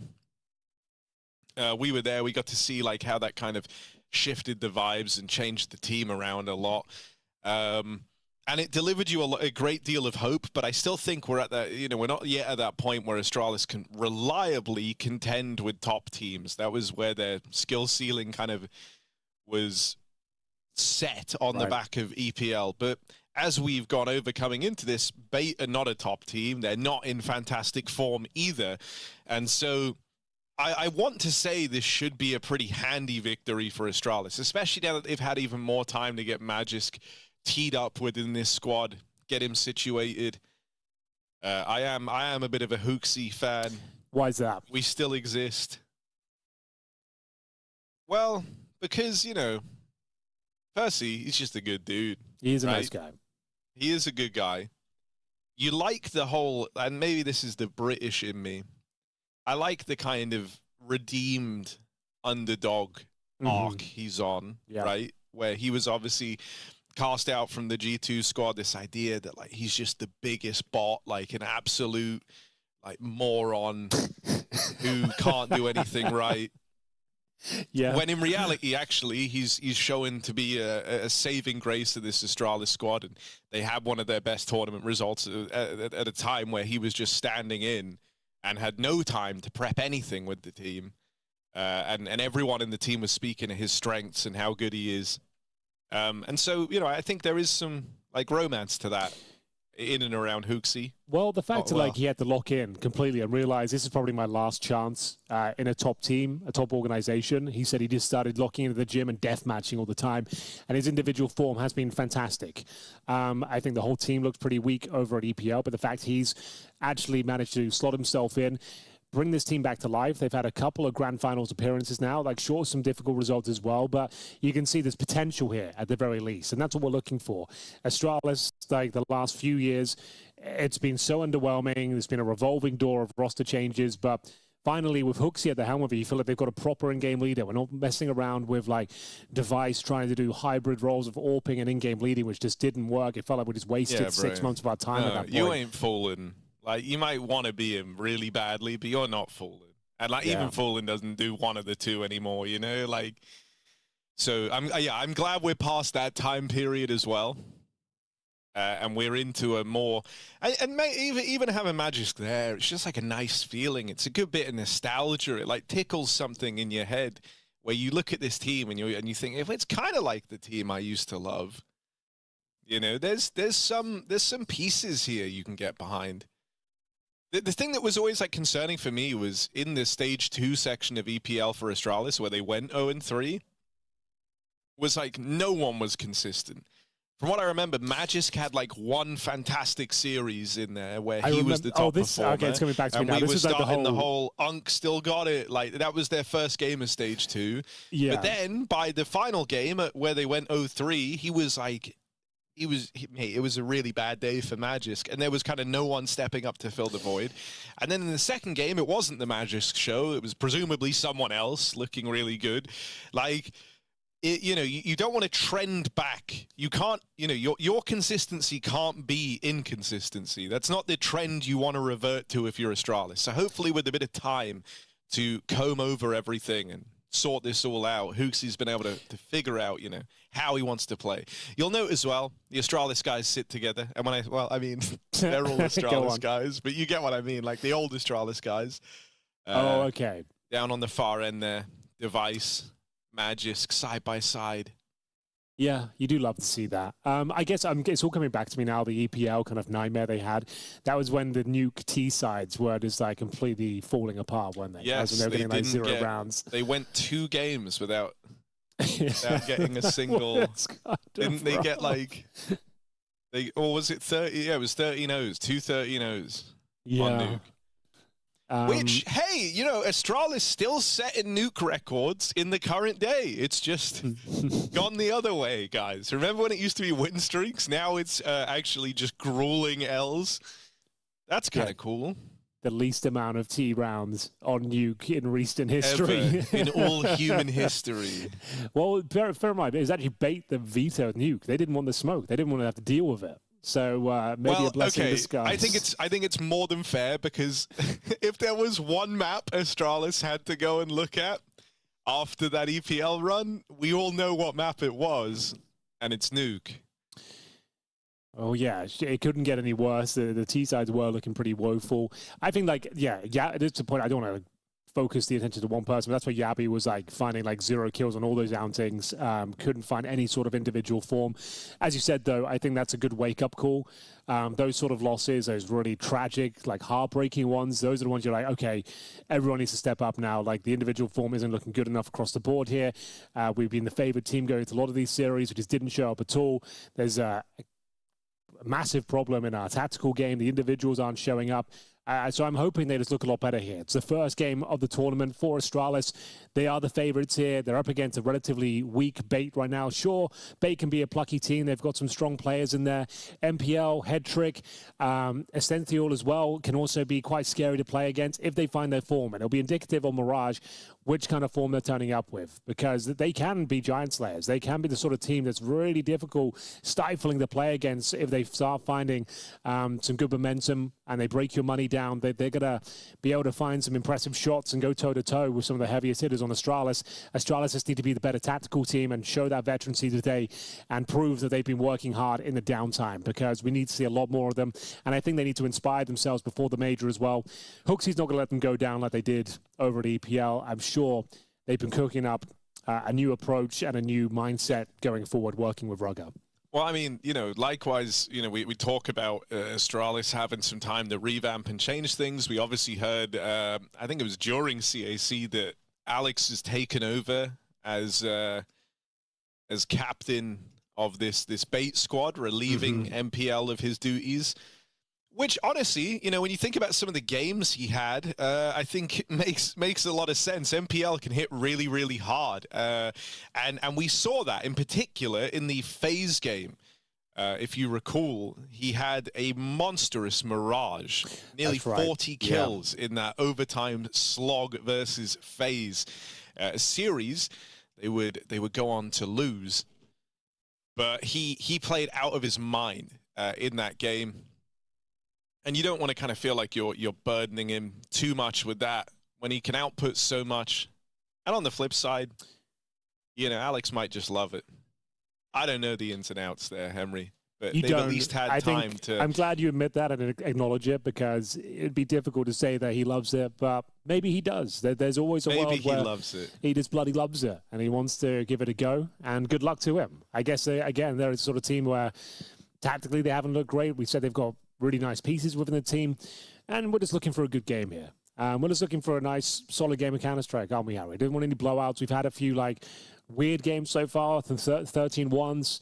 I just want to see both teams to show up and put their best foot forward and show us they're capable of playing their own game, as they all would aspire to do so. Everyone's always saying they want to play their own game. Let's just do it for once. Yeah, it's one bloody time, if we could. Please. Halloween's around the corner. It's the most sacred time of year. Dude, do you like Halloween? You spoke about it a bunch. I really enjoy Halloween. Twitch chat, how do we feel on Halloween? Real holiday, fake holiday? What's the verdict? I think it's real. I mean, it's not necessarily real. I don't think it's that important on the calendar in terms of historical significance. But it's just a bloody good time. It's a good time. Like, it's always fun to go to the parties. Like, if you like dressing up, that's great. I think if you've got kids, it's also a lot of fun. You get to go to some fun parties. You're an adult. There's candy for everyone, presumably. Everyone can get some sweets. There's pumpkins. There's lights. There's costumes. But historically, for me, I don't like dressing up for some reason. I don't really enjoy it. No, not really my thing. I don't know. I guess, like, back when I was younger, I guess I didn't like the attention. I didn't like although it's crazy. Obviously, it's a costume party. Everyone's dressing up, but I just don't like the idea of people going, "Oh, what have you dressed up as? What is this?" And, like, being notable by your appearance. So for me, I decided like to blend in more. So when it came to a costume party, I didn't. So you're wearing like jeans to the function on Halloween, and they're like, "Who have you come dressed as?" And you're like, "I don't know, Kevin Bacon on a day off." I mean, not everyone likes dressing up. I'd probably be more for it now. I think I'm a lot more comfortable in myself. I think in general. you should. I'll link you it during this game. Okay. I think you should buy like a fully fledged. I'm not talking like it's not like a morph suit, like a fully fledged one-to-one recreation of like the Stormtroopers outfit from Star Wars. Okay. I think that would make you enjoy. I'm going to a party. I wouldn't get here in time for this Halloween, so you'd have to. You would be like front-loading next year's Halloween, or you wear it. You just wear it randomly. Okay, you know? Just like around the house, day-to-day sort of chores and stuff. Are Stormtroopers supposed to be very tall or very short? I remember that line saying, "Aren't you a little short to be?" Aren't you a little short? Yeah. Okay. You're So yeah, I'm probably the right build. I think I'm the right build. October overall feels like Halloween. That's fair. Made up date by the big candy conglomerate. Okay. That's another take. Conspiracy. I like that. It is crazy, isn't it? Like, because all the big companies just made all the holidays, didn't they? Yeah, I think I don't think we're allowed to say it, but I'm pretty sure they did. Like, I've heard, you know, Christmas or whatever, that was made by a drinks manufacturer to sell products. One that cannot be named. Yeah, one that cannot, as we established last game. Well, yeah, just to go on that thread, even the kind of idea and concept of engagement rings having to be diamonds, that was created in like the 1920s by Tiffany's, I think. Yeah. It was just an advertising campaign, and all of a sudden it seems like tradition. Got to get a diamond ring when you get engaged, but it's just a marketing campaign from a diamond company in the 20th century. The global warming movement is by horse and cart manufacturers. Yeah, true. Trying to drag us back to the Stone Age, which is admirable, to say the least. Am I a horror movie guy? What, like a guy from the horror movie? We finally arrived at this stage of the B stream. We're getting into our favorite childhood horror films. I like horror films. I knew it was coming. I'm not going to speak about any horror film in particular, but I do like them. They're good. They're a net positive. Some horror is better than other horror. We all know that. I just don't get it, I suppose. I want to What, watch horror? Yeah, I don't know. Like, do you like being scared? Are you excited to be scared? Is that what you're watching it for? Well, that's why I say like some horror isn't like. For example, if you Here we like go. Saw, I was going to say Saw. I think that's I do like a Saw. low IQ I do film like to Saw enjoy. because in the cinema it's a bit of fun. No, dude, that's like the. It's just like gore porn. It's just a bit of fun though. No one's trying to be scared. Man, he's gonna cut his fingers off because he has to cut his fingers off because it's the only way he can grab the key to the lever is in his fingers. Yes. Oh, but he's cut his fingers off and now he can't pull the lever. He doesn't have enough thumbs. It's crazy, bro. Well, we are into It's the the action. happy live action Happy Tree Friends. Here we are anyway. Astralis versus Bait and Mirage to start things off.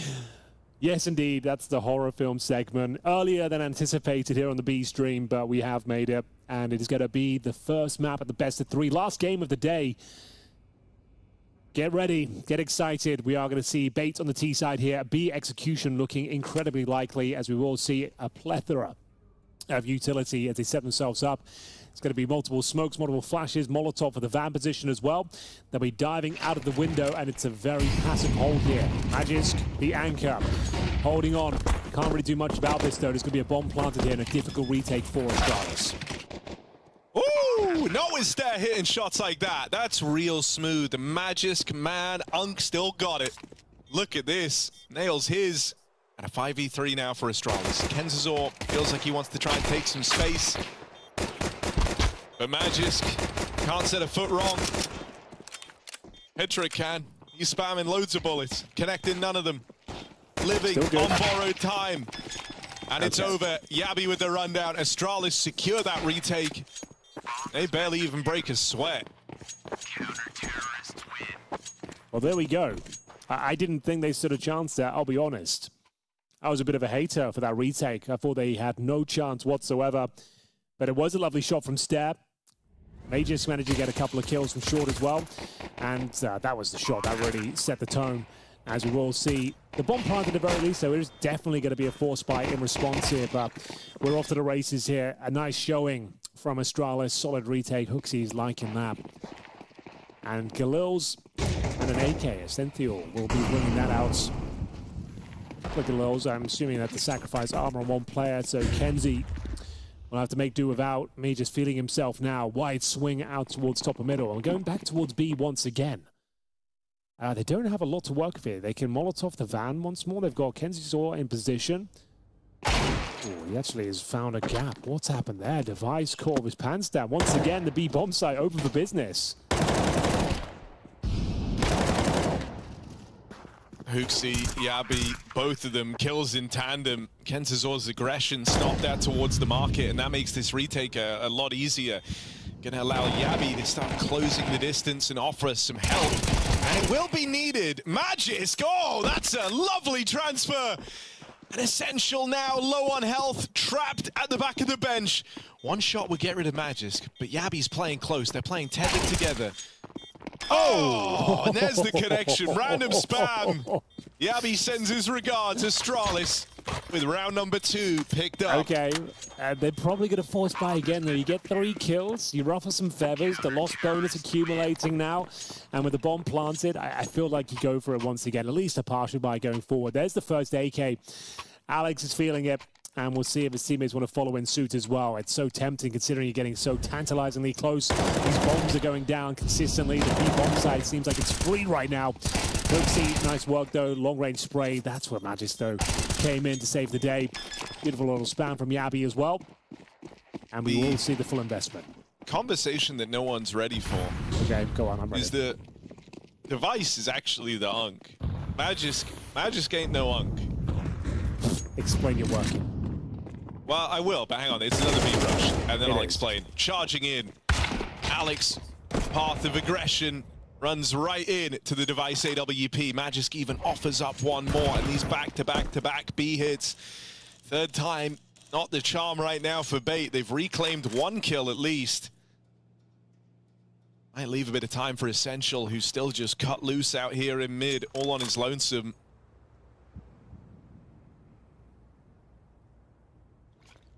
Got Hedrick now trying to move in and join him. Magisk up on top of the boost, and quick work made as Essential falls. They actually lose Hooksy in the B site. Pressure's back on for Magisk, who has to dig deep and try and do even more here at just 13 points of health. And wait, they're going lower after all. I don't think Magisk can do any more right at this point. 6-1. You can see him calming all that intel as well. And now they're going to really venture into the B side, though. This could be precarious. It looks like they're going to try and boost up, and they're going to be spotted momentarily. No one considering the underpass play. Counter boost going on towards middle as well, and they're going to be like ships in the night. Hedrick makes his way through, and Magisk will continue to frag here. It's going to be one player remaining in the form of MPL. He has got himself an AWP and a full belt of util. That grenade could find the mark. Does hit Yabi, but doesn't find Magisk. 15 seconds, has to go in towards A. He's got a real chance of winning this, and it's going to be Magisk, though, finding himself another huge amount of impact here. Quad kill in the round, 3-0, no bomb planted, but still within the realms of partial buy here. Bates have got them on the precipice each and every time of giving the round over, but it's Magisk digging them out of the hole, finding the winning play each and every time.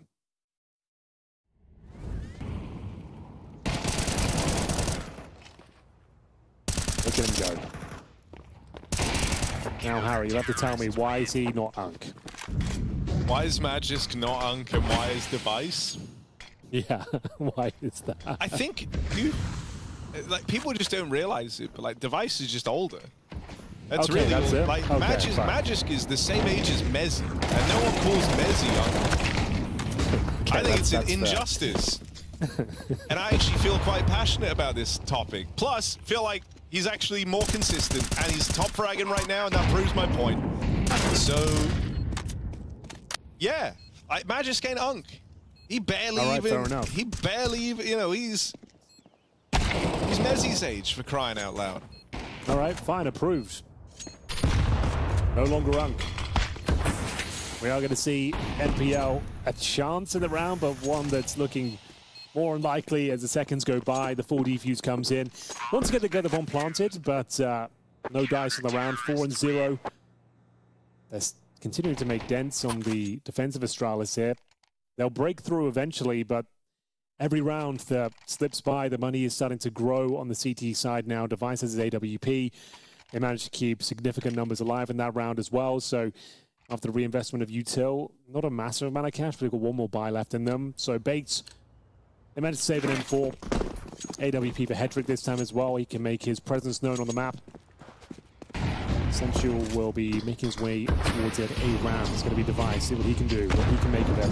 Could have the smoke popped open for him. Crossing over towards the top right of middle. Hedrick will join him as well.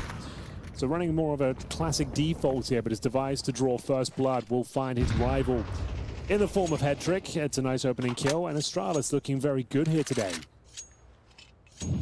Yeah, they are looking super switched on.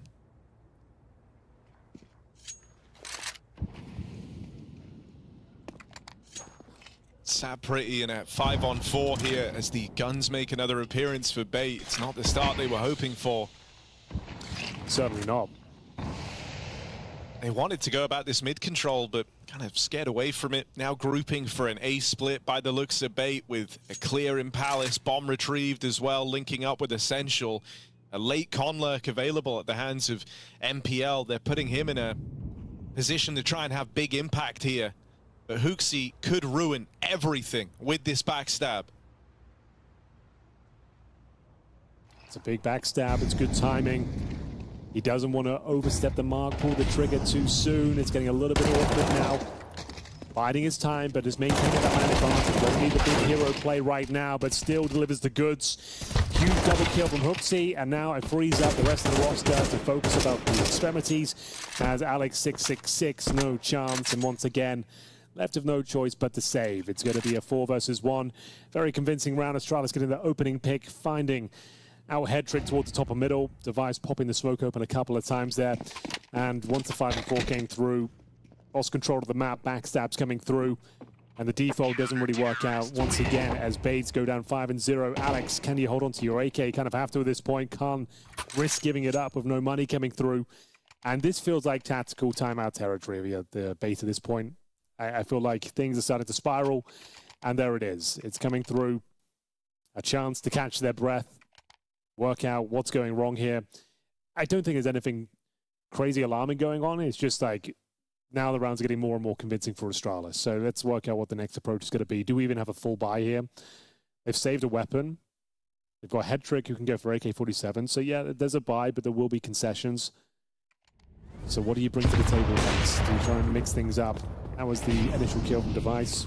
Hooksy backstab, everyone's talking about it.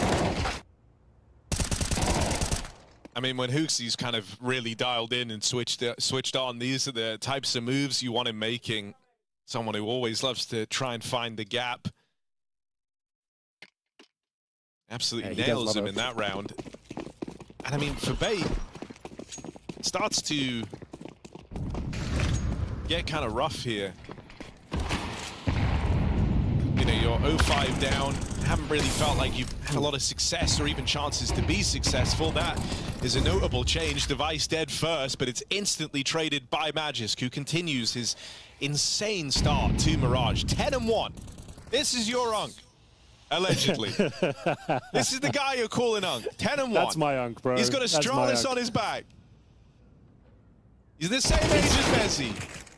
And everyone says, oh, he just looks like Unk. He's looked dirty since he was 18. Magisk has always been a grizzled man. Even when he was Magisk Boy. I'm not sure about that. But I like what you're saying. I like the convincing case you're pinning up for him. And the fact he's saying age is Messi, that's an insane stat.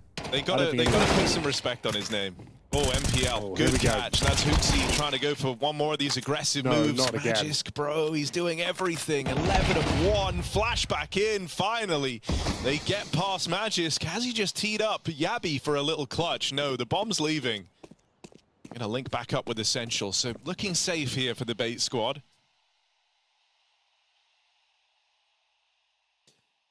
Well, does Yabby want to give it a little look in? At least make this one costly for them. They've got to buy regardless going forward on the Astralis side. The bomb's not down yet, so round not impossible to win.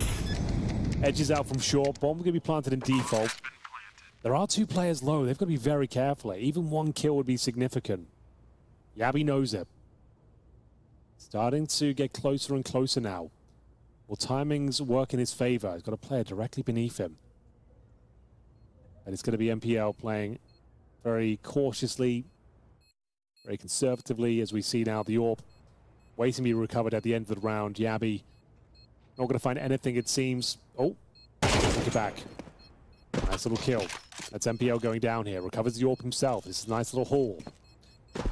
That's if he can survive, but do they dare hunt him? Both players in towards T-spawn. He's got them locked in. Alex 666 needs to be careful from the blast. Gets himself out of harm's way.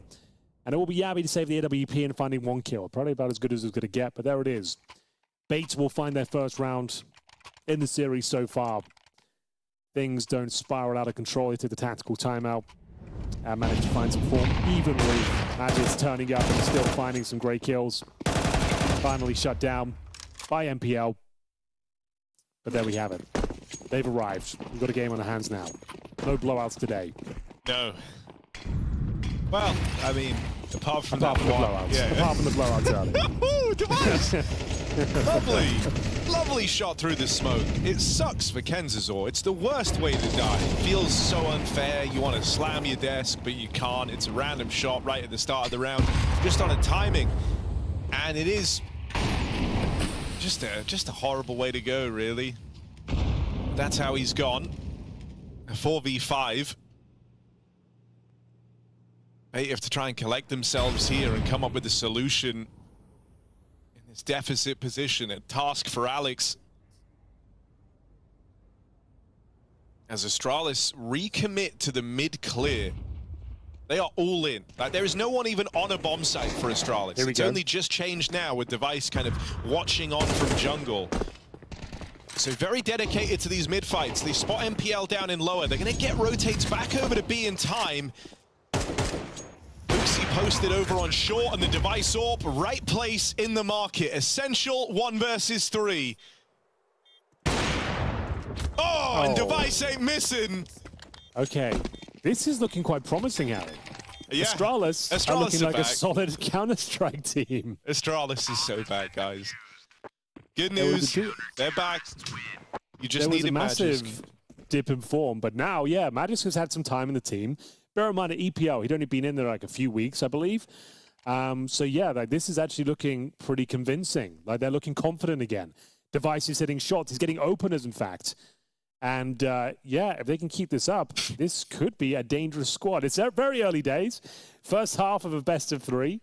But what we've seen so far is an assertive squad that are winning their duels and actually making good decisions, good rotations. Everyone looks calm. But it's easy to do when you're up 6-1. Let's see when the first crisis hits, how they handle themselves. But yeah, device, okay. Difficult to keep that sustainable, I suppose. But those opening picks, like he's going to keep finding that confidence early on. And he's looking great here. This follow-up kill on the B bomb side was a thing of beauty. Very well read. A device classic.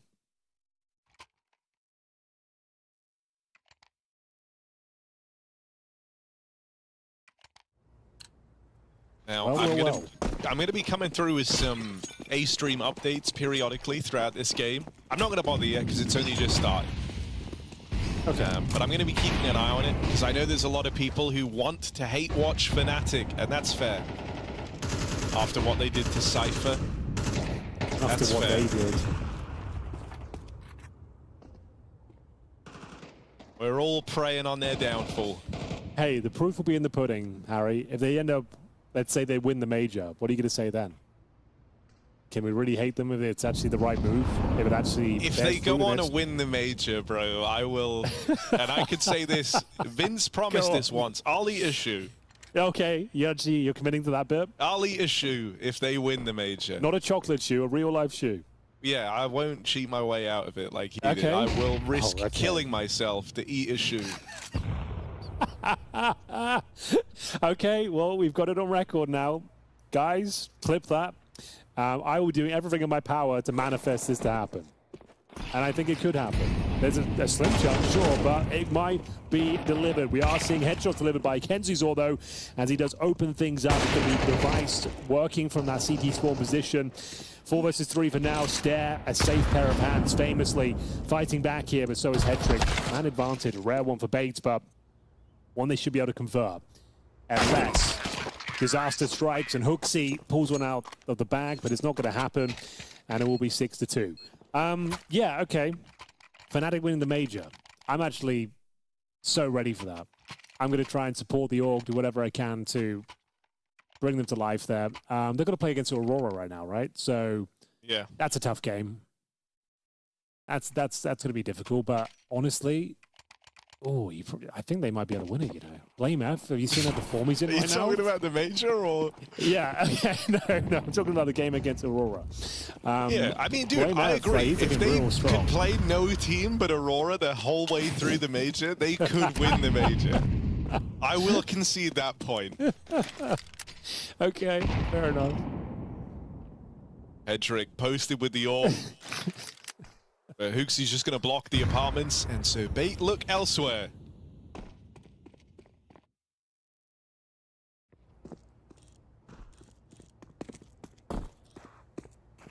It's a compromise round, to say the least, for the Danes. Wheels finally falling off slowly but surely. 5-7 for Hooksy, Deagle for Stare, but we do have the device AWP.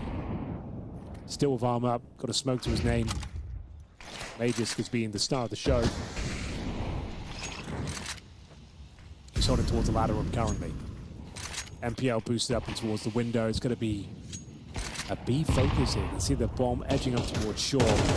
Quite cagey approach so far. Doesn't look comfortable. That's going to take a lot of the aggro and get a couple of kills as well. He's on for 3. Headtrick finally takes him down, though. That's a very important kill. The round is wide open, however. We have got Hooksy carried away in towards that B side. Huge kill for MPL with the AK-47. Gives them the man advantage, but not out of the woods by a long shot. Hooksy, I thought he was boosted up. He's actually bomb site. Can he find the timing? He absolutely can. Takes damage over his troubles up against the AWP, deploys the flashbang. Does set up Yabi for the clutch, but a very difficult one. MPL in an advanced position. Should be job done here. And Yabi comes out on top. 1v1 against the AWP. Tries to bait the shot out. Headtrick just doesn't take the bait. And so when Yabi goes swinging in, dead at the hands of the AWP, bro, that's a beautiful round out of MPL. Does everything he had to on that window boost flank, right? Disrupts the B-hold, gets in, helps his team go about the site control, and then triples down on the aggression back in a market. That's a fight you feel really comfortable in if you're him. Kind of wild that Yabi was able to stop his reign of terror, but still a huge point as to why that round, you know, stops getting weird and falls back in Bait's favor. Now just the eco for Astralis. Okay. Charged down mid for Alex666 on the MAC-10. It was looking so promising, so comfortable. But some big pickups here from Bates. Giving them a bit of open runway. Not really much to report, is there? Just USPs and a one Deagle. Doesn't feel great, but Yabi's making it work. Okay, Magisk as well. Any more twists and turns here? Apparently, yes. This round is actually up for debate now, somehow. Oh, bombs on ramp. Headtrick, really tense situation. They hear the flank out through the spawn as well. Stair gonna beat him! And now it's down to this. USP to close for Stair. Way. He needs the headshot, he needs the dink, but it's not impossible. Okay. Kenzazor closing in, restores normality. A real close round. We had no business being that close. But it was, we all saw it. Well, that's a splash of cold water to the face of Bait there. Lucky to get away with it. The USPs, the one Deagle, almost cost him everything. I like Kenzie, though, his approach to it. Like, he actually played with some confidence there, didn't get shell-shocked with all the action. Just continued to apply the pressure in the 1v1, knowing that there's only a USP left in the field. So, fair play to him. An uncomfortable position, but one, he had the massive upper hand in. Stair couldn't hold on with just the USP. And we go 6-4. Just a couple of rounds left. Just win this round. Then the money won't be a factor. See if they can tie things up as we are now down to just a 2-round game. AWP still up a head trick. Everyone's still on AKs. It's all good. It didn't cost them too much.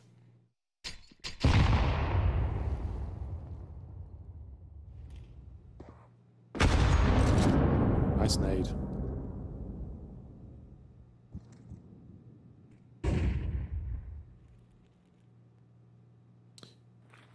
Chance MPL, he's been a real nuisance out here through these lower flanks. So getting in all this util to try and soften him up a little bit is good for Astralis.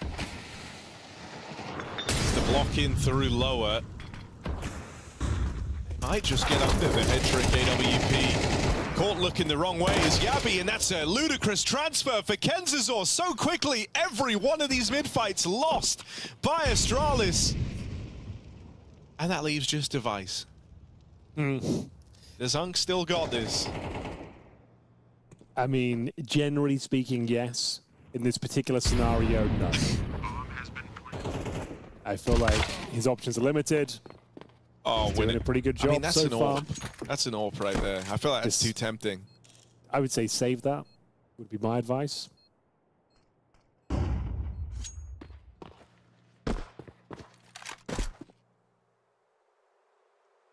And I don't think even that's possible. Nice work. A scrappy round, but Kenzie's all coming out on top. 3 kills. Nice little triple there. Oh, it was looking so good. For a moment there for Astralis, they're up 6-1. Blink and you miss it. It's looking like a tied game, but still absolutely fine. Once the money got broken, things got a lot more complicated, not so secure, and it has to be said, it's not like Astralis playing bad. It's Bait just stepping up their game and looking quite impressive. We are going to see the final round of play. Astralis with tactical timeouts. Oh, not a great setup though. Not a comfortable look into round number 12. A couple of rifles in the form of the FAMAS, 3 MP9s. What have you got for us, Hooksy? What have you mustered up in this timeout with Rugger? They try and go for an aggressive mid-stance, push down towards the palace, try and get some B apartments controls. Those are your basic options. You can't really sit back and play a default round. And it looks like we're getting one of the options at least. Aggressive. It's going to be in towards the underpass, but they've already lost Magic on Roots, and it's going to be down to Yabby. Try and do anything with this, but it looks like they're already on high alert. They're aware of these prospects now. Just going to be locking out the choke points and waiting until they obtain control once again.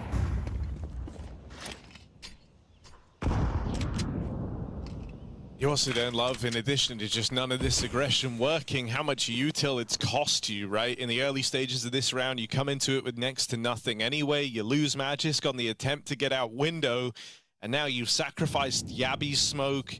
Device has had to drop his over here on A. You have no more util to slow down bait. And I mean, look at theirs. They've got full belts of this stuff. Might just try their hand at the contact walk now that the smoke has faded. They have info that Yabby is pushed through B apartments, and so just the read that this A site might be open for the taking.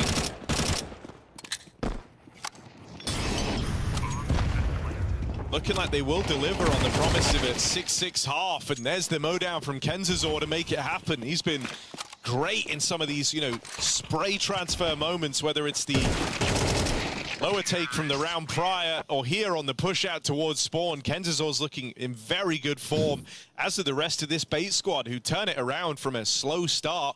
They end up splitting this half right down the middle. Yeah, they were 6-1 down. A tactical timeout has found them 6 rounds in total. What a recovery. A frustrating finish there for Astralis, but 6 will do. Like, they're happy that they had that great showing at the start. The money got broken halfway through. It happens, and yeah, I think Bait just stepped up and started hitting some very nice shots, finding some good timings. Head tricks finally having some impact to the AWP as well. I think Alex 666, considering he's now on the in-game leading responsibilities, gets top fragging role as well, gets himself 14 and 7. Pretty impressive stuff. Harry, you did promise us an A-stream update at one point. We're still waiting to hear back on that. What's happened? Yeah, I'll check it right now. So currently, Fnatic in the lead, but it's looking like, Henry, this could level out on the half. They're 6-4 up, but currently find themselves in a 2 versus 4.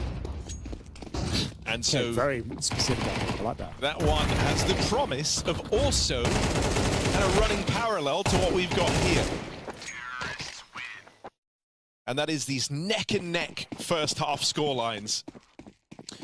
I am a little nervous for Astralis. T-sides have been their problematic half, and that does extend to Mirage. CTs where they're meant to do their best work, and it's where they were doing their best work for the first 7 rounds. I think this is already a lot of ground for Bait to have covered. Pistol, though, would be a welcome nudge in the right direction. Certainly. Let's see whether they can convert this nice advantage they've found. It's all of a sudden looking very problematic. Down to Device. Oh, the P250 doesn't connect whatsoever. Barely does any damage. Oh, no. That was the moment. That was the opportunity to bring that round back in their favor. A couple of freebies, and he misses the mark. And it's going to be down to Hooksy. Oh, no. The 6-1 lead disintegrates, and now 7-6 in favor of the opponent. Bates even managed to get the first couple of kills there as well. The 5-on-3, and then Device with that great gap in towards the Palace area. That is very unfortunate. And more importantly, Harry, they do not get the bomb planted. They've got to eco. Yeah, it's Everyone's pretty brutal. There's no denying it. I mean, Bait, it feels like whoever's in charge, whoever's the captain, is the guy trying to carry. That applies now to Alex 666, who is worlds ahead of anyone else in the server with the exception of Magisk.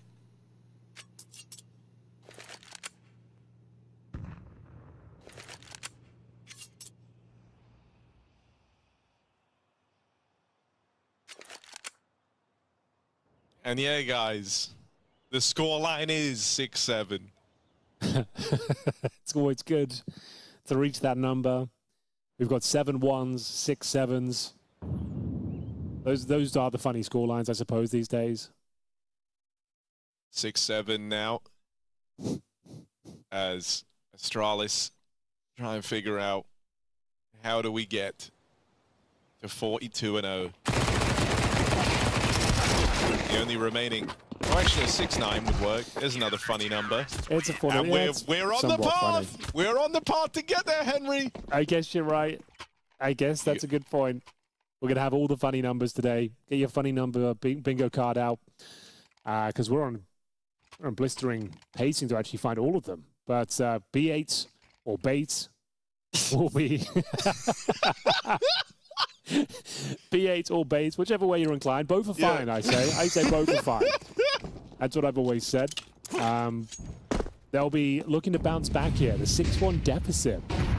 And aggression towards middle coming in from both sides of the coin here. It's going to be a fast split. Magisk has had enough. Pushing up towards short. He's actually got himself incredible spacing towards the ladder room. Kenzie to open things up, but Alex fighting back here. It's down to Device. Can he find the shot? Oh, no, that's rough, Harry.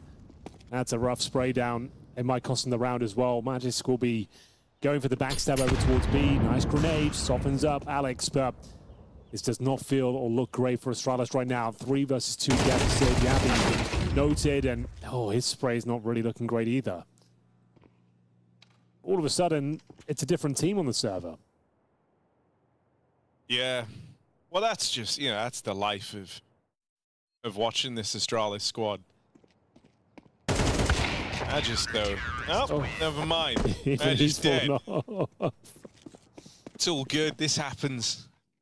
Yeah. Once or twice a series. Well, it we will did get the go number. from really good to really bad. It kind of reminds me of Big Clan in a way.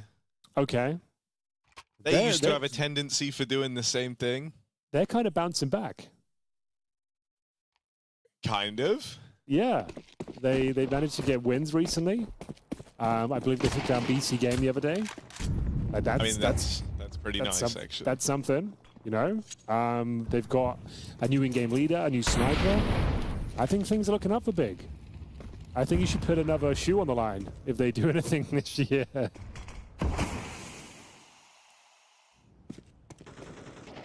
We'll see how I get on with the first shoe, if I have to. Dude, man, and you tried to tell me this guy is Unk. Look at the scoreboard. Look at how hard Magisk is trying to carry Astralis. He's trying his best. That's all he really can do. Problem is you get a nice opening kill, but you've got no util behind it. You haven't recovered the rifle. It's a nice shot. Doesn't do much for them.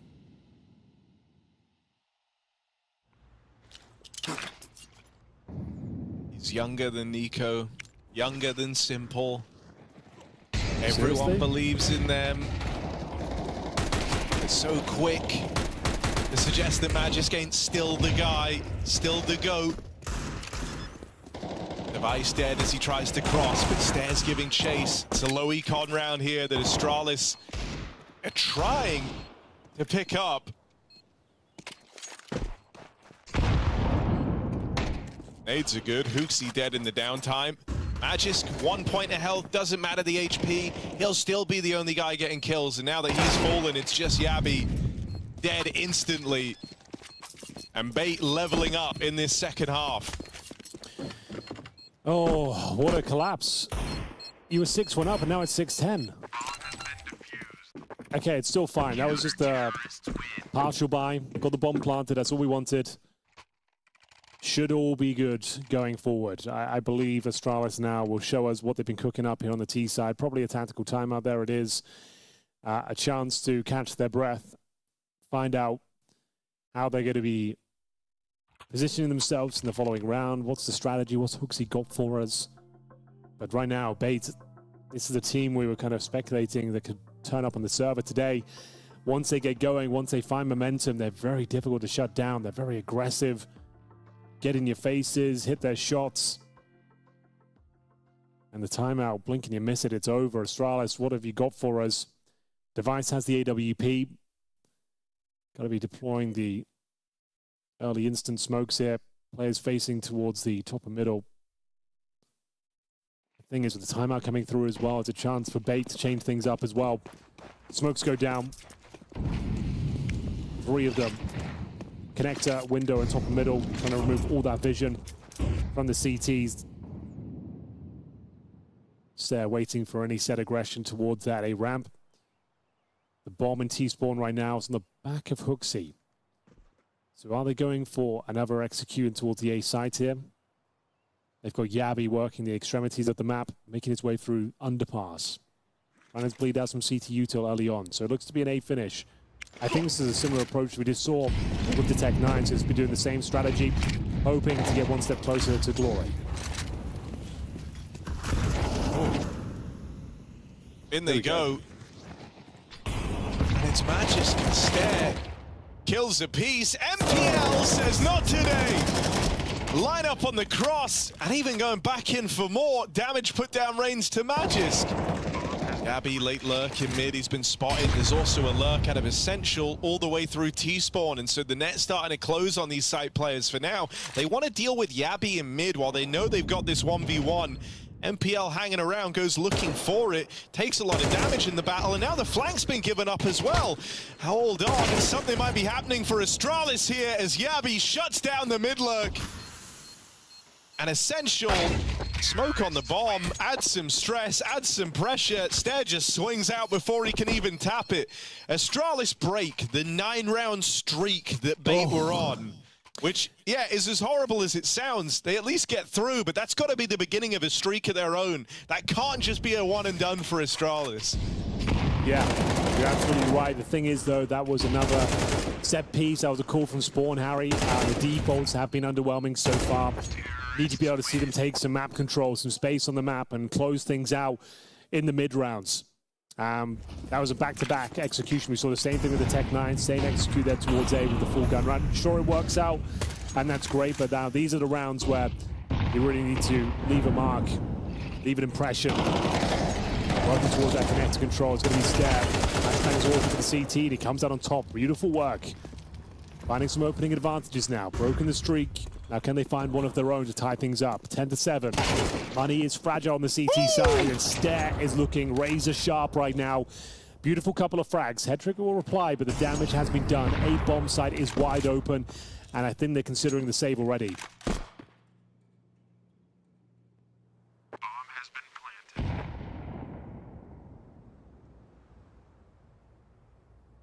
I mean, what more can you say than that? Sometimes it's just, you know, breaking the streak and kind of remembering what it feels like to win. It's astonishing how that can bring the confidence back, you know? Like, we watched that string of, like, horrible sprays and just whiffs across the last few rounds out of Astralis. They get one on the board, and suddenly you get Stair running entry pathing up through connector, 2 quick kills, both super clean headshots, and that's enough to win you the round. It just kind of needed that round on the board to refocus you a little bit and restore some of that faith. These were plays that Astralis wouldn't have even attempted rounds ago, you know? So well, there it is. A nice way to get back out there. Yeah, loving that. Stair, we said he's a safe pair of hands, and proving himself to have dangerous hands as well. Fighting his way for that connector and getting that double kill secures the victory. Money was precarious, but they do save multiple weapons here. So this is the all-important round, Harry. If Bait can hold on and find victory here, they'll be absolutely fine. If Astralis can close this down to a one-round game, they should break the economy and be back to their winning ways. Can Stair do it again? It's going to be another default setup here. Just waiting for the CT aggression to the start, the exchange of the utility. Jostling for control, working out which space they want to take. Presence shown towards B by Yabi. Going to be throwing a Molotov and a smoke in towards B, trying to maintain focus on that side of the map. All the meanwhile, smoke's going down towards top and middle once again. So Yabi has managed to keep 2 players on that side of the map. It looks to be an A split to finish things off here. I think Yabi was just yawning. Which I'm a firm believer is never a good sign. Either that or he was like yelling randomly in the middle of the round. That could be happening. Maybe like he's a big open mouth yell. He just goes, ah! Let's say it was that. He ain't tired. He's locked in. Stair again. Gonna try his hand at the comm walk. Last time it was 2 kills on the entry out through connector. And this time he's reconsidered. He's changed his mind. Still fighting and dying for this mid control. And that's a crazy dink for MPL. A follow-up as he catches Yabi in the dome. A chance to really sweeten the deal on this. It takes Device to move in. Magisk and Device, the dream duo that were meant to... Oh, whoa, backflip. Yo, he really is Tom Cruise. That was real Device flying around there. And Hedrick obviously kills them both. So Bait are quick to return to their winning ways. What a great round that was. Yeah, for all the reasons. Everything. Yeah, I loved it. MPL as well. The reposition, when it looked like he was going to fall back, they know they've done significant damage. The fadeaway play looking like the most logical option. He stays in the cage with them. Gets a triple kill in the end. It brings it into a massive round lead in terms of the manpower overall. And sure, you got Device, you got Magisk there, but unable to do anything with it. And it's a must-win round for Bait, and they managed to deliver the goods at MPL especially. This is the moment. They have no idea he's stuck around there. Gets 3 kills total. Beautiful shots coming in from Hedrick to close things out. Money should be fine for Astralis, but Money was also the breaking point for Bait. So the fact they win that so convincingly as well, an absolute godsend. Just to note as well, Alex666, he's up to 22 kills. Essential, not so much. He's a 4-11, but his teammates stepping up, going above and beyond when they need him to. And now Device still on the AWP. Money also in a tight spot there. Lose this round, it could be curtains for Astralis. If this is following the pattern of always being a funny number in the scoreline, this could be 9-1-1. Calling an ambulance, but not for me type vibe. True. It's the most dangerous scoreline in the world as well. So it actually works on many levels. Let's see. Device scoped in with the AWP, Stare again, walking in through lower, back to this mid-control for Astralis. It's been their go-to, but it hasn't necessarily loved them back. And a big part of that has been MPL. You've got to acknowledge this guy's efforts here, right? Alex might be top in the charts, but MPL has been so annoying to deal with out here in middle. If you can get a clean kill on him, I think that really opens up your ability to get something going here. Kenz is all found first. MPL tried the duel out from window and gets spotted by Stare down in lowest. So at bare minimum, they've displaced him. Bomb still out in mid, and Stare's going back, I guess, to go get this now. Oh, okay. You'll see that's actually kind of massive. Hedrick stepping up as well. Bait in a prime position now to find map points. Yabi has to stay alive. Yabi has to stay alive here. He's alone at B, the bomb's coming to join him. Essential can hear this from short, and they're still kind of chasing the ghost of Hooksy, which is somewhere in the backline. They don't know where exactly, but he was last seen floating around at the murder hole. Good check. Good trade. Yabi leaves it even in a 2-on-2. It's the bottom performer and the top performer left standing for this Bait squad. Yeah, with their powers combined, they are mid. And it's going to be Alex666 with Step. And he's going to be Step coming out on top just when they needed him to deliver the goods there. The round felt like it was spiraling. And it is going to be Astralis keeping their head above water and denying map points.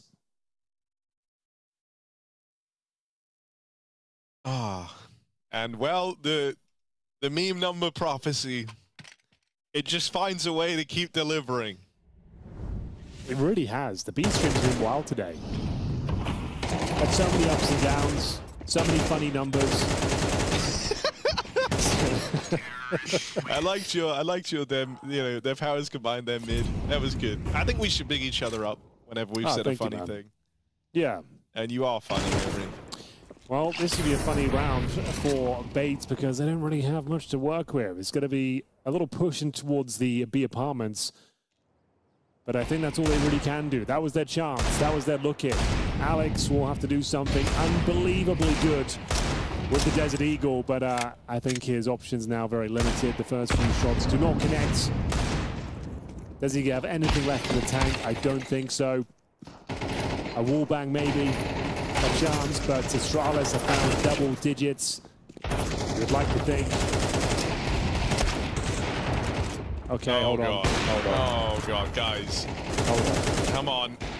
Come on. Kill this guy. They've mag-dumped 1,000 bullets in the ticket, and they finally get him. There we go. Look at that. That's Beautiful. impressive that he stays alive so long. The fact that Alex had us nervous at 25 and 13 with just a deagle, that speaks volumes as to just how hard he's hitting. It's down to a one-round game, though. And the thing that is so mental about this, Henry, is it's a one-round game. Bait are all in, right? They fully code in that last round. Now they have the guns. But if they lose this, like at the 11th hour, in the most insane way, Astralis are gonna look to beat them after all.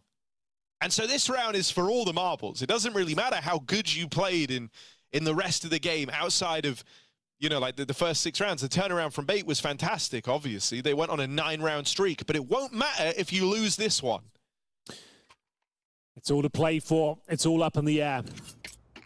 Astralis, 1 round away from breaking the backs of Bait. They've held on. And we get back into round number 22 here. Big numbers over towards the B side of the map this time.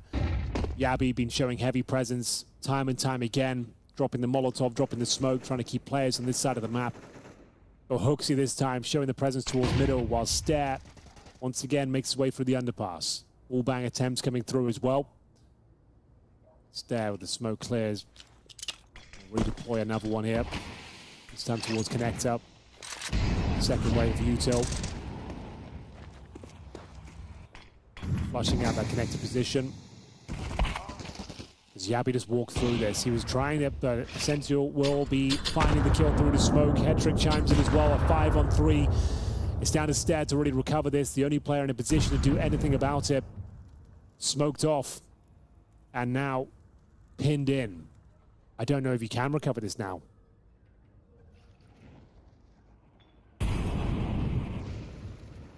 Not going to be easy, that much is for certain. Stare at least has good space here. So won't spot him, and that doesn't go both ways. MPL with a massive pickup, but it's still all Stare. A second kill allows that bomb to get planted. Dead after the fact. MPL continues to have terrific output. Never. It's left to Device. Walk on the line, hoping he gives him another chance, another jump, and that did connect. MPL bought down low. Now they know where Device is. He's going to be real slick with this AWP. Shot comes through, another for Device, and it takes Essential, the third man, to stop him in his tracks. He was walking that clutch home. Essential shuts him down, and Bait get on to map point. You can't say they've got here unscathed. Only one player surviving. The threat of a reset still looms over this Bait squad. Yeah, this has got overtime written all over it. Great effort there from Device. He doesn't win the round, but he keeps him incredibly modest. Still a chance to bring this all the way back. First opening kill there, very clean for Bait, but the fact it comes down to a 1v1 in the end. Still great output from Stare. Found on that entry in towards the A site, and Device definitely made it exciting. Some vintage Deve there, almost delivered. Close but no cigar. And we will see round number 23 come through. Both teams feeling the financial burden, as we do have Hooksy down to a Tech 9. Galil for Stare and Magisk, and yeah, this could be it. Could be curtains for Astralis after being up 6-1. Bait now have 2 opportunities to put this one away. If Astralis can win this round, and it will be difficult with the little they have, they can fully reset Bait here and presumably take us to overtime. This really is for all the marbles now, Harry. We really do mean it this time. This is the one. Yeah. You feel like you have to deal with MPL. He has had crazy impact in this second half. You know, it's a position he's right at home on. You'll find him lurking here on these window boosts around the mid area throughout much of Bait's T side, and he's just got such a good read of the situation. Him only getting out with 1. This is one of his worst rounds yet. It still might be enough for the Bait squad. Magisk with a must-win fight over Alex, and now him and Hooksy, their powers combined, have to keep this game going for Astralis. That's Bait run away with Mirage. One back for Hooksy. Spot on the second, and the captain clutches. Astralis still in this thing.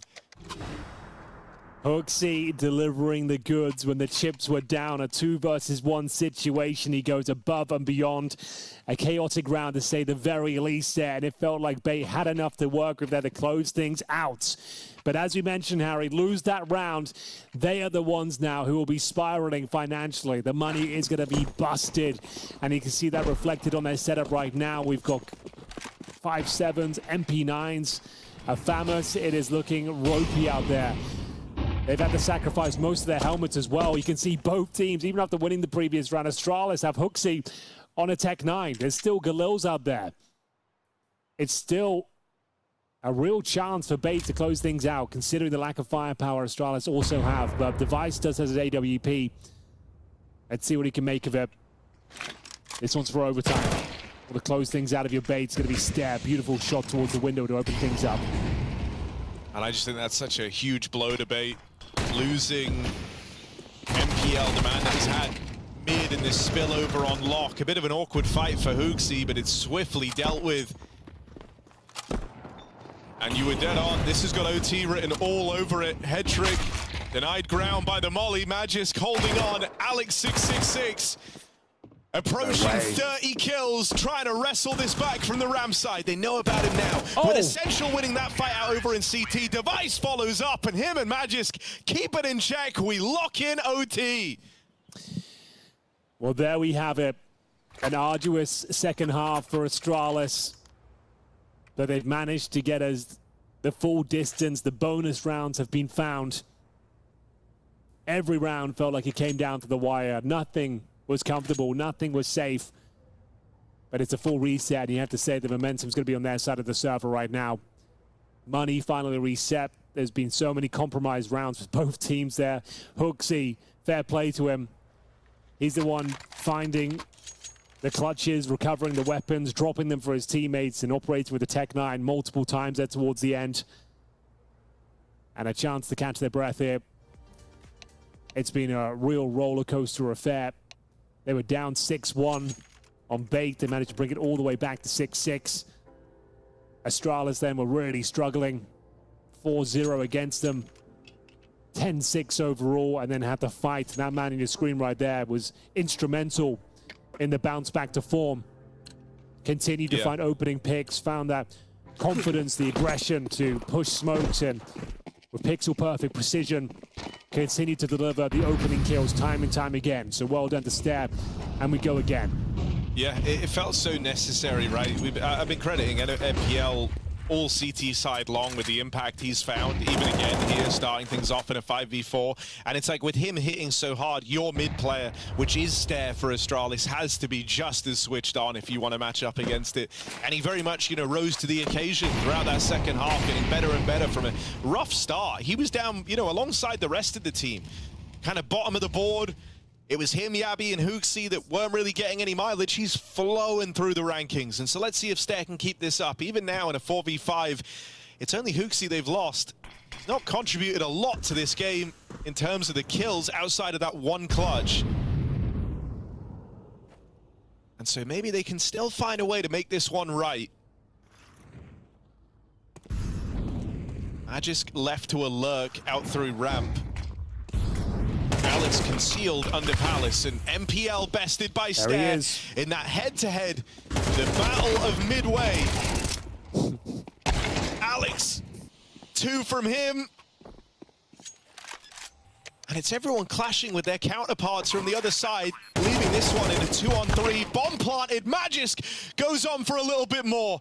How's Device gonna look? 1 versus 2. Bomb already ticking.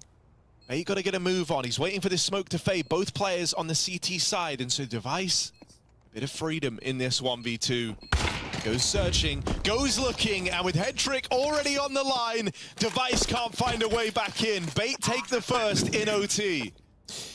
Another rock'em sock'em round of Counter-Strike there. MPL to open things up. A lovely opener, but then Stare fighting back through the connector once again.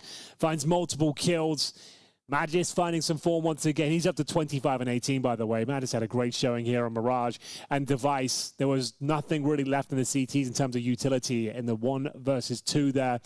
And thankfully, it will be head trick. The hits, the round-winning shots. We go 1-0, Bates now with the advantage. And we're going to change things up. It looks to be a fast A-split here. I don't think we're wasting any time whatsoever. Straight into the thick of it. It's another opening kill for MPL. He takes down Yabi. Is this going to be the 2-0 locked in? It might well be. Alex666 chiming in as well. It's an absolute bloodbath on the A-bomb site. The change of pace has done nothing for Astralis here. Taking more damage en route. Stare. I don't think we'll be fighting his way out of this one. Down to 20 points of health. They're swarming him. They're coming for him. And that should be enough to win the round. Bomb goes down. And Matt is sure he's got a nice flank, but his teammates are dropped. And it is going to be 2-0 for Bates. Takes the shot straight away as well, so he's lost the element of surprise on this wrap round. No road left to run for Magisk.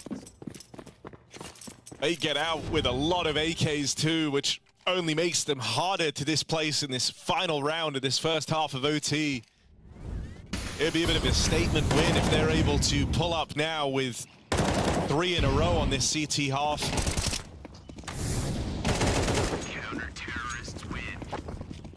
And I mean, you just forced the pace change out of Astralis. They tried to catch you sleeping. That was a very different looking round to what Bait have seen at any other point in this game. And it was their cleanest one yet. So that just emboldens you. Yeah, it's a really good point. Bro, he's been so frustrating to deal with out here in mid. Even now, a different look.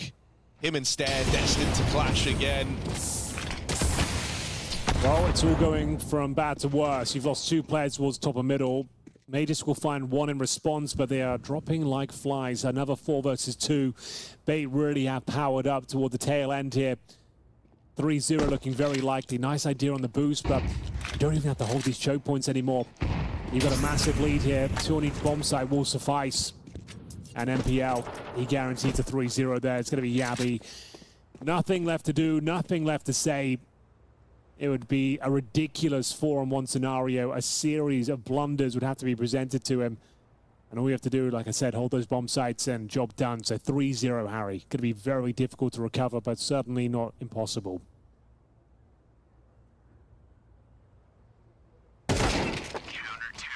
Yeah. You know, this is a rough scoreline. There's kind of no denying it if you're Astralis, especially after you're able to embark on a comeback in the second half, tying it up on a side that you've struggled with as of late. But then you hit OT and you find nothing on your T side. And you don't want that to kind of be the thing that holds you back in these games. CT half, it's where they do their best work. So if they were going to try and drag us to another OT, this is the place for it. But you won't be able to get by. You'll never be able to leave the cycle of overtimes if you don't produce a bit more on these T halves. Bait also now are like really in the swing of things. They barely even had MPL super activated in their T half. A lot of it was coming off of Alex. So now you throw into the mix that he has had like this insane resurgence as the game's continued and become a driving force behind their success. I think that changes the DNA of this OT a lot. I mean, Bait is hitting harder pound for pound right now. Everyone's showing up and Astralis starting to shrink. It feels like they're not winning their duels. Hooksy, unable to deliver anything. Yabi, we haven't said his name for a while. And let's see whether he can deliver a couple of frags here. I think it might be GG, ladies and gentlemen. Bates with a resurgence here in overtime. A clean sweep as they go 4-0. A very convincing finish here, Harry. It's going to be down to the Device in the 5 versus 1. Not going to happen. And Bates steal the show, steal the map away, as they were the ones who were 6-1 down, and they managed to finish in stunning form there, 4-0 in overtime. Alex getting 32 kills, MPL with a massive amount of opening frags there, 26-19 for himself. And it felt like Astralis has run out of gas towards the end of that one. Didn't have enough left in the tank to get it over the line. Yeah, you know, it's rough. They themselves kind of felt like they had a bit of a level up too, in the same way that MPL was hitting really hard. Stare went through that same type of recovery, but it just felt like the floor was higher for Bait, right? Even Essential, who down the tail end of that first half was like down the tail end of regulation, he was sitting at like 4-11. Well, he kind of upped his level. Everyone started pulling their weight. MPL was just a monster over this mid control. I think, you know, Alex might have topped the charts, and in that first half especially, it's so much impact. He was constantly denying the Magisk lurks out through A, but bro, MPL was ruining rounds before they even began based on just how successful he was in mid. They couldn't deal with him. I just love, like, when he finds his confidence and he gets momentum, like, he's just so willing to take every single fight, and you can't really argue with it. Swinging off towards short, pushing up towards top of middle. This is a prime example of it. Like, just so confident in his own ability that he's able to win these duels. And look at the stifling, oppressive utility as well. Astralis just didn't have a response to it. A perfect clean sweep in overtime, a real statement of intent going forward as well. That's their map pick, sure, but what a way to close things out. Alex on 35 kills as the in-game leader. Ridiculous performance there. Ancient coming up next as well. Astralis going to need the other contenders to step up here. We need Hooksy, we need Device to actually start finding some real form if they're going to stand a chance on a map like Ancient, which is thick and fast as well. It's down to your star players, it's down to the wide swingers, and it's quite basic from a tactical perspective, Harry. So this one's heating up, but you've got to say, Bait, that's very impressive way to close things down. Yeah. Astralis might be in trouble. No, 100%. I think, you know, with Ancient around the corner, the job really isn't done for Bait. They can be very, very happy with how that one went down, but this is a good map for Astralis. It's one that Hooksy has always been a fan of playing, you know, and always looked to in his teams. So I feel better for, you know, this isn't a great map for Astralis, and they still put up a good fight. Like, that's like the other spin of looking at it, you know. On Ancient, they should be a lot more comfortable. But if Alex is going to replicate this insane game, 121 ADR, if MPL is now feeling really switched on, Headtrick even, as that game continued, like, really found his footing. And think about how many times he got the better of Device in those direct head-to-heads. You know, it still feels like Astralis are favored on map 2, but it was convincing enough from Bait where I would say it's like a 60-40 split is where I'm putting this. Astralis, I think, still should be able to long this out, should still be able to take us to a third. But Bait are looking good, and everyone's hitting, with the exception of Essential. But Astralis, Ancient is his map, I guess. He'll turn it around. He'll recover. Well, I think that was actually quite a good game. We got a bit serious there towards the end of it. We were enjoying the Counter-Strike. It was a lot of fun. I guess for now, Harry, unless there's anything you'd like to say to the people, anything that's going on in Twitch chat, unless anything you want to interact with, we can go to a break. So let me know. What do you want to do? I'm looking in chat. Nah. Any good memes, any good numbers? It's a lot of like GGs and then like betters complaining. So that's fine. Okay. We can go ahead and throw this one off to a break. We'll be back with Ancient in just a minute. She said she loves you. But she can't love me. But I love you.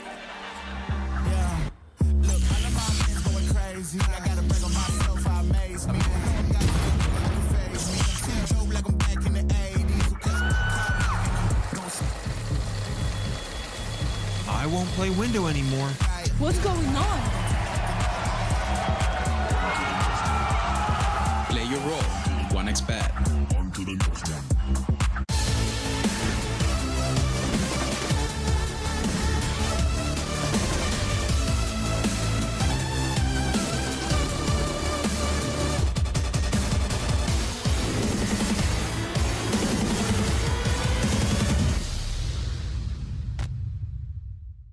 The human body was built to move.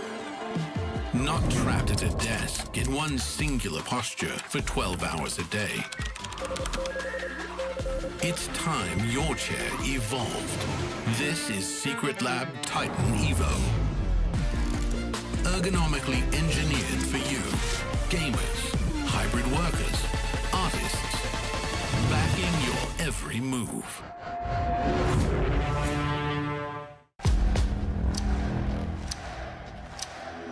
We will shake these walls! We will raise this roof! We will roar!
second map. We've got a great game here. Astralis taking on Bates.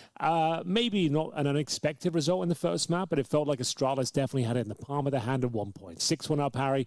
It looked like they were playing vintage Counter-Strike. Astralis were back to their best. They looked confident. They looked assertive, but it all went very wrong very quickly for them. It went to overtime, admittedly, but you have to say in overtime, Bates absolutely walloped them. There was no contest there. 4-0, and players like MPL, Alex, 666 just going above and beyond. And with a Fraggers map coming up next, Bates, they're looking like the better fragging team right now. It could be a 2-0. Yeah, it could be. But I like we were talking about, I still kind of fancy Astralis' chances here. This has always been a map that they've looked to play. It's always been one that their captain, Hooksy, has thoroughly enjoyed and looked to make a bit of a staple for his squads. And then for this Bait team, they don't have the best track record on it. So, sure, form-wise, I think they're hitting harder. That's what's going to give you some degree of faith. And there's been some good looks on Ancient, but more often than not, some struggles for this Bait team. Yeah, I don't know. I really don't know how to feel about it, Hank. I don't know what I'm valuing more, the history or the form we just witnessed. Because on the top end, I don't think there was a crazy huge degree of difference between like the output you were getting from Magisk, guy on your screen right now, and like Alex on the other side. And then Stare versus MPL. It was kind of similar in output and what they were capable of, with those two players both having to go on to recover past the second half, you know? It's as you look like down the ranks that things started to get more problematic. Device might have had a hot start, but as the game went on and when the kills became more important, Head Trick looked like the better AWPer. So let's see. Let's kind of get a temperature check in this pistol round. They will be playing into the stack. You don't love that for Astralis. They're going B, and Bait open up with 4 players here. Not a bad way to start. Head Trick doming Magisk. Alex with the follow-up. And it is a pretty convincing shutdown over a B. Yeah, they don't even get a look in. Device sure he gets one, but he's now on 20 points of health. Not long for this wad, I'm afraid. If he gets one more kill, that'll be something, I suppose, which he will get. So not a complete whitewash there, but still not great signs for Astralis. And yeah, they don't even get the bomb planted. They don't even get close to the bomb site in general. So that's going to be a fantastic start. It will be Bait dominating the pistol once again. And we'll see whether they can continue with their winning ways here. It should be the Eco. You can force buy, I suppose, in the second round, but it looks to be the Glocks. Just a single flashbang. Could be in the back pocket of Device. So head towards A. See if they can overrun the bomb site here. Make things interesting, competitive. But they're up against Head Trick. He's got the MP9. Playing in an upfront position. The flashbang could do quite a lot here. Oh! That's enough. That's enough. He's done his part. And there's MPL ready to close. Head Trick now with AWP money, baby. That's what it's all about. That's what they call him. AWP money, baby. And so he'll get to pull that out into the first gun round. Device does not have his.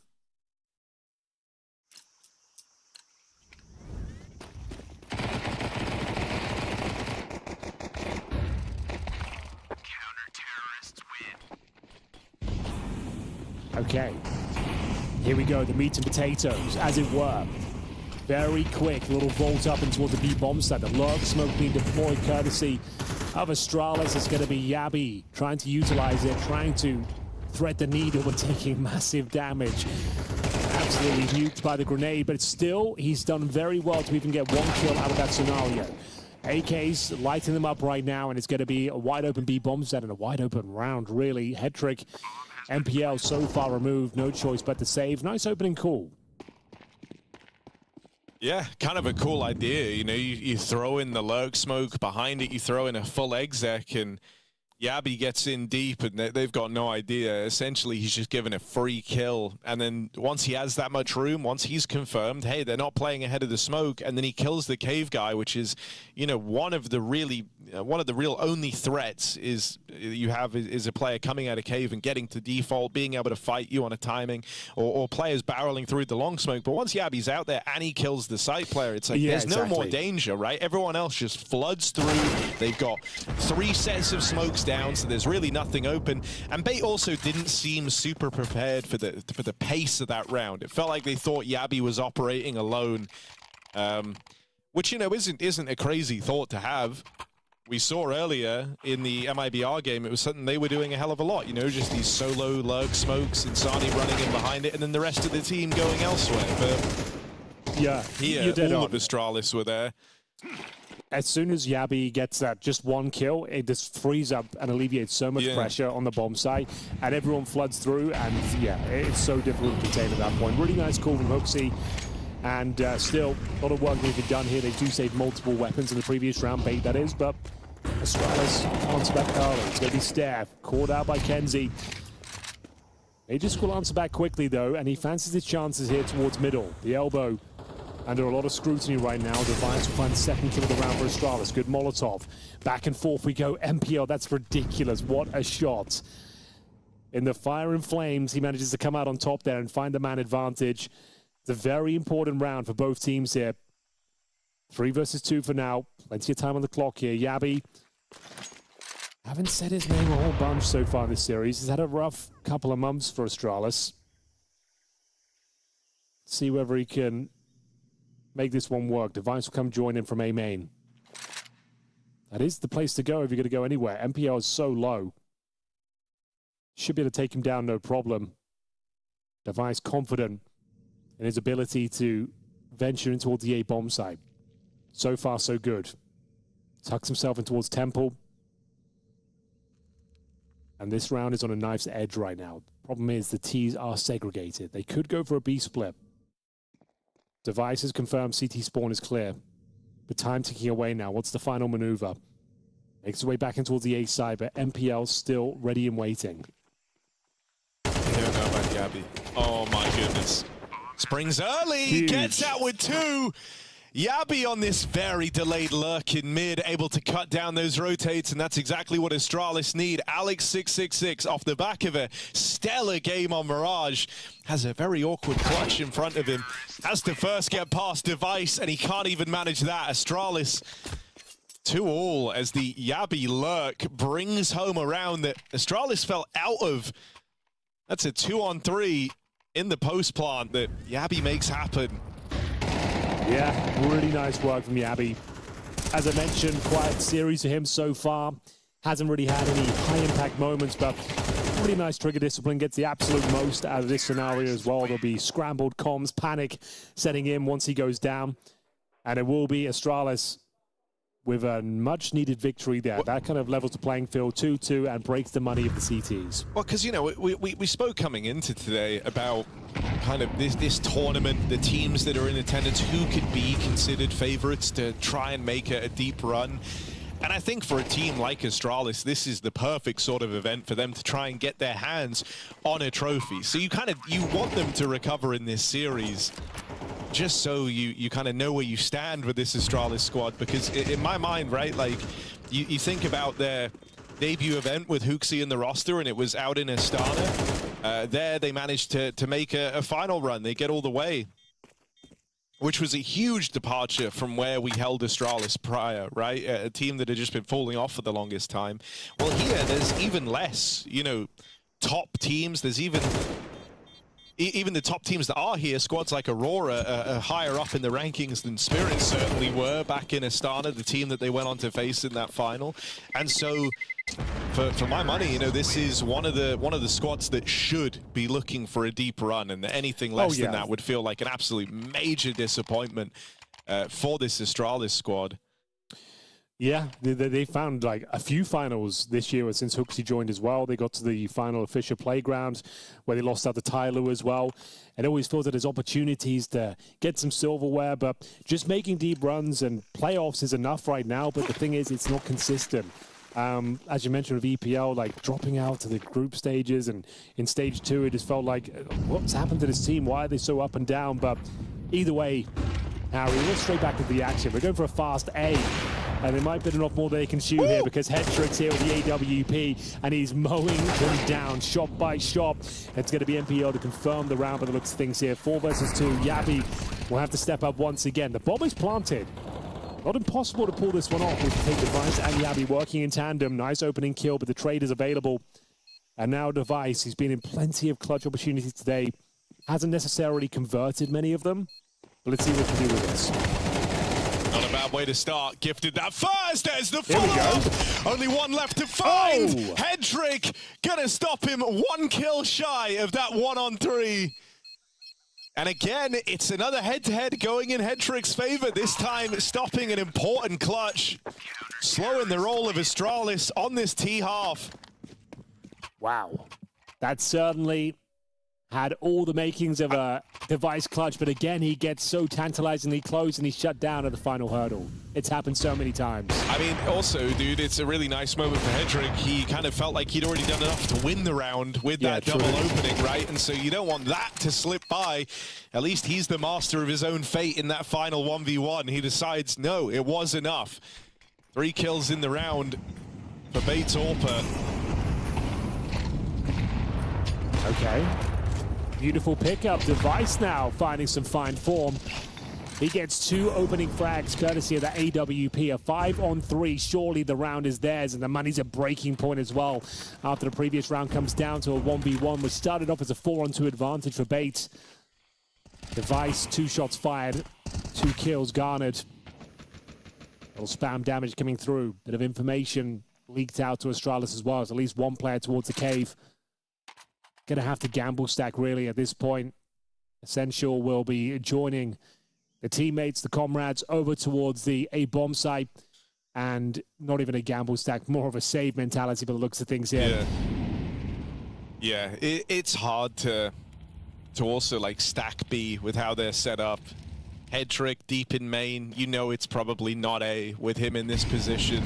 Right. And that hasn't stopped them from moving away.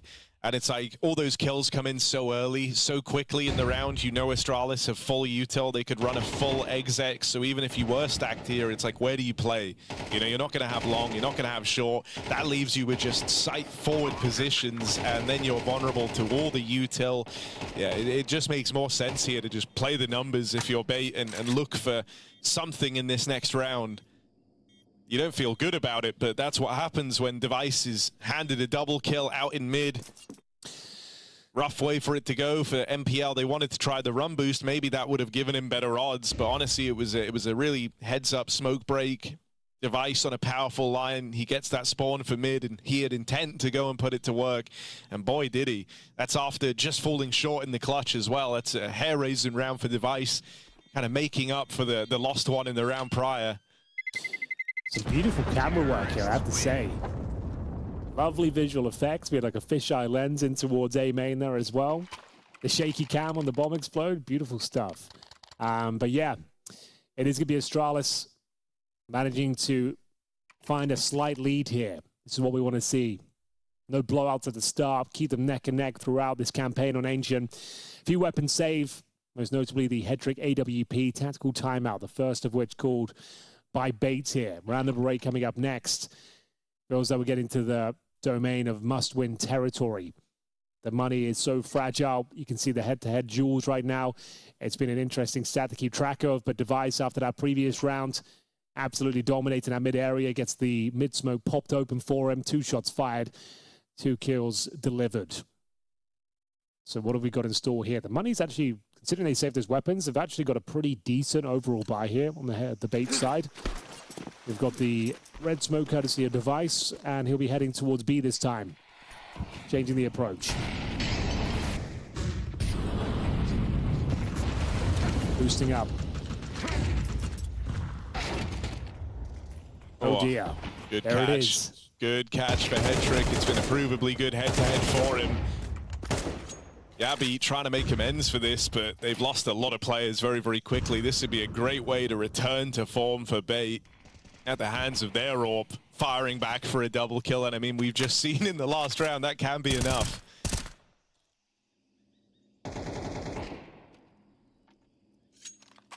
Also, yeah, I've been a fan of the little camera work we've had. I don't know who the observers are, but if I had to guess, it's Loxar. We'll see. But I think give us a sign, I'm sure. The shaky cam is a telltale of his. He likes to come up with interesting camera angle. Right, it's been very good. For a B stream, this is spectacular. The casters, they've got something to work on, but overall it's been a great B stream experience. As we will see Bait bouncing back, 4 players surviving that one. That's a very convincing round. Like I said, felt like must win in terms of the economy for them. And don't really put a foot wrong there whatsoever. Excellent work. And now back to the drawing board. The tactical timeout has led them to great success. Speaking of which, time for Astralis to drop theirs. If you're just joining us, this is the opening day here, PGL Masters Bucharest 2025. Last game of the day on the B stream, and indeed on the A stream as well. Swiss format. So 3 wins and you're through to the playoffs, 3 losses and you're out. First game for either of these 2 teams.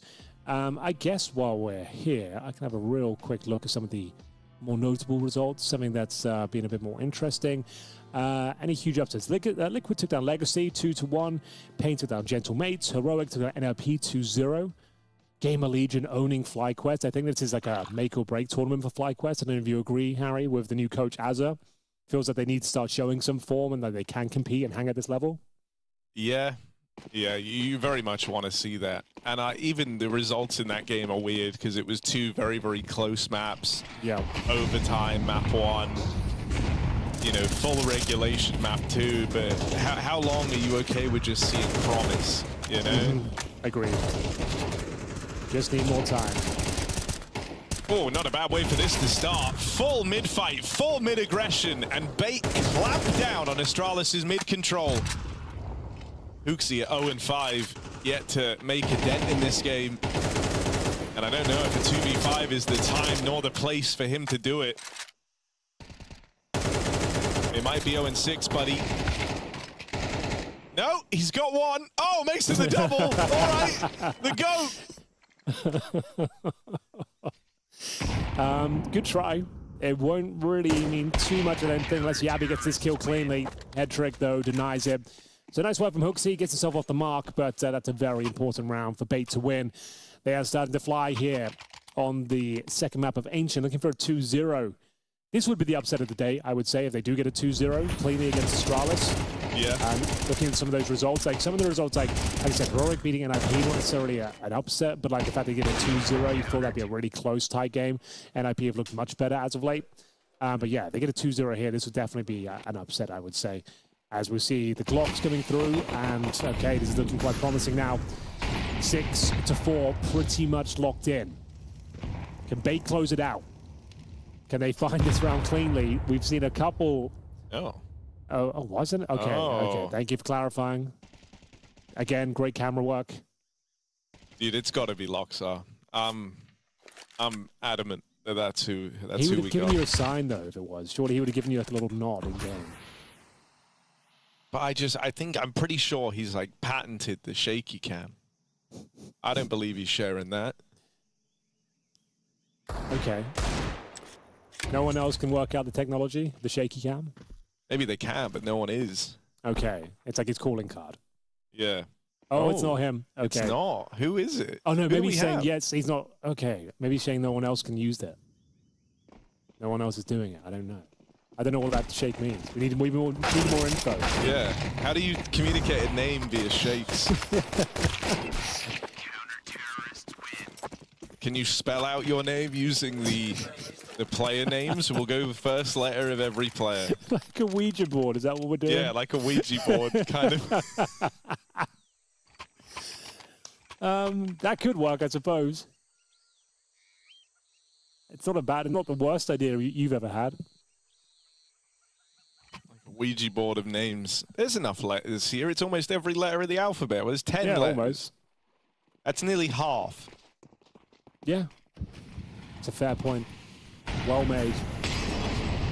for? Missed smoke or blocked smoke towards red? It doesn't look like it's disastrous. They're really flexing the camera angles now. I like this. It's like a cinematic experience.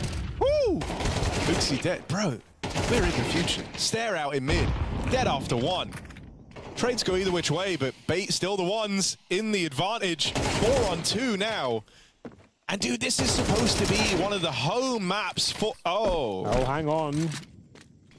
Hold the phone. They're laughing. Kenzor's laughing. They're having a good time. They're not stressed. It's a 3v1. It's Device. It's Unk. What's he going to do? Oh, and he's got to beat Headtrick, his arch nemesis? I don't think so.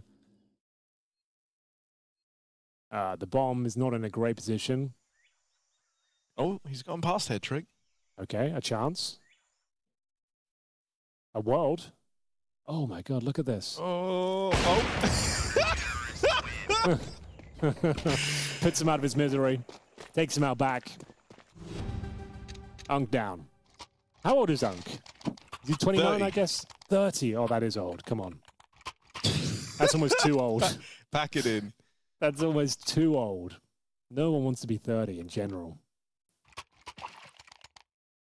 I like that Headtrick v Device has been such a consistent fixture of this. Obviously, two AWPers that both spent a weird stint on NIP. Oh yeah, good point. Headtrick did hold the edge over him in map 1, and I think it's safe to say he's been dominating him here in map 2. Okay, with a chance here. The MAC-10s can be deadly, Harry. You know that. You give them an inch, they'll take a mile. You let them through, get some space, they can be overwhelming, especially to AWPers. Oh, the triple walk down. 3 players walking it in. Yabby going to deal with one on the Deagle. Essential can't follow up. A missed shot from the Headtrick AWP. Magisk. He's the modern day bully hunter. He doesn't like what Headtrick's been doing to Device. How's he going to cope with the AWP? Not well, and that solidifies an 8-4 CT half out of this Bait squad. Convincing stuff here. This was a map that, as he was saying, is supposed to be one of the home field maps, the map for Astralis. And for Bait, it's one that they've struggled on a hell of a lot. So honestly, this is a fantastic scoreline at the half if you're Bait. You're feeling very, very good about this. Well, it all started with that pistol victory, very convincing pistol over towards B, got the conversion. Then Astralis went on to win 3 rounds in a row. There was a few clutches in the mix, a few clutch attempts. Device came very close once again. That's the problem. Device back in the day, he was winning those 3-on-1s. He was converting those. Right now, Close isn't finding the rounds they need. And it's going to be 5 rounds in a row for Bait to close that one out. Once again, Harry, though, super aggressive, very active across the map. You said it in that previous round. The 3-man push down the B ramp here. That's wild. Taking the game to them, even when you know they're on a low buy. Willing to take those risks, hit their shots, and sure, came down to a 2v1, but it's still a 2v1 in their favor, and one they closed out very convincingly. I think it also just speaks to the mindset, because you're dead on, you know, like you go for the triple push down ramp, you know you're taking the fight to your opponents, you know you're going to have gunfights rolled out in front of you, and that's arguably where Bait are at their best, you know, like so them feeling the kind of confidence to get away with this, it's reflected in the scoreline. It's reflected with where we're at in this series. They have the chance to 2-0 this Astralis squad on Astralis' home map as the second. They're launching in an A play. Yabby, will he be able to stop this? He's back in Donut, might just fall away, look to play retake, but you kind of want to hang around, try and get out with one. You don't want to be too greedy here. But a 5v4 feels so much better on the retake. Flash gets rid of him, and instead they'll chase him down. Yabby sticking it out in Donut proves the hot Astralis as they're now a man down in the retake. Man, oh man. It's going to be a very difficult retake indeed. 5-on-4, no damage done really. Yabby has to sit this one out. Great flashbang, but the follow-up shots are even better, and it's all going one way in favor of Bates. A very convincing, clean finish as Headtrick. He closes things down, recovers the dual elites, and that is an absolute disaster. Astralis, once again, the pistol completely collapses. They don't even get a look in. That's both pistol rounds now going in favor of Bates. And it's going to have to be a force buy, I suppose. I guess you can take the full eco, but I'm assuming they're going to bring out the 5.7s and MP9s. Just pick your poison moment. You're already incredibly far behind. You probably need to take a risk at this stage. But what a convincing finish. The Glocks absolutely decimate them on the A-bomb side. Light work made of Astralis here, and it will be the Force. Some good grenade damage, at least towards Essential. But 5.7s, Deagles, no MP9s. They've opted for more utility. A little bit of a stack towards B, leaving middle completely open. And at least that's where Bates are going to plant their troops. Going to try and get some cave control to kick things off here. Hooksy with the smoke, trying to bait and device. Grenade, fortunately, lands on the other side. No damage taken thus far. So now going to fall back with the bomb through T-spawn, so they might have been rumbled here. Smoke down towards red. Yabi boosted up. And Stare with the Desert Eagle and Donut. A good try, a nice shot, but doesn't quite connect. And, you know, we were saying map 1, on the top end of both of these squads, you had very similar output. It was kind of the floor for Bait just felt higher. Here, map 2, it's like we're having a bad trip. The floor and the ceiling have merged to become one. And Bait, it's just everyone is hitting very, very hard. There isn't really a weak link. Oh, good smoke. That could be enough to win the round, Harry. Yeah, resmoke with this much time left. I'm curious, they do have a nade on head trick, but you hate doing this. You hate having to blow the smoke open and come through. You know that's exactly what Astralis want. They get a sound cue. They know when the push is coming. But Stare only gets out with one, and the cover is now in. Bait double digits secured. That middle finger from Astralis to the smoke down is swiftly responded to. And this force buy does not pan out. Astralis now back to eco. And that's going to give, very likely, 11 rounds up to Bait, meaning it all hinges on finding a lot of success and very quickly, as soon as those guns come out for Astralis. There are no more second chances now. Yeah, it's a very good point. Double digits and a presumably very difficult follow-up round here. You can actually see Device will be taken down here. Leave him with nothing. Take away his helmet. Oh, nice shot, but surely dealt with here. So Majors will save Deagle, basic Kevlar. They're averaging around $2,500. Has to be the full eco now. Bait will be touching distance to 2-0 glory. The favorite map of Astralis. You can see the fist bumps, not even that convincing anymore. Even Hooksy's gone a bit quiet. Knowing what's up next, knowing they've got no chance in this full eco. We'll see what I think it's also just a very demoralizing way to start. You know, you've had almost a month now since your last event where you didn't have a lot of time to get everything ready. You come here with a bunch of fresh ideas, wanting to show everyone what you've been working on. Yeah, right. And you're staring down like a pretty dominant loss on what is supposed to be the best map in your pool versus a team that aren't particularly good on this map either. You know, it's a rough way to go about it. But at the end of the day, Bait don't care about your feelings. In fact, they're probably glad if you're feeling a little upset. Kenzazor's on for the ace, and with how he's played in this round, he really wants to get it. Head trick says, nah, buddy. No one gets aces anymore. 4 will do. Bait, they've got a chance to end this here and now. And if they win this rifle, and here's the thing as well, they're calling from the front, right? At this point in the game, everyone wants to be a caller. Everyone wants to offer up ideas. Everyone's got ideas for plays. You feel like you have the entire strat book open. Meanwhile, for Astralis, it's very restrictive. You don't want to risk it all on a super aggressive move and throw away your only rifle round. So you kind of feel super restricted. Meanwhile, Bait feel like they can do anything. Oh, lots of great utility at the start there as well. Those set HE grenades go towards the Red Room steps. They all hit the mark, make things very uncomfortable. Stare takes another lick of damage as well. And it's going to be the A-bomb site under scrutiny here, Harry. We're going to see Magis behind the big box. Very vulnerable and susceptible to flashes as well. The boost up comes through. MP are not going to be checking it though. Spotted and still recovers. How's he got away with that? Oh, Device reclaims one. They know they have him trapped. The rest of Astralis are trying to barrel through to help out. They'll make it out behind default, but they don't go any further. And with Device dead, it's only Hooksy. Now, look how low they are. There's a bunch of low players here. Kenzazor's the only guy with health. Facing first, Head Trick still able to thread the needle on that shot. And so Bait, they are ready to cross this finish line, and they've been ready for a long time. This has been no contest on Ancient. Bait, far and away, the heavier hitters right now. Yeah, well, we could see signs of this in overtime and Mirage. Just the individual form was dropping off for Astralis and is getting stronger and stronger round by round for Bait. They are looking like they're in incredible form right now. How is MPL getting that kill? He's boosted up, out of position. Magus has, what, 2-second drop on him? And still hits the shot, the 90-degree flip. I mean, that one fight is like a metaphor for this whole series, it feels like, you know? You kind of had the edge, you had the drop, and they're just somehow quicker than you still.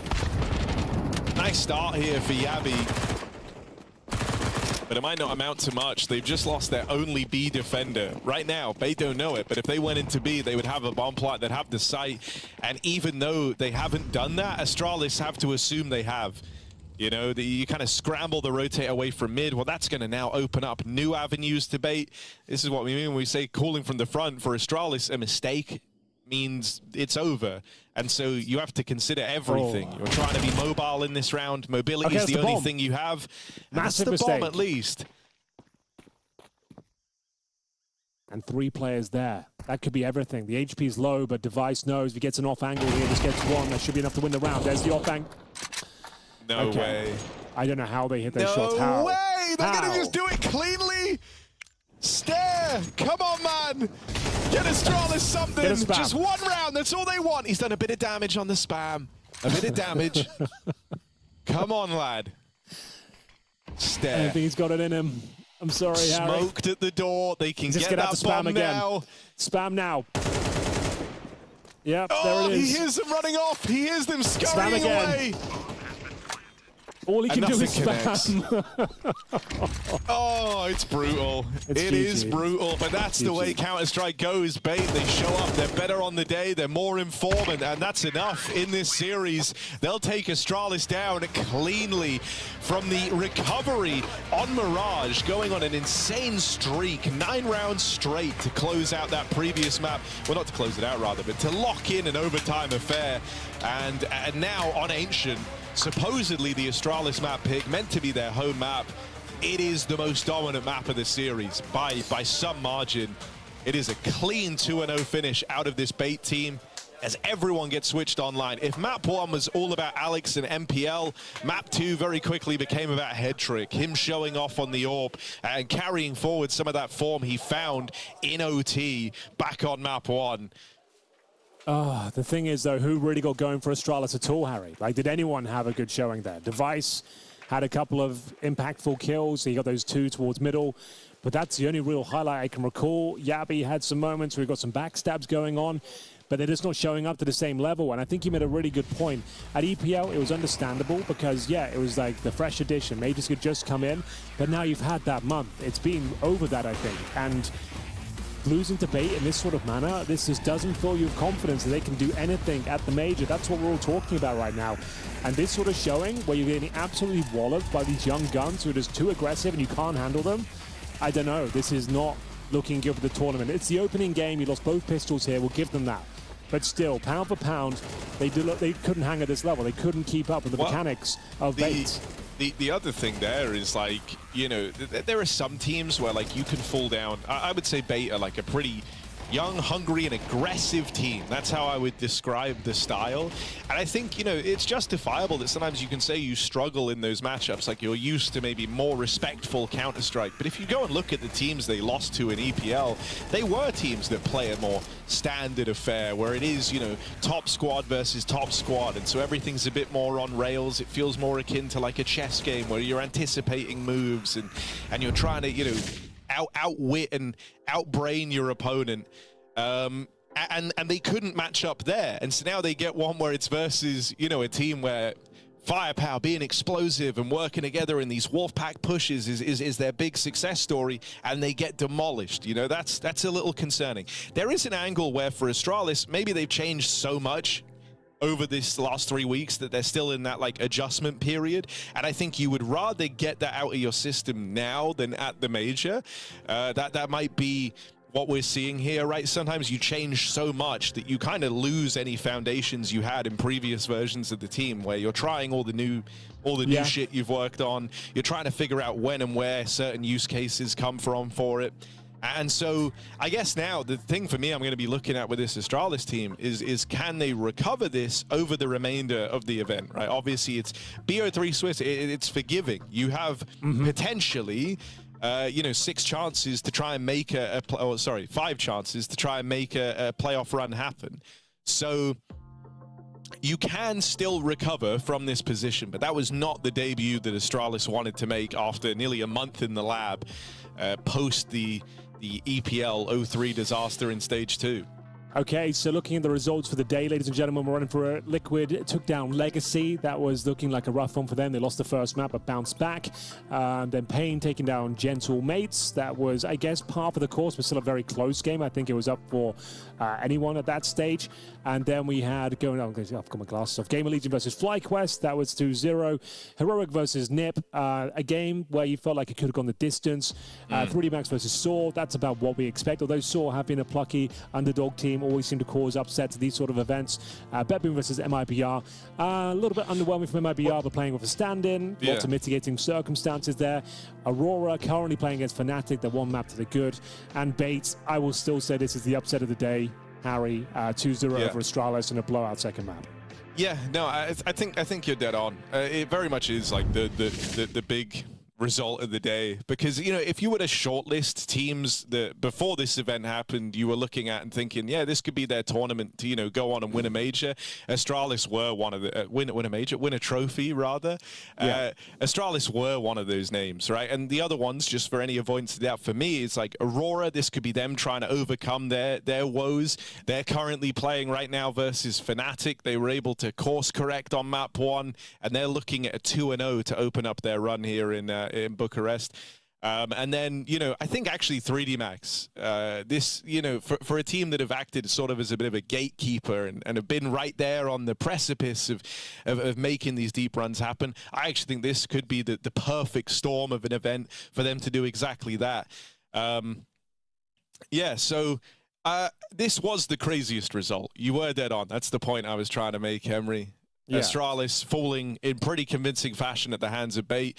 And now I'm just excited for Bait, man. They were in great form today. If they can keep this up, who knows? They could throw their name in the ring, or the hat, or the hat's in the ring. I don't know. Multiple hats are in the ring right now. I guess the only question we have left is I think you guys should go over towards the H stream. That's the last game we got going on of the day. Aurora versus Fnatic. I don't know if we'll throw it up on this stream as well. Probably not. But we'll be seeing that they'll be closing things out 2-0. I believe they've got Jason Moses O'Toole and Adam Dinko Hawthorne on the commentary duties there as well, Harry. I know you're big fans of both of them. Yeah. Big fan, massive fan, especially the bald one. He's so good. Right, that's all from us though, Henry. I had a great time. I hope you had a great time on your sofa. We are going to have a better time tomorrow. We've kind of ironed out the kinks now, and it's going to be a very smooth show tomorrow, and I look forward to working with you again. Everyone in Twitch chat as well, shout out to you guys. Couldn't do it without all of you. I'll just read some names. ND Frost, Funky Mo, Hi, aka Memory of Ghosts, Alejandro. Keep it real, everyone. And of course, shout out to PGL and the fine production crew that have been with us this evening. That's all for now. Join us again tomorrow.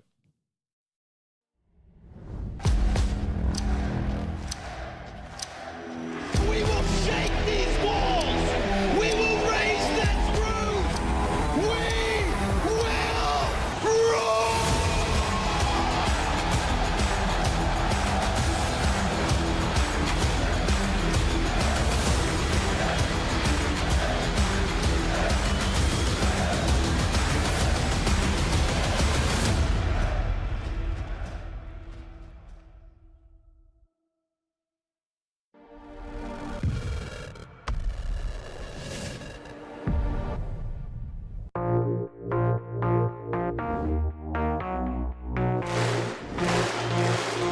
Astana, are you ready?